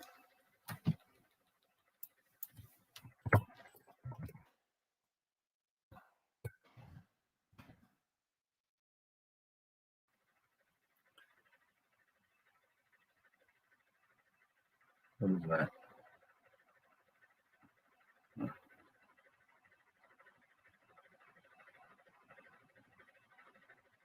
I'm usually around here. Well, here's there.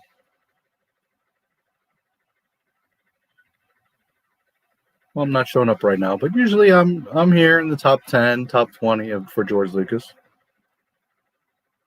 I haven't put out a George Lucas video in a few weeks, so that's part of it.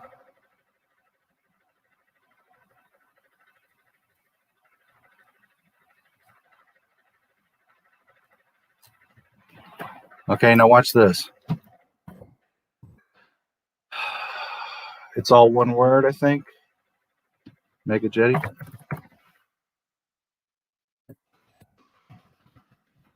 Let me double check.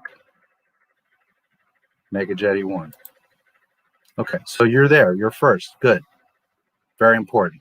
Welcome to my channel. Here I'll talk about a lot of stuff I grew up on, such as Terminator, Star Wars, Lethal Weapon, and 80s. Okay, not bad, not bad. You could, first of all, get rid of welcome to my channel. It's sweet, it's nice, you want to be welcoming, but you're wasting keywords with YouTube. You're taking away from yourself getting advantage of information. Screw that. Get that out of there. You could also take out here, I'll talk about, this channel focuses on Terminator and Star Wars, or you see, the thing is, you're trying to get attention for and rank for Terminator, Star Wars, Lethal Weapon, and you're not gonna, YouTube doesn't give a shit about that. So focus. This channel is about 80s movies. Be specific. Tell YouTube what you're doing. Now, in reality, look, gaming, you're doing other stuff. So maybe you should think about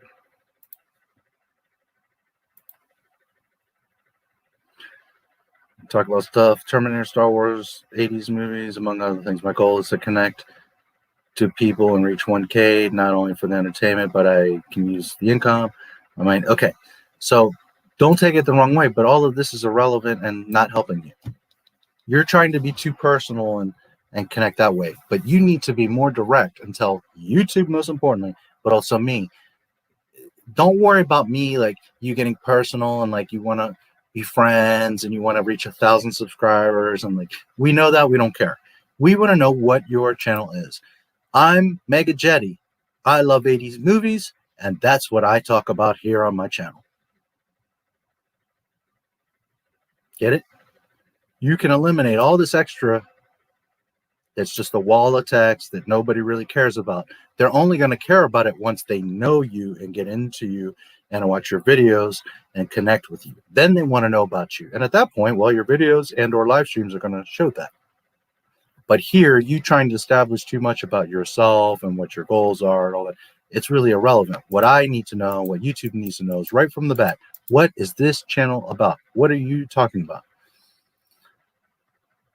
I love Terminator, Star Wars, and Lethal Weapon, and that's what my videos are about. Or I'm a huge 80s action movie fan, so that's the videos that I create. You know, something that gives that idea. Don't worry about all this extra. That's irrelevant. And I'm not trying to be mean. I'm just saying, like, all this doesn't really matter. And the best thing you can do is have someone else's eyes from the outside look, because when you look at your own shit, you get lost. Especially with this kind of stuff, when you're trying to write about yourself or when you're building websites, you get like a tunnel vision. So you need someone from the outside to show you. And this, again, don't take it the wrong way, but this is just not helping you. None of this, nobody cares. What we care about is coming and knowing that you cover Jurassic Park, Lethal Weapon, and My Little Pony. That's what I need to know. That's what YouTube needs to know.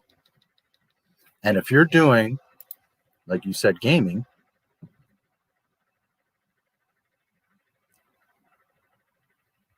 yeah, you do have a lot of games here, dude. You really maybe should consider this, like, you know, the Game Box, Mega's Game Shack.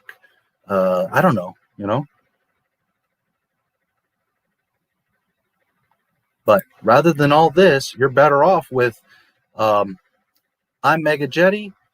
I love video games and 80s movies, and that's what this channel's about. Or that's what the videos that I make. That little sentence, 2 sentences, is specific to the point. I know what your channel's about. YouTube knows what your channel's about. In search,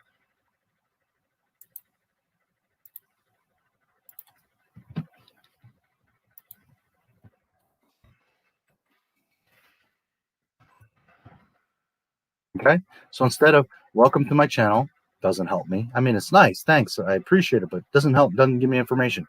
Here, not necessary. I'll talk about a lot of stuff. Okay. I don't want to know that you're going to talk about a lot of stuff. I want to know what you're going to talk about, what you're doing. I grew up on Terminator, Star Wars, Lethal Weapon. Okay. You still haven't told me what your channel's about. So get to it. I make videos about 80s action movies and gaming. Whatever. See what I'm saying? You see the difference in the language there? Now I'll go back to my channel and show you the difference. I'm not talking about, hi, how are you? This is what I love. I'm very direct. Welcome to Not My Star Wars is kind of my thing. Like when I start a stream or I do videos. So that's why I do that. But it's very direct. What do I do? Welcome to Not My Star Wars. Not My Star Wars, Not My Star Wars. Where we talk about, direct right into it. Disney, Disney Plus, Star Wars. No question, no doubt, no thought. You know what the deal is. Not, I cover KK, and I love George Lucas, and I make videos about Star Wars stuff, and you see what I'm saying? I hope that helps. Copy what I'm doing. Look at what I'm doing. Because YouTube is seeing this and being like, okay, well, it's pretty clear. He talks about Disney, Disney Plus, and Star Wars. And his name is Not My Star Wars. His logo is Not My Star Wars. His description is Not My Star Wars. Now watch this. You see my description? Dedicated to expose instruction Luke Skywalker and Star Wars, Disney, Lucasfilm, Disney, Star Wars lore, film, Disney, Star Wars, George Lucas. You see how the keywords are here? You see how it's all separated and clean? You see how I'm very direct to the point and tell you what's going on, what my mission is, what I'm talking about, where I'm from. See what I mean? See the difference? Look at my page and copy. See, I have my links. These are all in a specific order. You see here, I only have one link, and that's for channel memberships. Look at my page and copy.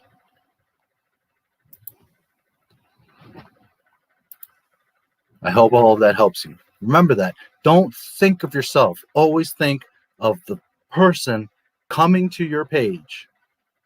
Think of your viewer. Nobody cares about you. They care about them. So when they come to your page, how is your page going to service me? How is your page going to attract me and be interesting to me? Think that way. Always think from the outside. Look from like in a mirror. How are people going to react and think about what they see when they land on my page? And right now, they don't know you. I didn't see how many subscribers you have. Where are you at? I meant to check that.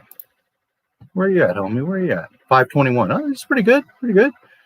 2010. Yeah, I know. You're that hurt. You're like, I've been doing this 11 years. You'll get there, dude. Keep at it. Doing these little tweaks I'm telling you right now are going to make a difference. So don't think about yourself. Always think about when I land on your page, what do I see and what am I going to interpret? And right now I see like a whole lot of text and you're not really telling me anything. By the way, these links are pointless. You see that here? These aren't even links. So just take them out because they just look stupid and they don't do anything. I'm not going to come here and copy this link and then paste it up here. Put it here, dude. And if it's the same link, well, then this isn't doing anything for you. So clean this up. Take out this. This ain't doing nothing for you. It's just annoying and like distracting because it's like all this extra stuff and you can't even link it or click the link. So just get rid of it. Clean this up. Get this out of here. If it's any of these important links, then you put them down here. You can have 10 or 12 or some shit. Put them down here. And then clean this up. Put some spacing and get more to the point. You could cut this in half and just literally get to the point. Don't worry about welcome, how are you, I hope you enjoyed the channel. Fuck all that. What are you doing? I make Terminator, Star Wars, Lethal Weapon, and video game videos. Or I do 80s action movie videos. Or I'm a gaming channel and, you know, whatever. Be specific. All this, you know, and again, don't take it the wrong way. I know you're trying to be friendly and give us an insight and all that, but people aren't going to care. People don't know you. They're not going to care that any and all help make this happen. Very much appreciated. If you're a fan of Terminator, let's talk. I mean, that's a great sentiment, but nobody's going to care. Maybe put that down here at the bottom and like, by the way, you know, I'm open to any help and would like to make new friends. If you would like to talk and meet up or email me, that's fine. But what I'm saying is you need to separate that and get to your mission statement right here. It doesn't hurt to put your name there. Mega Jetty's Game Shack, where I pwn and review the latest video games. I'm Jeffrey Turner, and I love to review and make videos about 80s action movies. Short, simple, straight to the listen, it's the same thing when you talk to girls. It's the same thing in a job interview. Stop beating around the bush and trying to say too much. If you like a girl, go up to her and say, "Hi, I think you're really pretty. I would like to know you."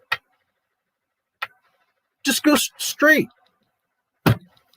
You understand? You could do the whole slick thing and, you know, try to convince her like a dinner and this and be slick and pick up lines. Or you can just go straight up and be honest and be yourself and present yourself. And some girls are going to say no, but a lot of them are going to say yes. And then some of them are going to be in the middle and be like, okay, well, I don't know, but, well, he was kind. He was straightforward. Let me at least check him out. Think about it.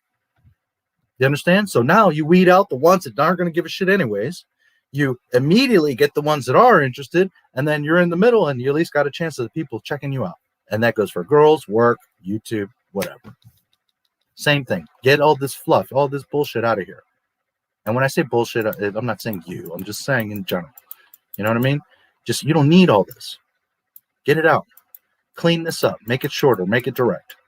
This is who I am. This is what I'm doing. This is my intent. Boom, bang, bang. So I come to your page and I immediately know this is what I'm at. Feel me? Sometimes when you try to give too much information and do all this extra, it hurts you. Your discussion tab, are you using it?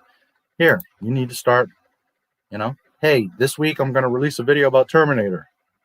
I know in discussion people don't see much of it, but you have 500 subscribers, maybe 30 or 100 of them will. Talk to them.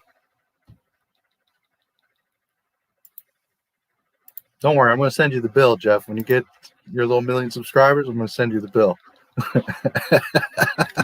I hope you see what I'm saying, okay? And I'm saying it all with a lot of love and a lot of advice. Do what I'm telling you. Don't have an ego. Don't waste time. Do what I'm telling you. And I'm telling you this not just as Not My Star Wars, but someone that's been on this platform for a long time, has 5 channels, and has clients. Listen to what I'm telling you. And yes, you should really think real hard about what your channel is, where it comes from, where you want it to go. And if you find that 90% of the time you're doing gaming anyways, then dude, you need to shift gears. You need to make this Jeff Turner's or Mega's, Jetty's, gaming palace, or whatever you want to call it. I'm just giving you examples and zero in, dude. And if you're doing mostly gaming, then call it something gaming, or gaming something. Or if you're going to do 80s action movies, then, you know, 80s action movie paradise or something like that. Be specific so that when I search and I see your thing, I'm like, oh, it's a gaming channel. Not, you know, oh, it's a channel about stuff and he's got gaming. Got it? You go to Toys R Us. Why?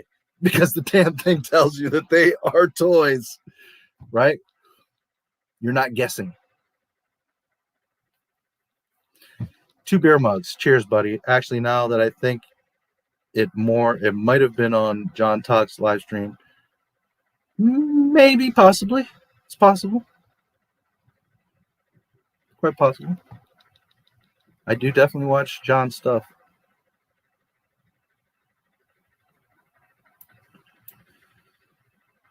Think about what I just told you. Do that stuff. You too, James. Lizard and the Villain of the Amazing Spider-Man 1. He looks like a Goomba from the Super Mario. Yes. You too, Dead Girls. I'm going to be I'm stalking you later, so be prepared because I'm going to check out your channel. Jeffrey Turner, I liked when your name was Mega Jetty 1 as your channel name. It rolls off the tongue better and is unique to you. Yes, but what does that tell people that have no idea who he is? You see what I'm saying? Like, if I'm looking for gaming or I'm looking for 80s action movies, now I understand there's people that are built up. Jeremy Johns, Joe Rogan, and you might say, well, but they, you know, Jeremy Johns has nothing to do with movie reviews, and okay, but you got to be prepared to be fucking grinding and doing great ass movie reviews until people then become synonymous with your name and that. I'm not saying you can't do that, but I'm just saying you can also cut out a lot of time and energy by saying Mega Jetty's Gaming Warehouse or Gaming Palace or Gaming with Mega Jetty or Gaming with Jeffrey, JT Gaming. You know, you see what I'm saying? You can make it, you know, if you're about fishing, well, then call your damn channel Fishing. Mega Jetty's Fishing Shack. Mega Jetty's Tackle Box. You know, you see what I'm getting at?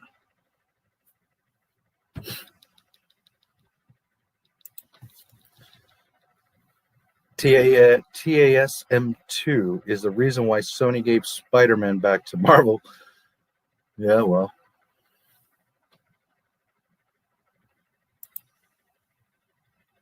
Jeffrey Turner, yeah. Jeffrey Turner's Arcade. I mean, there's so many different things you can do there. But just really think about what You're going to do what you've done, where you want to go with the channel, and then zero in on that. And from what I just saw in a glance, you got a ton of gaming shit, dude. Blow it up, exploit that.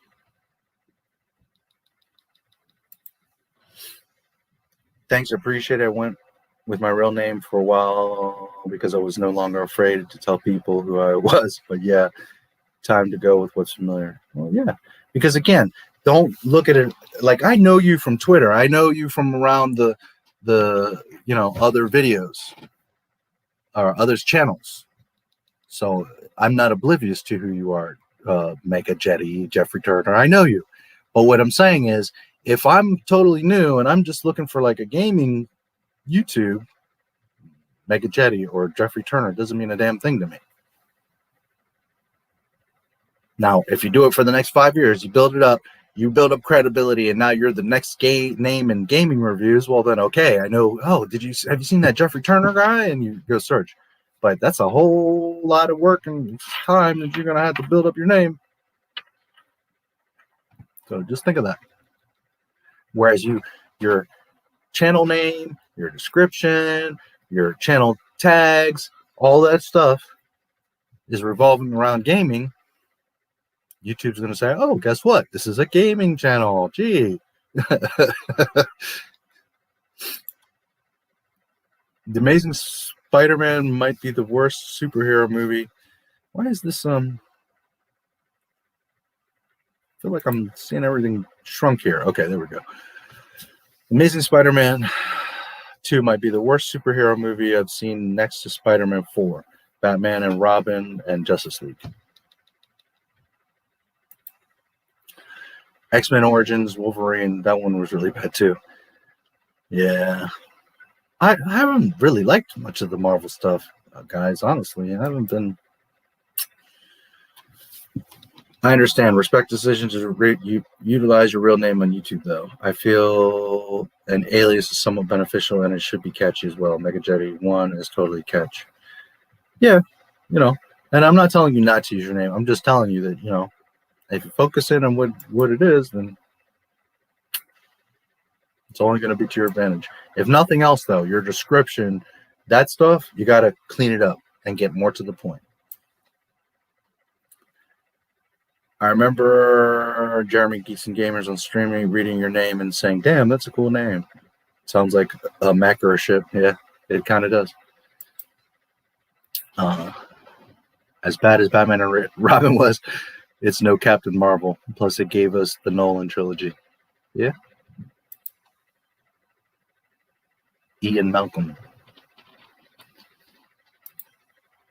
Did George Lucas work on Labyrinth? I can't remember. I can't remember either. You'd have to wiki that.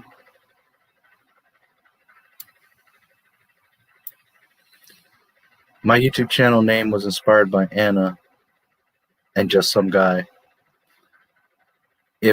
When I started to add content, I'll be able to speak on whichever subject I choose. Most likely Star Wars related content, though. Well, see, and your name is different because it's not specific to someone knowing your name. You're just a guy that says stuff. So, by all means, then that's interesting that you can talk really about anything. That's different. Well, I'm talking about, here's the thing. You have to think of this YouTube channel as a brand. My brand is Not My Star Wars. You see my logo, you see my name, you see my description. So how much of that branding is consistent within itself and within the topic of Star Wars? That's what you got to look at. You have to think of, like I told you earlier, Google is like a directory. They're looking at different indicators to verify your information. YouTube's the same way. So if they have one indicator of what you do, then if they have 10 indicators and they all match up, then they're like, oh, we can trust this. We know that this is what it's about. So think of your channel as a brand. And if your brand is that generic, like that guy says, cool, you can totally do a lot of stuff with that. But when you're like Jeremy Johns, well, then you really got to build your name to where people now understand that Jeremy Johns is synonymous with movies. That's what I'm just trying to instill in you. That's the long route. You know, and he had an in because he was involved with like the Schmodown and all that stuff, you know. Was it Collider, or I don't remember which one, but you know, he worked with those guys, and so he had an in because he was getting his name spread around by being associated with those people. But if he would have started on his own and just did movie reviews, it could take him 10 years before anybody respects what he's talking about. But when you're around like people and you're all talking about each other and doing all that, well, then you grow much faster.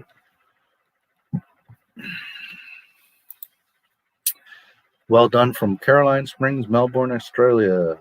Danielle Barraquel. Thank you very much. Very cool. Someone from Australia. Very nice. The 85 in my name is supposed to be 1985. No way, really? The year my favorite movie, Back to the Future, came out. Yeah, cool. 85 was a hell of a year on so many different accounts. Sports, movies, pop culture, technology. I mean, 85 was a huge year in humanity. Sometimes people don't necessarily think about it, but when you really like look back and think about all the things that occurred in 1985, holy shit. A lot of bad stuff too, like crack and other shit too. But that was a big year in particular the United States. Yeah. James Nerdman 85. I wonder if you wouldn't be better off as Nerdman 85. Something to think about. How many people care about or are searching for a YouTube channel that's called A Guy Named James? How many people are looking for nerdy stuff, geeky, Nerdman? You see what I'm saying? Nerd 85, Nerdman 85, Lego Nerd 85, Film Nerd 85. Think about it.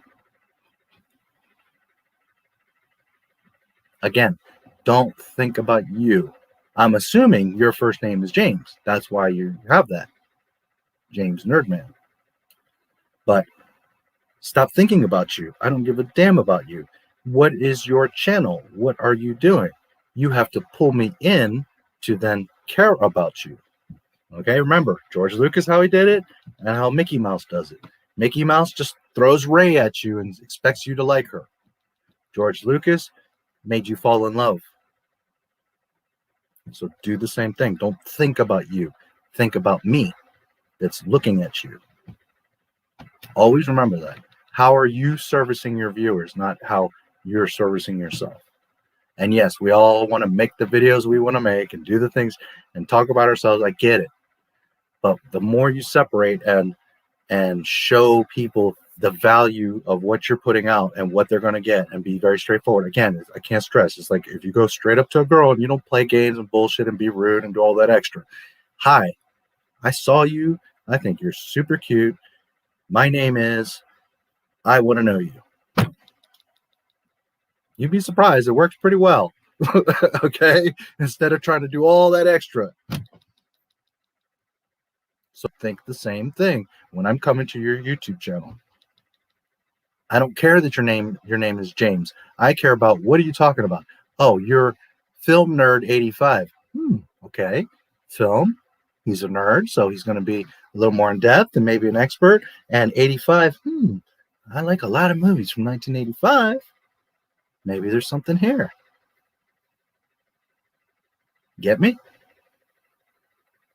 Because at the end of the day, nobody gives a damn about your name being James. When you have 10,000 subscribers and you're in a live stream and you got fans and they're talking to you and they love you, like you all love me, I'm just being funny, then sure, you're like, hey, dude, is James your real name? Can we call you James? You see, now the dynamic has shifted. Now it's different because you've built that trust and that interest. But at first, for me to be looking for James, ain't nobody looking for James. And YouTube ain't going to rank you for James unless you're James Dean. Get it? So now make it to where when people search, they're searching for a nerd that loves films, especially around the 1985 era. I can chew on that.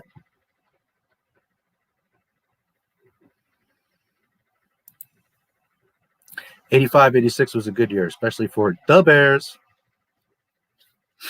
Yes, sir. Very helpful. Reworking now. Good. And again, I wasn't trying to like shred you or make you look bad. I'm just trying to give you absolute great advice and show you what what I'm talking about. Show you or help you get the most out of it. Episode 9 was the bomb. Yes, sir. It was the bomb. All right. It sure exploded. Travers Wolf, thanks for being here. Lol, yes, sir. Graciously. No, my pleasure. Absolutely. I've been doing this a long time, and if I can help anybody, I'm more than happy. Not my sort of go blast into new stratosphere on YouTube because you're putting out the content and you seem to be persistent. Yeah, and I know you, dude. I'm busy. I can't watch everybody's videos, but I know you. I've seen you around, But on the same token, your channel doesn't show up in my feed. I didn't see stuff on your channel that's like, oh, I got to check him out. You see what I'm saying? So if I'm so busy and I got 1,000 options in front of me, and your channel is like, hey, welcome, I want to grow and I want to be a YouTuber and I can't wait to hit 1,000, then, I don't have the time or interest to read that. If you would have right from the beginning say, I review action movies from the 80s and I do a ton of gaming streams. Well, I may or may not be interested in that, but at least I'm like, okay, I see what he is. Now I can think about going or not going. So. Sure, I don't mind. I do it for fun. You can check it out. Cool, I will. Believe me, I'll be stalking you soon.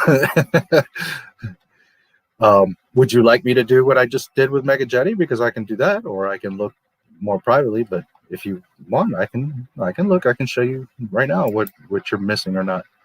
Aren't Toys R Us gone? Bankrupt in UK for years back. Thought it went under worldwide. Is there still trust in us?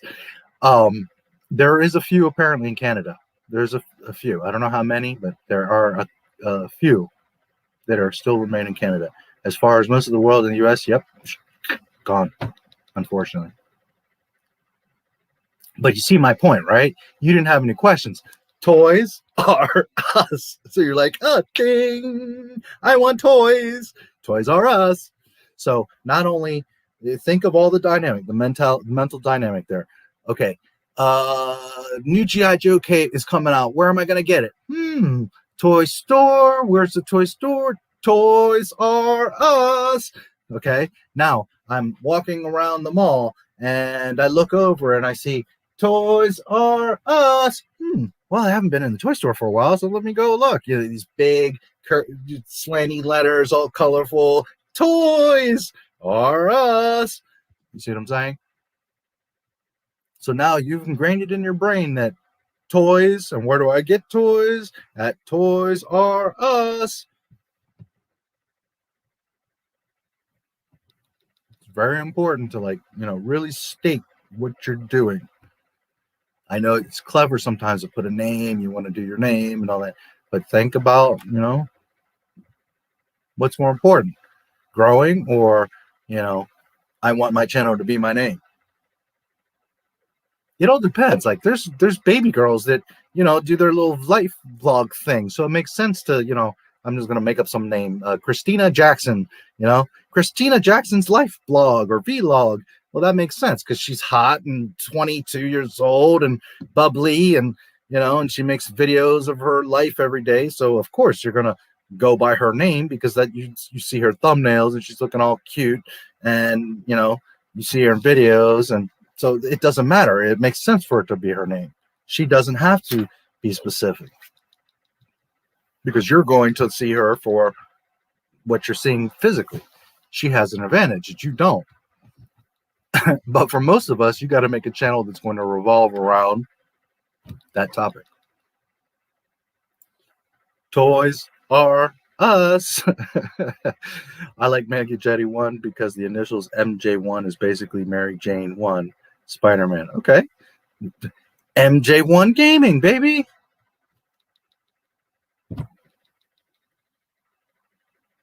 And then eventually you're going to build fans. And you're going to be like, what's the MJ1? Now you've created an intrigue. Instead of Mega Jetty, well, MJ1. So now people are going to be like, what's the MJ1? What are you doing? Oh, you've got the, like 30 cool videos I saw. Now I'm interested. Like, what's this MJ1? So now you're doing live streams and everybody's like, dude, what's with the MJ1? I want to know the story, whatever. You know, don't put it in your description. Just put MJ1 covers, you know, gaming or whatever.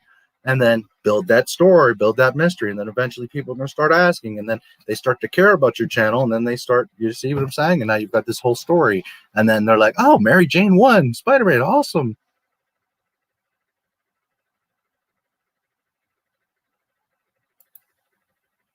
Game Buster, like Blockbuster, not bad.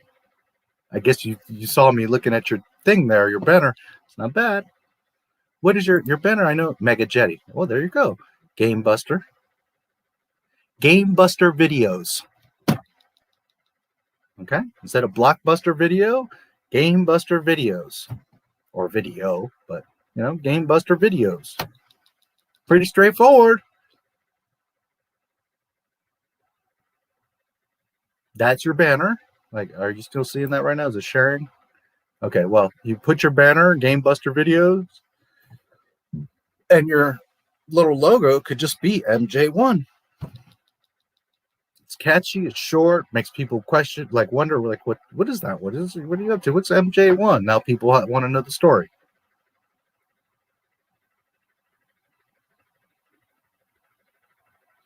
MJ1 GB Game Buster. Yeah, think about it. It's not bad. I think there are still Toys R Us in Canada. Yeah, there's a few, eh? Well, gaming is good, but I am trying to be an entrepreneur. Gaming helps, I think. So Mega Jetty 1 Entertainment. It's kind of long. Doesn't roll real good. Mega Jetty 1 Entertainment. Plus, again, now you're getting that broad. Are you going to really do that many things? Entertainer. What kind of entertainer? Are you a comedian, a musician, an artist? You see what I'm saying? Stop trying to cover too many bases. Everybody wants to cover all these bases. It's not realistic. Think, honestly, what are you going to do? What are you good at? What are you going to focus on? What do you generally want to take time to make videos about? You're going to get rewarded much more by focusing on one or two things specifically, as opposed to being an entertainment channel. Because most of those entertainment channels, the truth is they got a bunch of people that are helping them. They have a producer, they have an editor. It's not like, you know what I mean? Just think about it. All I know is when I scrolled through real quick, I saw mostly gaming videos. So me instinctively, looking from the outside, that's my first thought. Is your channel should be about gaming. Or make another channel. Make that channel about gaming and make another one about other stuff. But if you're trying to do like movie reviews and gaming and this and the other, it's just, you're not going to get, YouTube is not going to reward you for doing all that stuff. Notice I have Not My Star Wars and I have Not My Star Wars Gaming. Okay.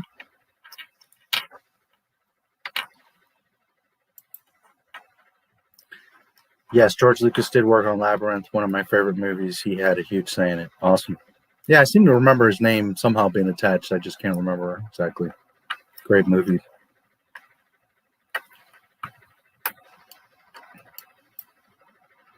Justice League was a comedy B movie online with Repo Man.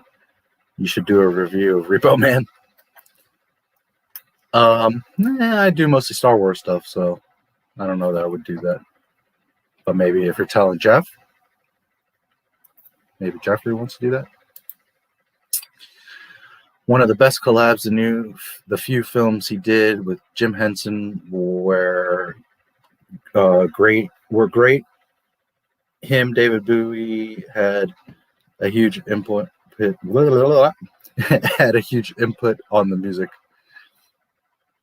That's my tongue getting tied, not you, by the way. Yeah. Jimmy Henson, another genius. When you can look at puppets and forget that they're puppets. 88 is the year I was born. Okay, so Gaming 88, 88 Gaming,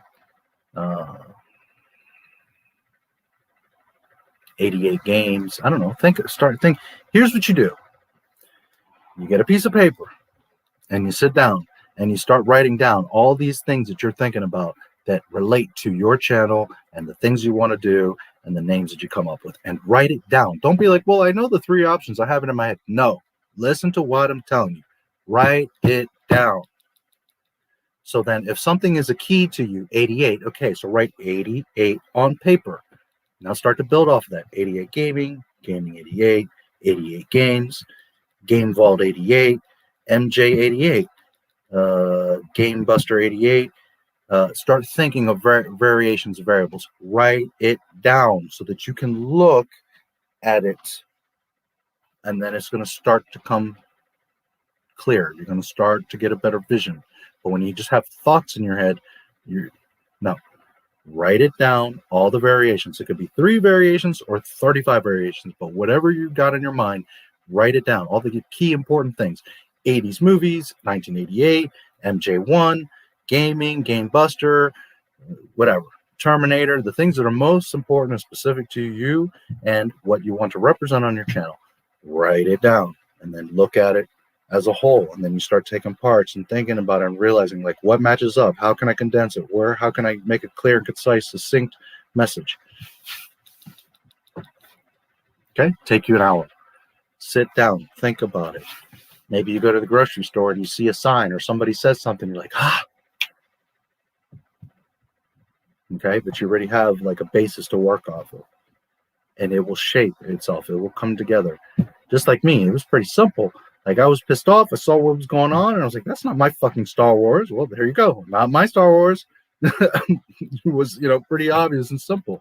I didn't have to think about it because it was like, I knew exactly, And you're going to see when you write it down and you look at it, it's going to become real clear, real quick. You're going to be like, yeah, that's what I'm really thinking of. That's what I really want to do. You can ask other people too. Ask your friends. Ask other channels. Like, hey, when you see my channel, what do you think of? Like, what do you see? I guarantee you ask a whole bunch of people in the Phantom Menace, they're all going to say, dude, you're a gaming channel. Why are you fucking around? Okay? So, start asking people. Get input from other people. Your friend, your cousin, your girlfriend, whatever your situation is. Do a poll, whatever. What do you see when you see my channel? Ask people. You'll be surprised. You'll get a lot of enlightenment when people from the outside are telling you.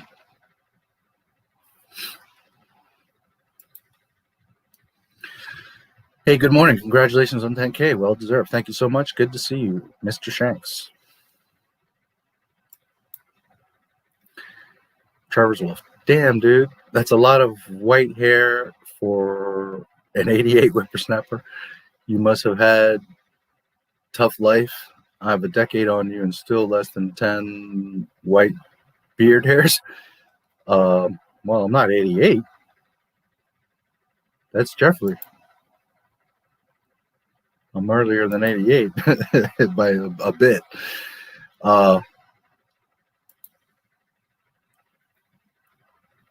Cooperative of nerds, yeah. 85 and all, yeah. I wasn't even an idea in 85. There you go. Those that won't blow smoke up your arse will tell you you have something stuck in your teeth or whatever as a friend. That's worth having. Thanks for keeping things real, not my Star Wars, and for being consistent. Absolutely. I would, like I've said it many times, I will never lie to you guys. You will always know what to expect here. Sure, I might throw you a little curveball here or there, but you know what you're gonna get here. What you see is what you get. Videos is second part of my name. Videos is a good second part of my name. Yeah, think about it. Think about all those things I said. Like I said, write it down, brainstorm, ask some other people, look at it. When you actually have it on paper and you look at it, you're gonna see your vision's gonna start to get real clear. When you have just thoughts swirling in your head, write it down. I have to go now, drop out of school, and do drugs. Hey, it sounds like a plan. No, don't do that. Too funny, man. You come up with some stuff. 80s was a great decade to be a kid. Music, toys, pop culture, even the crazy fashion trends. 90s, odds, and even the last decade, they're still rehashing music, culture, mainly cartoons from the 80s. Yep. A lot of stuff these days is just a rehash. Take care, James. Yeah, I don't know if you're leaving for real or with you. You're sometimes being funny.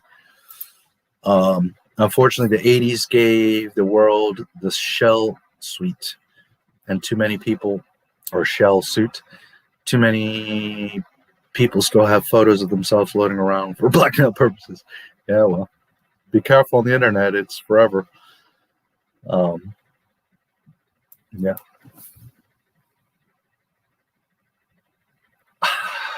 I prefer MJ1 videos because, again, Mega Jetty, nothing against it. It's just like it's long. It doesn't necessarily roll so well. Mega Jetty 1 games.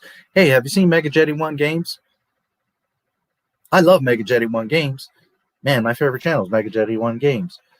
Did you subscribe to Mega Jetty 1 games? I mean, it's hard to like write out and say. And MJ1 gaming, MJ1 videos, you know, MJ1V, MJV1. You know, that's what I'm saying. Write it down. Now you can start seeing different combinations and trying different stuff and matching it up. You're gonna come up with it. MJ1V. That's something you can make into a little logo. MJ1V.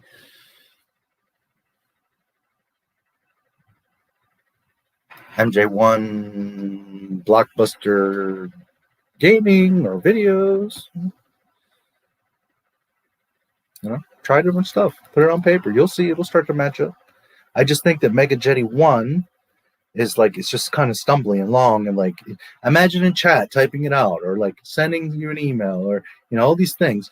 It starts to become so, it doesn't roll off the tongue. You know, you're on a panel with 5 other people and they're like, hey, Mega Jetty 1. I mean, it's not terrible, but I'm just saying, if you're MJ1V, hey, MJ.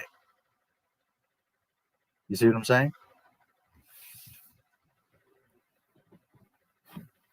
Stuff like that you got to think about. Not My Star Wars, you know, it's kind of lengthy, but it's also like necessary because it's Star Wars, right? Key, and then Not My is the whole premise. But then again, NMSW, right? Some people call me by that, and NMSW. It's, you know, or Not My. Hey, Not My. You see what I'm getting at? Rolls a little bit better. It's a little bit easier to. Yeah, my pleasure. I gotta pee and I need a quick break, so I'll be back in like 5-10 minutes. And if you guys are still around, hey, we'll keep talking. You know, I love to hang out with you guys, so by all means. James, if you've left or you're gonna leave, thanks for being here as always, buddy. Listen to the things I told you, man. Think about that stuff. And let me see if I can find a little something for you guys to chew on for the next few minutes.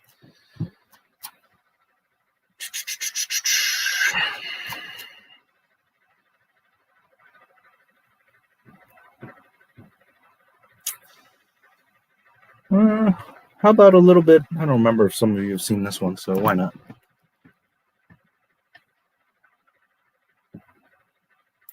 This time I'll remember to put the sound on. I won't boomer it.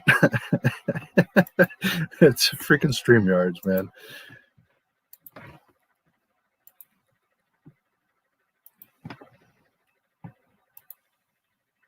Directing and Duel of the Fates. Okay. I'll be back in 5-10 minutes. Gonna grab a drink and stretch out, and I'll see you guys in a few minutes.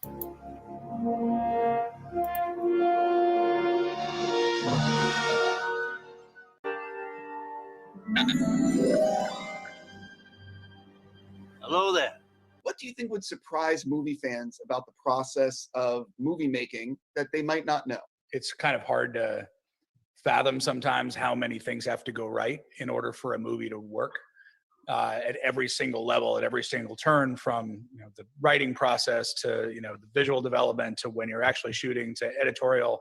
There's so many different people who have to be doing their best work all the time in order for something to actually come together and work. And it's not a matter of experience, because there's people who are hugely experienced who've made movies that didn't work, and people who've had no experience at all who've made outstanding movies. And so there's just this alchemy that no one really knows how to create it. But if everybody's working together in the right way, that magic can happen. You all have to go in and essentially pitch the studio on a vision, or ultimately there's someone who you need to say, says yes to what you want to do. What is it like to go in and pitch on these big movies, or pitch the Hollywood studio system? I feel like that's probably changed a lot since your career started, Robert, because I feel like now there's this other element of, this is why we have to go to the movie theater to see the movie, right? And that you didn't used to have to make that case quite as much. And so now that's a part of it, and yet in the end, I feel like you have to make an emotional case for your film. You have to really be able to lay out what people are going to feel while they're watching this movie, and when they come out of this movie, and why it's going to be worth going to the theater to have that emotional experience. But if you're not dialed into that, if I think there's probably just an assumption that we go in and show a bunch of pictures and some kind of reel, and that's enough, and tell them what the set pieces are going to be. But I found, and maybe some places that's true, but I've been fortunate enough that in the films that I've made, people really want to know why we're making this movie. It was the first conversation I ever had with my boss now. Why is Jurassic Park 4? Do you typically get super nervous before a meeting like that? Like the night before, are you spinning in your head the way you're spinning when you're on a movie set? Because this is ultimately the people that will say yes or no to your vision. The confidence with which you tell your story in that room will create confidence in itself, that you both understand it, and that you're going to be able to communicate it to others, because that's so much of what the job is. I have so many conversations with people who are not, traditionally known as creative, in creative positions, that are purely technical positions, but we talk story all the time, because the more people know about the story, not just the better the movie will be, but also the more true the movie is going to be to what you're trying to accomplish. So I try to communicate it not just to the studio, but to everybody. What is it like sitting down with the person you want to cast for that initial meeting, hoping that this thing is going to work out? Early on, when no one has any idea who you are or what you're like, and that's what you're like is the most important part, because people do talk to each other. Like if you're good on set and you care about other people and you support actors and you listen to actors talk to each other, and over time that kind of a reputation builds up. But when you're just starting out, you're just this kid, and so in the end they're kind of just like looking deep into your soul and just quietly deciding whether you're the kind of person that they're going to trust, and that works for people you're trying to convince on every level. So my experience, whether it was a little bit more recently, with the actors in Dominion, with it's these legends. It's Laura Dern and Sam Neill and Jeff Goldblum, who the last time they played these roles, they were directed by Steven Spielberg. And then here am I, and they know that I exist, but they want to know my heart. And so I think making sure that they're going to trust you the way that they trusted somebody like that, it's a little nerve-wracking. When you're making a project in these worlds with these diehard fans, can you sort of talk about towing the line between pleasing the fans but also making your own vision for what you want to do? Could do a whole other hour on that one. I think there's something really interesting that we have discovered generationally, for people who are roughly our age, and that a lot of these films that were made in the 70s and the 80s, in a lot of ways have become they're almost a belief system for some of us. Like there are myths in a way that is so powerful, and it goes beyond just being a film. And so when you start to delve into telling further stories, another chapter in the Bible, another testament, that it gets very complicated because we hold our beliefs very, very close, and we hold them in a very, very personal way. And I think the only way to even begin to approach it is to respect that, to respect that it is possible for something created 30, 40 years ago to be as personal for someone as a belief system or a religion is for other people. And I respect that. I'm kind of one of those people in a lot of ways. And if you can approach it that way, then you just have to trust yourself that your instincts are just as strong as anyone else who grew up on that thing, and follow them, I guess. But it is a dangerous game. Actually, just hours ago, before we taped this, it was announced that we're going to be going back into production in a couple weeks on Jurassic World Dominion. So we had to stop, just like the rest of the world, and now there's just a real sense of family and camaraderie amongst everyone who knows that we're going to really need to support each other to do what we're about to do. If you can imagine the challenge of making a movie like this in the first place, and I'm sure as if you saw the last movie, this is not just some people on an island anymore. It's a really large scale global epic story.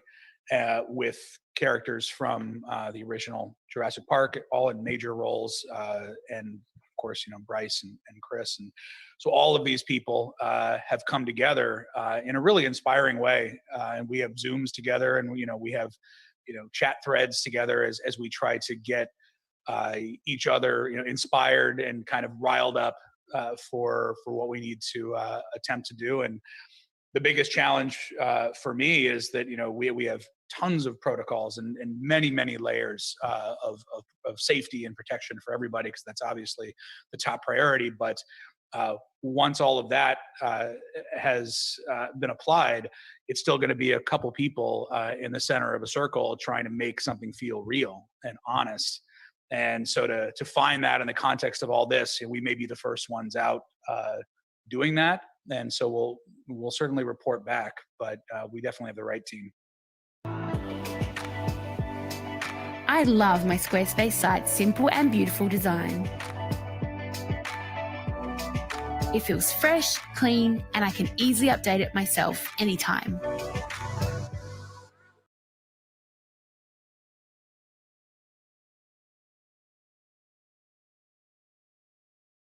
The most important thing in the Equinox isn't any of the advanced safety features we've put into it. It's what you put into it. Chevy Safety Assist, standard on every 2021 Chevy Equinox. Chevrolet, find new roads. I think a lot of filmmakers wish they had a break in the middle of a shoot to allow them to look at what they had and to think about what they want to do in the future. You were shooting for almost a month. How has this hiatus maybe impacted your script or your action set pieces? Has it allowed you to look at what you had and what you wanted to do in a different way? Man, I wish we all had that. I'm sure everyone agrees, the ability to just stop and think for a second about what you were doing, cut it together, make sure that, especially if you're trying something really new, that what you believed would work is working.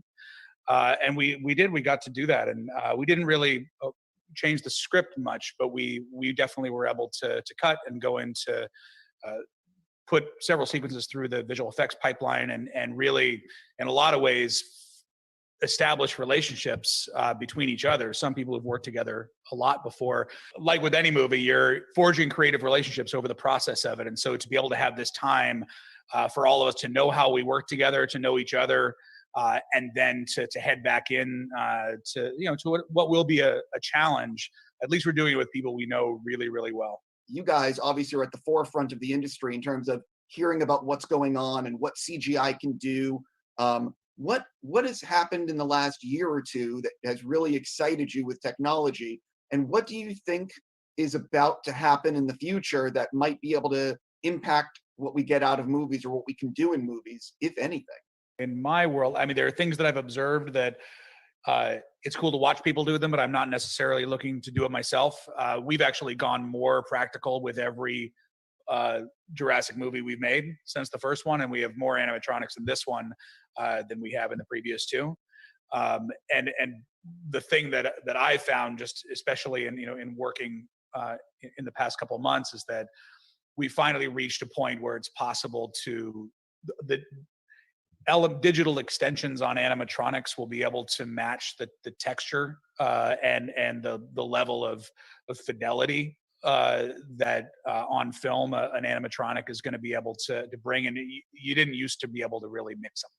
Like you could really see the seams, and so that part of it is very exciting for me. And also just in the context of our stuff, J.A. Bayona really he found the value in creating really photoreal, just beautiful lighting references that could be articulated just slightly, just a head and a jaw that could move, and the ability to, but painted beautifully, hand painted.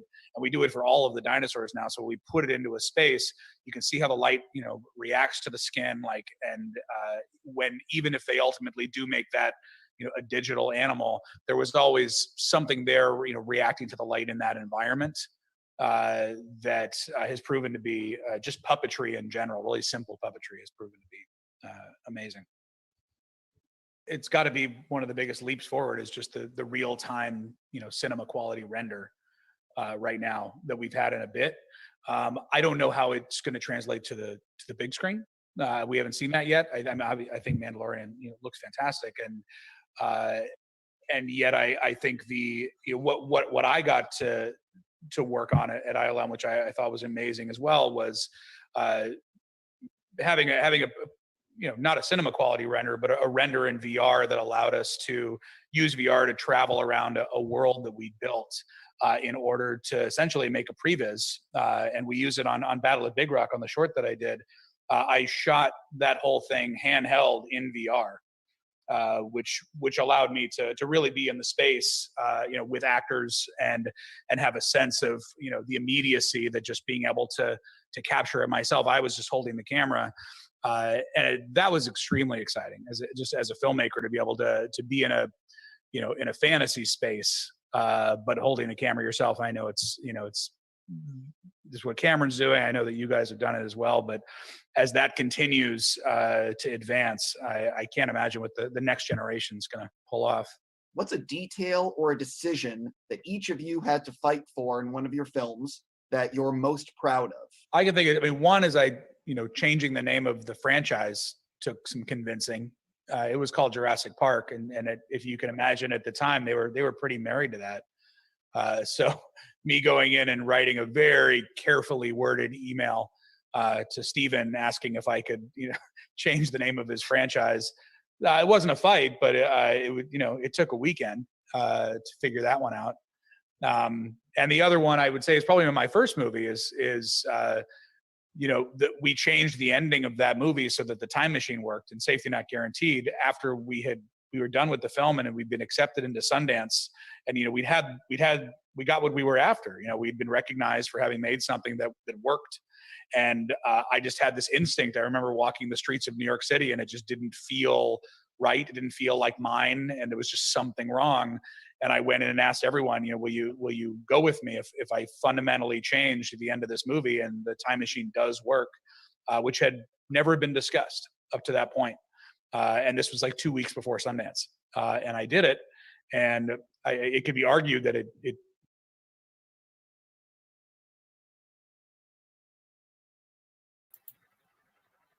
Wow, really, Will? Well,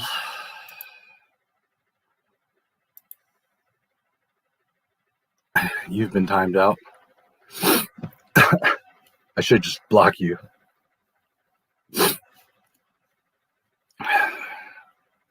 I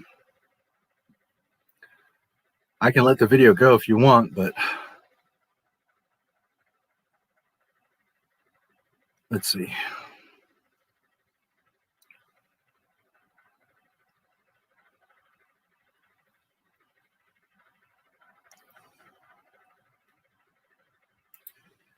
Name change official.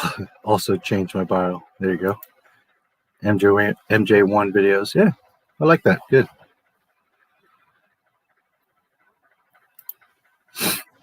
Still sounds like a spacecraft or mech. Yeah, MJ1 videos. I like that. I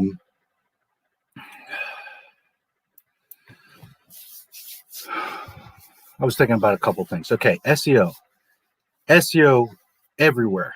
Blogs, websites, social media pages, local citations, YouTube. It's all the same. And here is why I say that. SEO is not like you can do one or two things and that's going to rank you. It's a sum of many little pieces. Now, most people say, God, it's so much work. I got to enter all this information. And let's say there's usually like 10-ish main things you can do or should do. And then there's a lot of other little extra things you can do as well. But there's usually about 10 main things. Remember, I was telling you the file name of the video, the file name of the thumbnail, the title of the video, the tags, the description. So if all of this is consistent, even if you are lazy and just do pineapple, your video is about pineapples and you call it pineapples, at least something, the keyword or keywords in those places. So here's the point though. It's work. And most people are like, I don't have the time for that. I just want to put up my video. 95% of people, that's what they do. So if you're that 5%, that 3% that takes the time to do all the extra little steps, you're going to beat everyone. You're going to outrank everyone. I'm going to show you a couple things.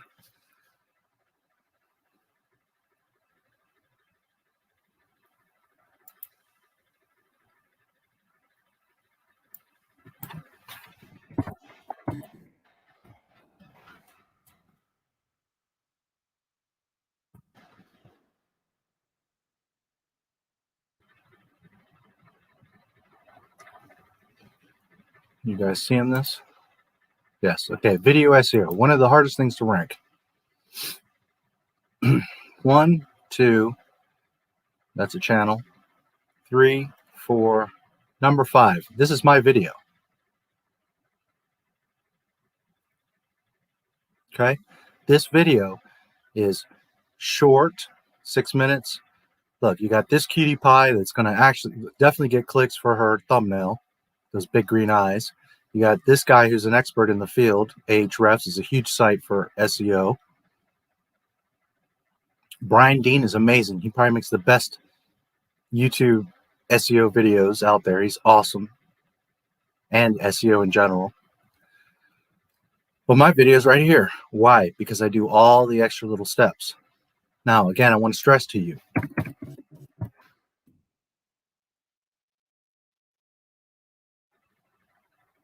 You see here, I'm under Star Wars.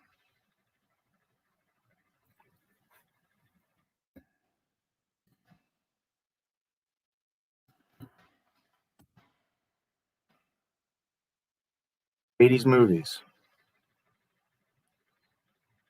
Are we going to find Mega Jetty here? We all know the answer. No. Why? Because you're not telling YouTube that that's what you do.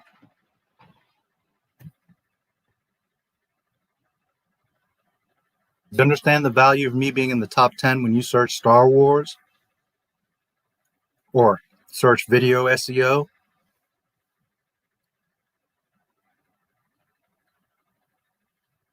So most people, that's an interesting thumbnail. Most people, fire crutch, don't take all those extra steps. So if you're the one that is taking those extra steps and doing all those extra things,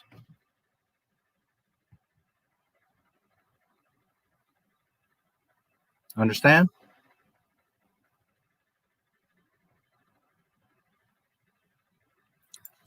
You're going to have the advantage. Because most people aren't going to do that.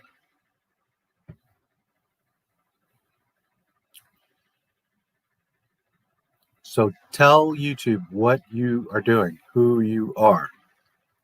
Focus on that. Hi, Lonely Cyberman. Welcome. E? Autoplay, yeah. I use autoplay.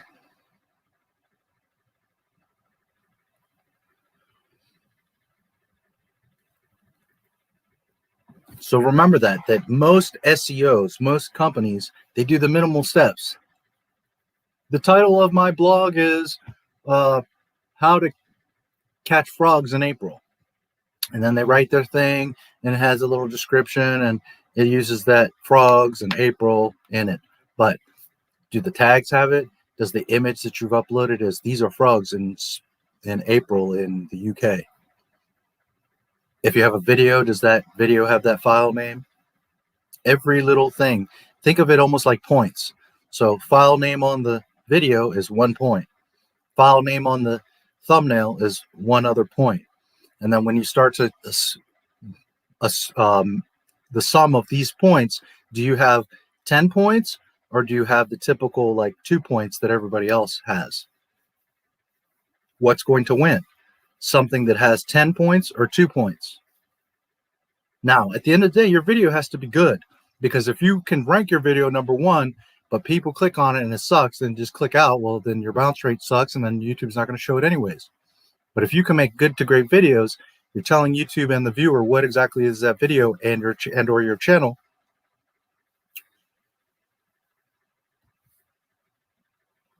Give yourself the best opportunity to be seen.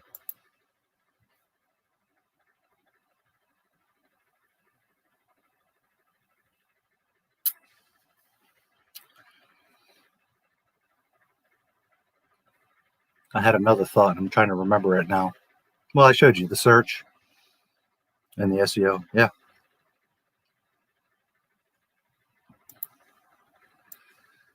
So let's see. My buddy. I wonder if she's still here. I think she probably is.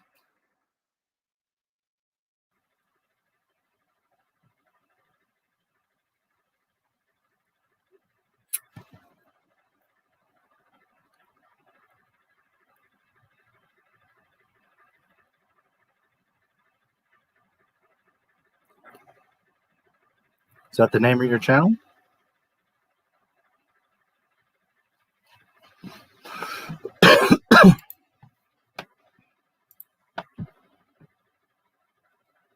Haha. Artist rocker, fix your comma here. Artist rock, your commas are all off. Artist rocker ghoul into vintage stuff and oddities. Costumes, cooking. Focus of channel is random. Okay. You silly goose.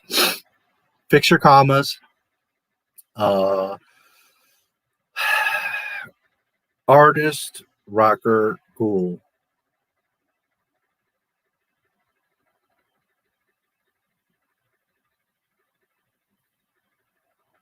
Artist rocker ghoul. Cook. Costume freak that's into vintage stuff and oddities. Don't say focus of channel is random, because that immediately says, well, you're random, you're just all over the place.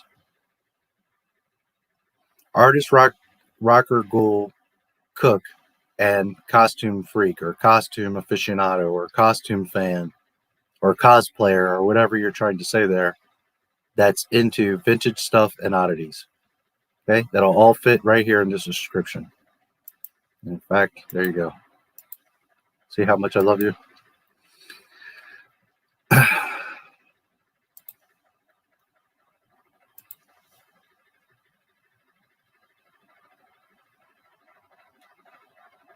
Oh, cool. Is that you? Very cool. I'll check that out. I can spy on you. I can stalk you. I see you've done some stuff here with okay, man, it's a shame this is a minute too. If you like making these vertical videos like this, keep them to up to 58 seconds. Why? Because then it'll become a YouTube short and you've got a huge chance of this getting massive views. Unfortunately, a lot of these are a little too long. This one would qualify, although you want to be over 15 seconds. So 15 to 58 seconds. Let's say 16 to 58 seconds is ideal. 15 works. 10 is okay. 12 would be better.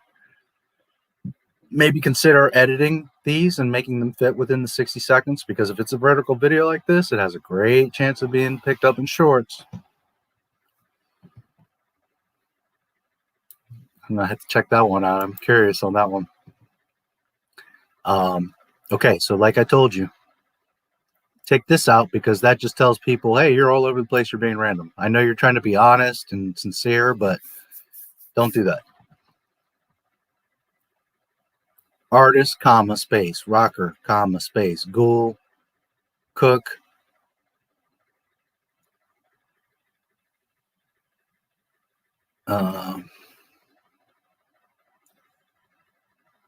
costumes cooking, or are you cooking costumes? See, that's how that reads. I believe you're into cooking. So artist, rocker, ghoul, cook, or cooking. That's into vintage stuff, comma, oddities, comma, and costumes. There's just better ways you could word this. Put a little more about what you, who you are, what you're doing. If you have a Facebook or anything like that, you could put the link. Just clean this up. Be a little more specific. And add a little bit if you can. I'm your number 10 subscriber. Now, I don't know how much you are into YouTube, if you're just doing it loosely to have fun or if you're serious. But if you're more serious, well, think about all the things that I said today, and I'll help you if you need help. You can always reach out to me.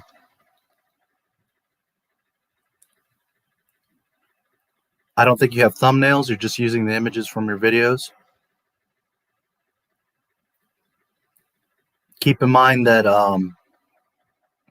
you can choose those images when you look in the edit of these videos. Like this is very cool. This right here is awesome. People will click on this. I'm dying to click on this. So you see how these are the same? So now there's no differentiation. There's no like attraction there. So go through and look. It gives you 3 options.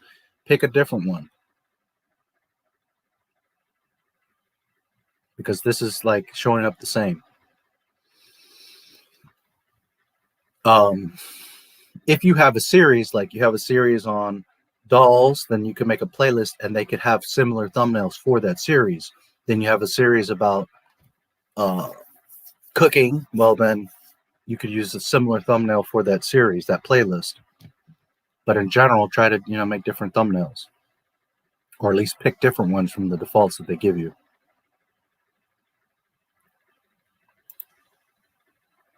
2016, 168 views. We got to get Dead Girl some views.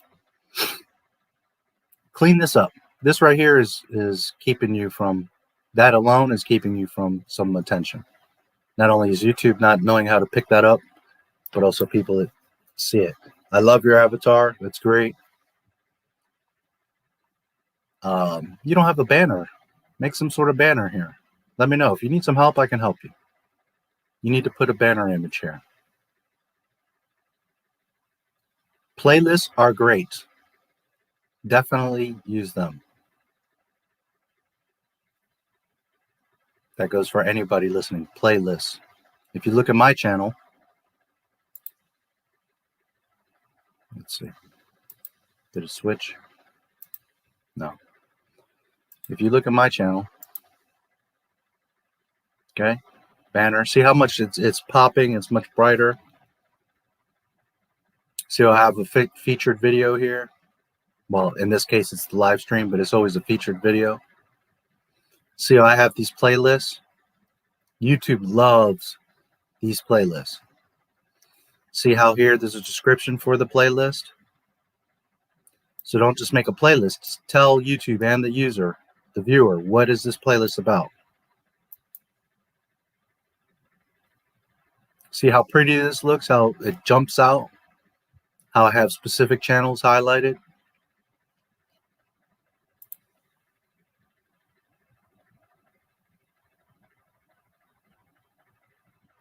See?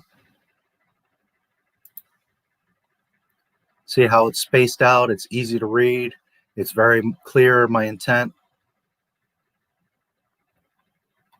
Here's a way to reach me if you need to. You can get my email if you need to. There's clear, distinct links.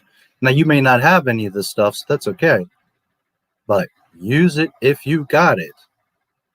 You have many ways of reaching me, finding me, seeing me. Maybe you only have 1 or 3 of these accounts, but if you're my fan, you might be like, oh, wow, he's got a Tumblr. I use Tumblr. You see what I'm saying? So now you can see my stuff on Tumblr. Now, I tend to post the same stuff on all of these. It's not like I make specific content for Tumblr, specific content for Reddit. I just, I share the same content. I don't have the time to make like an Instagram post and a Twitter post. And like, you know, I do a lot of the same stuff, but I have more, but I at least have 1, 2, 3, 4, 5, 6, 7, 8 different places with different people, different communities, different opportunities to see that same video that I share.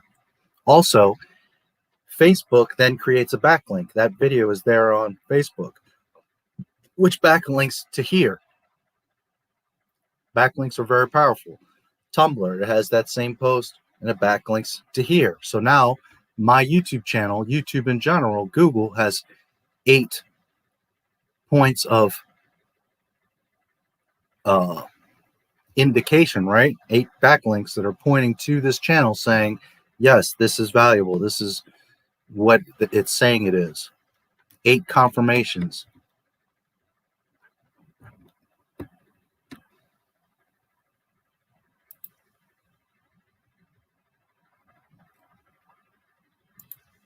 You need a channel banner.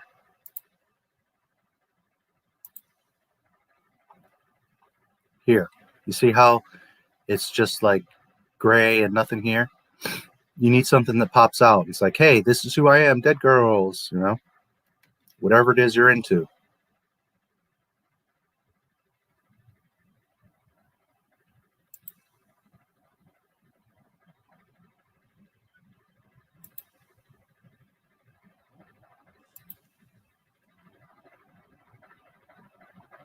Okay, so here you're not telling YouTube or me what this video is about.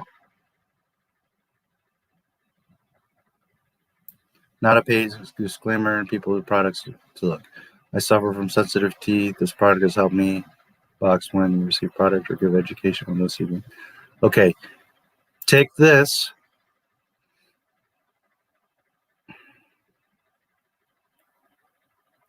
This right here. And put it at the bottom.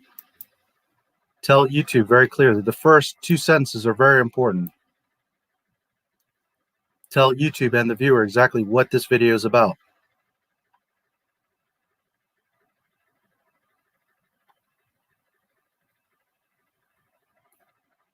Because when you come here,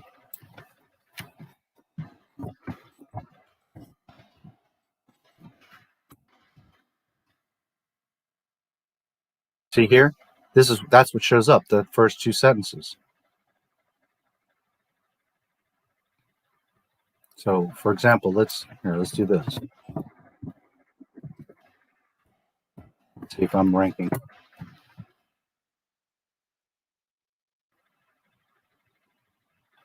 Okay, so you see here, Midnight's Edge. They're doing it all wrong. Star Wars, Kathleen Kennedy, Jeremy from Geeks and Gamers. God, he's terrible with this shit. Sometimes he doesn't even write anything. Bio accounts, Gina Carano was fired on direct orders from Kathleen. See how it's cut off like that? All this, Oscar, hashtag, all that shit needs to go away. It needs to go back. It needs to go further down. Let me see if maybe I get lucky and my video shows up.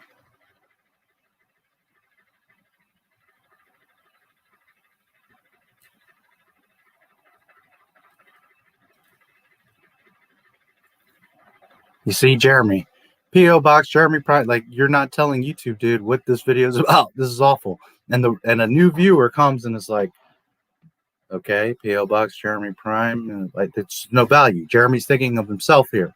He's not thinking of me as the viewer. Hopefully I can find mine so you guys can see the difference. As is decent, pretty good.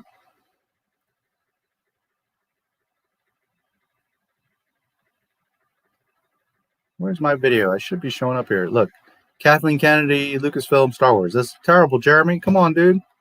And this is the thing. Jeremy's got close to 300,000 subscribers, 48K here on this video. This video could have 100K right now if he just took the time to fix this, put tags, clean this up, add some pertinent information.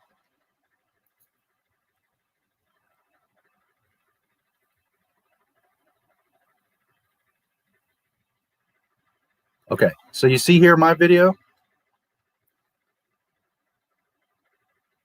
A video featuring Kathleen Kennedy virtue signaling on the Oscars YouTube channel was ratioed so badly that they disabled the I actually could fix this.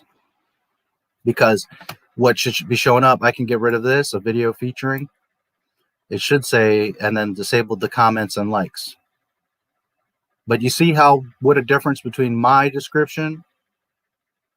Look at Mike Zero. Now the Mandalorian Season 3 news is looking, you see how that's much better than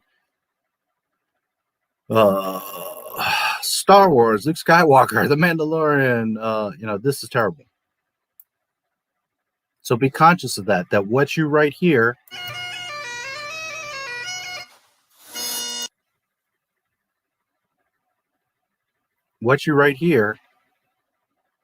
is what's going to show up there in search. Look at this. This is one big wall of text. Ain't nobody going to read that or want to read it or can read it. This is a mess.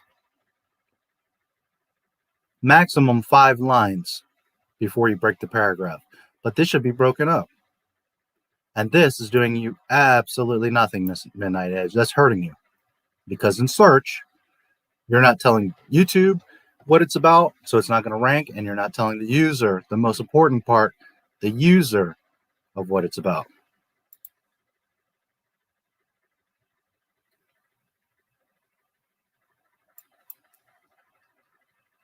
So now, let's see. I believe it was this one.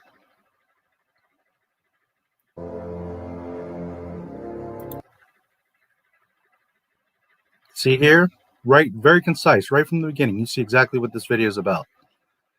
Now,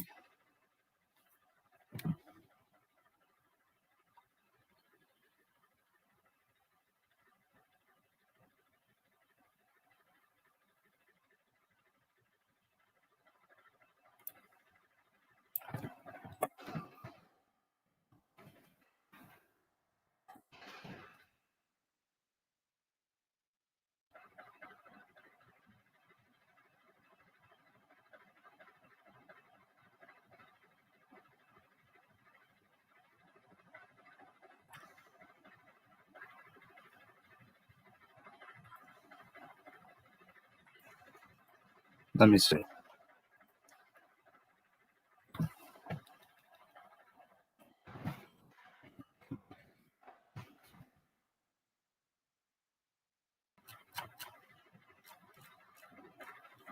Sometimes you need to look back at your own shit because you realize, man, I screwed that up.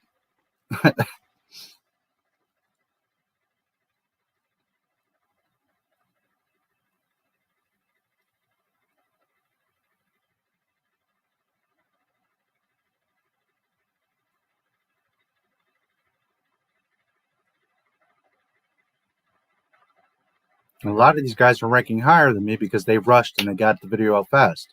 And they also have more subscribers. Where's my video hiding at?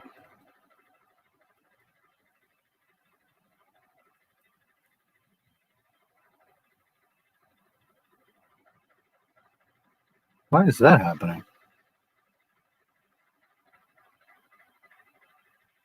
What the hell? Oh, that's not right. I'm going to have to look at that. What the hell happened there? Kathleen Kennedy's rise in Hollywood as described by Steven Spielberg at the Oscars, you see? And then that's the next line. So this is consistent with this. You see how here Kathleen Kennedy is bold? Because what I searched was Kathleen Kennedy, and it also matches in the title. So now this is bold, and that's telling YouTube to rank it for Kathleen Kennedy. God damn it.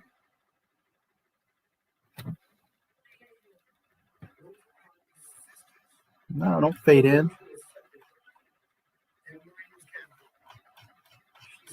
Why is there audio there?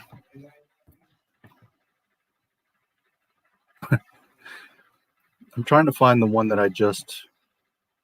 Okay. You see here? Kathleen Kennedy's virtue signaling on the Oscars YouTube channel was ratioed so badly that they disabled the likes, dislikes, and I could still maybe shorten this and make it a little more fit. But you see how I already improved that? So now the user, see how it's bolded? The user sees that. YouTube has a much clearer understanding of what this video is. Okay, I hope that makes sense. And I can even make this a little bit maybe condensed more so that it gets likes and dislikes and comments. Because those are the keywords. Likes, dislikes, comments, Kathleen Kennedy, Oscars.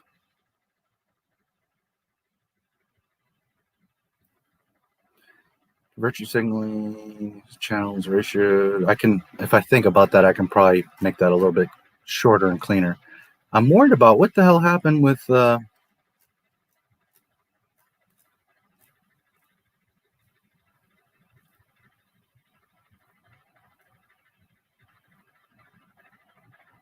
right, first things first. Kathleen Kennedy's virtue signaling on the Oscars YouTube channel was ratioed so badly they disabled the likes, dislikes, and comments.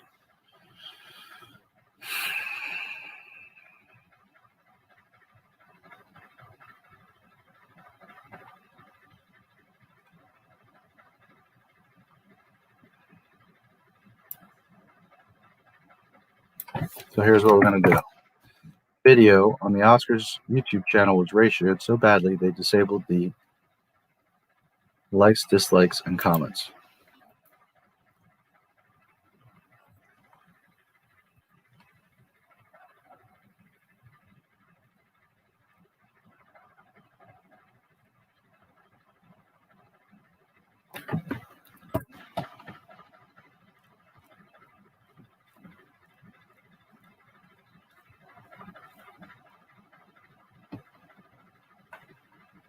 Okay, still just a little video on the Oscars YouTube channel was ratioed. YouTube still reads this, but what's important is also for the user. Now, granted, I got the majority, the most important part, but video on the Oscars YouTube channel was ratioed so badly that they disabled the likes, comments.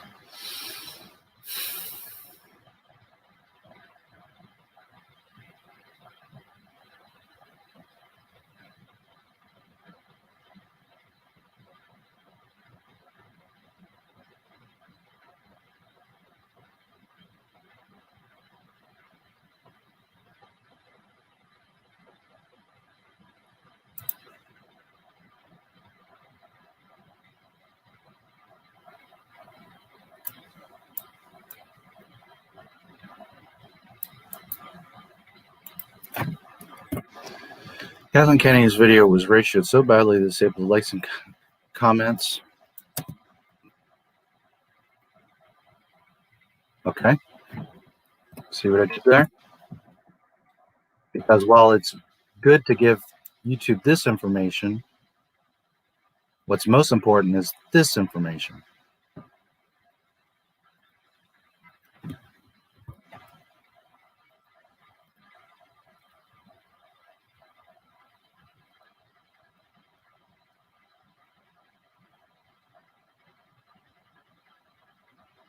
Video, no, it didn't refresh. Sometimes it takes a little bit for it to update. Usually it'll do it pretty quick.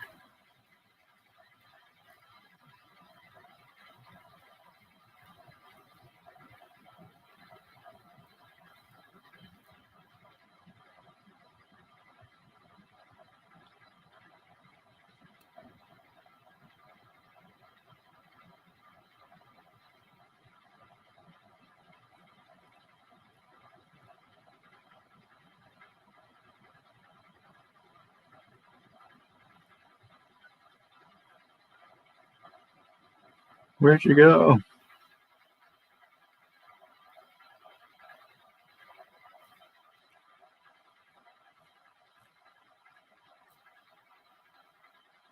That's making me crazy. I don't know what's going on with that. We gotta fix that. Holy shit, what's going on there? What is going on?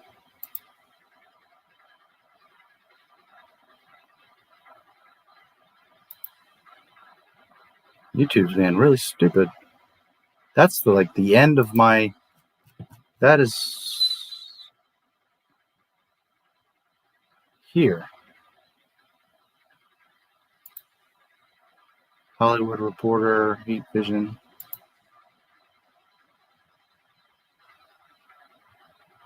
What the hell? Here. Why is that showing up?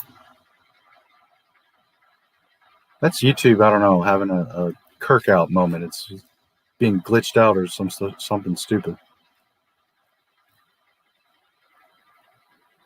All right, where's my KK video?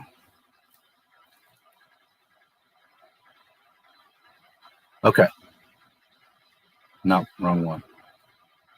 But you see how this one's pretty much perfect? Kathleen Kennedy, bolded, of Disney Lucasfilm, tells us about a brave and bold future for women revolving around unity and inclusivity. See how that fits perfectly? Now, if it goes further, like here, see, be going, YouTube reads that, but as far as you, the user, it's clean. You see exactly what was said here. Where's my other KK?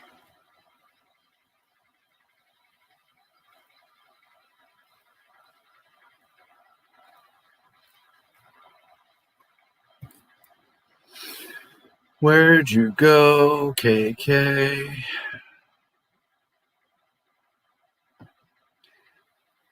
Kathleen Kennedy's video was ratioed so bad that they disabled the likes, dislikes, and comments on the Oscars YouTube. You see that?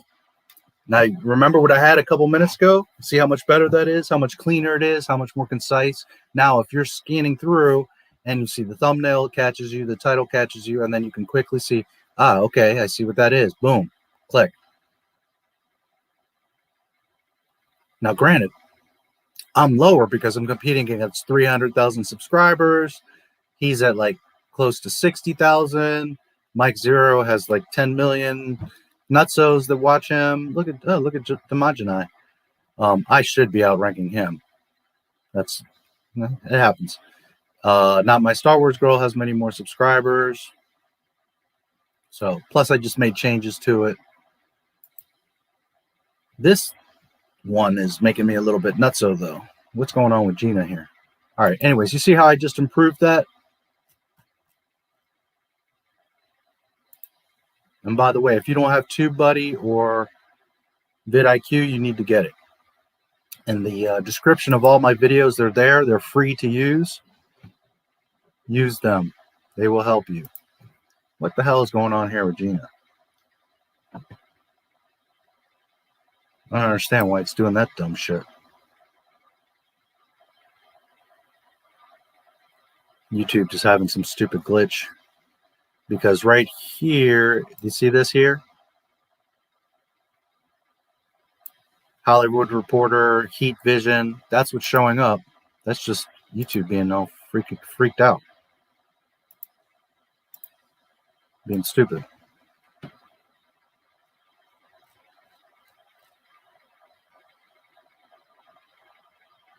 See, like that one's fine. This one's real good now. Here, you see how it's doing this dumb shit?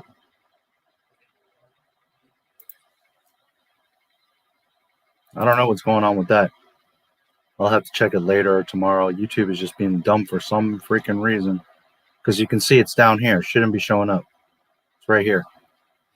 What should be showing up is Disney Lucasfilm is realizing how much Gina, blah, blah, blah, blah, blah. This right here will probably fit perfect, and that's great. YouTube is just being dumb for some reason right now.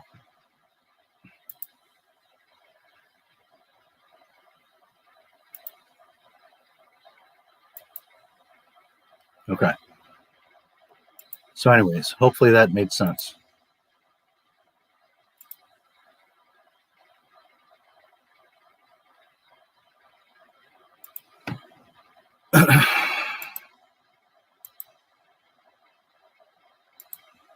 So be conscious when you're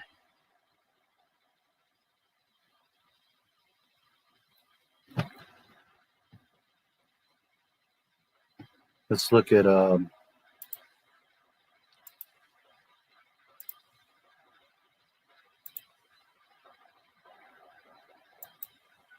MJ1 videos. Okay, so like for example, your latest stream.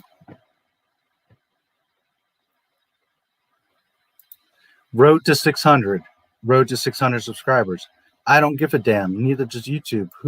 What is that going to tell me?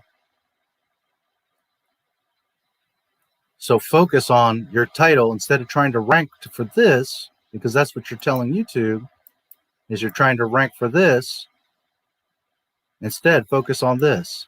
Saints Row 2, Part 2, and then what did you do in this hyphen conquering Chinatown? Killing the Russian boss. Whatever. I don't know what's in Saints Row 2.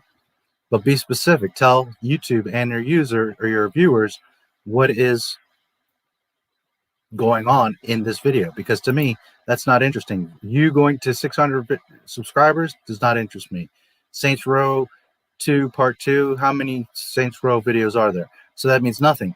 But if I'm someone that's playing Saints Row and I'm trying to figure out how to kill the Russian boss in old Romania town in Saints Row 2, well now how to kill the Russian boss in old Romanian town, or how I killed the Russian boss.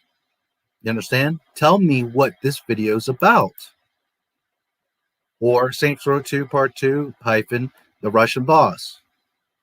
Because this is irrelevant to me and YouTube. I know you're trying to get to 600, but I don't give a damn. What I care about is this. I'm playing the game. I'm trying to beat a certain section. How are you going to help me do that? Well, now you say how to get the custom AR-15 in New Chinatown. Get it? So now when I search for, because I'm racking my brain, like, where is this damn AR-15 in Chinatown? I can't find it. So if I search for that, and I'm just making it up because I have no idea, but how to find AR, this is how people are going to search it. AR-15 Chinatown. And then maybe Saints. You see here what just happened? Look, I just totally guessed. And look what just happened. Do you see that? Are you understanding what I'm telling you? So now it auto, and I even spelled Saints wrong. You see the power of this? See?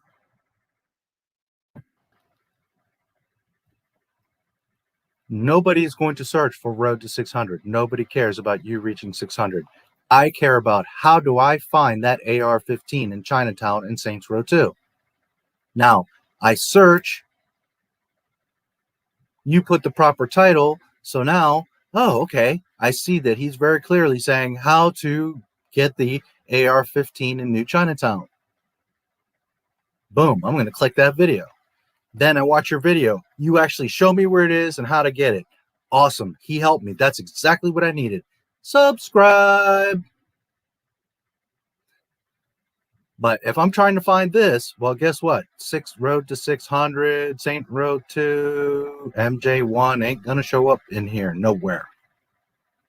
Are you understanding what I'm telling you? So you need to drop the, you, and you need to focus on me.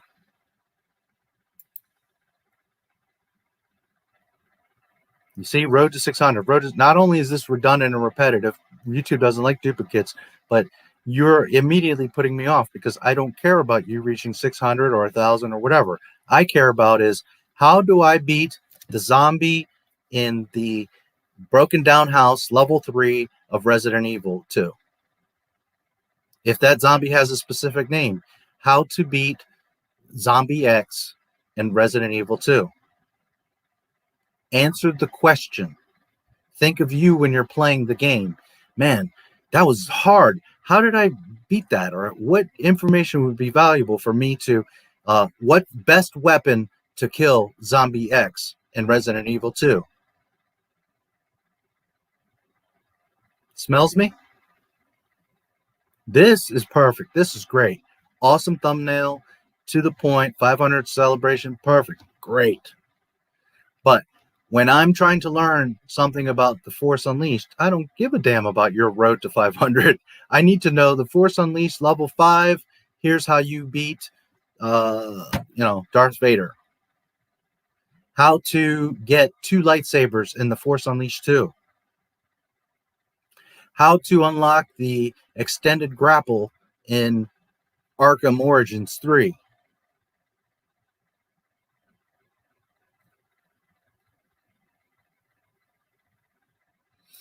Where to find the truth serum in Veronica X3.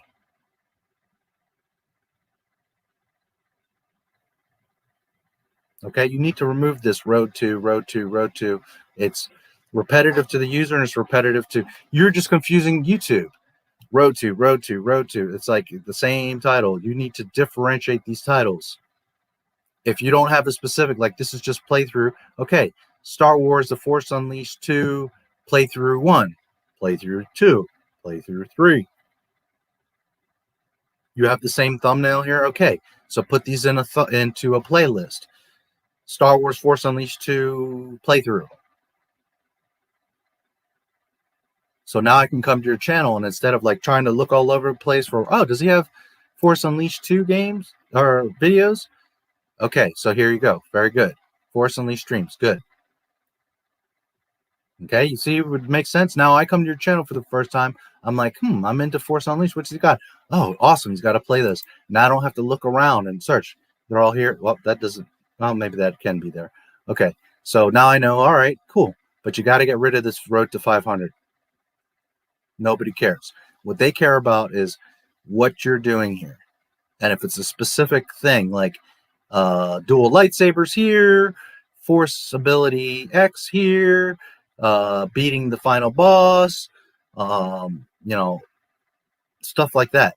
Give me an indicator of what's going on here, because I don't want to have to look through 3 of your videos that are an hour, 2 hours, 3 hours long to find that spot where I'm trying to beat or see what you're doing.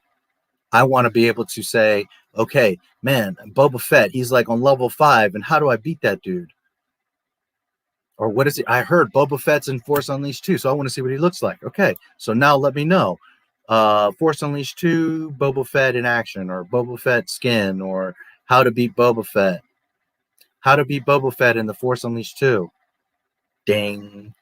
Now YouTube and the user has those keywords. Boba Fett, how to beat him in Force Unleashed 2. Because I already know I'm in this playlist. I know that all these videos are about Force Unleashed 2, and I know for the 8th time that you're trying to get to 500. You got to get rid of that crap. Think about me, not you. So just changing these titles. Now this is pretty good. Here's my playlist. Force Unleashed 2. Let's unleash our fury on those who oppose us, rebels and Imperials alike. That's good. It could be a little more concise.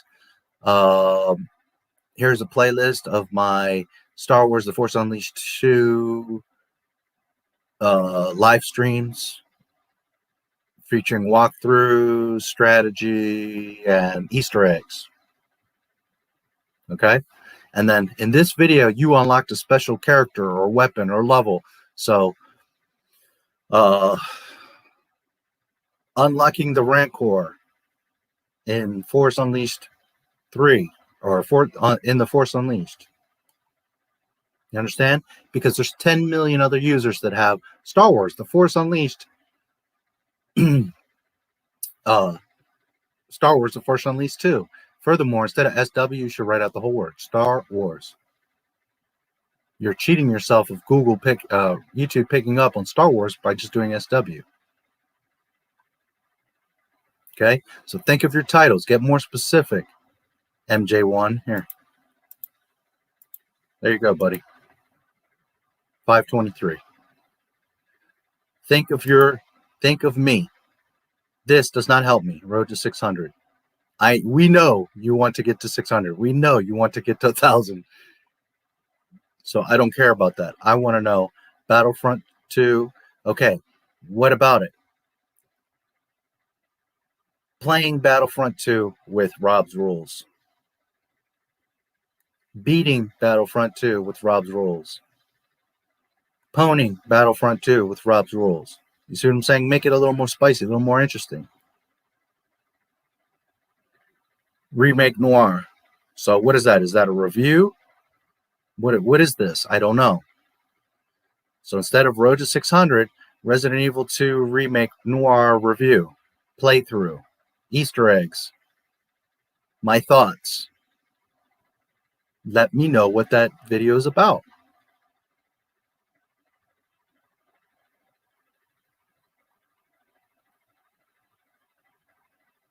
Sometimes you've got good videos, but you're just not expressing to me and YouTube what the hell it's about. Pirates of the Caribbean at World's End 3. Pirates of the Caribbean at World's End. You see? First of all, why is 1 after 2? What's going on there? But outside of that, you need to tell me what's going on here. What did you do in this part of this video? I don't want to have to look through 8, 9, over 10 hours of content just to find where you picked up the iron rope so that I can beat this level.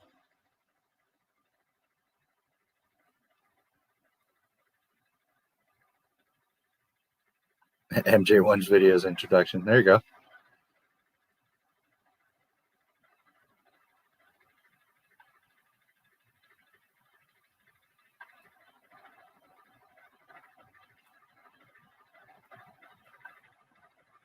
Battlefront 2 with the Geek Blend. Battlefront 2 playthrough with the Geek Blend. Battlefront 2 review with the Geek Blend.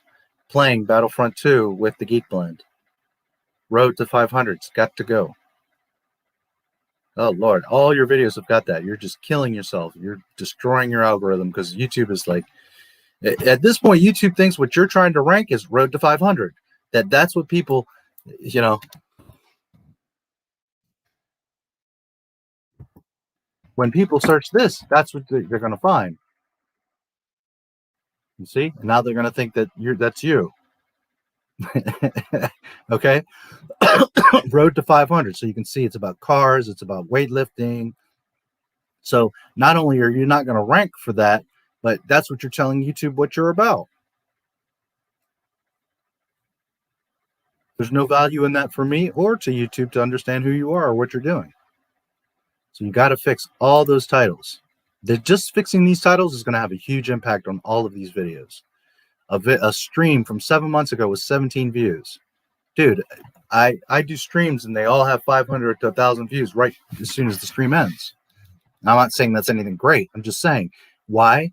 Because the SEO, I do the SEO on all my live streams. The tags are there, the title, the description. So people that don't even like my channel or don't know my channel are looking right here. They're here on the home page.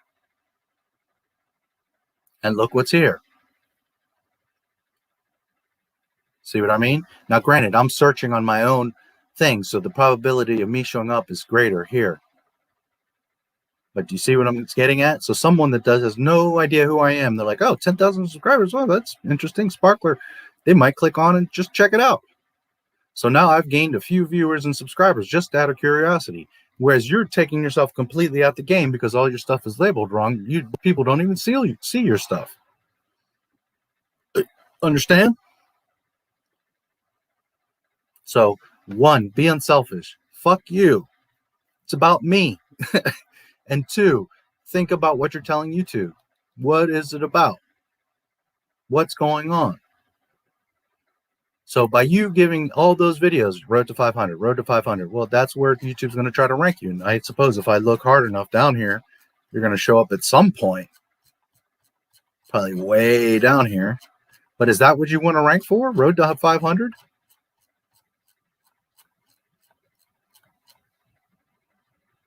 No, obviously not. Look, road to 500 subscribers. Here's another guy just like you. Doing all this extra. Look. Pipe, Pug, G, Mobile Live, Pipe, Live Raid on 10, watching Joe, Pump, Let's Go, Pipe, Let's Go. I mean, all irrelevant, stupid, terrible information. He's got to get rid of this. All this bullshit has got to go. Instead of just saying Live Raid on 10 in Egypt map on whatever this game is. Look, hi guys, Bagu here. Thanks for clicking on my live stream. Hope you all enjoy my live stream. I'm not a big YouTuber. Well, you're never going to be a big YouTuber because you're thinking of cutesy messages and they'll like me and they'll click on it. No, dude, I don't give a shit about that. I need to know what this is about. How to properly skydive into Egypt on whatever this game is. In this live stream, I show you how to achieve the maximum skydiving reward in Sky Jumpers game. You see how now the narrative shifts, how the dynamic shifts. So now you've told YouTube exactly what's going on, but also me as the user coming through. I don't have time to dick around and look at all these videos. I need to know how to get that trophy. And you wasting my time with all this bullshit, I'm not even going to click your video. But if you just said, hey, how to get the skydiver trophy in the Bagu game, whatever, I don't even know what this game is. You understand? His thumbnail is actually pretty cool, but road to 500 subscribers, I don't give a goddamn. What's the name of the video? What is it that I'm achieving? Because this part, the soldiers, that looks awesome. But then it says road to, I don't care. What game is this? What are you doing? Skydiver trophy in Bagu. His name is Bagu, but I'm just saying, let's say the game's called Bagu, right? And he could even have a guy skydiving. But even then, that's a cool thumbnail minus the text. So if he would have labeled this correctly, how to get the skydiver trophy, I'm just guessing. I don't know what this video is about. Then he puts a proper description and the thumbnail reflects that. Bang, this goes way up. Because now I'm like, how to get skydiver trophy Bagu. You know, that's how I'm going to search. I'm just making up the name, okay? But do you understand how the behavior is, how I'm going to look for it? So now, people that are smart enough to put skydiving, skydiver in their title and in their description, you see, look, the ultimate skydive trophy. This guy already is winning because he put at least a decent description. Requires you to skydive. See how it's bold? Because that matches this, which matches here. You see? See how that works? So now, videos that aren't even about that trophy are outranking you because they're putting a proper title that's revolving around skydiving and not road to 500. You're counting to, look at that, ooh, behind the scenes. What is this? MTV special. What did I stumble upon here? Look at this. Okay, so you see how jacked up. I did a skydiver trophy Bagu search, and look what I just came across. I'm gonna have to check that out. Interesting.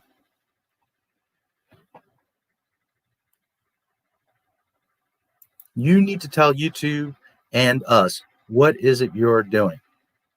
What are you talking about? So you got to fix those titles because you're confusing me and you're confusing YouTube. And that's why you're not growing, because you're serving steak, but you're showing it as spam. And on the name of it, it's there's like a card, right? Like you imagine like you go to a buffet and there's a little card that tells you what the food is. It says spam. It looks like spam. Not spam like internet spam. I'm talking about spam in a can. Okay, it looks like spam. The title says it's spam, and then you say, I really want to be a famous chef, so here's some meat. Instead of the thumbnail showing you a juicy steak with a baked potato and a little smoke coming off of it. And the title card underneath the platter, right, says London broil or New York strip steak. Now get more specific. What about it? Best way to grill New York strip steak. Okay, so instead of Road to 500, Resident Evil, put how I unlocked the Magnus Claw in Resident Evil 2. I don't know. I'm just making up whatever, but you understand what I'm saying? Now you're telling YouTube, when I search, I'm looking for how do I unlock that Magnus Claw? Bing. Guess who's going to show up? Always think of the viewer. Always think of answering a question.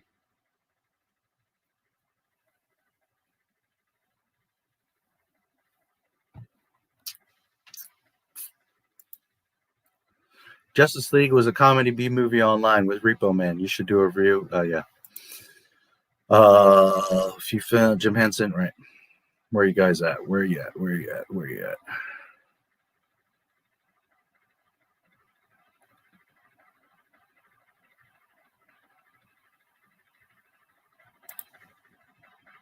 Your name alone is going to help. Think of your thumbnail too. Maybe make a logo. This is MJ1. You could have like a video cassette or maybe like some DVDs or Blu-rays, like, you know, kind of stacked. Because that could be movies, that could be games, right? So you could have like 2-3 discs kind of like stacked with MJ1 in a cool font or something like that. Your favorite colors or a color you want to represent. You're not a celebrity, so you being there doesn't do much. It's not wrong, it's not terrible, but I'm just saying, think of what you're projecting. Think of how people are going to see you. So instead of like, you know, some random guy that I know nothing about, show me like discs, right? MJ1 videos and gaming you could also think about, or V&G videos of gaming, maybe.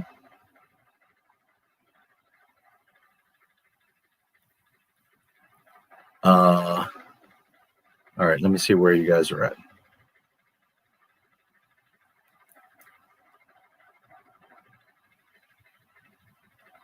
Autoplay. I'm here. Okay, good. So you saw what I said. Okay. I'm going to go watch your little video here in a minute, and I'm going to give you some more tips. But I'm trying to give you all like general tips so you see what I'm talking about. And please know I'm doing it all with love. I'm not trying to shred you apart. But me being brutally honest and showing you, okay, is going to really, from the outside, show you, oh, shit, I'm messing up. I'm missing this. That's why my channel is growing more exponentially than you guys, because you're missing those things. Thank you for subscribing. Gun Plarazi. Thank you for subscribing. Christian Montalban. Related to Ricardo, maybe. Thank you for subscribing. John the Fourth. Thank you for subscribing. Austin Parker. Appreciate it. Again, I get those notifications much later, so if you're still around, thank you, and I appreciate it. Thank you for the feedback. Absolutely. Very helpful. Absolutely. I have Insta with more R and a couple of gallery links. Thank you again. I'll add it. Yeah, add it. I'll show you here in a minute something with that. Mike Zero is such a weird example of a YouTuber. He just makes up lies, but he's intriguing titles and thumbnails for fake topics he comes up with. Okay.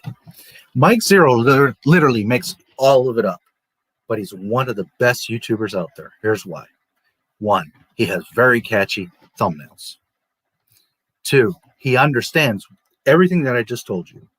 The title, the description. Remember when I did the search and you saw the Mike Zero videos, how he's instead of like, join my Patreon or hashtag Kathleen Kennedy, like that's just totally a waste of time. That shit doesn't help you. He's putting a proper description. Then in his videos, what he does is he writes a script that covers those keywords. He's talking nonsense, but what he's doing is he makes sure that like Jon Favreau, Kathleen Kennedy, Star Wars, these keywords that he's talking about in that video, he's saying them. Why? Because YouTube is hearing it. And when YouTube sees the thumbnail, the title, the description, the tags, and they're audibly hearing him, Jon Favreau, Kathleen Kennedy, Bob Iger, Mickey Mouse, Disney, Lucasfilm, Star Wars, YouTube hears that and knows that that's what the video is about. He's very good at getting visibility, and that's why people click and watch his videos. If you know Star Wars and you think about what he's saying, he's just talking nonsense. He's just making shit up. But he's very good at making it look and sound good. So while he has very little respect and credibility as to what he's saying, he has massive clout in YouTube, not only the platform, but also us, because we look at him and like, holy shit, dude, you're killing it. Why? Because he's doing all these things that I'm telling you. All these things that I do. The difference is I'm genuine. I'm telling you real stuff. He's just making up stuff that's not clickbait, but stuff that sucks you in. Well, some of it is clickbait.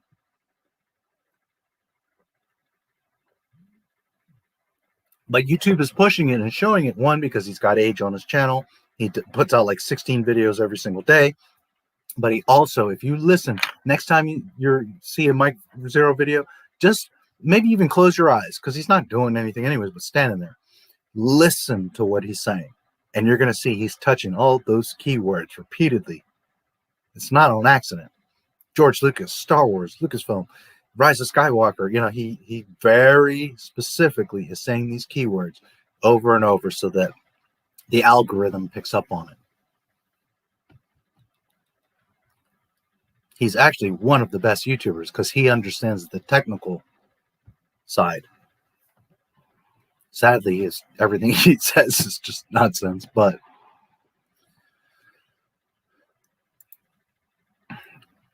it's fake shit, but he can market it well. Yes, exactly. Just change my banner and icon, though. Yeah, sometimes it takes a little bit to change. Yeah. Behind the scenes of being a YouTuber. Oh, there's a whole. I mean, listen. There's different types of YouTubers. There's those that just like make a video, put it up. And when you're a hot ass chick, you know, and you got your catchy little name, you can get away with that. Because people are going to see you and be like, oh, shit, check her out, you know, or guy or whatever. You do like Mr. Beast does like some crazy stuff. So people, you know, but most of us don't have that. Most of us have to make actual content. So then there's just the put it out type. There's the in between that kind of do stuff, but for the most part, just make videos. And then there's the guys like me that are like every detail. You got to cover all those bases. You got to give yourself the best advantage. Don't worry about what everybody's doing. You need to focus on what you're doing and give yourself all those advantages. And maybe right now you upload a video and it doesn't do much for the next few months, but because you put the proper information in there, the next time that topic pops and YouTube is scanning for what video to serve, well, you're the one that has all these matching criteria. And your video is going to pop over someone else that's more popular because their video just doesn't have the correct information. So like I did with the skydiving thing, you guys saw, you got videos of I'm trying to search a trophy for skydiving in a game and I'm getting real skydivers. Why? Because they're putting the correct information.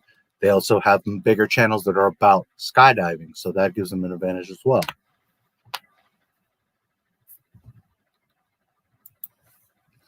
I see several streamers title their streams, "What Road to Blank." Yeah, that's absolutely stupid. Don't do that. It's a big waste of time. You're not telling me or YouTube anything important. You need to label it, "Today we conquer Chinatown in Saints Row 2. How to upgrade the M16 in Saints Row 2. Playthrough of Little Italy in Saints Row 2. Understand?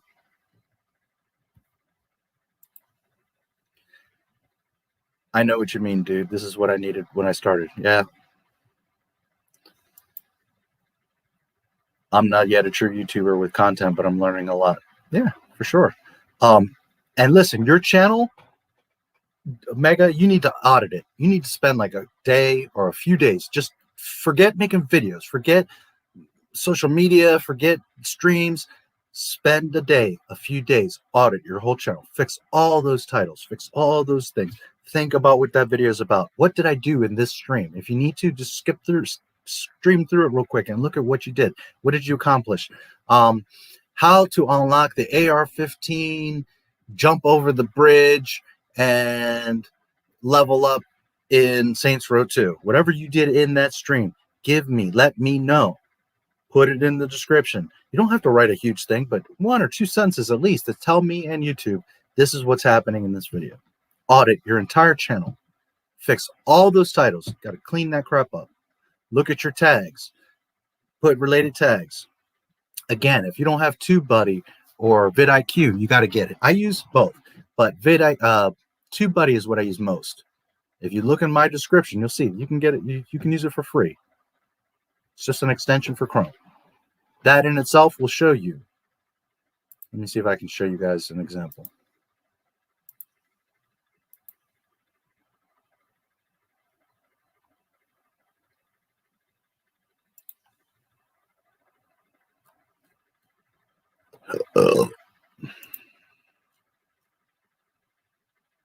Man, right now it's like being a pain in the butt.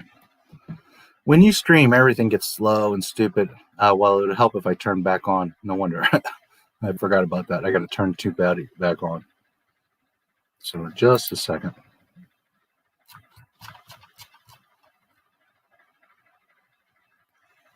And I will show you guys.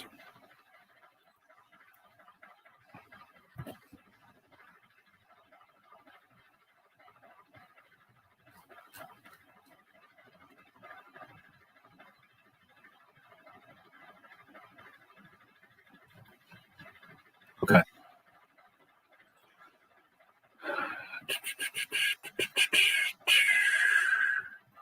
I'll show you here in one of my videos what I'm talking about. I turned on TubeBuddy.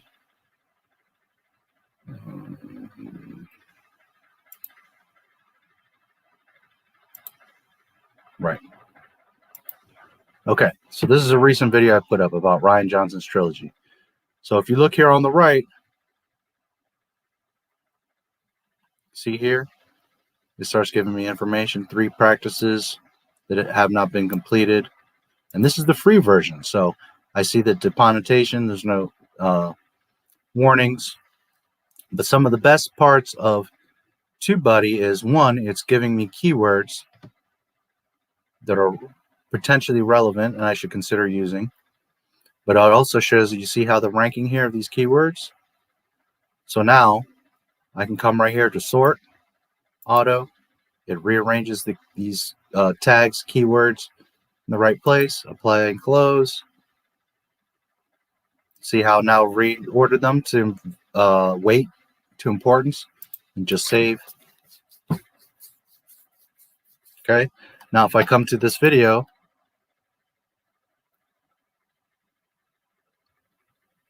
which I might have to share that differently. So just a moment. And again, it's free to use, so you don't even have to pay for this. You can upgrade it and get more out of it, but you don't have to. So here, you should see it now.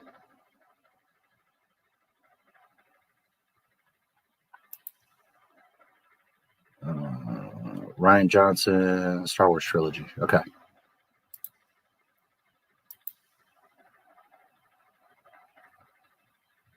Okay, so see here, Rian Johnson. Now, if you look here on the right, it's going to give you all kinds of important information. The views, the comments, likes and dislikes. Where is it how many other videos of mine are suggested under this video. Or here, there's one. The rank tags is what I was just literally looking at. But see, it's going to show them here. Here's the SEO score. Here, it doesn't have a like on YouTube, which Facebook, which I don't know if that's right. It probably does. But it'll tell you an upvote here, how many times it was mentioned in Twitter. It'll go over to Twitter and show you where it was shared and what it was doing in Twitter. MJ1 videos. Everyone, I have officially rebranded my YouTube channel and now Twitter to match. Say hello to MJ1 videos. Very good. Looks good. And I like the Blockbuster tag. Very cool. Looks good.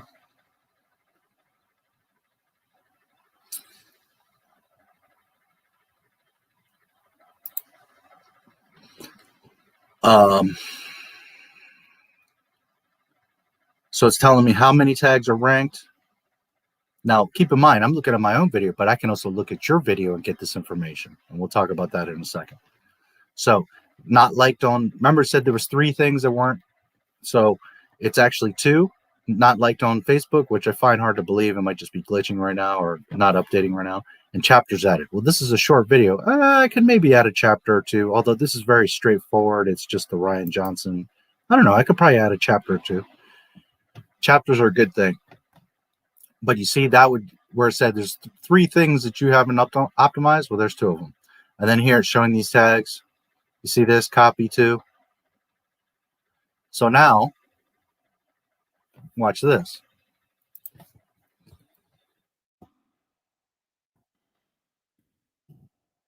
Let's see if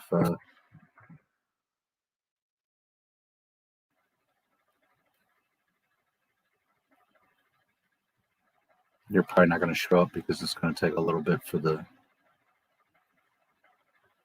YouTube to catch up here.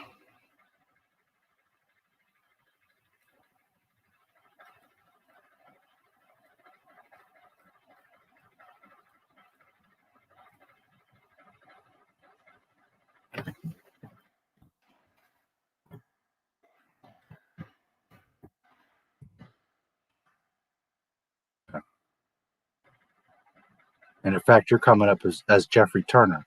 So there's something you need to change, like in your Google account. When you go into YouTube Studio, go to Settings and go to your Google account, because you're coming up. You saw how there you showed up as Jeffrey Turner as opposed to Mega Jetty or MJ1. So you got to fix that. So now watch this. If I come to one of your videos, I'll just, I want one of your videos, not your live stream. This should be a short. 18 seconds, make that a short. You'll actually get, you could possibly get a bunch of views. Let's see, do you have like just a regular video or are these all streams?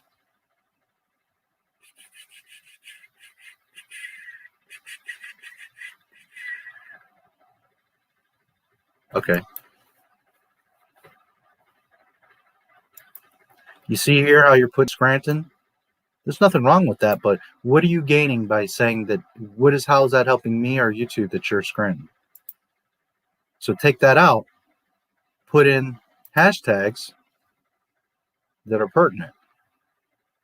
Hashtag Force Unleashed, hashtag Star Wars, hashtag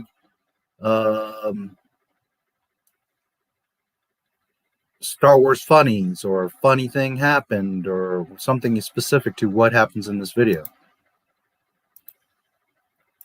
You know, whatever antics are doing here.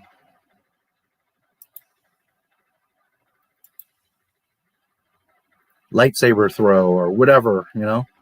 Hashtag, you see what I'm saying? Definitely hashtag Star Wars, hashtag Force Unleashed has to happen. This is not helping you.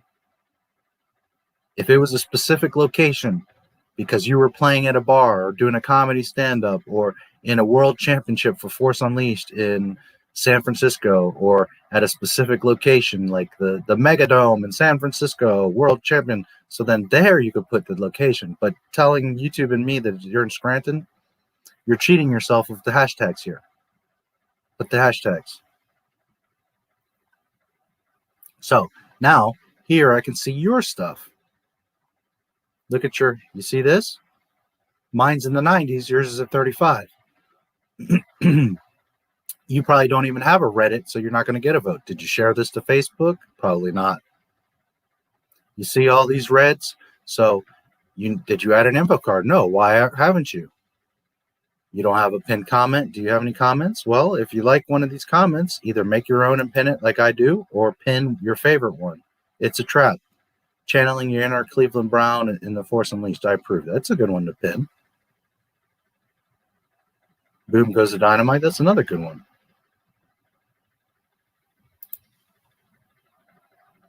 Okay, so here I can see what you're doing. Now, you have 0 ranked tags. Here I can see your tags. Now, let's say I'm your competitor, or I do something similar to you. I'm doing Force Unleashed videos, and your video is ranked number 1. So now, or look at it differently, you are trying to make Force Unleashed videos to rank with other people, right? So I can come right here and copy your tags. Boom. I can take your tags right now. If you're the number 1 ranked video, I'm going to take your tags. So I know which ones, whoops, I know which ones, boom, I've got them right here. I don't know that you can see that, but I just put them on a notepad. I've got them right here. Mega Jetty 1, Jeffrey Turner, aka Mega Jetty, Star Wars, blah, blah, blah, blah, blah. I got them all right here. So now I can very easily, with that copy and save, go into where you got edit here. I can go into my video and add these tags to my video, because I know that these tags rank well for Force Unleashed videos, for example.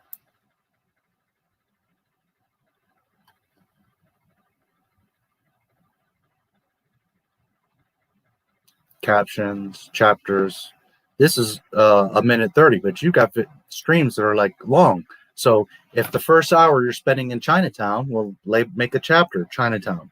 Second 2 hours you're spending in Little Romania, well, label that.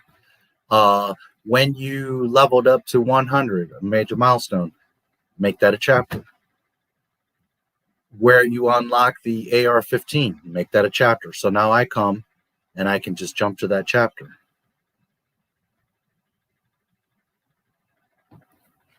And if you don't know how to do that, it's very simple.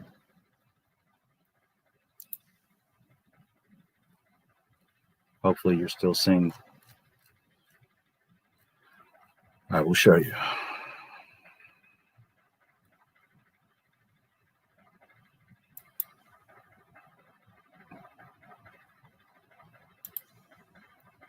Okay, here's my Skywalker Legacy video, my pride and joy.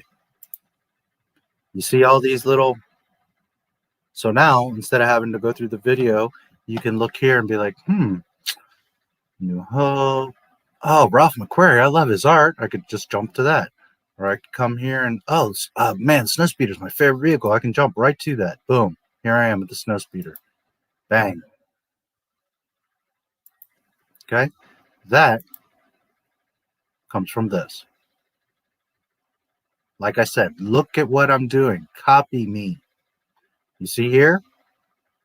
Star Wars, Skywalker Legacy, George Lucas. Bing, bang, boom.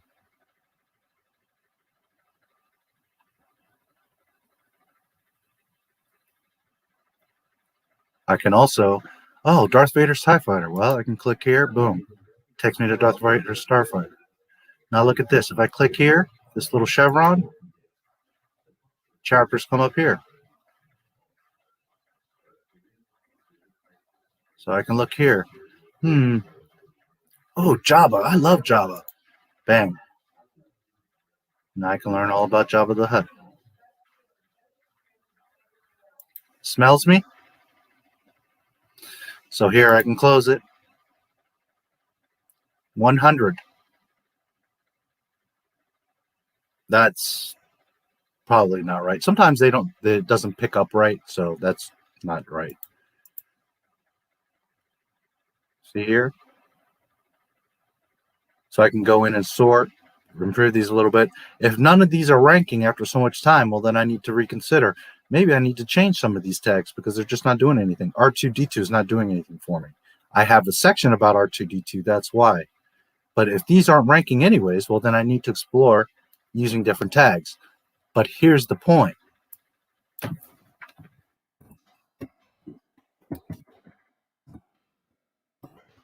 If you come and you search in YouTube Skywalker Legacy, bing. So you already know, well, I don't want to look at this crap shit. This is that crap that Disney put out, Rise of Skywalker. I don't want to look at that. Oh, look at that. This is real Star Wars. Look at that. I can tell by the thumbnail, George Lucas, loving tribute to George Lucas, Skywalker fan. Oh, yeah, this is what I'm looking for. Star Wars. Bang. I come in here. He's my competition. I want to make a video like this guy. This video is amazing. It's got chapters. It's got a title. Look at this nice description, the hashtags. It's got a bunch of views and likes. Man, I want to be like this guy. Okay, bang, bang, boom. I got his info right here. Boom. What is he ranking for? Let's see. Bang. Come right here. Well, I know these 3 tags for sure I want to use. Copy. Bang. Got them. Boom. Copy to clipboard. See that? It says copied. Did you see that? Right here. Copied. Now I can go to my video and use my tags, right? Copy me. Look at what I'm doing. When you come here, I'm no ego here, not because it's me. These 3 videos, which one are you going to click? I mean, Robot Head is amazing, so you might click him. I'm not, you know what I mean? But what I'm saying is this one's out the game. If you love Star Wars, this one is already out of there. So then you're going to look at these 2. These are the top 3. Now you might look a little more, wow, you know, that's Disney. Okay, well, that looks pretty cool, maybe. Okay, but that's like, you can tell what happened. That's not really a documentary. You see, and then we got Disney bullshit. So really, these are the 2 options. So do you want to be one of the 2 options, or do you want to be in a list of a bunch of people and your description doesn't say what it is or what's going on? Now, if you read here, Skywalker Legacy documentary that was released as a bonus with the Rise of Skywalker film. Okay, I know Robot Head. This is amazing. He's awesome. And this is kind of a bad description because what he used as the source was that, but he really makes fun of all this crap. He really should have, like, my analysis of, you see what I'm saying? Like, this is kind of misleading because if you don't know him and all you see is this, you're like, it's just another guy doing this Disney bullshit. Whereas if you watch this video, it's actually amazing. Love Robot Head. It's just this, while it's kind of honest, it's not the right thing because it's misleading. So then you look at mine, you're like, Skywalker Legacy, George Lucas, Star Wars, check, check, check. Loving tribute to George Lucas, check. Skywalker family, big check. Star Wars saga, oh fuck yes. Skywalker, click. Do you understand? So you want to put yourself in the best position to be noticed, to give yourself the opportunity to get clicked. And here I can come and I can see your information. Boom, boom, boom. Wow, 100%. So he's doing something right. He's got all these bases covered. And I see what tags he's using to rank this. Then I look through his description. Okay, I see he's using these hashtags. Boom. Oh, yeah, hell yeah. I see all the timestamps. Nice. I can jump to any part of this video. Oh, sweet.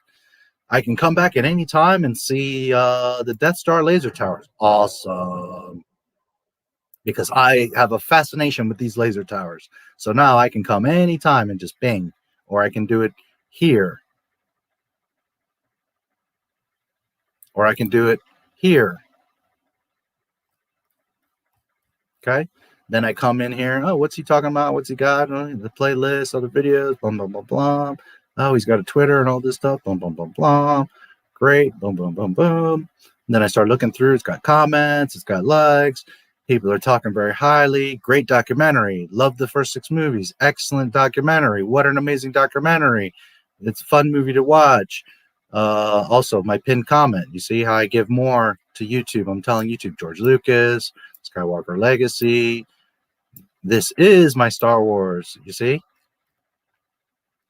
Great material. Posting this awesome Star Wars retrospective. I just saw that somebody left me a really nice comment earlier and I couldn't get to it. So let's see if we find it. What a treasure trove. Thank you. Okay. Always reply to people, by the way. Especially, whoops, when they're taking the time to tell you that they loved your stuff.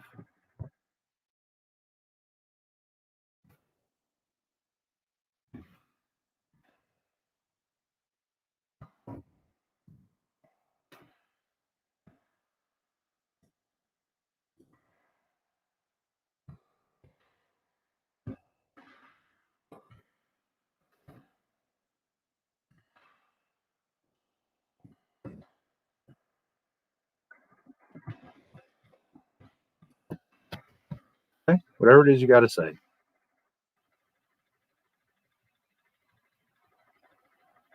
Boom.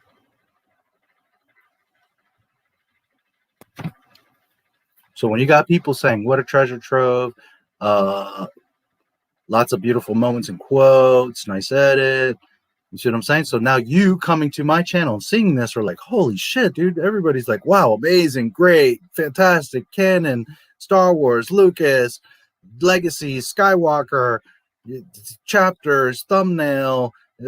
Holy shit, you're overwhelmed by like, fuck it, this is great. 100% score. You see what I'm saying? So now it's like I haven't even given you an option. Now you got no option but to have to sit here and drool. So what position do you want to be in? Where I've got you completely zombified, locked in, you're drooling, or road to 500? What the hell is this video about? Get it? And if any of you haven't watched this, go watch this because this shit is amazing.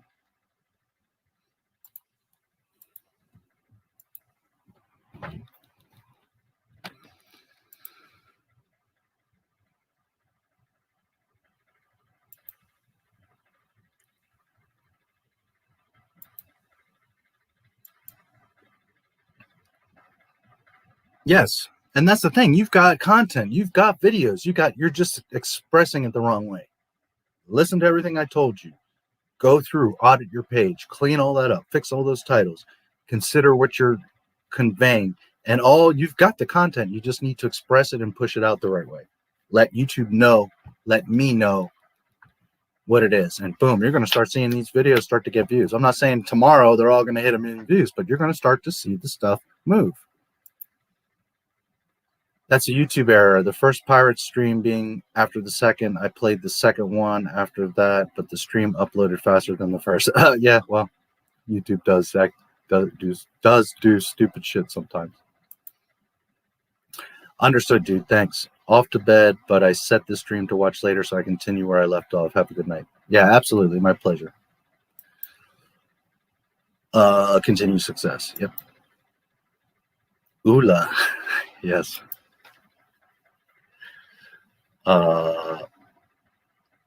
Now I have hankering for some spam. Yes. Good morning, Wes. Good to see you again. Wow, time flies when you're having fun. Yes, sir. We're at 9 hours, yeah? I look out my window and see 2 feet of snow. Yeah, it's cold and snowy here, too. Same. We had 3 feet of snow here in Greece, especially in Athens, and in February, that was crazy.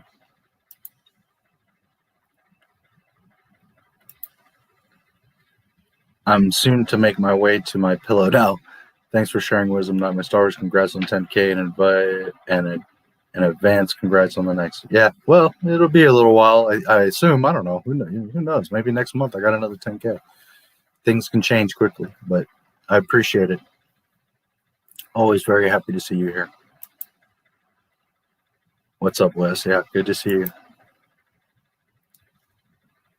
So, yeah. Let's peek at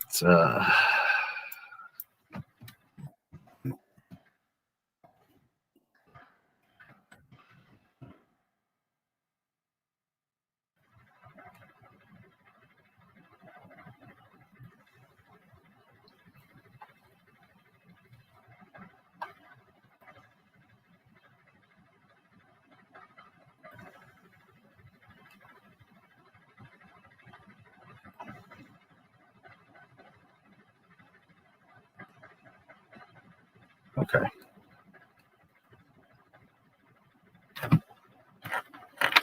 I'm going to look at your video. I'm not going to put it on for everyone just to so I can check it out. So I don't just put you out there.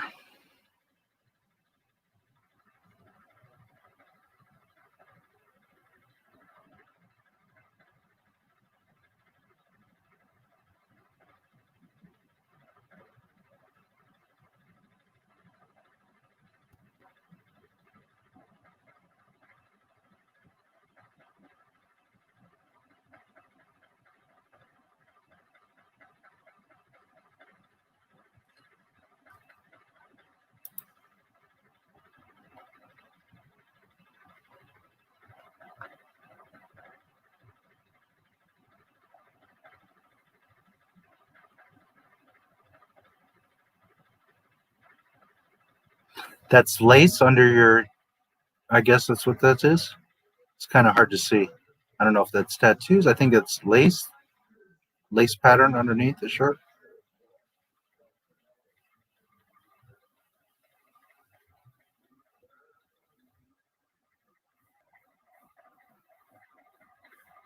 It's a cool shirt. It's pretty elaborate. Did you make that?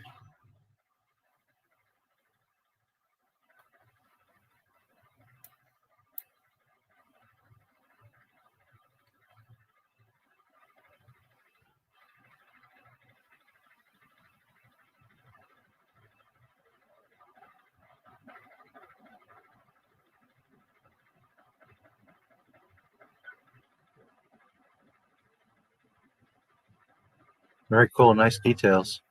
It's a little hard to see because of the lighting, but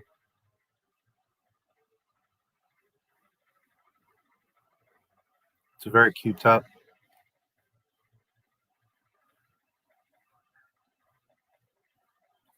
I understand it because I have a clothing company, so I understand, like, you know, what's going on with that top. A lot of nice details there. Okay, it's got a little tail there. Cool.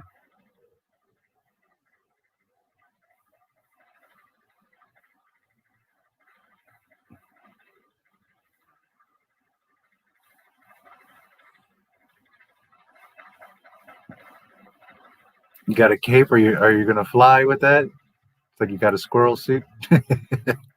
I'm teasing. Very cool. I'm so curious. Did you make that?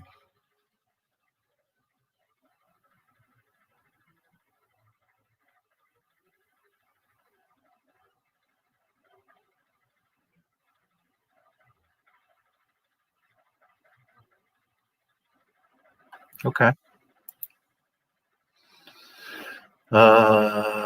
Killstar Products, serves the company, and he writes the music in this video. Procession shirt, I'm the size. Okay, so I guess you're. Wow, you're a tiny little thing, aren't you? I could put you in my pocket. Okay, I see. So that's probably an affiliate link to this, or you're at least promoting, supporting this. Cool. Gotcha.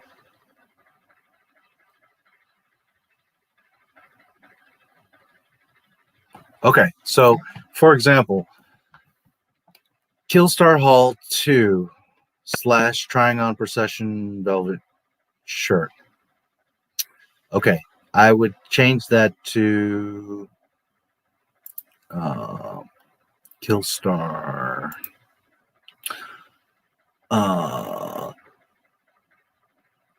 procession velvet shirt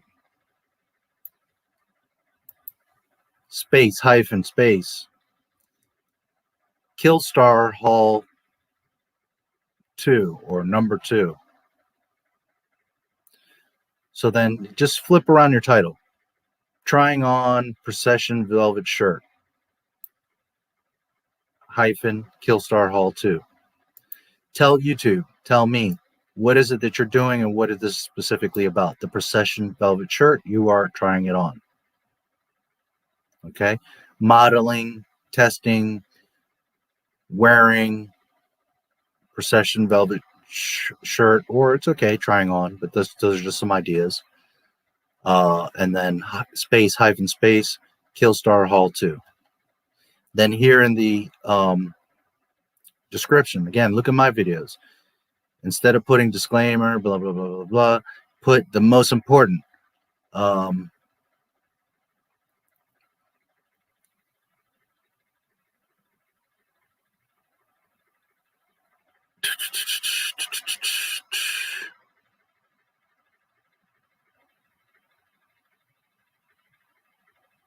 Think of the keywords here: procession velvet shirt, Killstar. So I try on my new procession velvet shirt by Killstar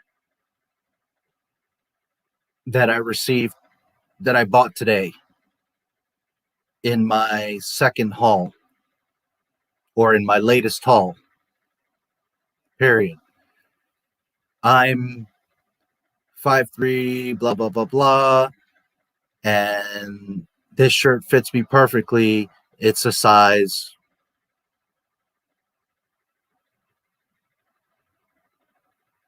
Okay, so you see what I'm saying? Like, just kind of move around and fix the wording a little bit. And then the disclaimer, put it at the bottom of that. Make sure if you need to put a disclaimer, okay, put a disclaimer, but put that underneath. Put your most important information first, so that in search and when I first read it, that's what I see. And what's the most important thing? I try on my new procession velvet shirt by Killstar from my latest haul. Bang. Then, you know, I'm this size fits me pretty good, or I would prefer bigger or smaller or whatever, boom, boom, boom, boom. It's good that you put your size there, because then other girls know how to gauge, like, oh, okay, she's this size, so I can compare myself to it. Very good. And then underneath that, put the disclaimer. Get yours now, or get your procession, put the proper description, then put, get your procession velvet shirt by Killstar here. Boom. Put that link. Then underneath that, disclaimer: I'm not associated. Music, blah blah blah blah blah. Although you don't necessarily need to do that. If this is an affiliate link or just a link? If this is just a link and you're not getting any kind of affiliate commission for it, then you don't need to say that you're associated or any of that. You don't need to explain that.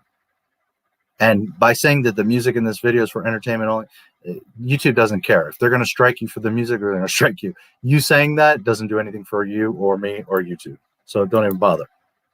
By you saying, you know, oh, I don't own this music, YouTube doesn't care. If you're violating, they're gonna hit you with the claim. By you stating that, people do that. Like, this is a fair use video and blah blah blah blah. And put a whole FBI disclaimer and all that. They don't give a shit. If they're going to strike you, they're going to strike you. They're going to claim, they're going to claim. So that doesn't do anything. And the only time you need to like make a disclaimer is like what I put. Like, some of these links may be to affiliate offers. So if you're actually, these are affiliate links, then yes, be transparent and say, this is an affiliate link. I'll get a commission, but there's no extra cost to you, something like that. But if it's just a link to the shirt and you have nothing to do with this company or don't get a commission, then you don't need to state that. Just say, hey, get your, you know, you could also elaborate a little more. Like, here's my shirt from the haul. Boom. I'm this size and this is how it fit me. Boom. I really like this shirt. It feels light and I love the color and it feels super nice on my skin, or whatever. Describe how that shirt made you feel so that other women can connect to that. Like, oh, how did I tried it with jeans, but it didn't look right. But with black leggings, it was a kick ass. Okay, whatever. I tried it with Chucks and it just didn't feel right, but I put on some boots and man, I felt super sexy. Okay. Give girls what they want to know, that kind of information. Think of yourself. If you're looking at another girl that's trying on the shirt, what information do you want? What's going to convince you or get you interested? What's pertinent information? Your size? Boom. Awesome. So they can compare. How did that shirt feel? How did it make you feel? Is it heavy? Is it light? Is it breathable? Does it make you feel sexy? Does it make you feel comfortable? Does it make you feel safe? Does it make it, you see what I'm saying? Write a little thing here. You don't have to write a book, but you put those kind of details, girls are gonna be like, And better yet, I don't think this is an affiliate link. Why don't you see if you can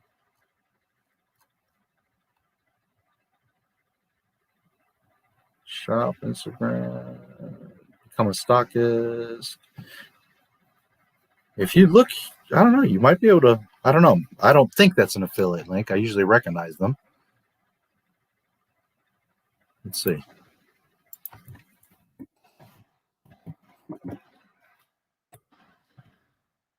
Oh, not affinity. Damn you.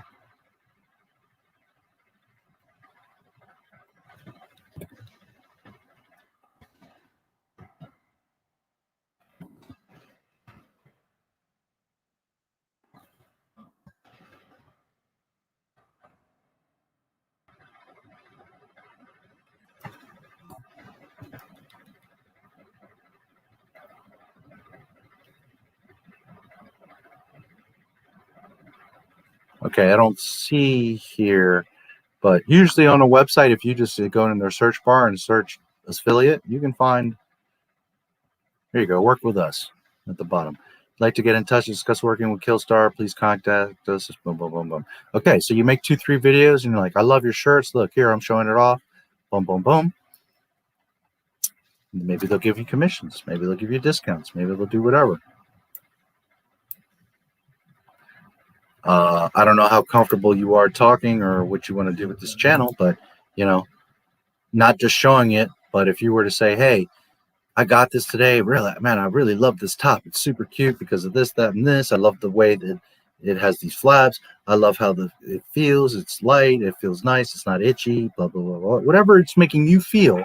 Women love feelings. So you show how this shirt is making you feel. Describe that. And other women will be like, oh, okay. You need a little more even lighting because you've got like this bright sun on one side and then, you know, so if you could get a little better lighting. But in general, you know, here's the thing. People sometimes worry like, man, I got to have a great camera and lighting and all this because I'm embarrassed or it's just not going to look good. What's important is what the information and the feeling that you're conveying to me. So I'm a girl. I'm into like gothy stuff like you are. I see this top and I'm like, oh, that's super cute. Well, maybe you don't have the equipment. Maybe you can't make it look real good. But just like you did, you were showing it. Well, talk. Or if you have to put text and be like, you know, I just got this shirt and I really love it. It feels really great. And I like it because this, this, and this. And it's a nice length. I think the sleeves are cute. I love how it feels. I feel covered and safe, or I feel sexy, or whatever. Boom, boom, boom, boom. You describe it. Then, you know, you say, sorry, you know, the lighting's bad, or I don't have a great camera, but hopefully, you know, my description is helpful. And then there's a link in the description and you can go see the shirt for yourself. Okay. Then they can go to the site and they can see the nice high quality pictures and really get a good look. What is important is not you selling, being a model and like displaying the shirt, but more so letting other girls know how you feel in that shirt, because they want to know how they're going to feel in that shirt. Got me? That's what's important. So think about that in your description. Let people know what's going on with this shirt, how you feel about it, how another girl is going to feel it about it.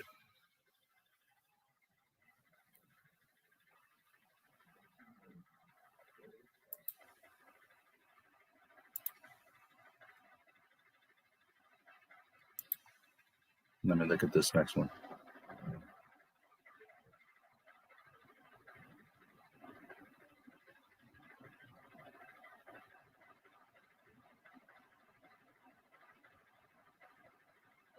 Killstar. You apparently like their brand. So do you work for them or you're just a big fan? Convey that. I really love the Killstar products. They make awesome clothes. They're just my type. I love them because they feel good or how they look, or, you know. If I'm a girl like you that's into this gothy look, well, why do I want this? Because I'm just like you, and this is the way that it makes me feel. This is how it looks. This is what I love about it.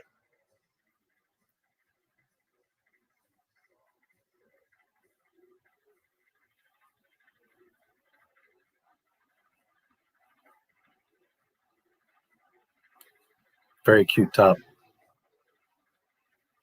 Trying on Scarlet top, that's a very cute top. Kill Star with the big cross on it. You, like,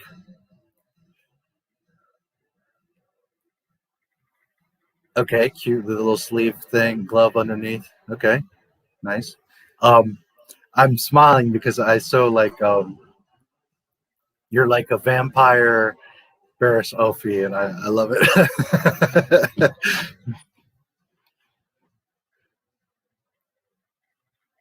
Like, I picture you like fangs and a lightsaber coming out.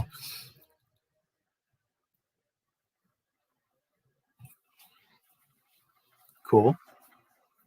The little sleeves are cute.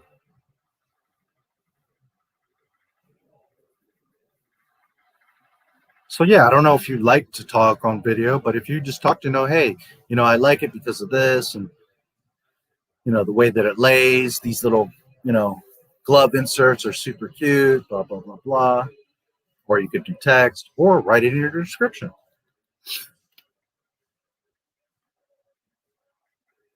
But your angle needs to be, I'm this type of girl, which is obvious, I can see you. So if you're like a girl that's like me, this is the type of thing you're into, well then, why are you going to love this top? Right? Because you don't have expensive lighting and high def camera and all this stuff that you can be like, oh, see, and model it and all that. So you can show, just like you are, what you're physically doing is awesome. It's great. But you can elaborate and, again, catch the emotion of, this is why I love this top. This is why I bought this top. This is why I feel cute in this top, whatever. Because other girls, that's what they want to know. Not just what it is and how it looks, but also like, how does it feel? How does it fit? How does it make you feel? Neck part is light, but I wear chokers, so not bad. Tight feeling around your neck. You can wear the shirt zipped down and still looks nice. Extra small. Yeah, you are tiny, but like more room. I had enough room in small since I kind of like baggy. Could have went bigger. Nice fit, stretchy, soft material. Feels like a cotton blend. Okay, yeah, pretty good. You could, again, move the disclaimer and the link down. You can clean it up a little bit, but yeah. Here's the thing. A lot of YouTubers like don't realize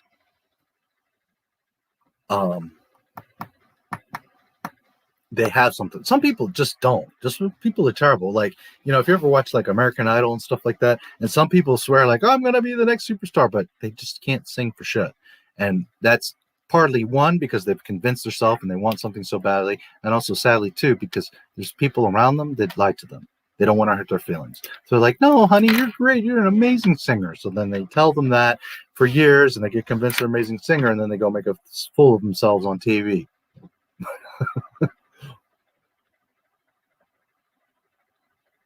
Sometimes you got to be realistic with yourself, and hopefully you got people that are honest with you around you.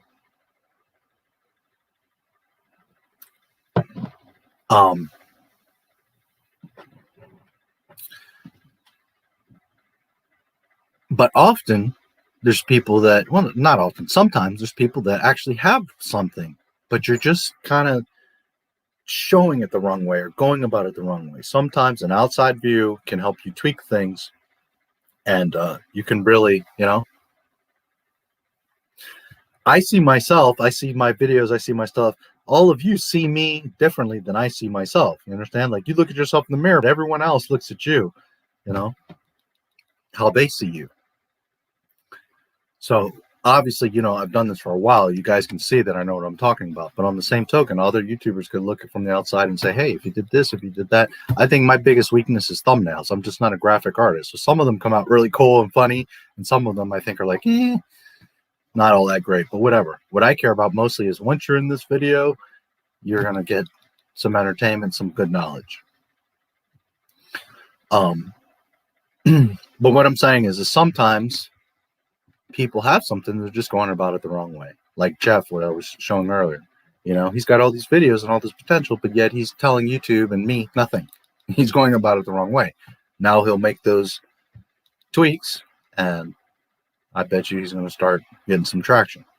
I'm not saying it's going to change overnight, but he's going to get some improvements there. And the more that you improve, the more that you see what's working, and see how to, you know, get more out of that. We also have different goals. Some people just like to casually do videos. Some people, like me, I love it. I love talking with guys. I don't mind doing streams. I'm not shy. I love making my videos. I do as much as I can, and I enjoy it as much as I can. Some people are very casual. Some people don't want to be on camera. It's all different. So it depends on your goals. Where do you want to go with your channel? What do you want to do? Wake up. A shirt with lace pattern. No, this was a try-on haul so people can see how the tops look. I changed the description and added links, but I do try-ons for fun because I'm not connected with them at all and don't know how copyright works well for clothes. Yeah, no, you're okay. Like I said, you know, put your first stuff first, your description, what's important in the video. Like when you search, you know, do a similar search. So here, okay, first let me save this ULA thing so I can come back to it, because I'm very curious to see the behind the scenes of ULA. Okay, so let's see, Scarlet Top, I think it was.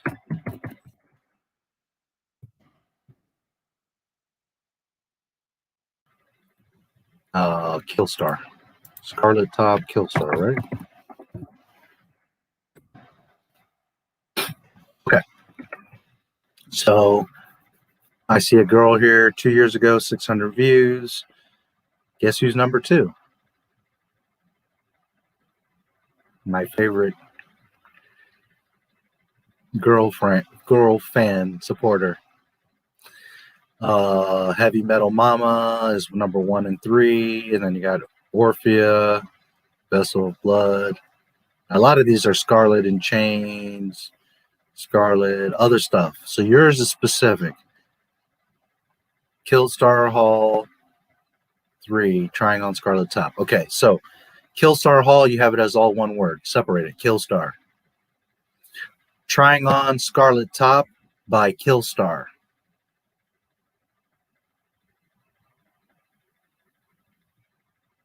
Or trying on Scarlet Top hyphen space Killstar Hall 3. Okay. Let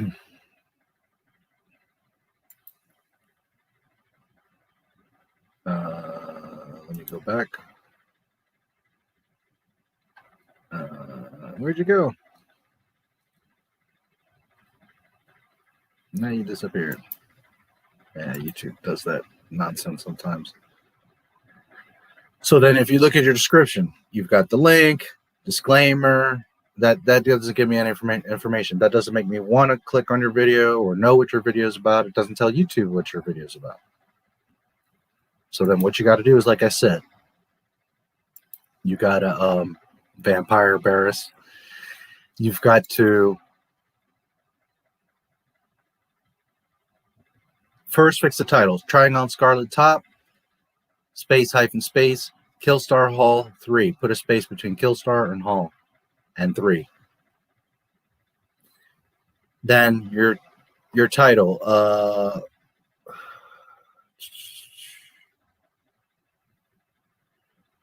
Trying on the Scarlet Top from Killstar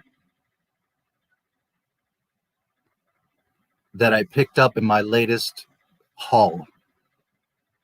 or in my trying on the Scarlet Top from my latest Killstar haul, something like that. Reiterate what's in the title. Those same keywords: Killstar, Scarlet Top, haul. That should be your first sentence, 2 sentences. Then give your little description. Scarlet Top and small. The next is tight. I wear chokers, blah, blah, blah, blah, blah, blah, blah. Reiterate, I'm size, blah, blah, blah, blah, so other girls can compare. Pick up your Scarlet Top today, or if you love this Scarlet Top like I do, you can get it here. And then put the link.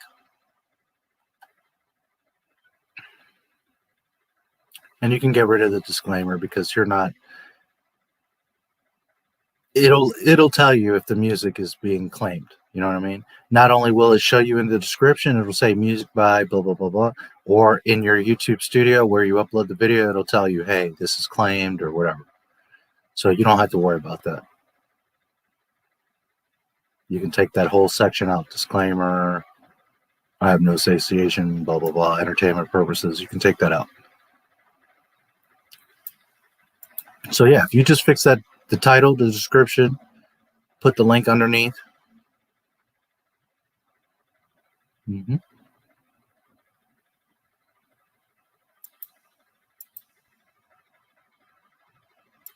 So I'm curious, is this you every day, or is this you like you told me that day that you're doing kind of the persona of the crow?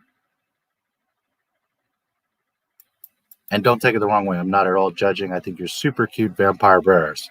I'm just curious, is this is like you modeling this, or this is that persona that you were saying modeling this? Just curious. But yeah, if you make those little tweaks, you know, here's the thing. You have very little competition. You have actually, I think, only one Killstar Scarlet and Seraphina Tops. Okay, you got one girl above you. She does have better lighting, a better camera. She looks more experienced, so she looks like she's talking and all that. But if there's only two, if she's your only competition, you're in the second position, you're in a good space. There's another one, but it's Killstar Tops review. So she's doing different tops. So if you really focus in and fix your title and everything, and it's Scarlet Top, Killstar, you give a little description. Look at these. Okay.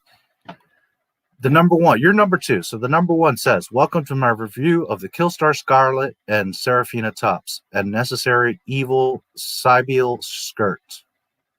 I get asked so many questions. Okay, so you see how her description is better because yours is just a link with a disclaimer. You need to do like she's doing, you know, trying on trying on Scarlet Top by Killstar from my latest haul, or trying on Scarlet Top from my latest Killstar haul. Smells me? So now, not only YouTube know, but when I'm looking here at the description, here, let me, I don't know that you're seeing it, so let me show you.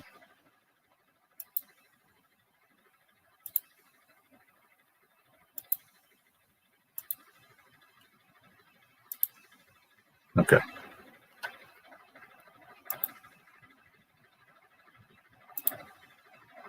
Okay, so you see here, welcome to my review, whereas yours is just like a link and a disclaimer. That's not going to help me or YouTube. You need to do something more along the lines of her. So like I said, trying on Scarlet Top from my latest Killstar haul. Boom. Trying on the Scarlet Top from my latest Killstar haul. Choker collection. Welcome to my choker collection. This choker is the ultimate goth / metal accessory, so I thought I'd share my. See, hers could be better too. Here's the thing. A lot of you are good at what you do. I'm a makeup artist. I'm good at sewing clothing. I'm good, but you have no clue how YouTube works. So you have an advantage knowing someone like me, or if you study SEO, there's tons of videos on this stuff. you have an advantage that if you learn how to talk to YouTube better, then you can outrank all these girls, because regardless of them having a better camera or money or lighting or whatever, you can beat them all, because if you understand how the algorithm works and how to talk to YouTube, YouTube's going to pick up on this stuff. I can outrank all of these girls right now because none of them understand YouTube.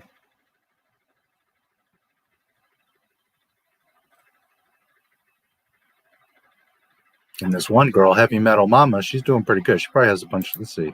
I bet she has a ton of subscribers, doesn't she?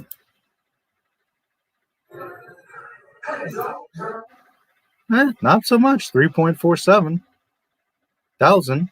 It's not so much. 2,000 views on her video. Now, I don't know how much of a market or interest there is for this type of thing.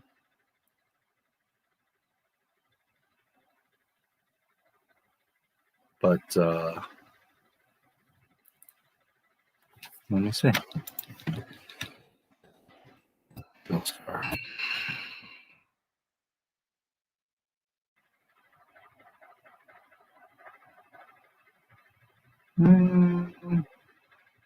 About 1,300 views, searches per month. So not like out there huge, but 1,300. So you figure 1,300 people are searching this a month. That's on Google, not on YouTube, but we're going to be pretty similar. So you figure if, let's say, 1,000 girls, or not even 1,000 individual girls, but there's 1,000 searches per month. We're just going to guess, right? 1,000 searches per month for Killstar clothing. You position yourself at, right now you're at number 2, at least for that one video. So you position yourself to where you're showing up in the top 3 to 5 all the time. Out of those 1,000, maybe a half or a third or whatever are going to click on your link because they just like you better, or they like your thumbnail, or they think you're cuter, or they relate to you more, or whatever the case. So now let's say a third of the 1,000, you've got 300, 400 clicks. Out of those 300-400 clicks, maybe 150 take it serious, go look at the link, consider purchasing it. Then out of that, maybe you knock it down. So let's say even like 50 people, 25 to 50 people buy that shirt.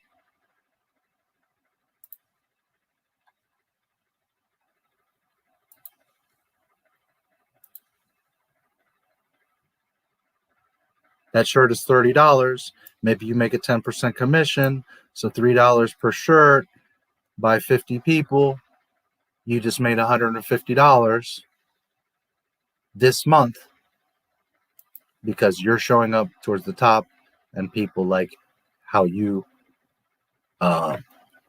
describe and express how the shirt makes you feel. You see, like this other girl, I suspect.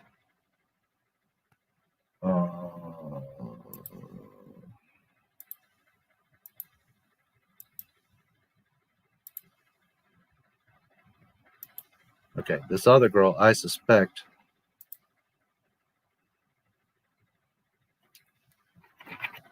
is me.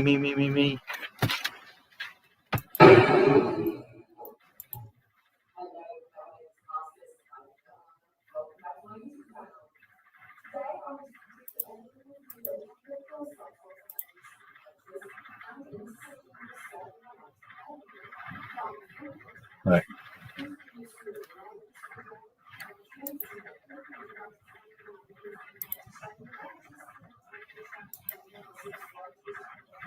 Okay. So she's going on. She just spent 36 seconds saying who I am, subscribe, check out my video, blah, blah, blah, blah. Get to it. What are you talking about? Hey, I'm Heavy Metal Mama. Today I'm going to try on some Killstar tops, or I'm going to try on Killstar Scarlet and Seraphina tops. Boom. Get right into it. Here's the Scarlet. I bought it yesterday. I really like it because boom, boom, boom, boom, boom. Instead, like I said, I already knew she was going to be about me.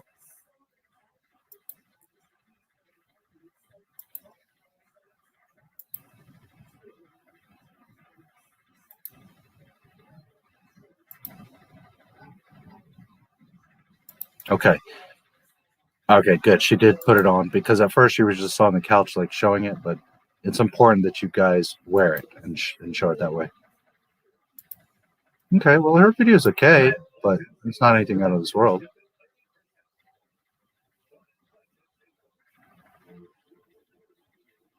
Ah, come on with the ads.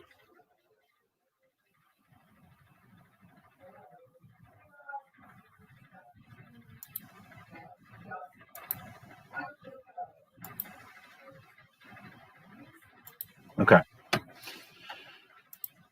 Welcome to my review of the Scarlet Seraphina tops. Necessary Evil. I get asked so many questions on Instagram with these tops about them, and I've been waiting to reveal the skirt for 6 months now, and I can finally show it off as it's hit the shops. All these items from Kate's Clothing, blah, blah, blah, blah. Okay, there's a link. Is that... It's probably an affiliate link, most likely.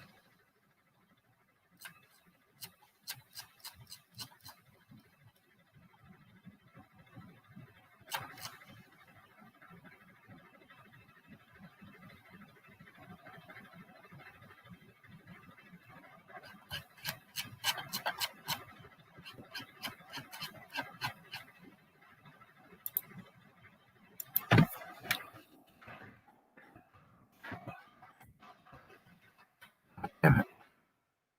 All of a sudden, all these sites want to do autofill. Since when?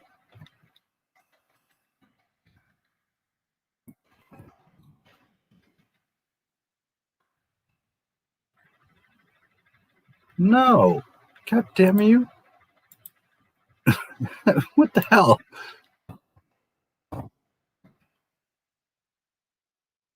it's automatically going to affirmation. Okay, so that ain't working. All right.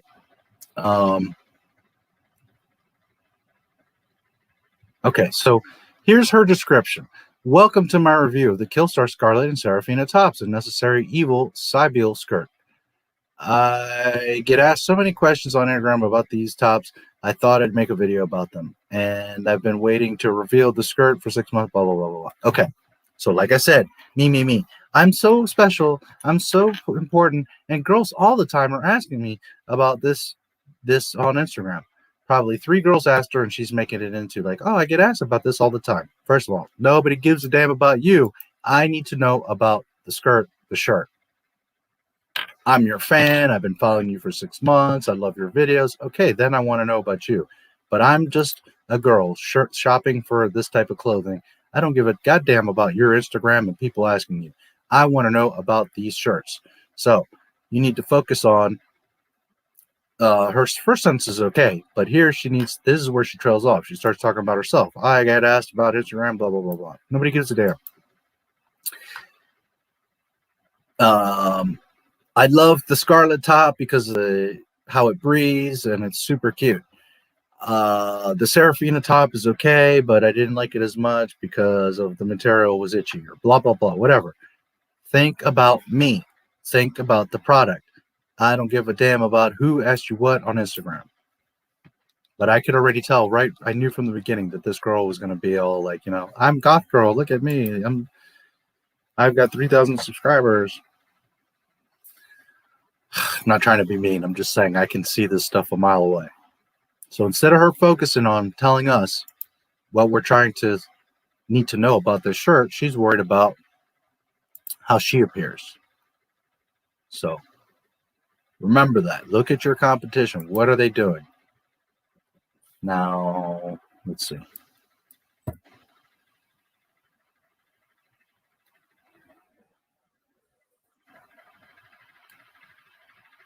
Okay.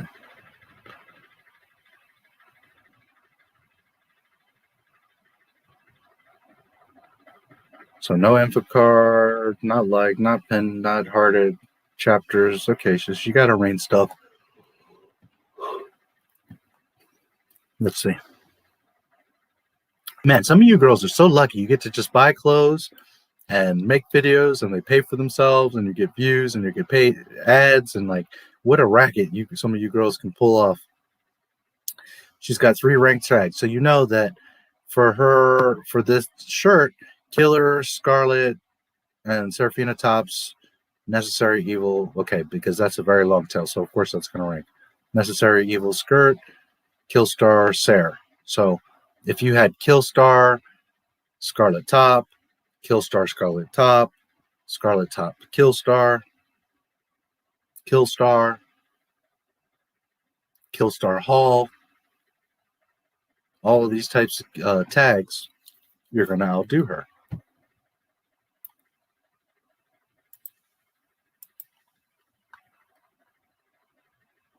So she's not doing so great. What she's doing good is that she just doesn't have competition. That's what's doing it. There's just not other.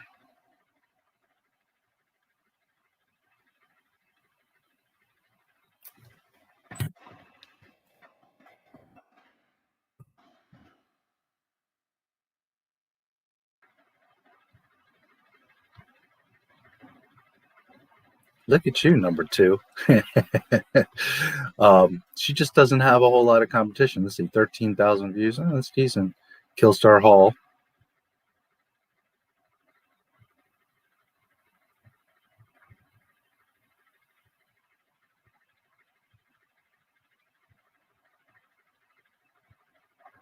Especially for any of my female listeners, don't get caught up in like, oh, she's so pretty. I can't ever compare to her. She's got a perfect body. Look at her face. You could be the ugliest person on earth. You could be the weirdest person on earth. You could be whatever. It doesn't matter, because some people are going to relate to this girl, and some are going to relate to this girl, and some are going to relate to this girl. So you do your version of stuff. What people care is that you're genuine, that you're honest, that you give them good information. Does it hurt to be attractive? No, of course not. But don't get too caught up in it. This is in particular for women, because you guys get all crazy. Like, don't worry about that. Do your thing. There's just not really any competition for this Killstar stuff. So you have a wide open door. I don't know. I'm just going by what I saw that you had the Killstar, but is there other? Let me see. What's like the? What are you talking about over here, Dead Girls? Killstar, Killstar, Killstar. Power Food, Martha Stewart. Okay, so you got a bunch of different stuff going on here. Martha, Purple Carrot. Okay.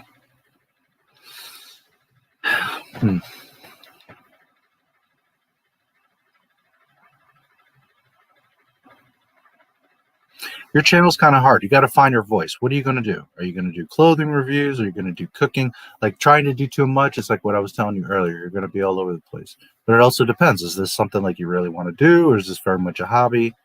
I don't know. It really kind of depends on where you're trying to go with this and what you're trying to do.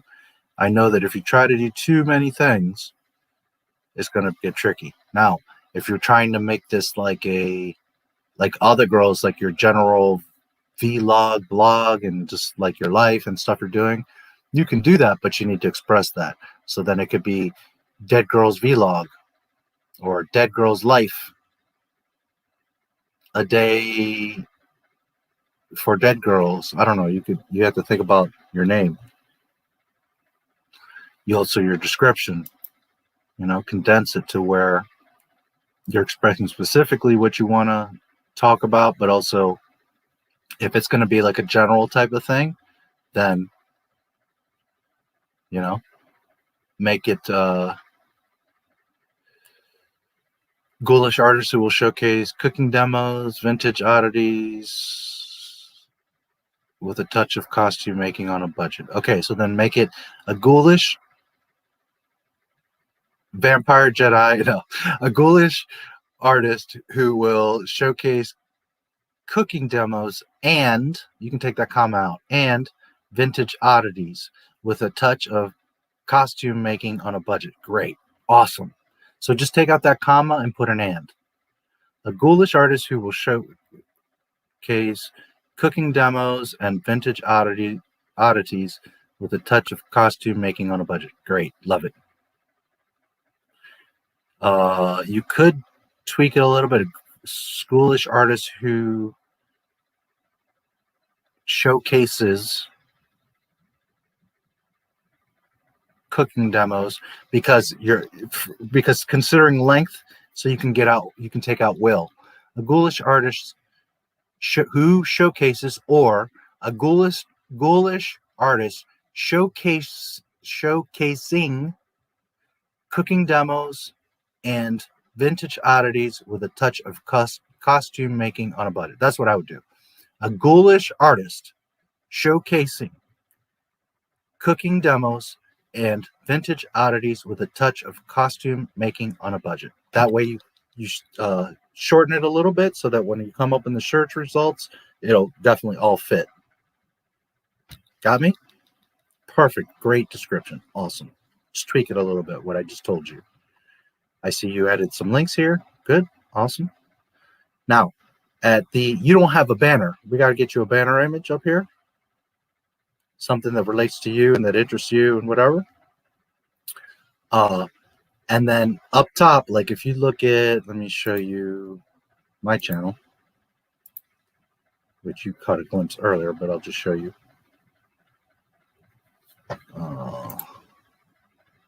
Okay. So you see up here that when you come here and edit under customize this section, your about section, the links here, you have an option to make the link show up here. So for example, you don't have that because you haven't set up a banner and you probably didn't set that. So you can show up to, I think it's 5. So you could have all 3 of these links, your links, showing up like mine. Like there would be the Facebook icon, the Instagram icon, and whatever that other one is. Abled, whatever it is. What is it? Uniquely abled. Okay. Or you could have one main one. Like to me, my priority is I want channel members. So more so than all this other stuff, I'm encouraging when you're looking here and you're seeing my banner and my information, you see, oh, look, it's popping out in your face. Become a channel member, membership. See what I mean? Because that's what I mostly am after.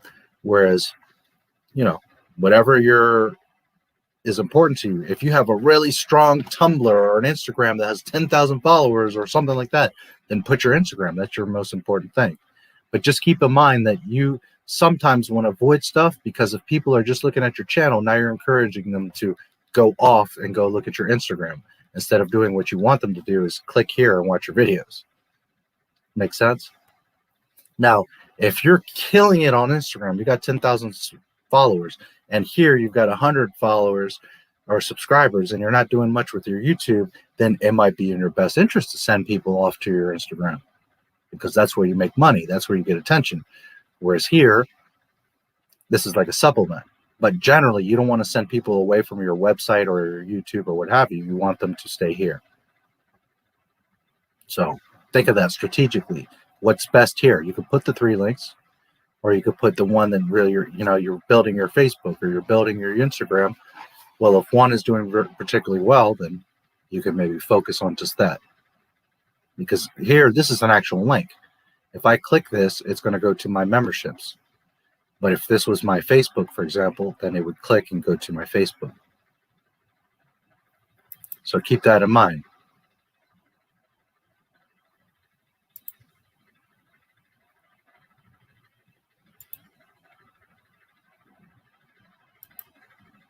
And your channel keeps up coming up. I don't know if it's just YouTube being stupid right now. Yeah, your channel doesn't have any content. Bullshit, it doesn't have content.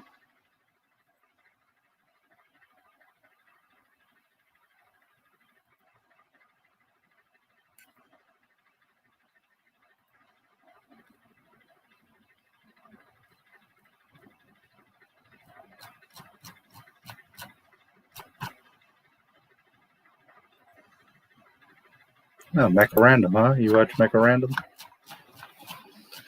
I can see who you're subscribed to.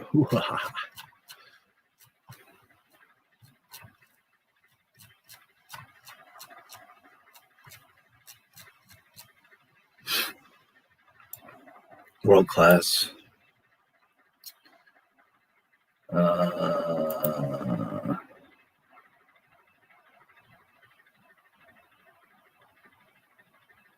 take out who will. A ghoulish artist, take out who will. A ghoulish artist showcasing cooking demos and vintage oddities, blah, blah, blah, blah. Take out the who will. And you got an extra space between and vintage. So take out the who will and put and, take out a space between and vintage. Yeah, take out that who will.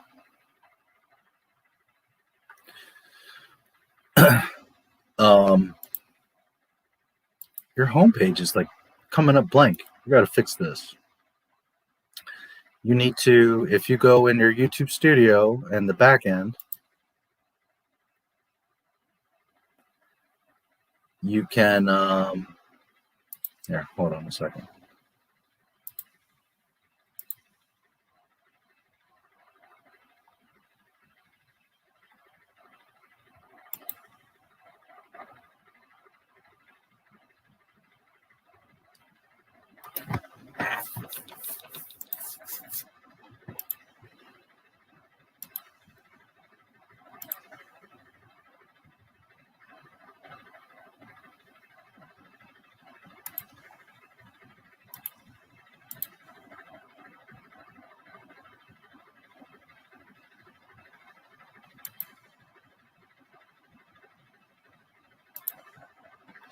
Okay, so if you're in your YouTube studio, if you come here to customization on the left, which you should have, you can add a featured video and a channel trailer. So get your favorite video and make it the channel trailer so that when someone lands on your channel, there's automatically a video there. Same thing for returning subscribers. But you can also set up playlists.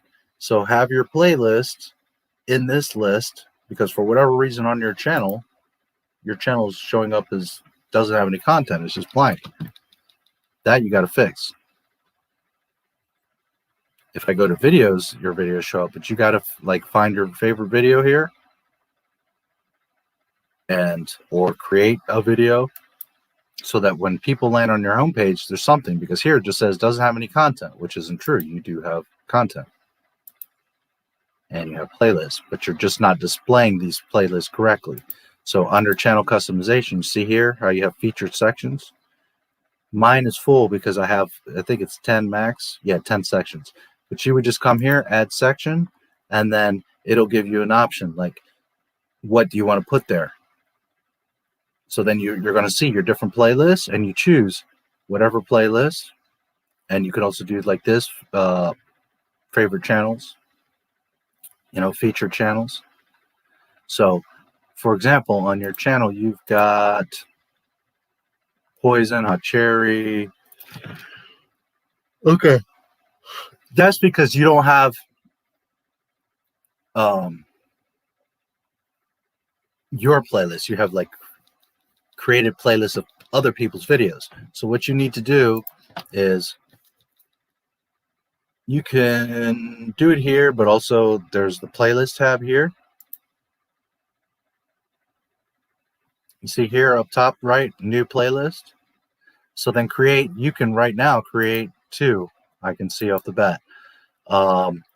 Clothing hauls or Killstar clothing or Killstar clothing hauls. Are you going to just do Killstar or in general clothing hauls? If it's going to be general clothing hauls, then do clothing hauls. Then you could do like cooking or what is it that you said? Cooking demos. Okay.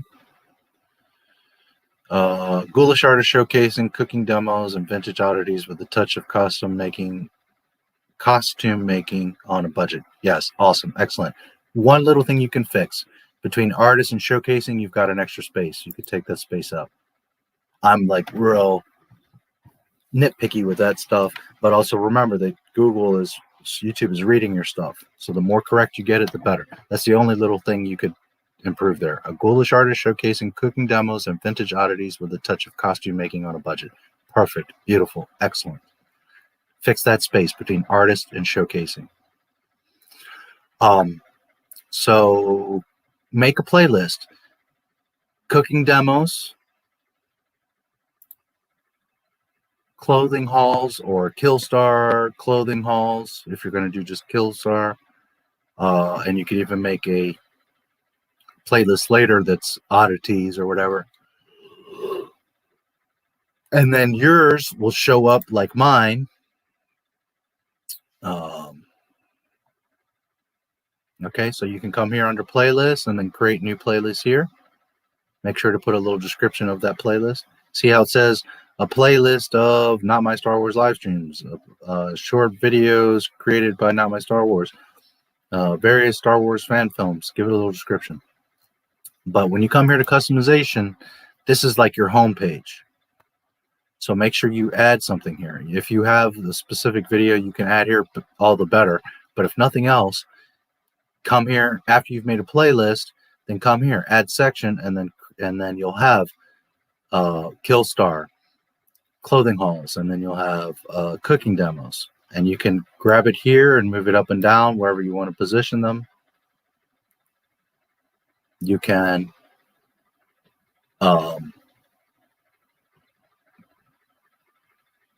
this way, so that when people visit your channel, it's going to come up like this. You see how I have this here, which is far more interesting and going to get people to click and to look around than what you have, which is a blank page. It says this channel doesn't have any content, which isn't true. You do have content. So for whatever reason, none of your videos are showing up because you don't have any playlists, or you're not indicating to YouTube or any users that you have anything. Think again. People aren't. I'm a researcher. I'm a digger. I'm nosy. I'm going to go through and look at all your stuff. Most people are going to come to your page and be like 10 subscribers, no background image, plain dark page, and there's no content. Okay, click away. She's not doing anything. She doesn't even have a video. Most people aren't going to take the time to give you the chance to be like, what does she got? Oh, she does have videos. Oh, she does have playlists. You see what I'm saying? Most people are going to worry about, boom, they land on your channel homepage and there's nothing going on there. Whereas now your about page is a lot better. You got a really nice little description there. You got these 3 links. Awesome. Your avatar is super cool.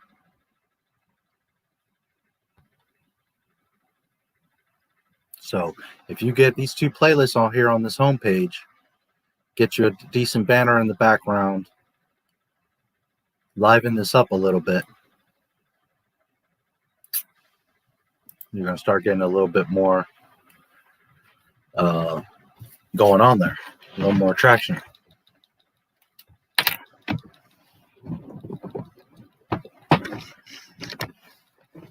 So let's see where you guys are at.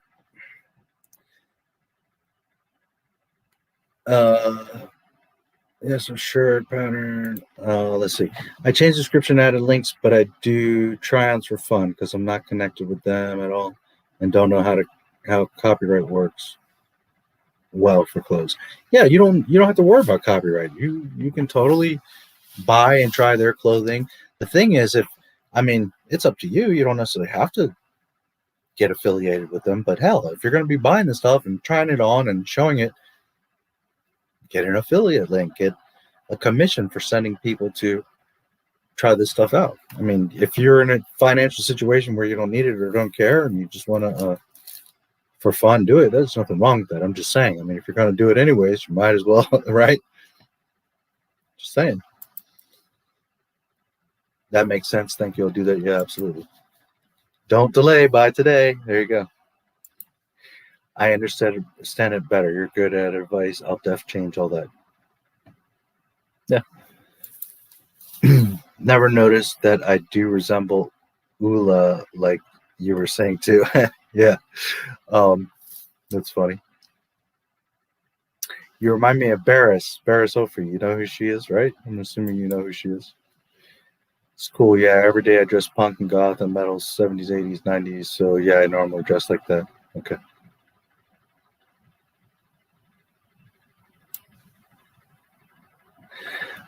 I meant more so though, like your Well, I guess your avatar is what you were referring to, how you were mimicking the crow. Yeah.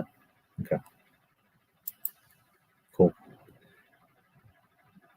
If you're not first, you're last. There you go. Dead girls on YouTube search, some songs show up, not your channel. Yeah, because I have it probably, let me see. Let me double check that.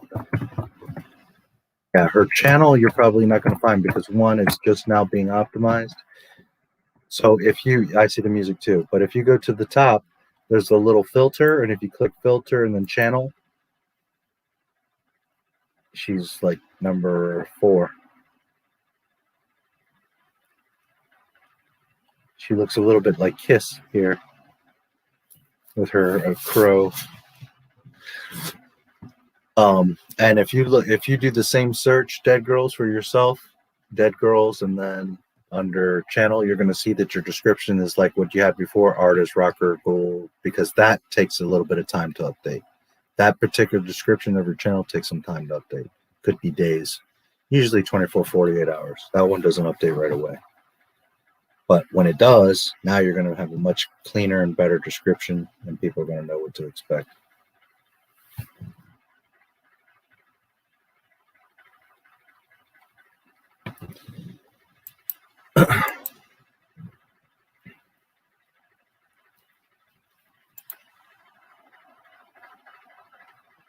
There you go. Should hook you up with a link on phone.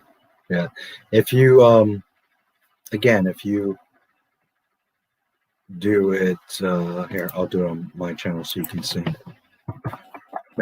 So Dead Girls get some viewers. Dead Girls, you're going to see these songs or whatever, which if you probably looked for a while, you might find her. But was that Jake Lloyd? What the hell is he doing on the Dead Girls? Look at him with a little goatee and mustache. It's so funny. When is this? 1 month ago. Huh. Where did this video come from? Convention life. That's Ray Park. That's probably an interesting little video. Anyways, if you go, which it might be a little bit different on cell phone, but you should be able to do basically the same thing. Top here, filter, channel. There she is.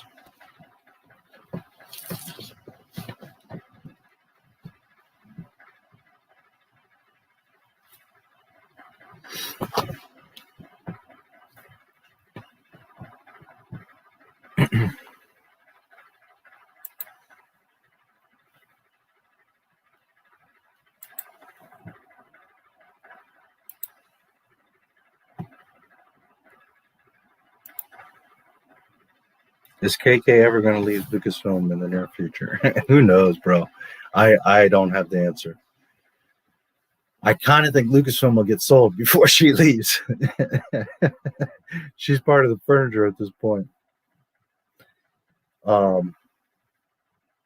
Which could also complicate things. Could be part of a kind of a deal breaker, because maybe Disney says, fuck it, we got to sell it. But who knows what her contract has? What's the deal? If someone has to buy her dumbass with it,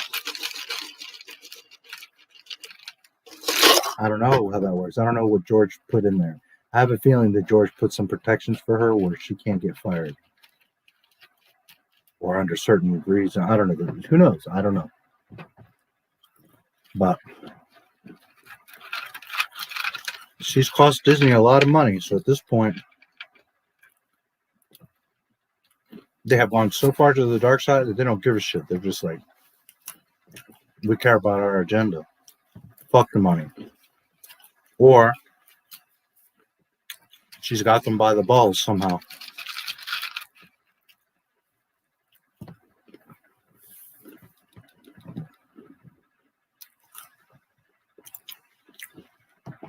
I really wish I had a good answer. Wear makeup every day. I wear bangs. Getting paid to try on their stuff. I have autism spectrum and social, can only have a certain income. Okay. So what's your main goal? Just to, for fun, share stuff with people?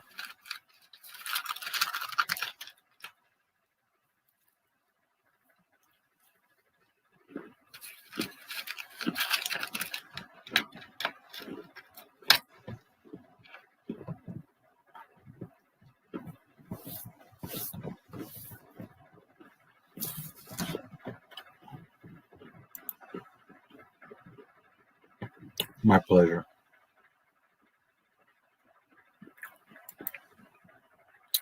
Did George hire her before selling to the mouse, or was the mouse that put? No, he put her.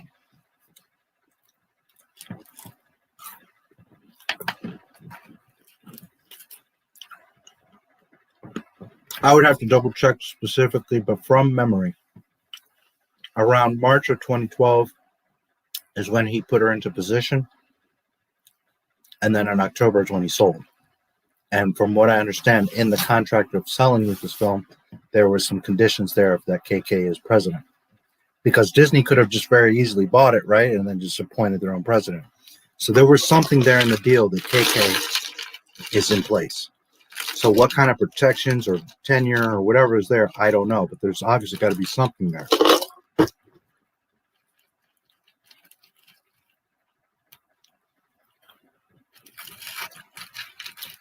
So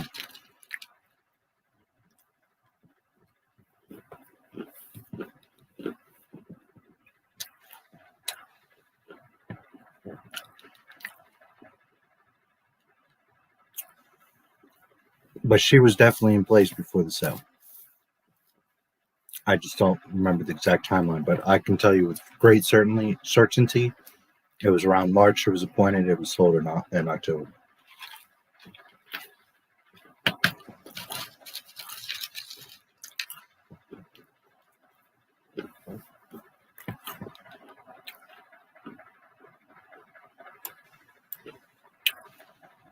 Info to help people see how items look, costumes, do them on a budget. Okay. So you just want to be like a helpful channel. You're not worried about money. Well, but let me ask you something. What happens if you take my advice, your videos start getting a bunch of views, and in 6 months you've got like 300,000 subscribers? A bunch of people love what you do. You can't monetize that. You don't want to do anything with it. Because what if you were making more money than I'm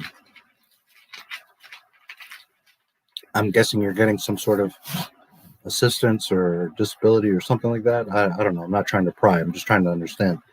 So what if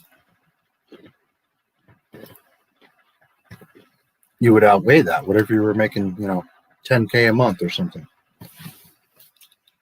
I'm just curious, Maybe it won't turn into much. Maybe you won't have any subscribers. But what if all of a sudden you get a bunch of subscribers? You just want to do helpful stuff? I mean, that's okay if that's what you would do. I don't know. You should think about all those kind of things. Didn't George see through the lies? There's only one of two logical answers. Either one, no, he just really didn't. Now, to be fair, sometimes people play a role until, the right opportunity or situation comes, and then they expose their real self. Sometimes, you could be dating someone for a while, and then you find out all kinds of stuff about them. You could have a friend, a coworker, whatever, and people give you an impression and sell you on you're a certain type of person, and there's somebody totally different, unfortunately. And maybe that's KK what was doing. She was playing, yes, sir, yes, boss, yes, But then she knew as soon as she got control, she was like, I'm going to show these men, I know what I'm doing. We're going to make this all about girls because I know what I'm doing, and girls are going to finally have the opportunity. And I mean, you handed her one of the largest assets in the whole freaking world, Lucasfilm. So, She laid in waiting very patiently, and she pounced. That, or like I said, there's the other logical answer, which I'm not saying that this is what it is, but it's possible that she's a plant, that George put her in there to fuck up Disney so badly, make a whole mess out of this, and she is on board, and she's like, man, for like the next 5 years, people are going to shit all over me and make me look terrible and all this, but at the end of the day, they embarrass the shit out of Disney. They got to sell it back for half the price. And, you know, I mean, it's not impossible that George put her there as his, you know, his little minion, and she's doing exactly what they planned. I don't think that that's what it is. I don't think that George would do that or be so petty, or that he would go through this big elaborate plan, and that KK would be so faithful and loyal and do all that. But that's the only other scenario that it could be, that she's doing this shit on purpose to devalue the company and screw Disney all up. Wouldn't it be funny if that were the case? But I think that the first scenario is the realistic one, that, you know, she's been around so long, and she just kind of kept quiet, and, you know, she was given the opportunity, and she's like, hell yeah, now I'm going to do all kinds of shit. What shocks me too is, like, doesn't her husband be like, Kathy, what the fuck are you doing? That's another thing. Because Frank Marshall worked with Spielberg and Lucas for so long and knows them, and it's like, holy shit.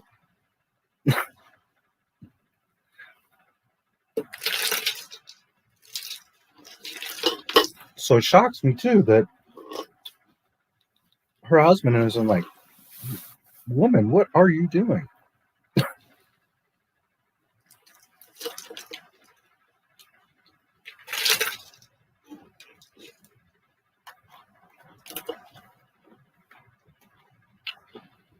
But I think, you know,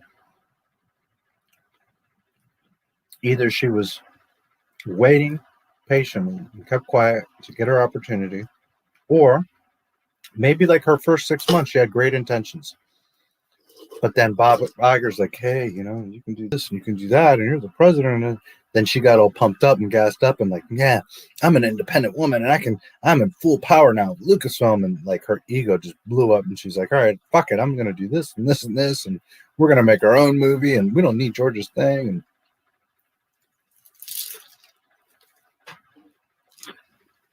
And she should be absolutely ashamed of herself, because Spielberg and Lucas are who made her, gave her all the opportunities, taught her everything she knows.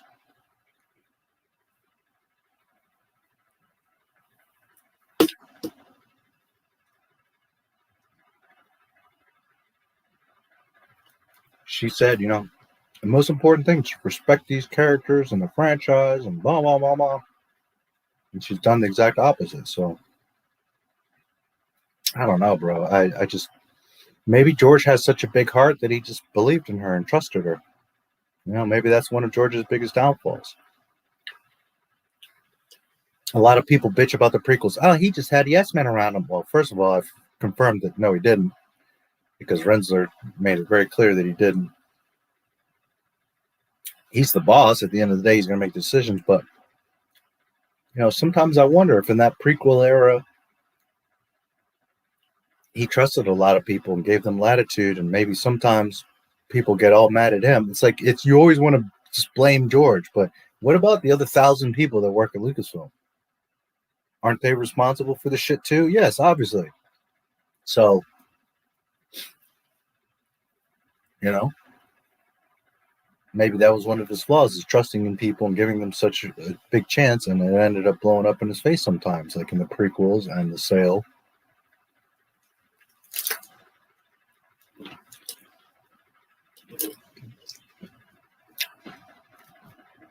And maybe his heart is so big that he doesn't bitch and doesn't call people out and doesn't, you know, he doesn't want to look petty. He doesn't want to, you know. At the end of the day, you know, everyone wants to be seen in a good light. Everyone wants to get credit. Everyone wants to look smart and look good and all this stuff. But if in the end you truly know the truth, then that's what matters. And maybe to George, he's like, I'm so rich, I don't give a shit. I already finished the Skywalker saga. They went and fucked it up. And I know truly who screwed it up and what they did. We as fans, we're just so crazy. We want to know every detail of what happened. But from his view,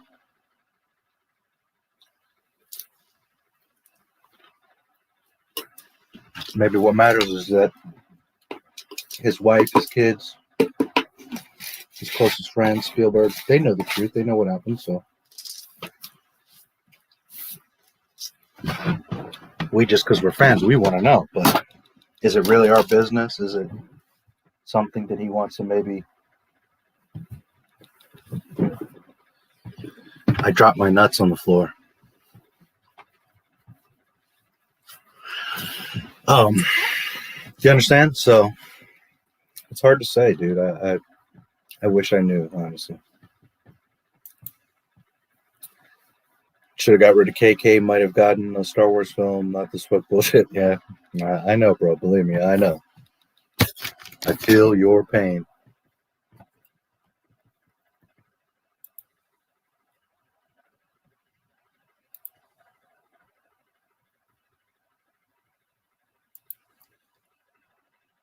Let's see if I can fix this.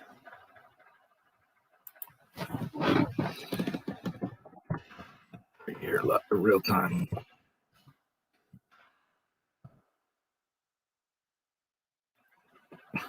Okie dokie. There you go. Yeah, I mean, you know, shit breaks my heart every day. Hey, I'm not my Star Wars, you know.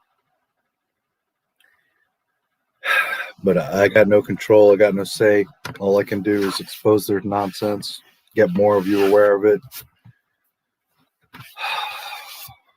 I'm not trying to form a mob and create a witch hunt and burn them down, but I just want people to know the truth and to see through their stuff. A lot of people don't seem to like see what they're doing. So enough of you see, well, then you don't support. You don't buy their stuff. You don't agree with their stuff. And then that's what burns them. That's what gets them in trouble, because if nobody's buying the toys, nobody's watching the stuff, they look at the ratings and people aren't watching their shows. I think Disney's beyond the money, caring about money. They're just caring about being right and our message and virtue signaling, and you know. So not only do we have the power to not buy their stuff and not spend money, but we can also ignore and or shoot down their shit. Like Kathleen got shot down and ratioed the other day. Holy shit, that was a big moment in history. And just people on Facebook commenting on my videos and on my community posts and like, you're a dumbass, nobody cares, Gina Carano was no effect, nobody cares anyway, she was a terrible actress, she was shit in the show. Well, I got news for you. If within days of firing her, Kathleen's video goes up and she gets over 10,000 dislikes and 100 likes, that's a direct result of the Gina Carano thing. So it's me telling you, just like I told you earlier with my George Lucas video, people can talk shit all they want, but when you see a video that has 70,000 likes to 2,000 dislikes and 2.3 million views, it clearly shows all of us that a lot of people do care about George Lucas. A lot of people do care about real Star Wars, and it's much more than those 20, 30, 1,000 people that are like, ee, all loud and acting like they're the majority. They're not. So obviously, yes, people were pissed off about Gina's firing because KK got freaking curb stomped. Big time.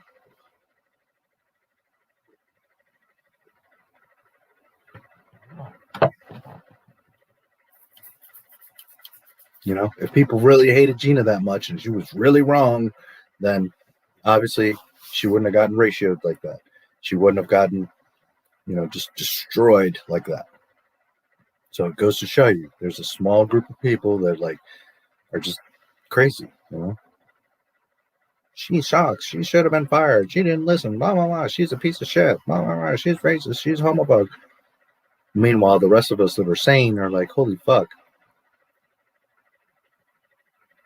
We didn't call. I didn't call. Well, I did incite a little bit. I said, hey, make sure to leave KK a dislike. But that wasn't me like, come on, guys, you know, leading a charge and you all aren't drones. That was just me stating the obvious, like, hey, look, you know, there's KK. You were going to dislike it anyways. If you guys would have found it on your own, you were going to dislike it anyways. So it's not like me being the ringleader here. It was just me making you aware of the video.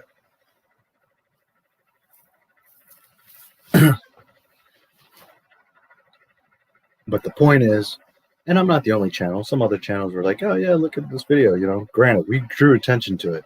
But at the end of the day, it's not like I have any power to get a bunch of people, you know, to go dislike that video. So it just goes to show that people were wanting to do that on their own.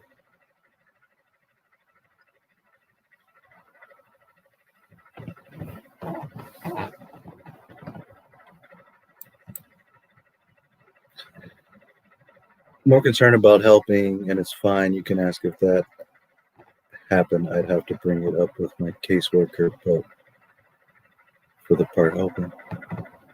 Yeah. And I'm not saying that it necessarily will, but I'm just thinking, you know, think of the future, think of different scenarios. And what if one day, you know, you do get a bunch of subscribers and you could be making, you know, substantial amount of money off of ads and affiliate links. And understand something. There's different niches in YouTube that make more money than others. So like entertainment isn't the highest. What's really high is like finances, taxes, realty, like financial help, business, entrepreneurs, gaming is doing pretty good. But stuff like mine, entertainment, isn't the highest. Then you compound that by, I'm a negative channel, right? I'm not like a shilly shill, ride the fence, have a ton of subscribers type of. So the amount of ads, the quality of the ads, the amount of percentage of revenue that I can make off of ads is going to be lower than other channels, like in a financial advisor channel who can make a huge percentage. This guy's making over $1 million a year off freaking YouTube.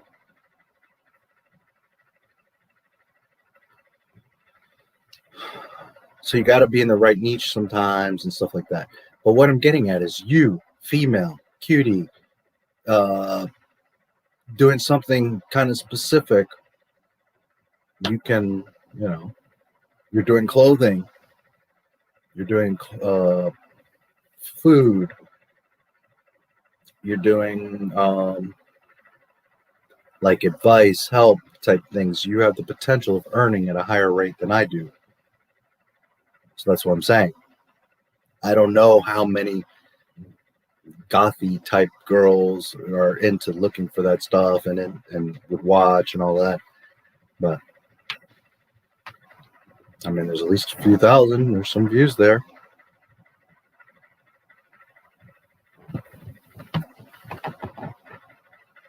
Here, let's look at something.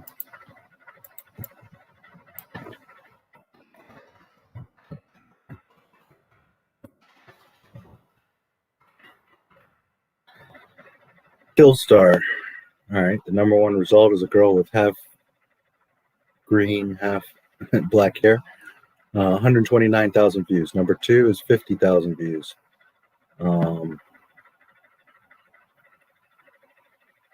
Are these goth brands racist? Killstar, Dolls, Kill, Freestyle. Killstar Hall Part 2, 69,000. Men's Killstar Hall, 25,000. Here's 1,000, 1.9 thousand, 18,000, 953,000 Killstar Outfits Try-On Haul. So this girl has 953,000 views on a video that's 2 years old. How many subscribers does she have? 2.2 million subscribers. Okay, so obviously there is some interest out here with this type of thing. 37,000, subscriber or views, 5K views, 4.2, 1.6. So there is.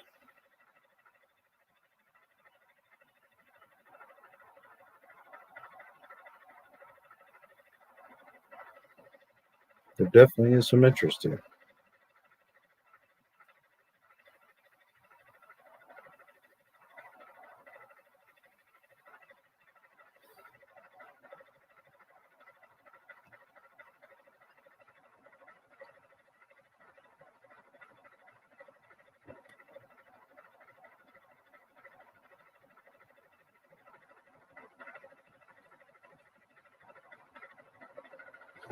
Yeah, I mean, hey, there is definitely some interest. There's people watching these videos, so.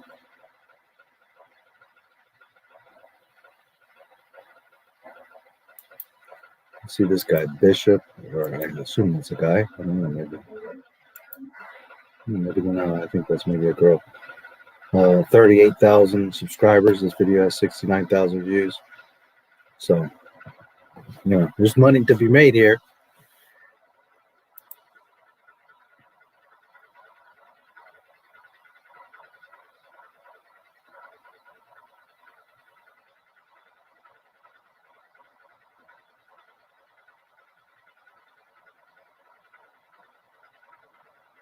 So just making sure. Share on the phone. Back in the middle, if you appreciate. I never end in honesty.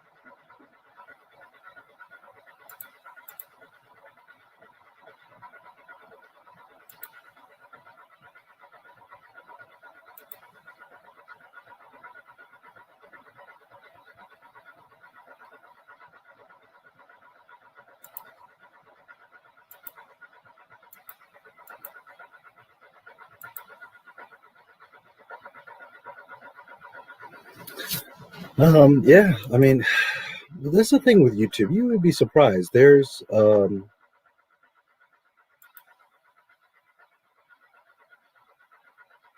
communities for like everything you can think of, and things you would never think of. Not that goth or goth girls or goth clothing is some like super strange oddity that people don't know about. I'm just saying that there's like really specific stuff, like, you know, sewing machines, or, you know, how to make this particular thing, or you'd be surprised.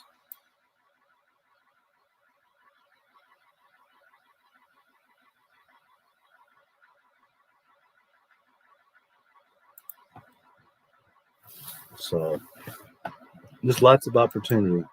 I'm in a harder place too. There's tons of competition for Star Wars. You know what I mean?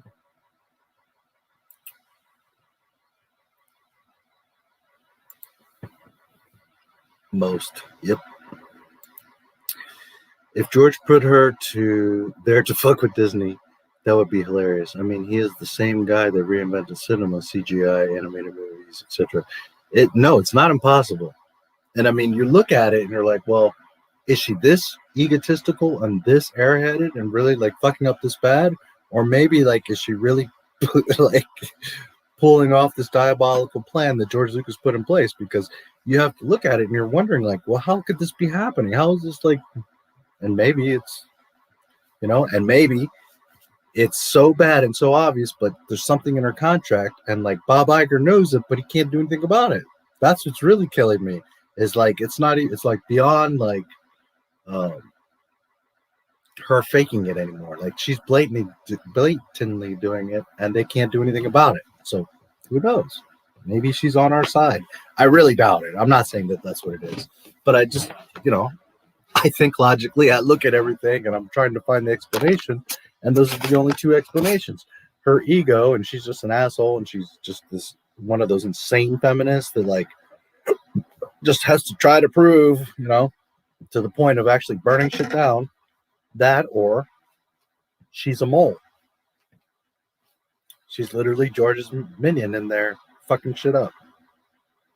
You know, he let a bull out in the china closet and she's doing a hell of a job.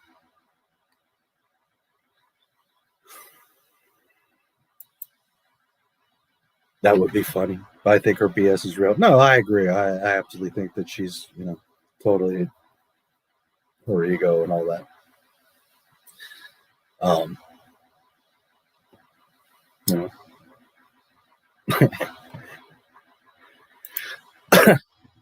Darth Culling in this. Too funny. Yeah, it is.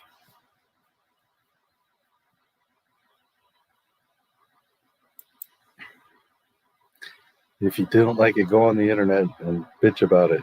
Brian Griffin, yes.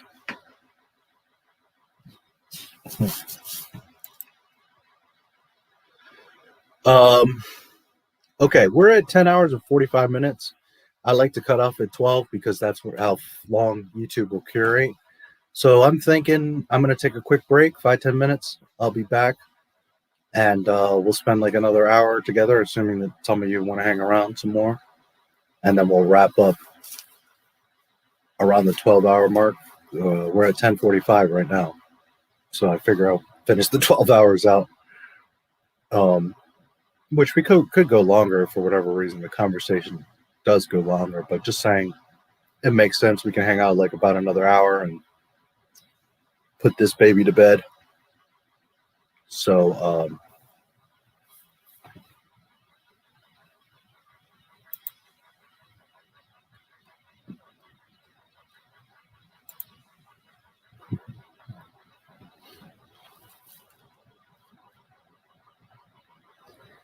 $10K. He's boogieing, baby. Man, he's so freaking cool. I love Video Man. He is so goddamn awesome.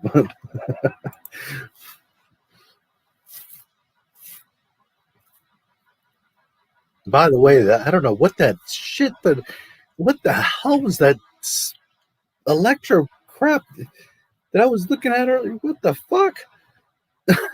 I can't believe that that's the electro they made in Spider-Man. I mean, really? What the fuck?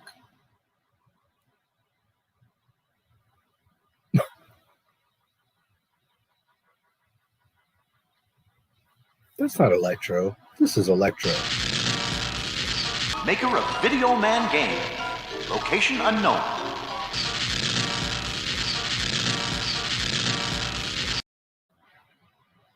You know what Video Man thinks of this day?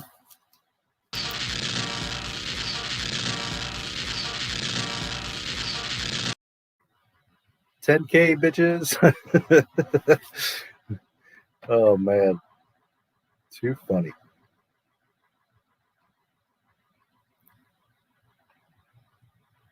We know how Baby Chin feels.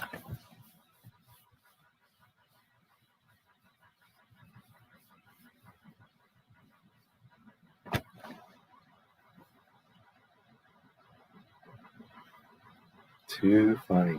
Hey, Dead Girls. Come on, girl, get hot. Oh. Oh no, you didn't. Relax, relax. I'm always just. I was only kidding.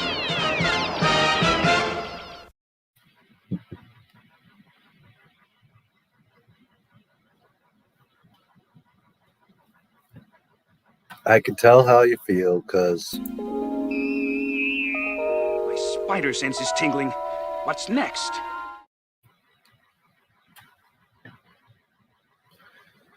What's next? Here's what's next, Kathleen. I can wipe you out of existence. Like this.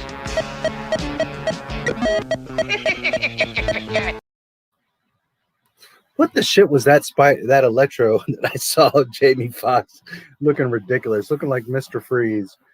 What the fuck? I cannot believe I saw that. I was looking at that earlier. No wonder I didn't watch that movie. Holy shit. Unbelievable.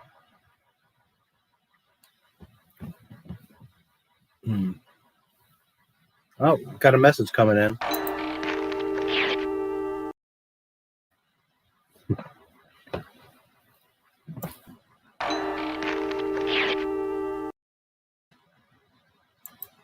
Oops, my finger got a little happy there.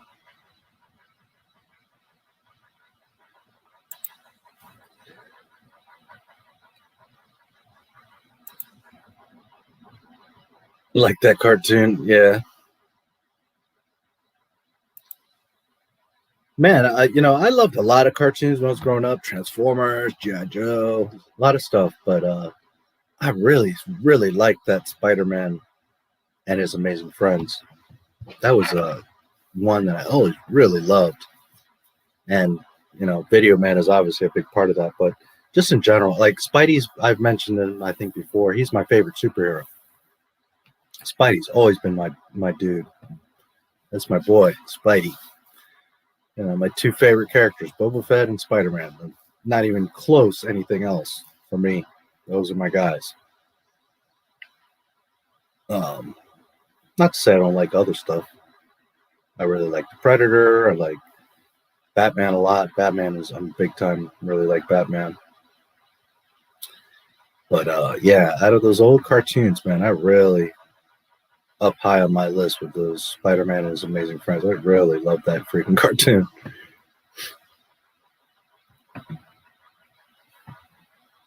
And yeah, obviously I watch it. I've got all my silly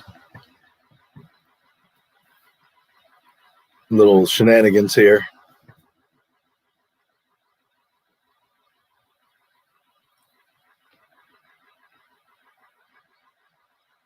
So anyways, if you're wondering, I mean, I can't help it. It's just that. Let's go to the library for a few minutes. See you later, guys. What's so great about him? You mean besides being big, strong, handsome? What can you do?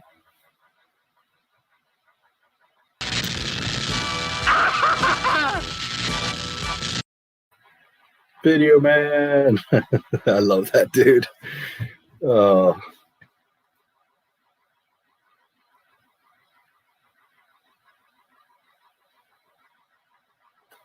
So how's this week gone for Disney?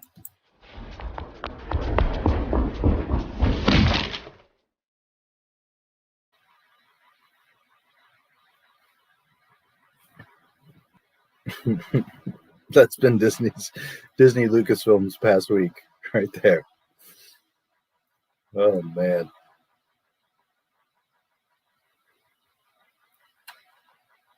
Oh well, what can you do, You always got to remember. Star Wars is for fucking kids. What a freaking douchebag. Oh man. What a douchebag. I wish he would say that kind of shit that he was saying on Twitter to Gina's face. I so wish. So they could get publicly embarrassed. Oh, man. All right. I'm going to take a very quick little break. And then I'll... Darth Callignus. That's such a funny name. I'll take a quick break, 5-10 minutes. I'll be back. And then I can hang out for about another hour. I'm getting tired too, but we can, since we're getting close to the 12-hour mark, I guess I'll come back and we can hang out for about an hour, and then we'll call it a day. So if you have any questions or any last requests, yes, that's my mascot. That's my homie.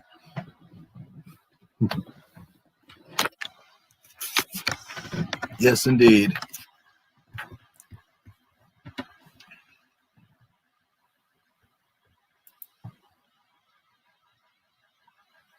And of course, I've got my baby Jen.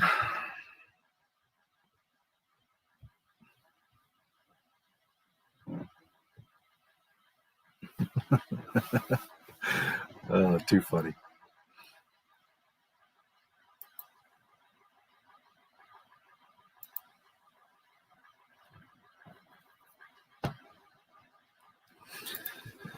Video man. All right. Let me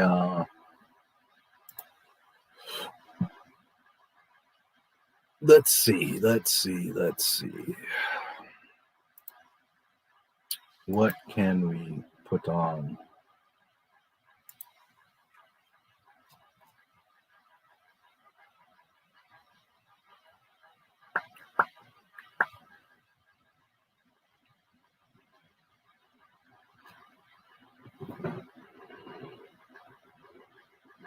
Try to show you guys something you maybe haven't seen.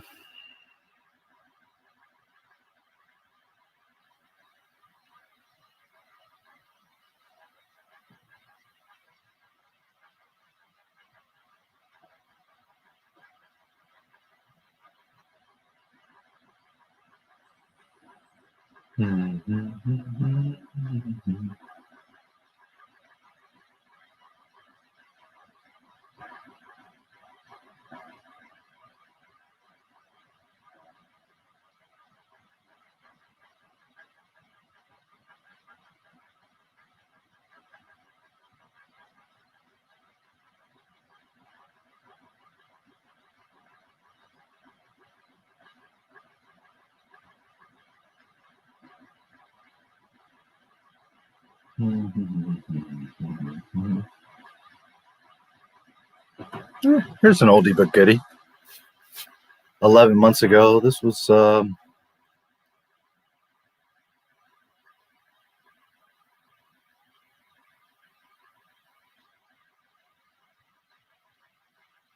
roughly my 34th video. I'm gonna have some fun with this one, I suppose.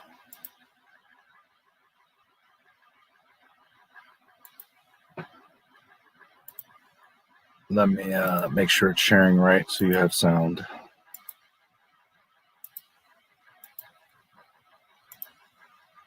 So have fun with this. Maybe you guys will like this one. And I'll be back in just a few minutes. I appreciate you guys again, as always. Let me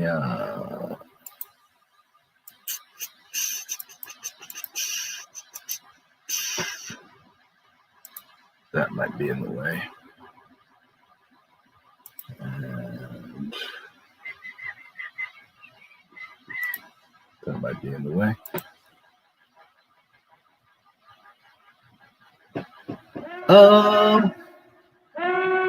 The problem with the Rinzler book ad is it's kind of short. I could put it on if you'd like to see that. Sequel Trilogy sucks. What did I just watch? Yeah. You want me to put the Rinzler? I can put the Rinzler. I don't remember how long that is.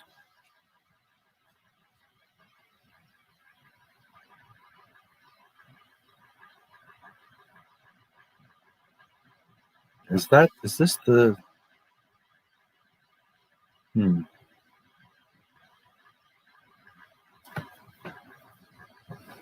Let me see something. Just a moment, sir.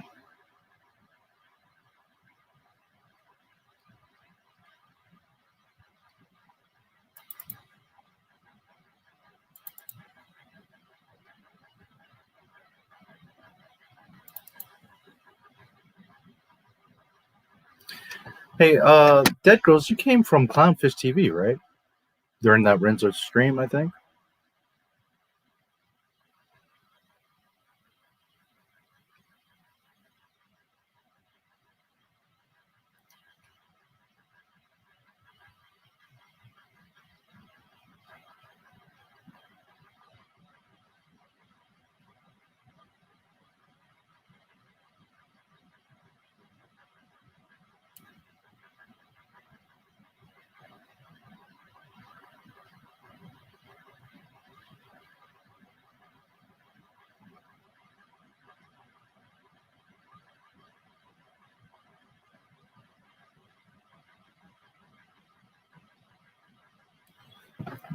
Where did I put that?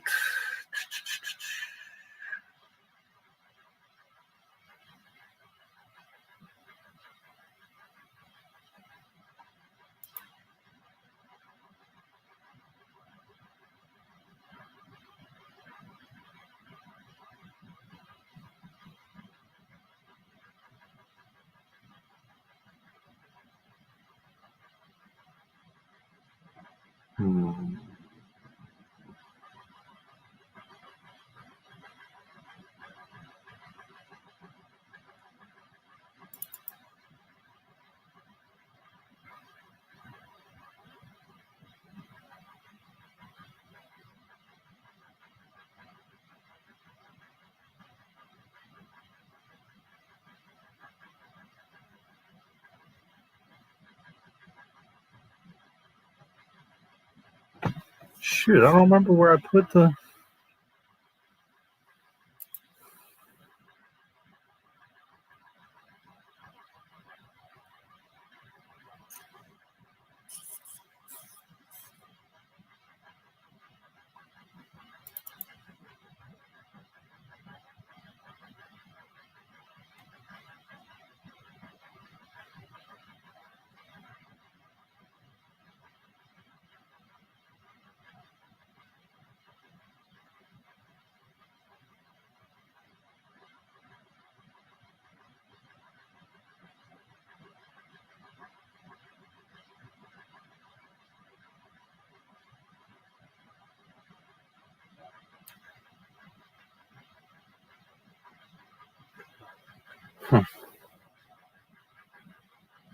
I do not, for the life of me, know where I put this damn stream. This,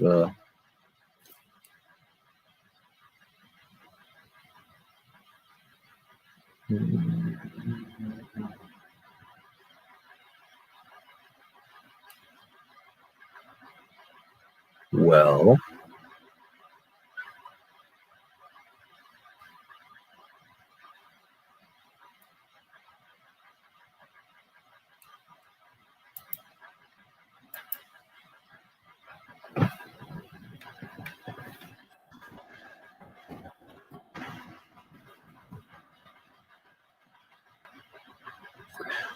maybe it's there. Let's see.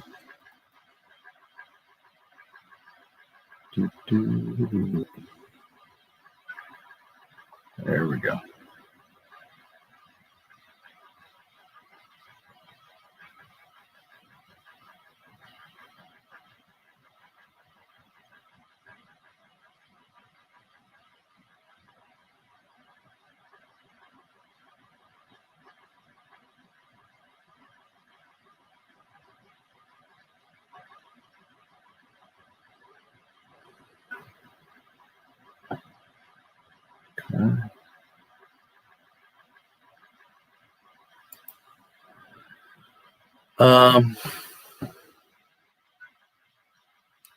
Yeah, the problem with the all-up promo is it's 2 minutes long.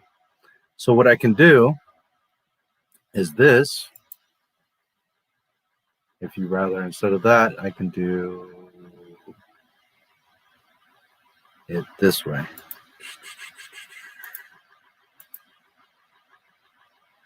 Since you're requesting.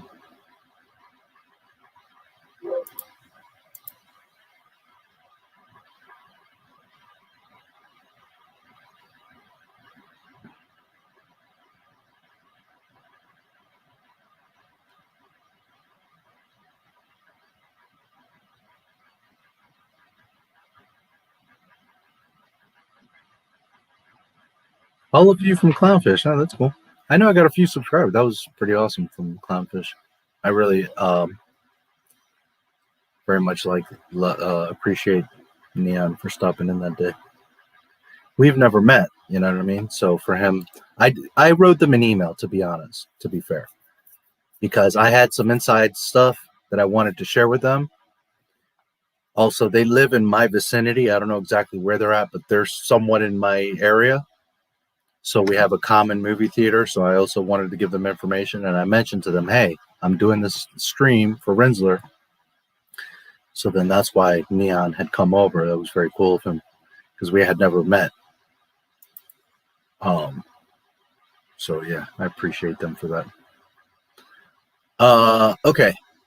Do you want the Rise of Skywalker video? Do you want the Rinzler interview? Because the book promo, I can play it, but it's 2 minutes long. So I figure I can play that when I come back. You're not going to get much out of a 2-minute video and then be sitting here for a few minutes. So that's what I'm saying. So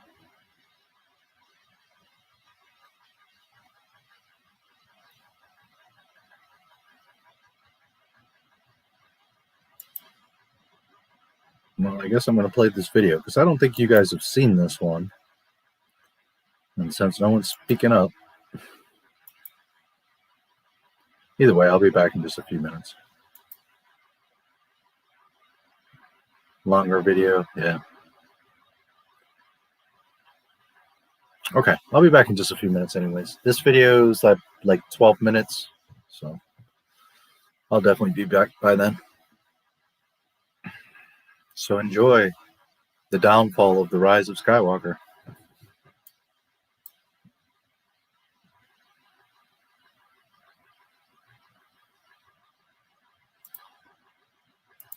Let me just double check the sound, just freaking audio. Yeah, just in case. See you in a few minutes. The Rise of Skywalker can't even make $150,000 at the box office.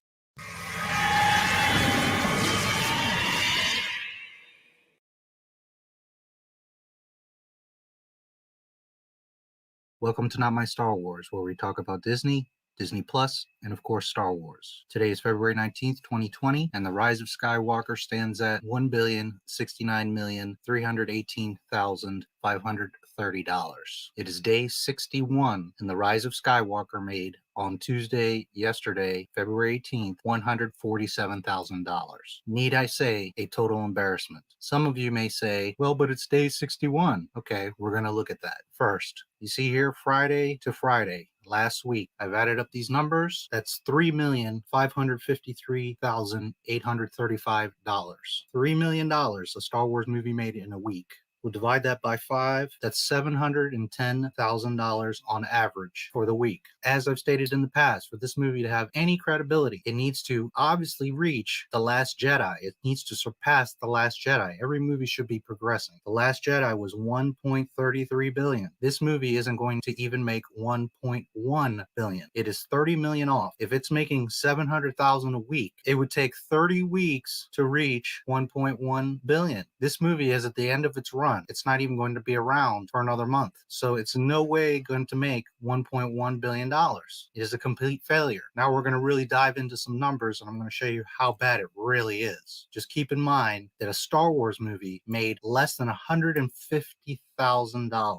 The numbers. Now look up here and try to remember this order. The Rise of Skywalker, the suspect in question, then in order, Force Awakens, Rogue One, Last Jedi. And then while I could compare it to Solo or other movies, Solo is me being nice, because if I introduce that, it's really going to look embarrassing. But I wanted to cover the eras. So obviously A New Hope, the beginning, and then The Phantom Menace, the prequel era, the second era of Star Wars. Let's look at this in comparison so you really understand what a failure this movie is. The Rise of Skywalker, it was in 4,400 theaters. The Force Awakens, which has made twice that movie, was in 300 less theaters. Rogue One, which is right at the same place that The Rise of Skywalker is at, is also at 300 less theaters. Roughly. The Last Jedi was in 4,200 theaters. It's still 200 theaters less, and at 300 million over, 2 point some over the Rise of Skywalker. Phantom Menace was in 2,900 theaters, and we're going to look at the comparison here in a minute. Okay, 2,000 less theaters approximately, 1,500. And then Star Wars was in 43 theaters, folks. Remember that when I'm going to show you these numbers. 43 theaters. Domestic box office, 513, The Rise of Skywalker. Force Awakens made double that at 936. Let's look here at Last Jedi, 620. So as you can see, The Rise of Skywalker is trailing by $100 million.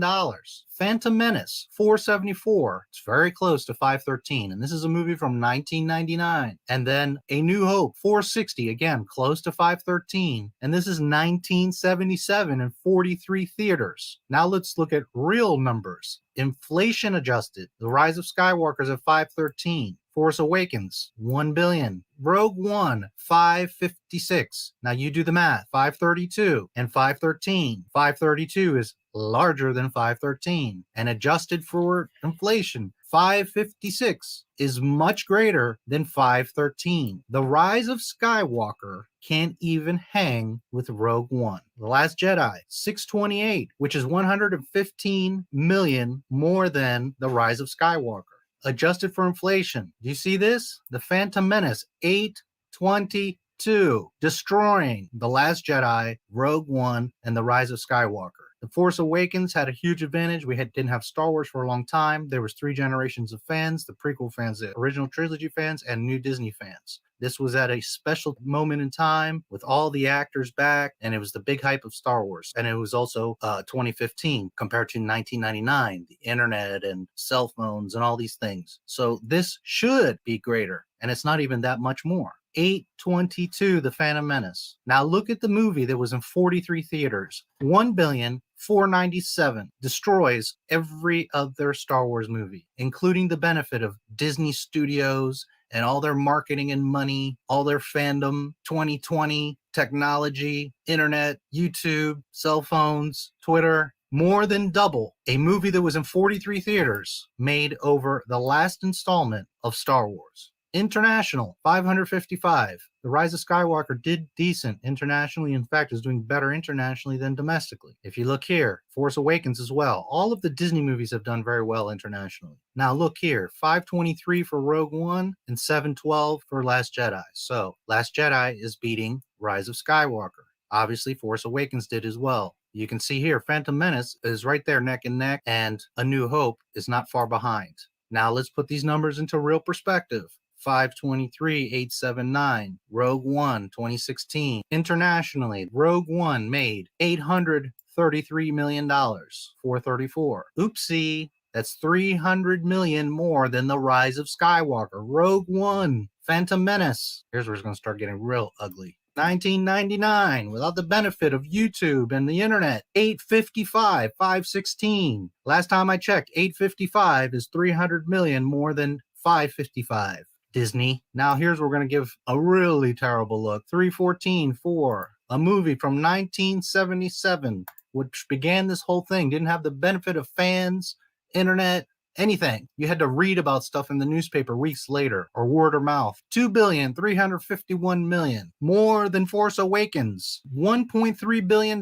more than The Rise of Skywalker, a film that was in 43 theaters in 1977. The first movie is not supposed to do as good as the last movie that has the benefit of 43 years of lore, fandom, history, technology, experience, and yet George Lucas made over $1 billion more in 1977 than Disney can in 2020. Complete, utter failure. Now here's the big picture and where you're going to see the demise of Disney. 1.069. Again, it needs to reach 1.3 to even be credible because it has to reach The Last Jedi. It's the trilogy movies. It has to compete with nothing else but Force Awakens and The Last Jedi. It's obviously not going to make $2 billion like Force Awakens, so it has to reach 1.33. It is 300 million under, 250, let's say, under. Now let's look at this. Rogue One, no matter how you slice it, domestically, internationally, and now we're going to look at total box office. Rogue One, 1.135, 1.069. The Rise of Skywalker isn't even going to make 1.1. So Rogue One has officially destroyed The Rise of Skywalker, a non-sequel trilogy movie, a side story that a lot of people don't even care about, has totally decimated The Rise of Skywalker. The culmination of 43 years, the end of the Star Wars saga, has been destroyed by Rogue One. 1.135, and this isn't even going to make 1.1. The Last Jedi, I won't even do inflation because it's beating it without inflation. Same thing for Force Awakens. Now let's look here. Without inflation, 1.027. Without even the benefit of 20 years of technology, Phantom Menace, total box office. A movie from 1999 when the digital era was just beginning.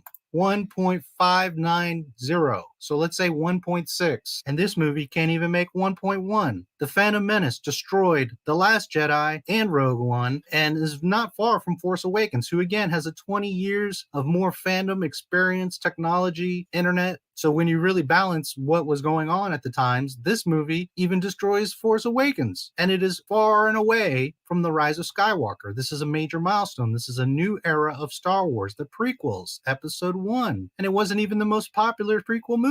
Now let's go really put the nail in the coffin for Disney's failure. 43 theaters, 1977, Star Wars, A New Hope. Do you understand what $775 million are in 1977? Adjusted for inflation. $3,300,828,370.69. $3.3 billion, folks. Force Awakens cannot do that. Last Jedi cannot do that. It's almost 3 times Last Jedi and Rise of Skywalker and Rogue One. A movie in 1977 that had no benefit of anything, that was in 43 theaters, and everybody thought George Lucas was crazy. Now let's look at the weekly comparisons. And while I could go through further embarrassing Disney here, because there's just tons of data, we're going to look at where it's at. Day 61. It made 147, because some of you are going to say, but all movies fall off. All movies are going to drop off in the box office. It's 61 days. Oh, really? 9th Tuesday, The Rise of Skywalker made 147. It can't even make $150,000. Let me repeat that. A Star Wars movie in 2020 cannot make $150,000. At the same time, Force Awakens made $575. Rogue One, again beating Rise of Skywalker with $260. It just barely by inches is beating The Last Jedi. There was not tracking back then for A New Hope, but we already know that number would have decimated all of this with inflation. And without even inflation, look at Phantom Menace, $886,000 on day 61. Almost $1 million 2 months out. So don't tell me that Star Wars doesn't have legs, or that movies fall off, or that it's because it's 60 days. No, no, no. Real movies make real money. The Phantom Menace made almost $1 million on its 9th Tuesday, and The Rise of Skywalker can't even make $150,000. I've been waiting for this chart to finish. Once the 10th Thursday comes in, I'll be doing my detailed video of this entire... I was pretty fired up on this one. But as you can see, I'm destroying Disney. The numbers do not lie. The facts are the facts. It's there. Because people make all kinds of excuses. But it made this in the box office, and it did this, and all the movies don't make money after that. Yeah, they do. Star Wars does. Oh, anyways, you can watch that video if you like. Oh yes. So while I'm thinking about it, let me I always forget, so let me do these 2 little quick commercials here. And now a message from our sponsor. Historical fiction thriller called All Up. Basically, it's supposed to be I tried very hard to make it an entertaining, page-turning book about the first space age. It comes out on July 14th. It's you can get it as a Kindle book or Apple book, and there'll be an audio book, but it won't be coming out. The audio book will be a little bit later, August or September. And it's a book about what I consider to be the great adventure of the 20th century. The development of the rocket happens during World War II and before World War II with Robert Goddard, and then with the secret German weapons program during World War II, and MI6 is trying to figure out what the Germans are doing. There's a lot of cat and mouse and a lot of intrigue, and it's all very interesting, I thought. And it was a ton of research behind it. So about 90% of the book, I'd say, is based on what really happened. 10% is either speculation or stuff that can't be proved definitively. But and then it goes into the space race and the Apollo 11 trip to the moon. And I think people who give it a chance and read the first 50 pages will be hooked. I'll go out on a limb and say that. Obviously, no book is for everyone, but I hope people who have read my other books will give it a chance, because it's a behind the scenes book. In the same way that's making a Star Wars and Indiana Jones and Alien were behind the scenes books, this is also a behind the scenes book. And no, YouTube, that's not a paid promotion. That is something that I freely promote because YouTube likes to have restrictions on that. Also supported by... Are you tired of scratched, lost, or broken glasses? Bulky, hard-to-use sun and eyeglass holders? Then you need the Clippy. It's as easy as pinch, clip, hang.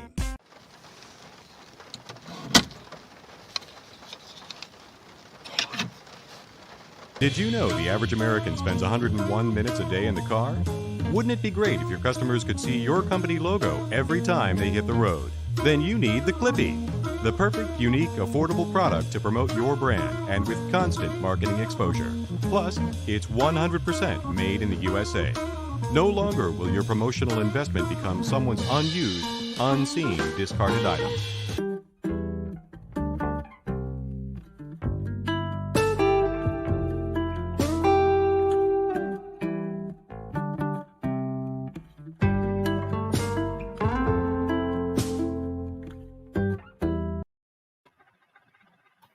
There you go. Links are in the description. All right. Torres Arroba, you're back. By the way, now that I remember, is that arroba like the @ symbol? Because I know that's not your real name. I've seen your name on Facebook. So I'm curious. @Torres. It said Transformer made a lot of money and is a piece. Yes.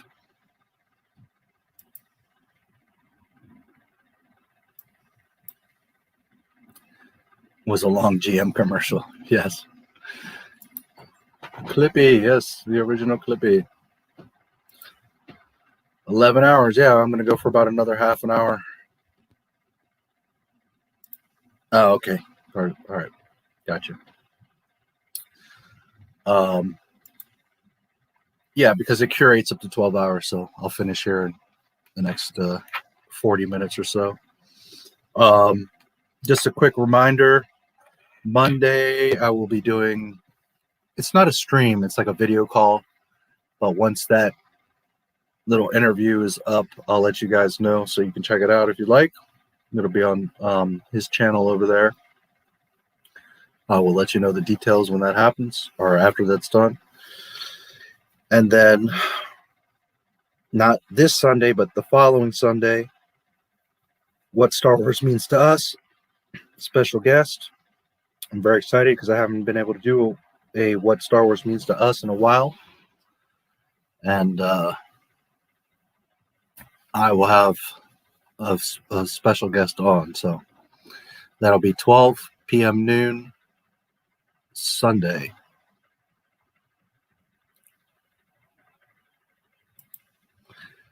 Mrs. Fields, the cookies. I don't want to snow blow the driveway. Yeah. When's the next live? Next Friday. Unless something like comes up. So like I said, Monday I'm doing something on another channel, but that I don't think that's going to be a live stream. That's going to be something pre-recorded. He'll edit and then put up, and I'll let you know when I have the details of that. And then, like I said, not this Sunday, but the following Sunday there will be a live here. So next week you'll have Friday. We'll do A New Hope, unless there's some other big thing that came up. But Friday we'll do Star Wars: A New Hope. And then Sunday will be What Star Wars Means to Us.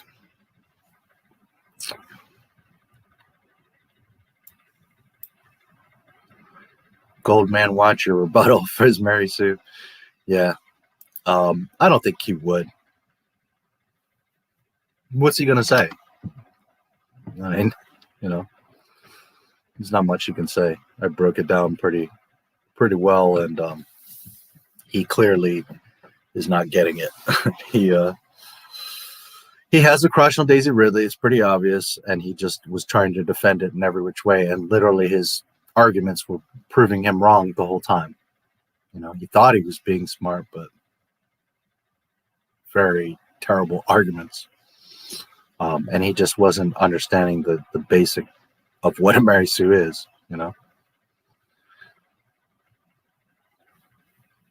So I can't imagine that he would ever do it. Plus, he would make an excuse like, I don't have time. I want. That was long. I did 2 like 10-hour streams about that. Yeah, he's not gonna. Well, he's welcome to, you know, whatever. But he's gonna struggle because there's just not really anything he can defend about it.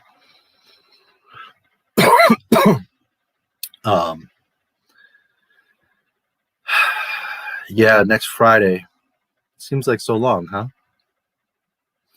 You should have a segment asking people who could play Cara Dune, you know, Gina's role. When you say a segment, what do you mean? Like do a live stream about that, or not sure exactly what you mean, but there's 10 of you here now. I mean, who do you think could play Cara Dune? They're not gonna. They already said they're not gonna recast her. So, and in fact, they're probably gonna delete her from the show. Who could play her? Well, ironically, Lucy Lawless. I mean, she's older, but she does look somewhat in the realm. No one, Gina should get her job back. Here's the thing. I think that just ask people. I think that if Disney was like, Gina, we're sorry, we screwed up. We need you. We want you back. I don't think that she would come back anyways. And I really wouldn't want her to. I say, fuck Disney. She's number 1 on IMDb. Let them squirm. You know, they shouldn't have turned their back on her. They shouldn't have just dissed her like that. She had to find out like everyone else on social media. I mean, it's the whole thing was screwed up. She has a better thing. She's going to make more money. She's going to have, you know, her independence. I mean, Disney should do that. They should apologize and offer her to come back. But what I'm saying is that Gina should be like, fuck off. You lost me. You screwed up. She doesn't need them. She's going to be a much bigger star and make more money doing what she's going to be doing. So, and Gina's someone that she's quickly realizing that her celebrity, her acting, her fighting wasn't God's mission for her. She's very quickly realizing that her mission is to be a voice. So I think she's going to embrace that and start doing that. Focusing more on being a voice as opposed to worrying about what role she's in or what she's doing. She's going to become a voice. She's going to be one of the catalysts, big catalysts of what's going to tip the scales on Hollywood. Because they've been bumping their heads up against the wall for years now. Fans are not reacting to their nonsense.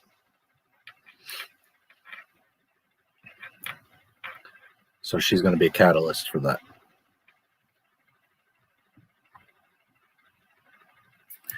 Xena was all right. Yeah, I never was a huge fan of Xena, Warrior Princess, right? Was her name. What I did like her very much in was Spartacus. Spartacus was fantastic. It was on Showtime.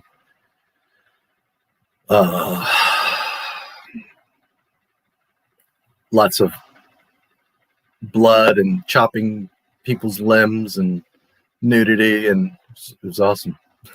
Tons of cussing, and not that that's all my thing, but it was just neat to see.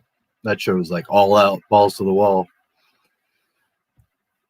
And in that, she's awesome. I'm trying to remember her name.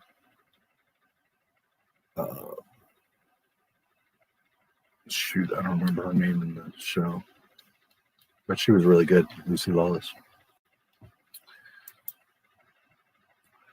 Cara Dune was never there. Mando was just high on death sticks and talking to nobody. Yeah.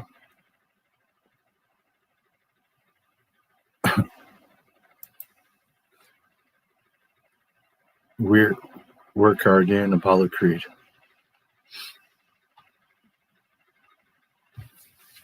Yeah, I think Gina's bigger than Mando. Honestly. And a lot of people say she sucks. She was a terrible actress. But who was a better actor? Din Djarin? The guy that was never in the suit and just did the voice? Katie Sackhoff was pretty good. Tomorrow was pretty good as Boba Fett. Moff Gideon was pretty decent.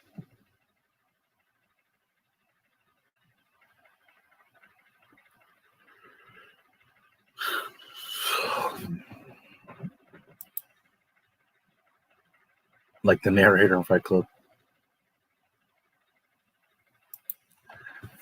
Ronda Rousey. Yeah.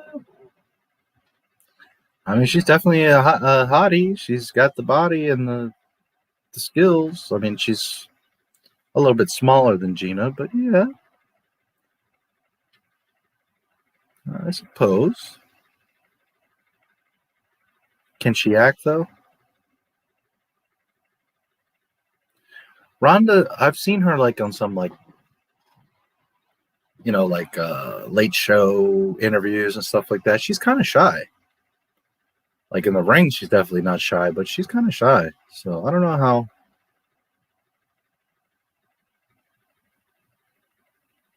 She's certainly easy on the eyes, though. So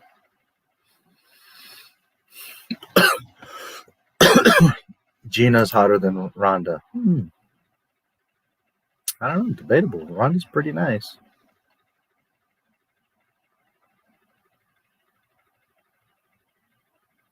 Gina's a baby girl, you know, baby doll too, you know, by all means. That's it.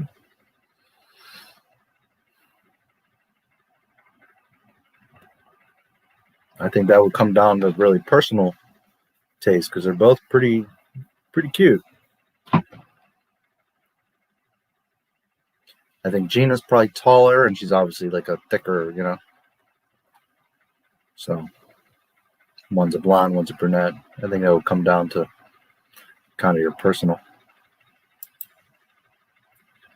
Favorite Star Wars costume? Boba Fett all day, baby. Not even close. Not even close. I like it. Honestly, I love all the Star Wars costumes. That's another one of the great things of Star Wars is all the costumes were really great. The Jedi's robes, Leia's stuff,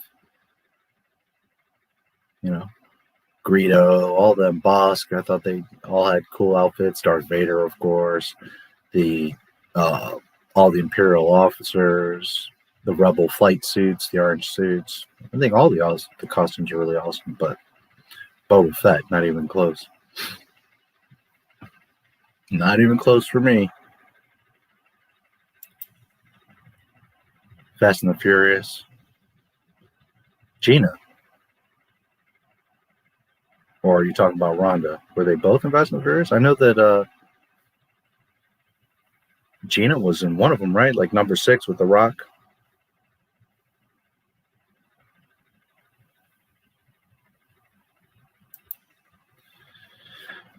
Whole MMA scene is mostly conservative. I don't know. Are they? I didn't know that. But what does that matter? I would think that Rhonda and Gina are pretty similar in personalities. Just Rhonda is, to me, quieter, more shy. I don't see her speaking out like Gina.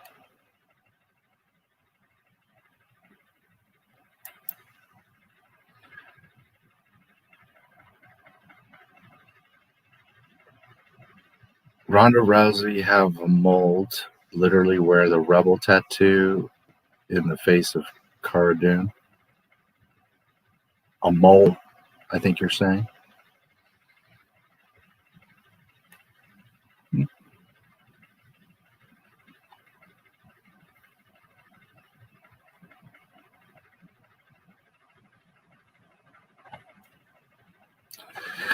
I don't know. This is a tough one. They're both hotties. They're both badasses.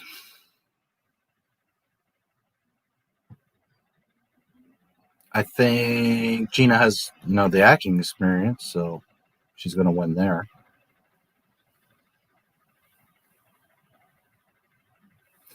But even if they found somebody that looks just like Gina and can act and all that, that's one of those characters, like, that's Cara is Gina, you know what I mean? It's not something that you can really recast or like a pre-existing character and they just put her in. Like, that character was built around Gina, so.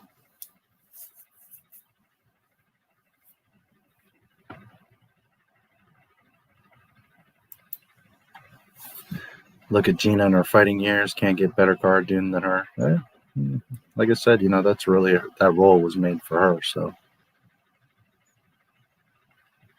I think there are other women that could play it, but it's never going to be like that believable, or, you know what I mean? Because Gina is Cara Dune.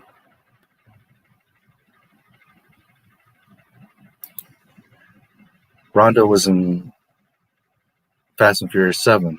She was in WWF wrestling. She don't need to have an Oscar to play Cara Dune, to play Dune. You need to rest. Yeah, I am getting tired. Well, we got another 25 minutes here. Yeah, I don't know. That's a tough. Let me see.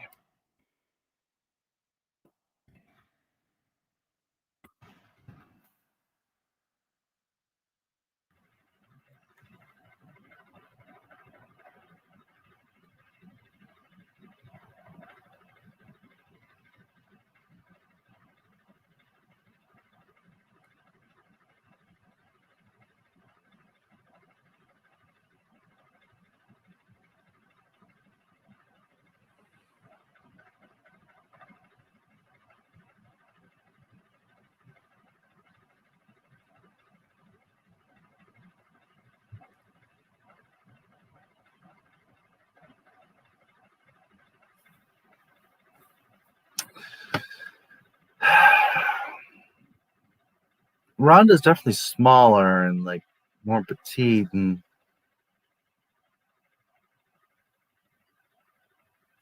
another thing is like Rhonda, like I think when she puts on a dress and does her makeup and all that, she's pretty cute. When she's more in her natural state, she's not nearly as cute as Gina. So as far as that's concerned.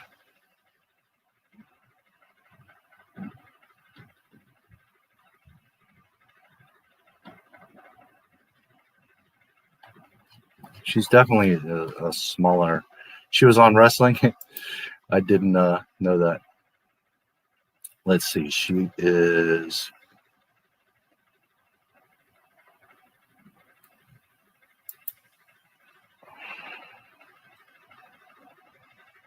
She is.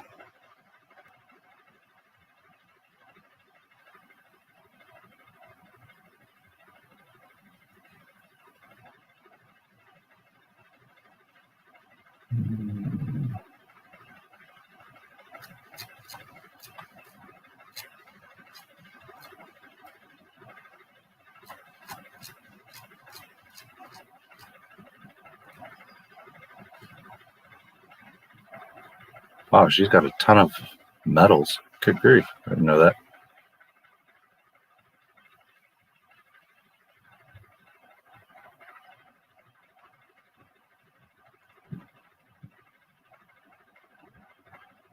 I can't see her stats.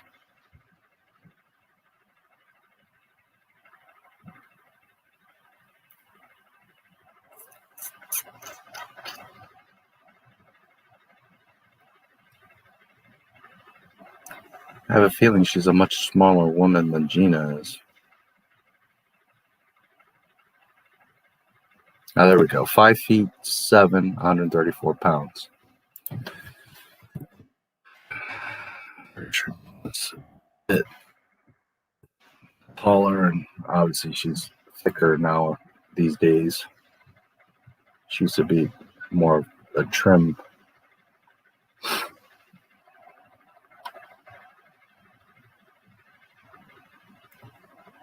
Gina 5'8", 143, as opposed to Rhonda 5'7", 134.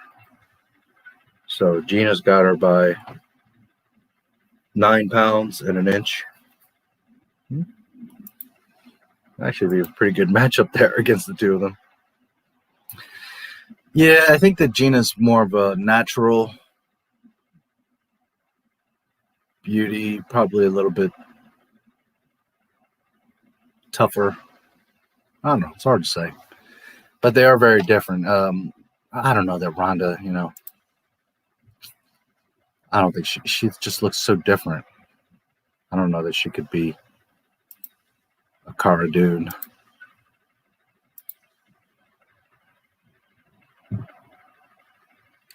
But, I mean, I don't think anybody could be Cara Dune but Gina, honestly. She is now a video game influencer. Man, I hate that word. Maybe you get 100K subs, you become an influencer. Yeah, we'll see. I don't know if this channel will get that big, but we'll see. Who's a video game? Rhonda is? I didn't know anything about that. I didn't know she even plays video games.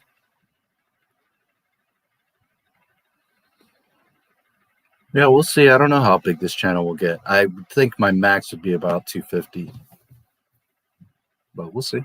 Who knows? Maybe a couple years from now, I'll have 1 million subscribers. I have no clue. No idea. I would like to get, I mean, I always want to grow. I want to get bigger, obviously, as most YouTubers do. But I figure if I can get around 50 to 100K, I'd be pretty damn happy. We'll see.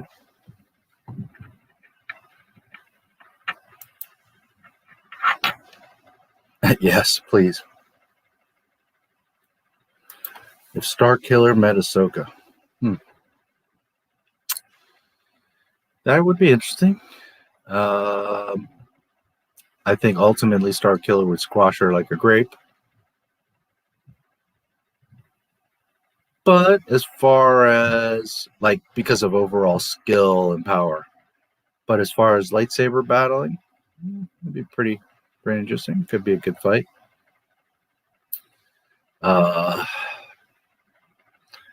It's kind of how you look at it. I mean, if you have her more realistic, like she would have been in Clone Wars, then Starkiller would probably squash her.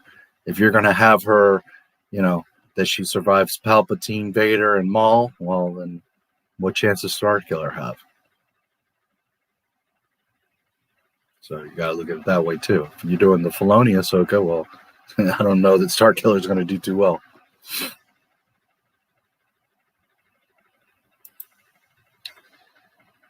I'm making you thinking she could be a good Cara Dune, don't you? You know, I don't know. I'm not saying she's terrible. I mean, she's around the same size. She's a professional fighter. Again, I mean, she's not bad to look at, but she's also, I mean, very different. You know, Gina's got a chest. Rhonda doesn't have much of a chest. Not that that matters, but I'm just saying as far as like fitting what Cara Dune looks like, she has much smaller arms. She's blonde. Rhonda's attractive, but her face is very different. So, nah.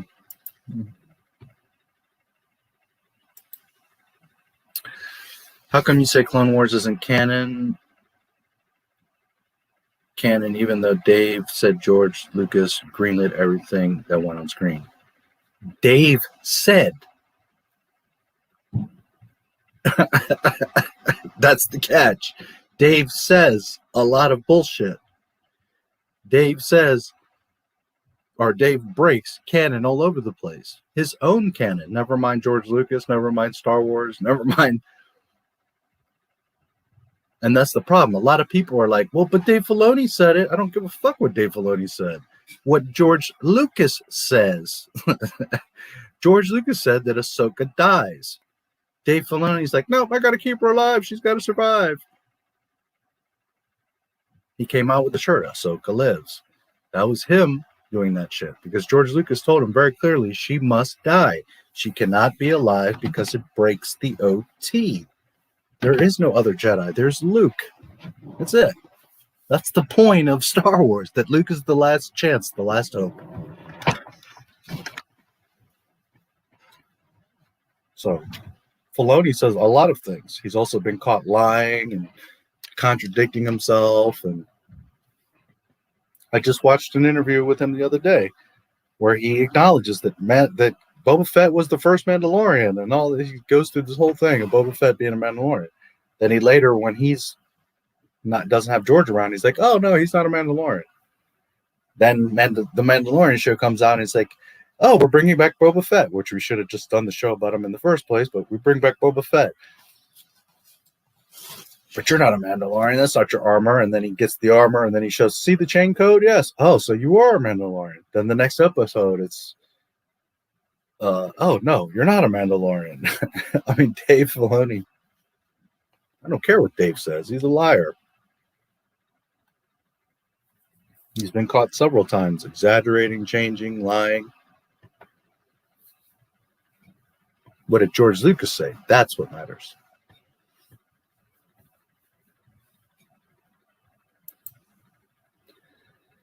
A big rumor that LucasArts is remastering one of the Knights of the Old Republic. Yeah, I heard that about that. You told us you used to play that. No, I haven't played it yet. I didn't get to play it because I was never an Xbox or a PC gamer. I was always a PlayStation. I played like a lot of stuff, Nintendo and all that, but I don't like the Xbox at all. So because of that, I didn't play some of the games. Rebel Commando, KOTORs. I do have it now, but I've just been so busy that I haven't had an opportunity to play it. But I will be soon on my gaming channel. When I get some time, I will definitely be playing I have KOTOR and KOTOR 2.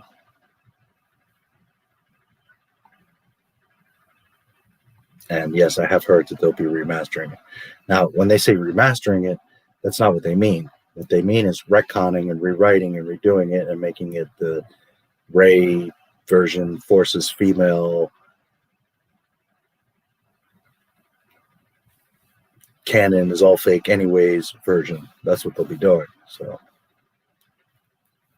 what's going to fit into their narrative for High Republic and for the sequel trilogy, that's what they're going to do.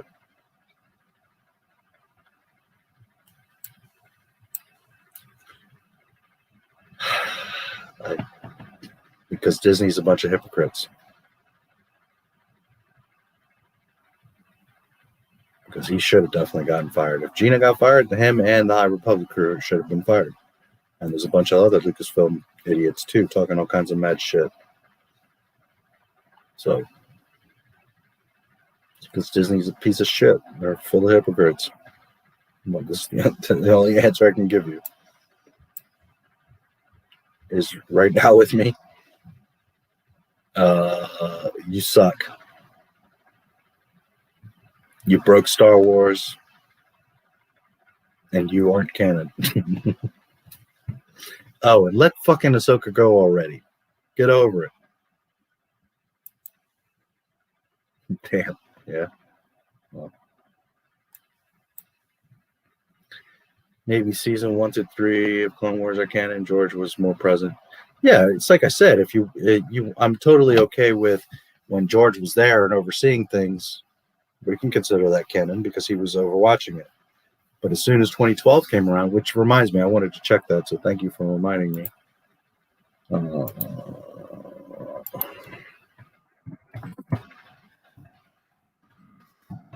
Hoping this will be easy. There'll be just a definitive list.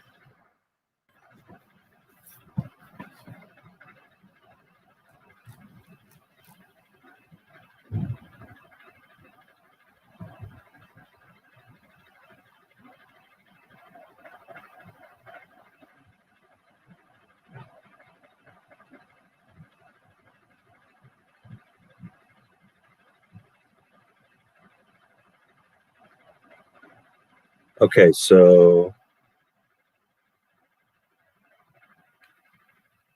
Battle Lines season 4 ran up to March 16, 2012, which I wanted to double verify that, but so at best,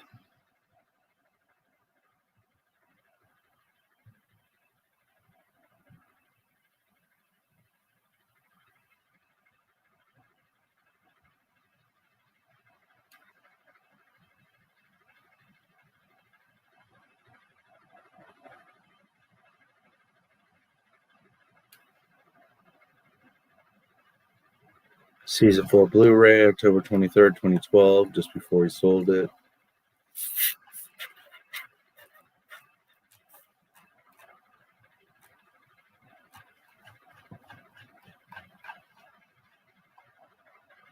So I would have to really like cross-check that to be sure, but by this general guide, original air date. Okay, but we got to consider also that these episodes are made ahead of time. So, well, if it aired before he sold it, then obviously he would have worked on it before. So let's see, the most current.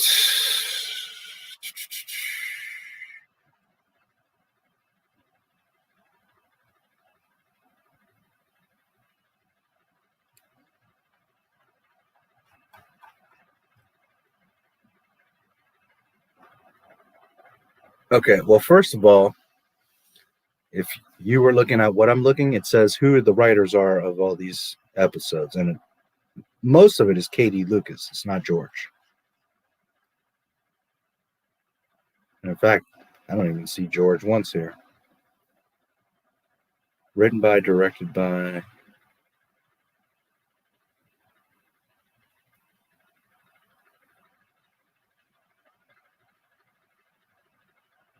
They're not all directed by Filoni either.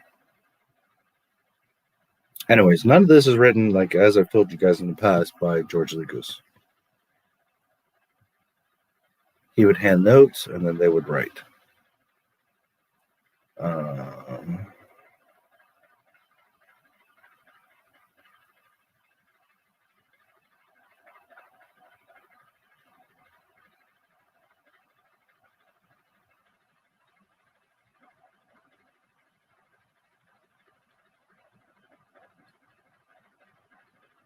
So Katie doesn't really come in until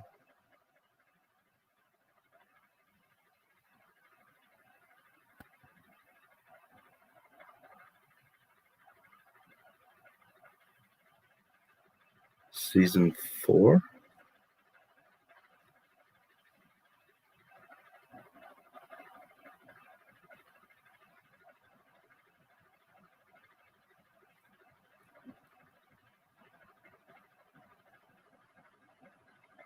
Now we're in season 3 is where she first appears.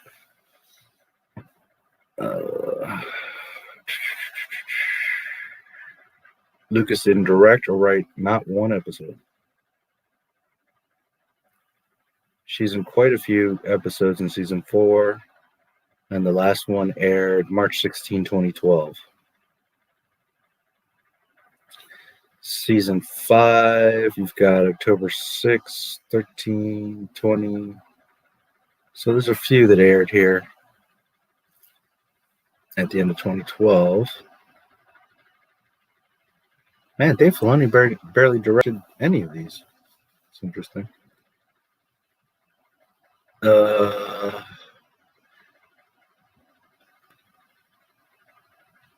Okay, so you've got season 5. The last air date is March 2nd, 2013. And then it goes to season 6, which is March 7, 2014. So we know that season 6 for sure, George Lucas was nowhere involved because it would have been long sold by then. March 2013, if they were working on these obviously months ahead. So you could argue somewhere between the middle to end of season 5, George could have potentially been somewhat involved. But it's like I've said, he didn't direct any of it. He didn't write any of it. He's basically just signing off on stuff, if even that. At that point, he probably set it in motion and said, you guys do it. So I can't give you a definitive answer as far as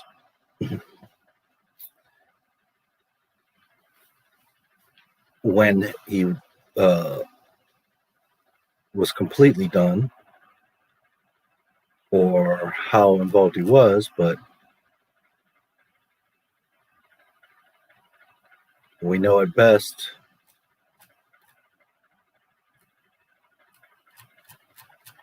season 4.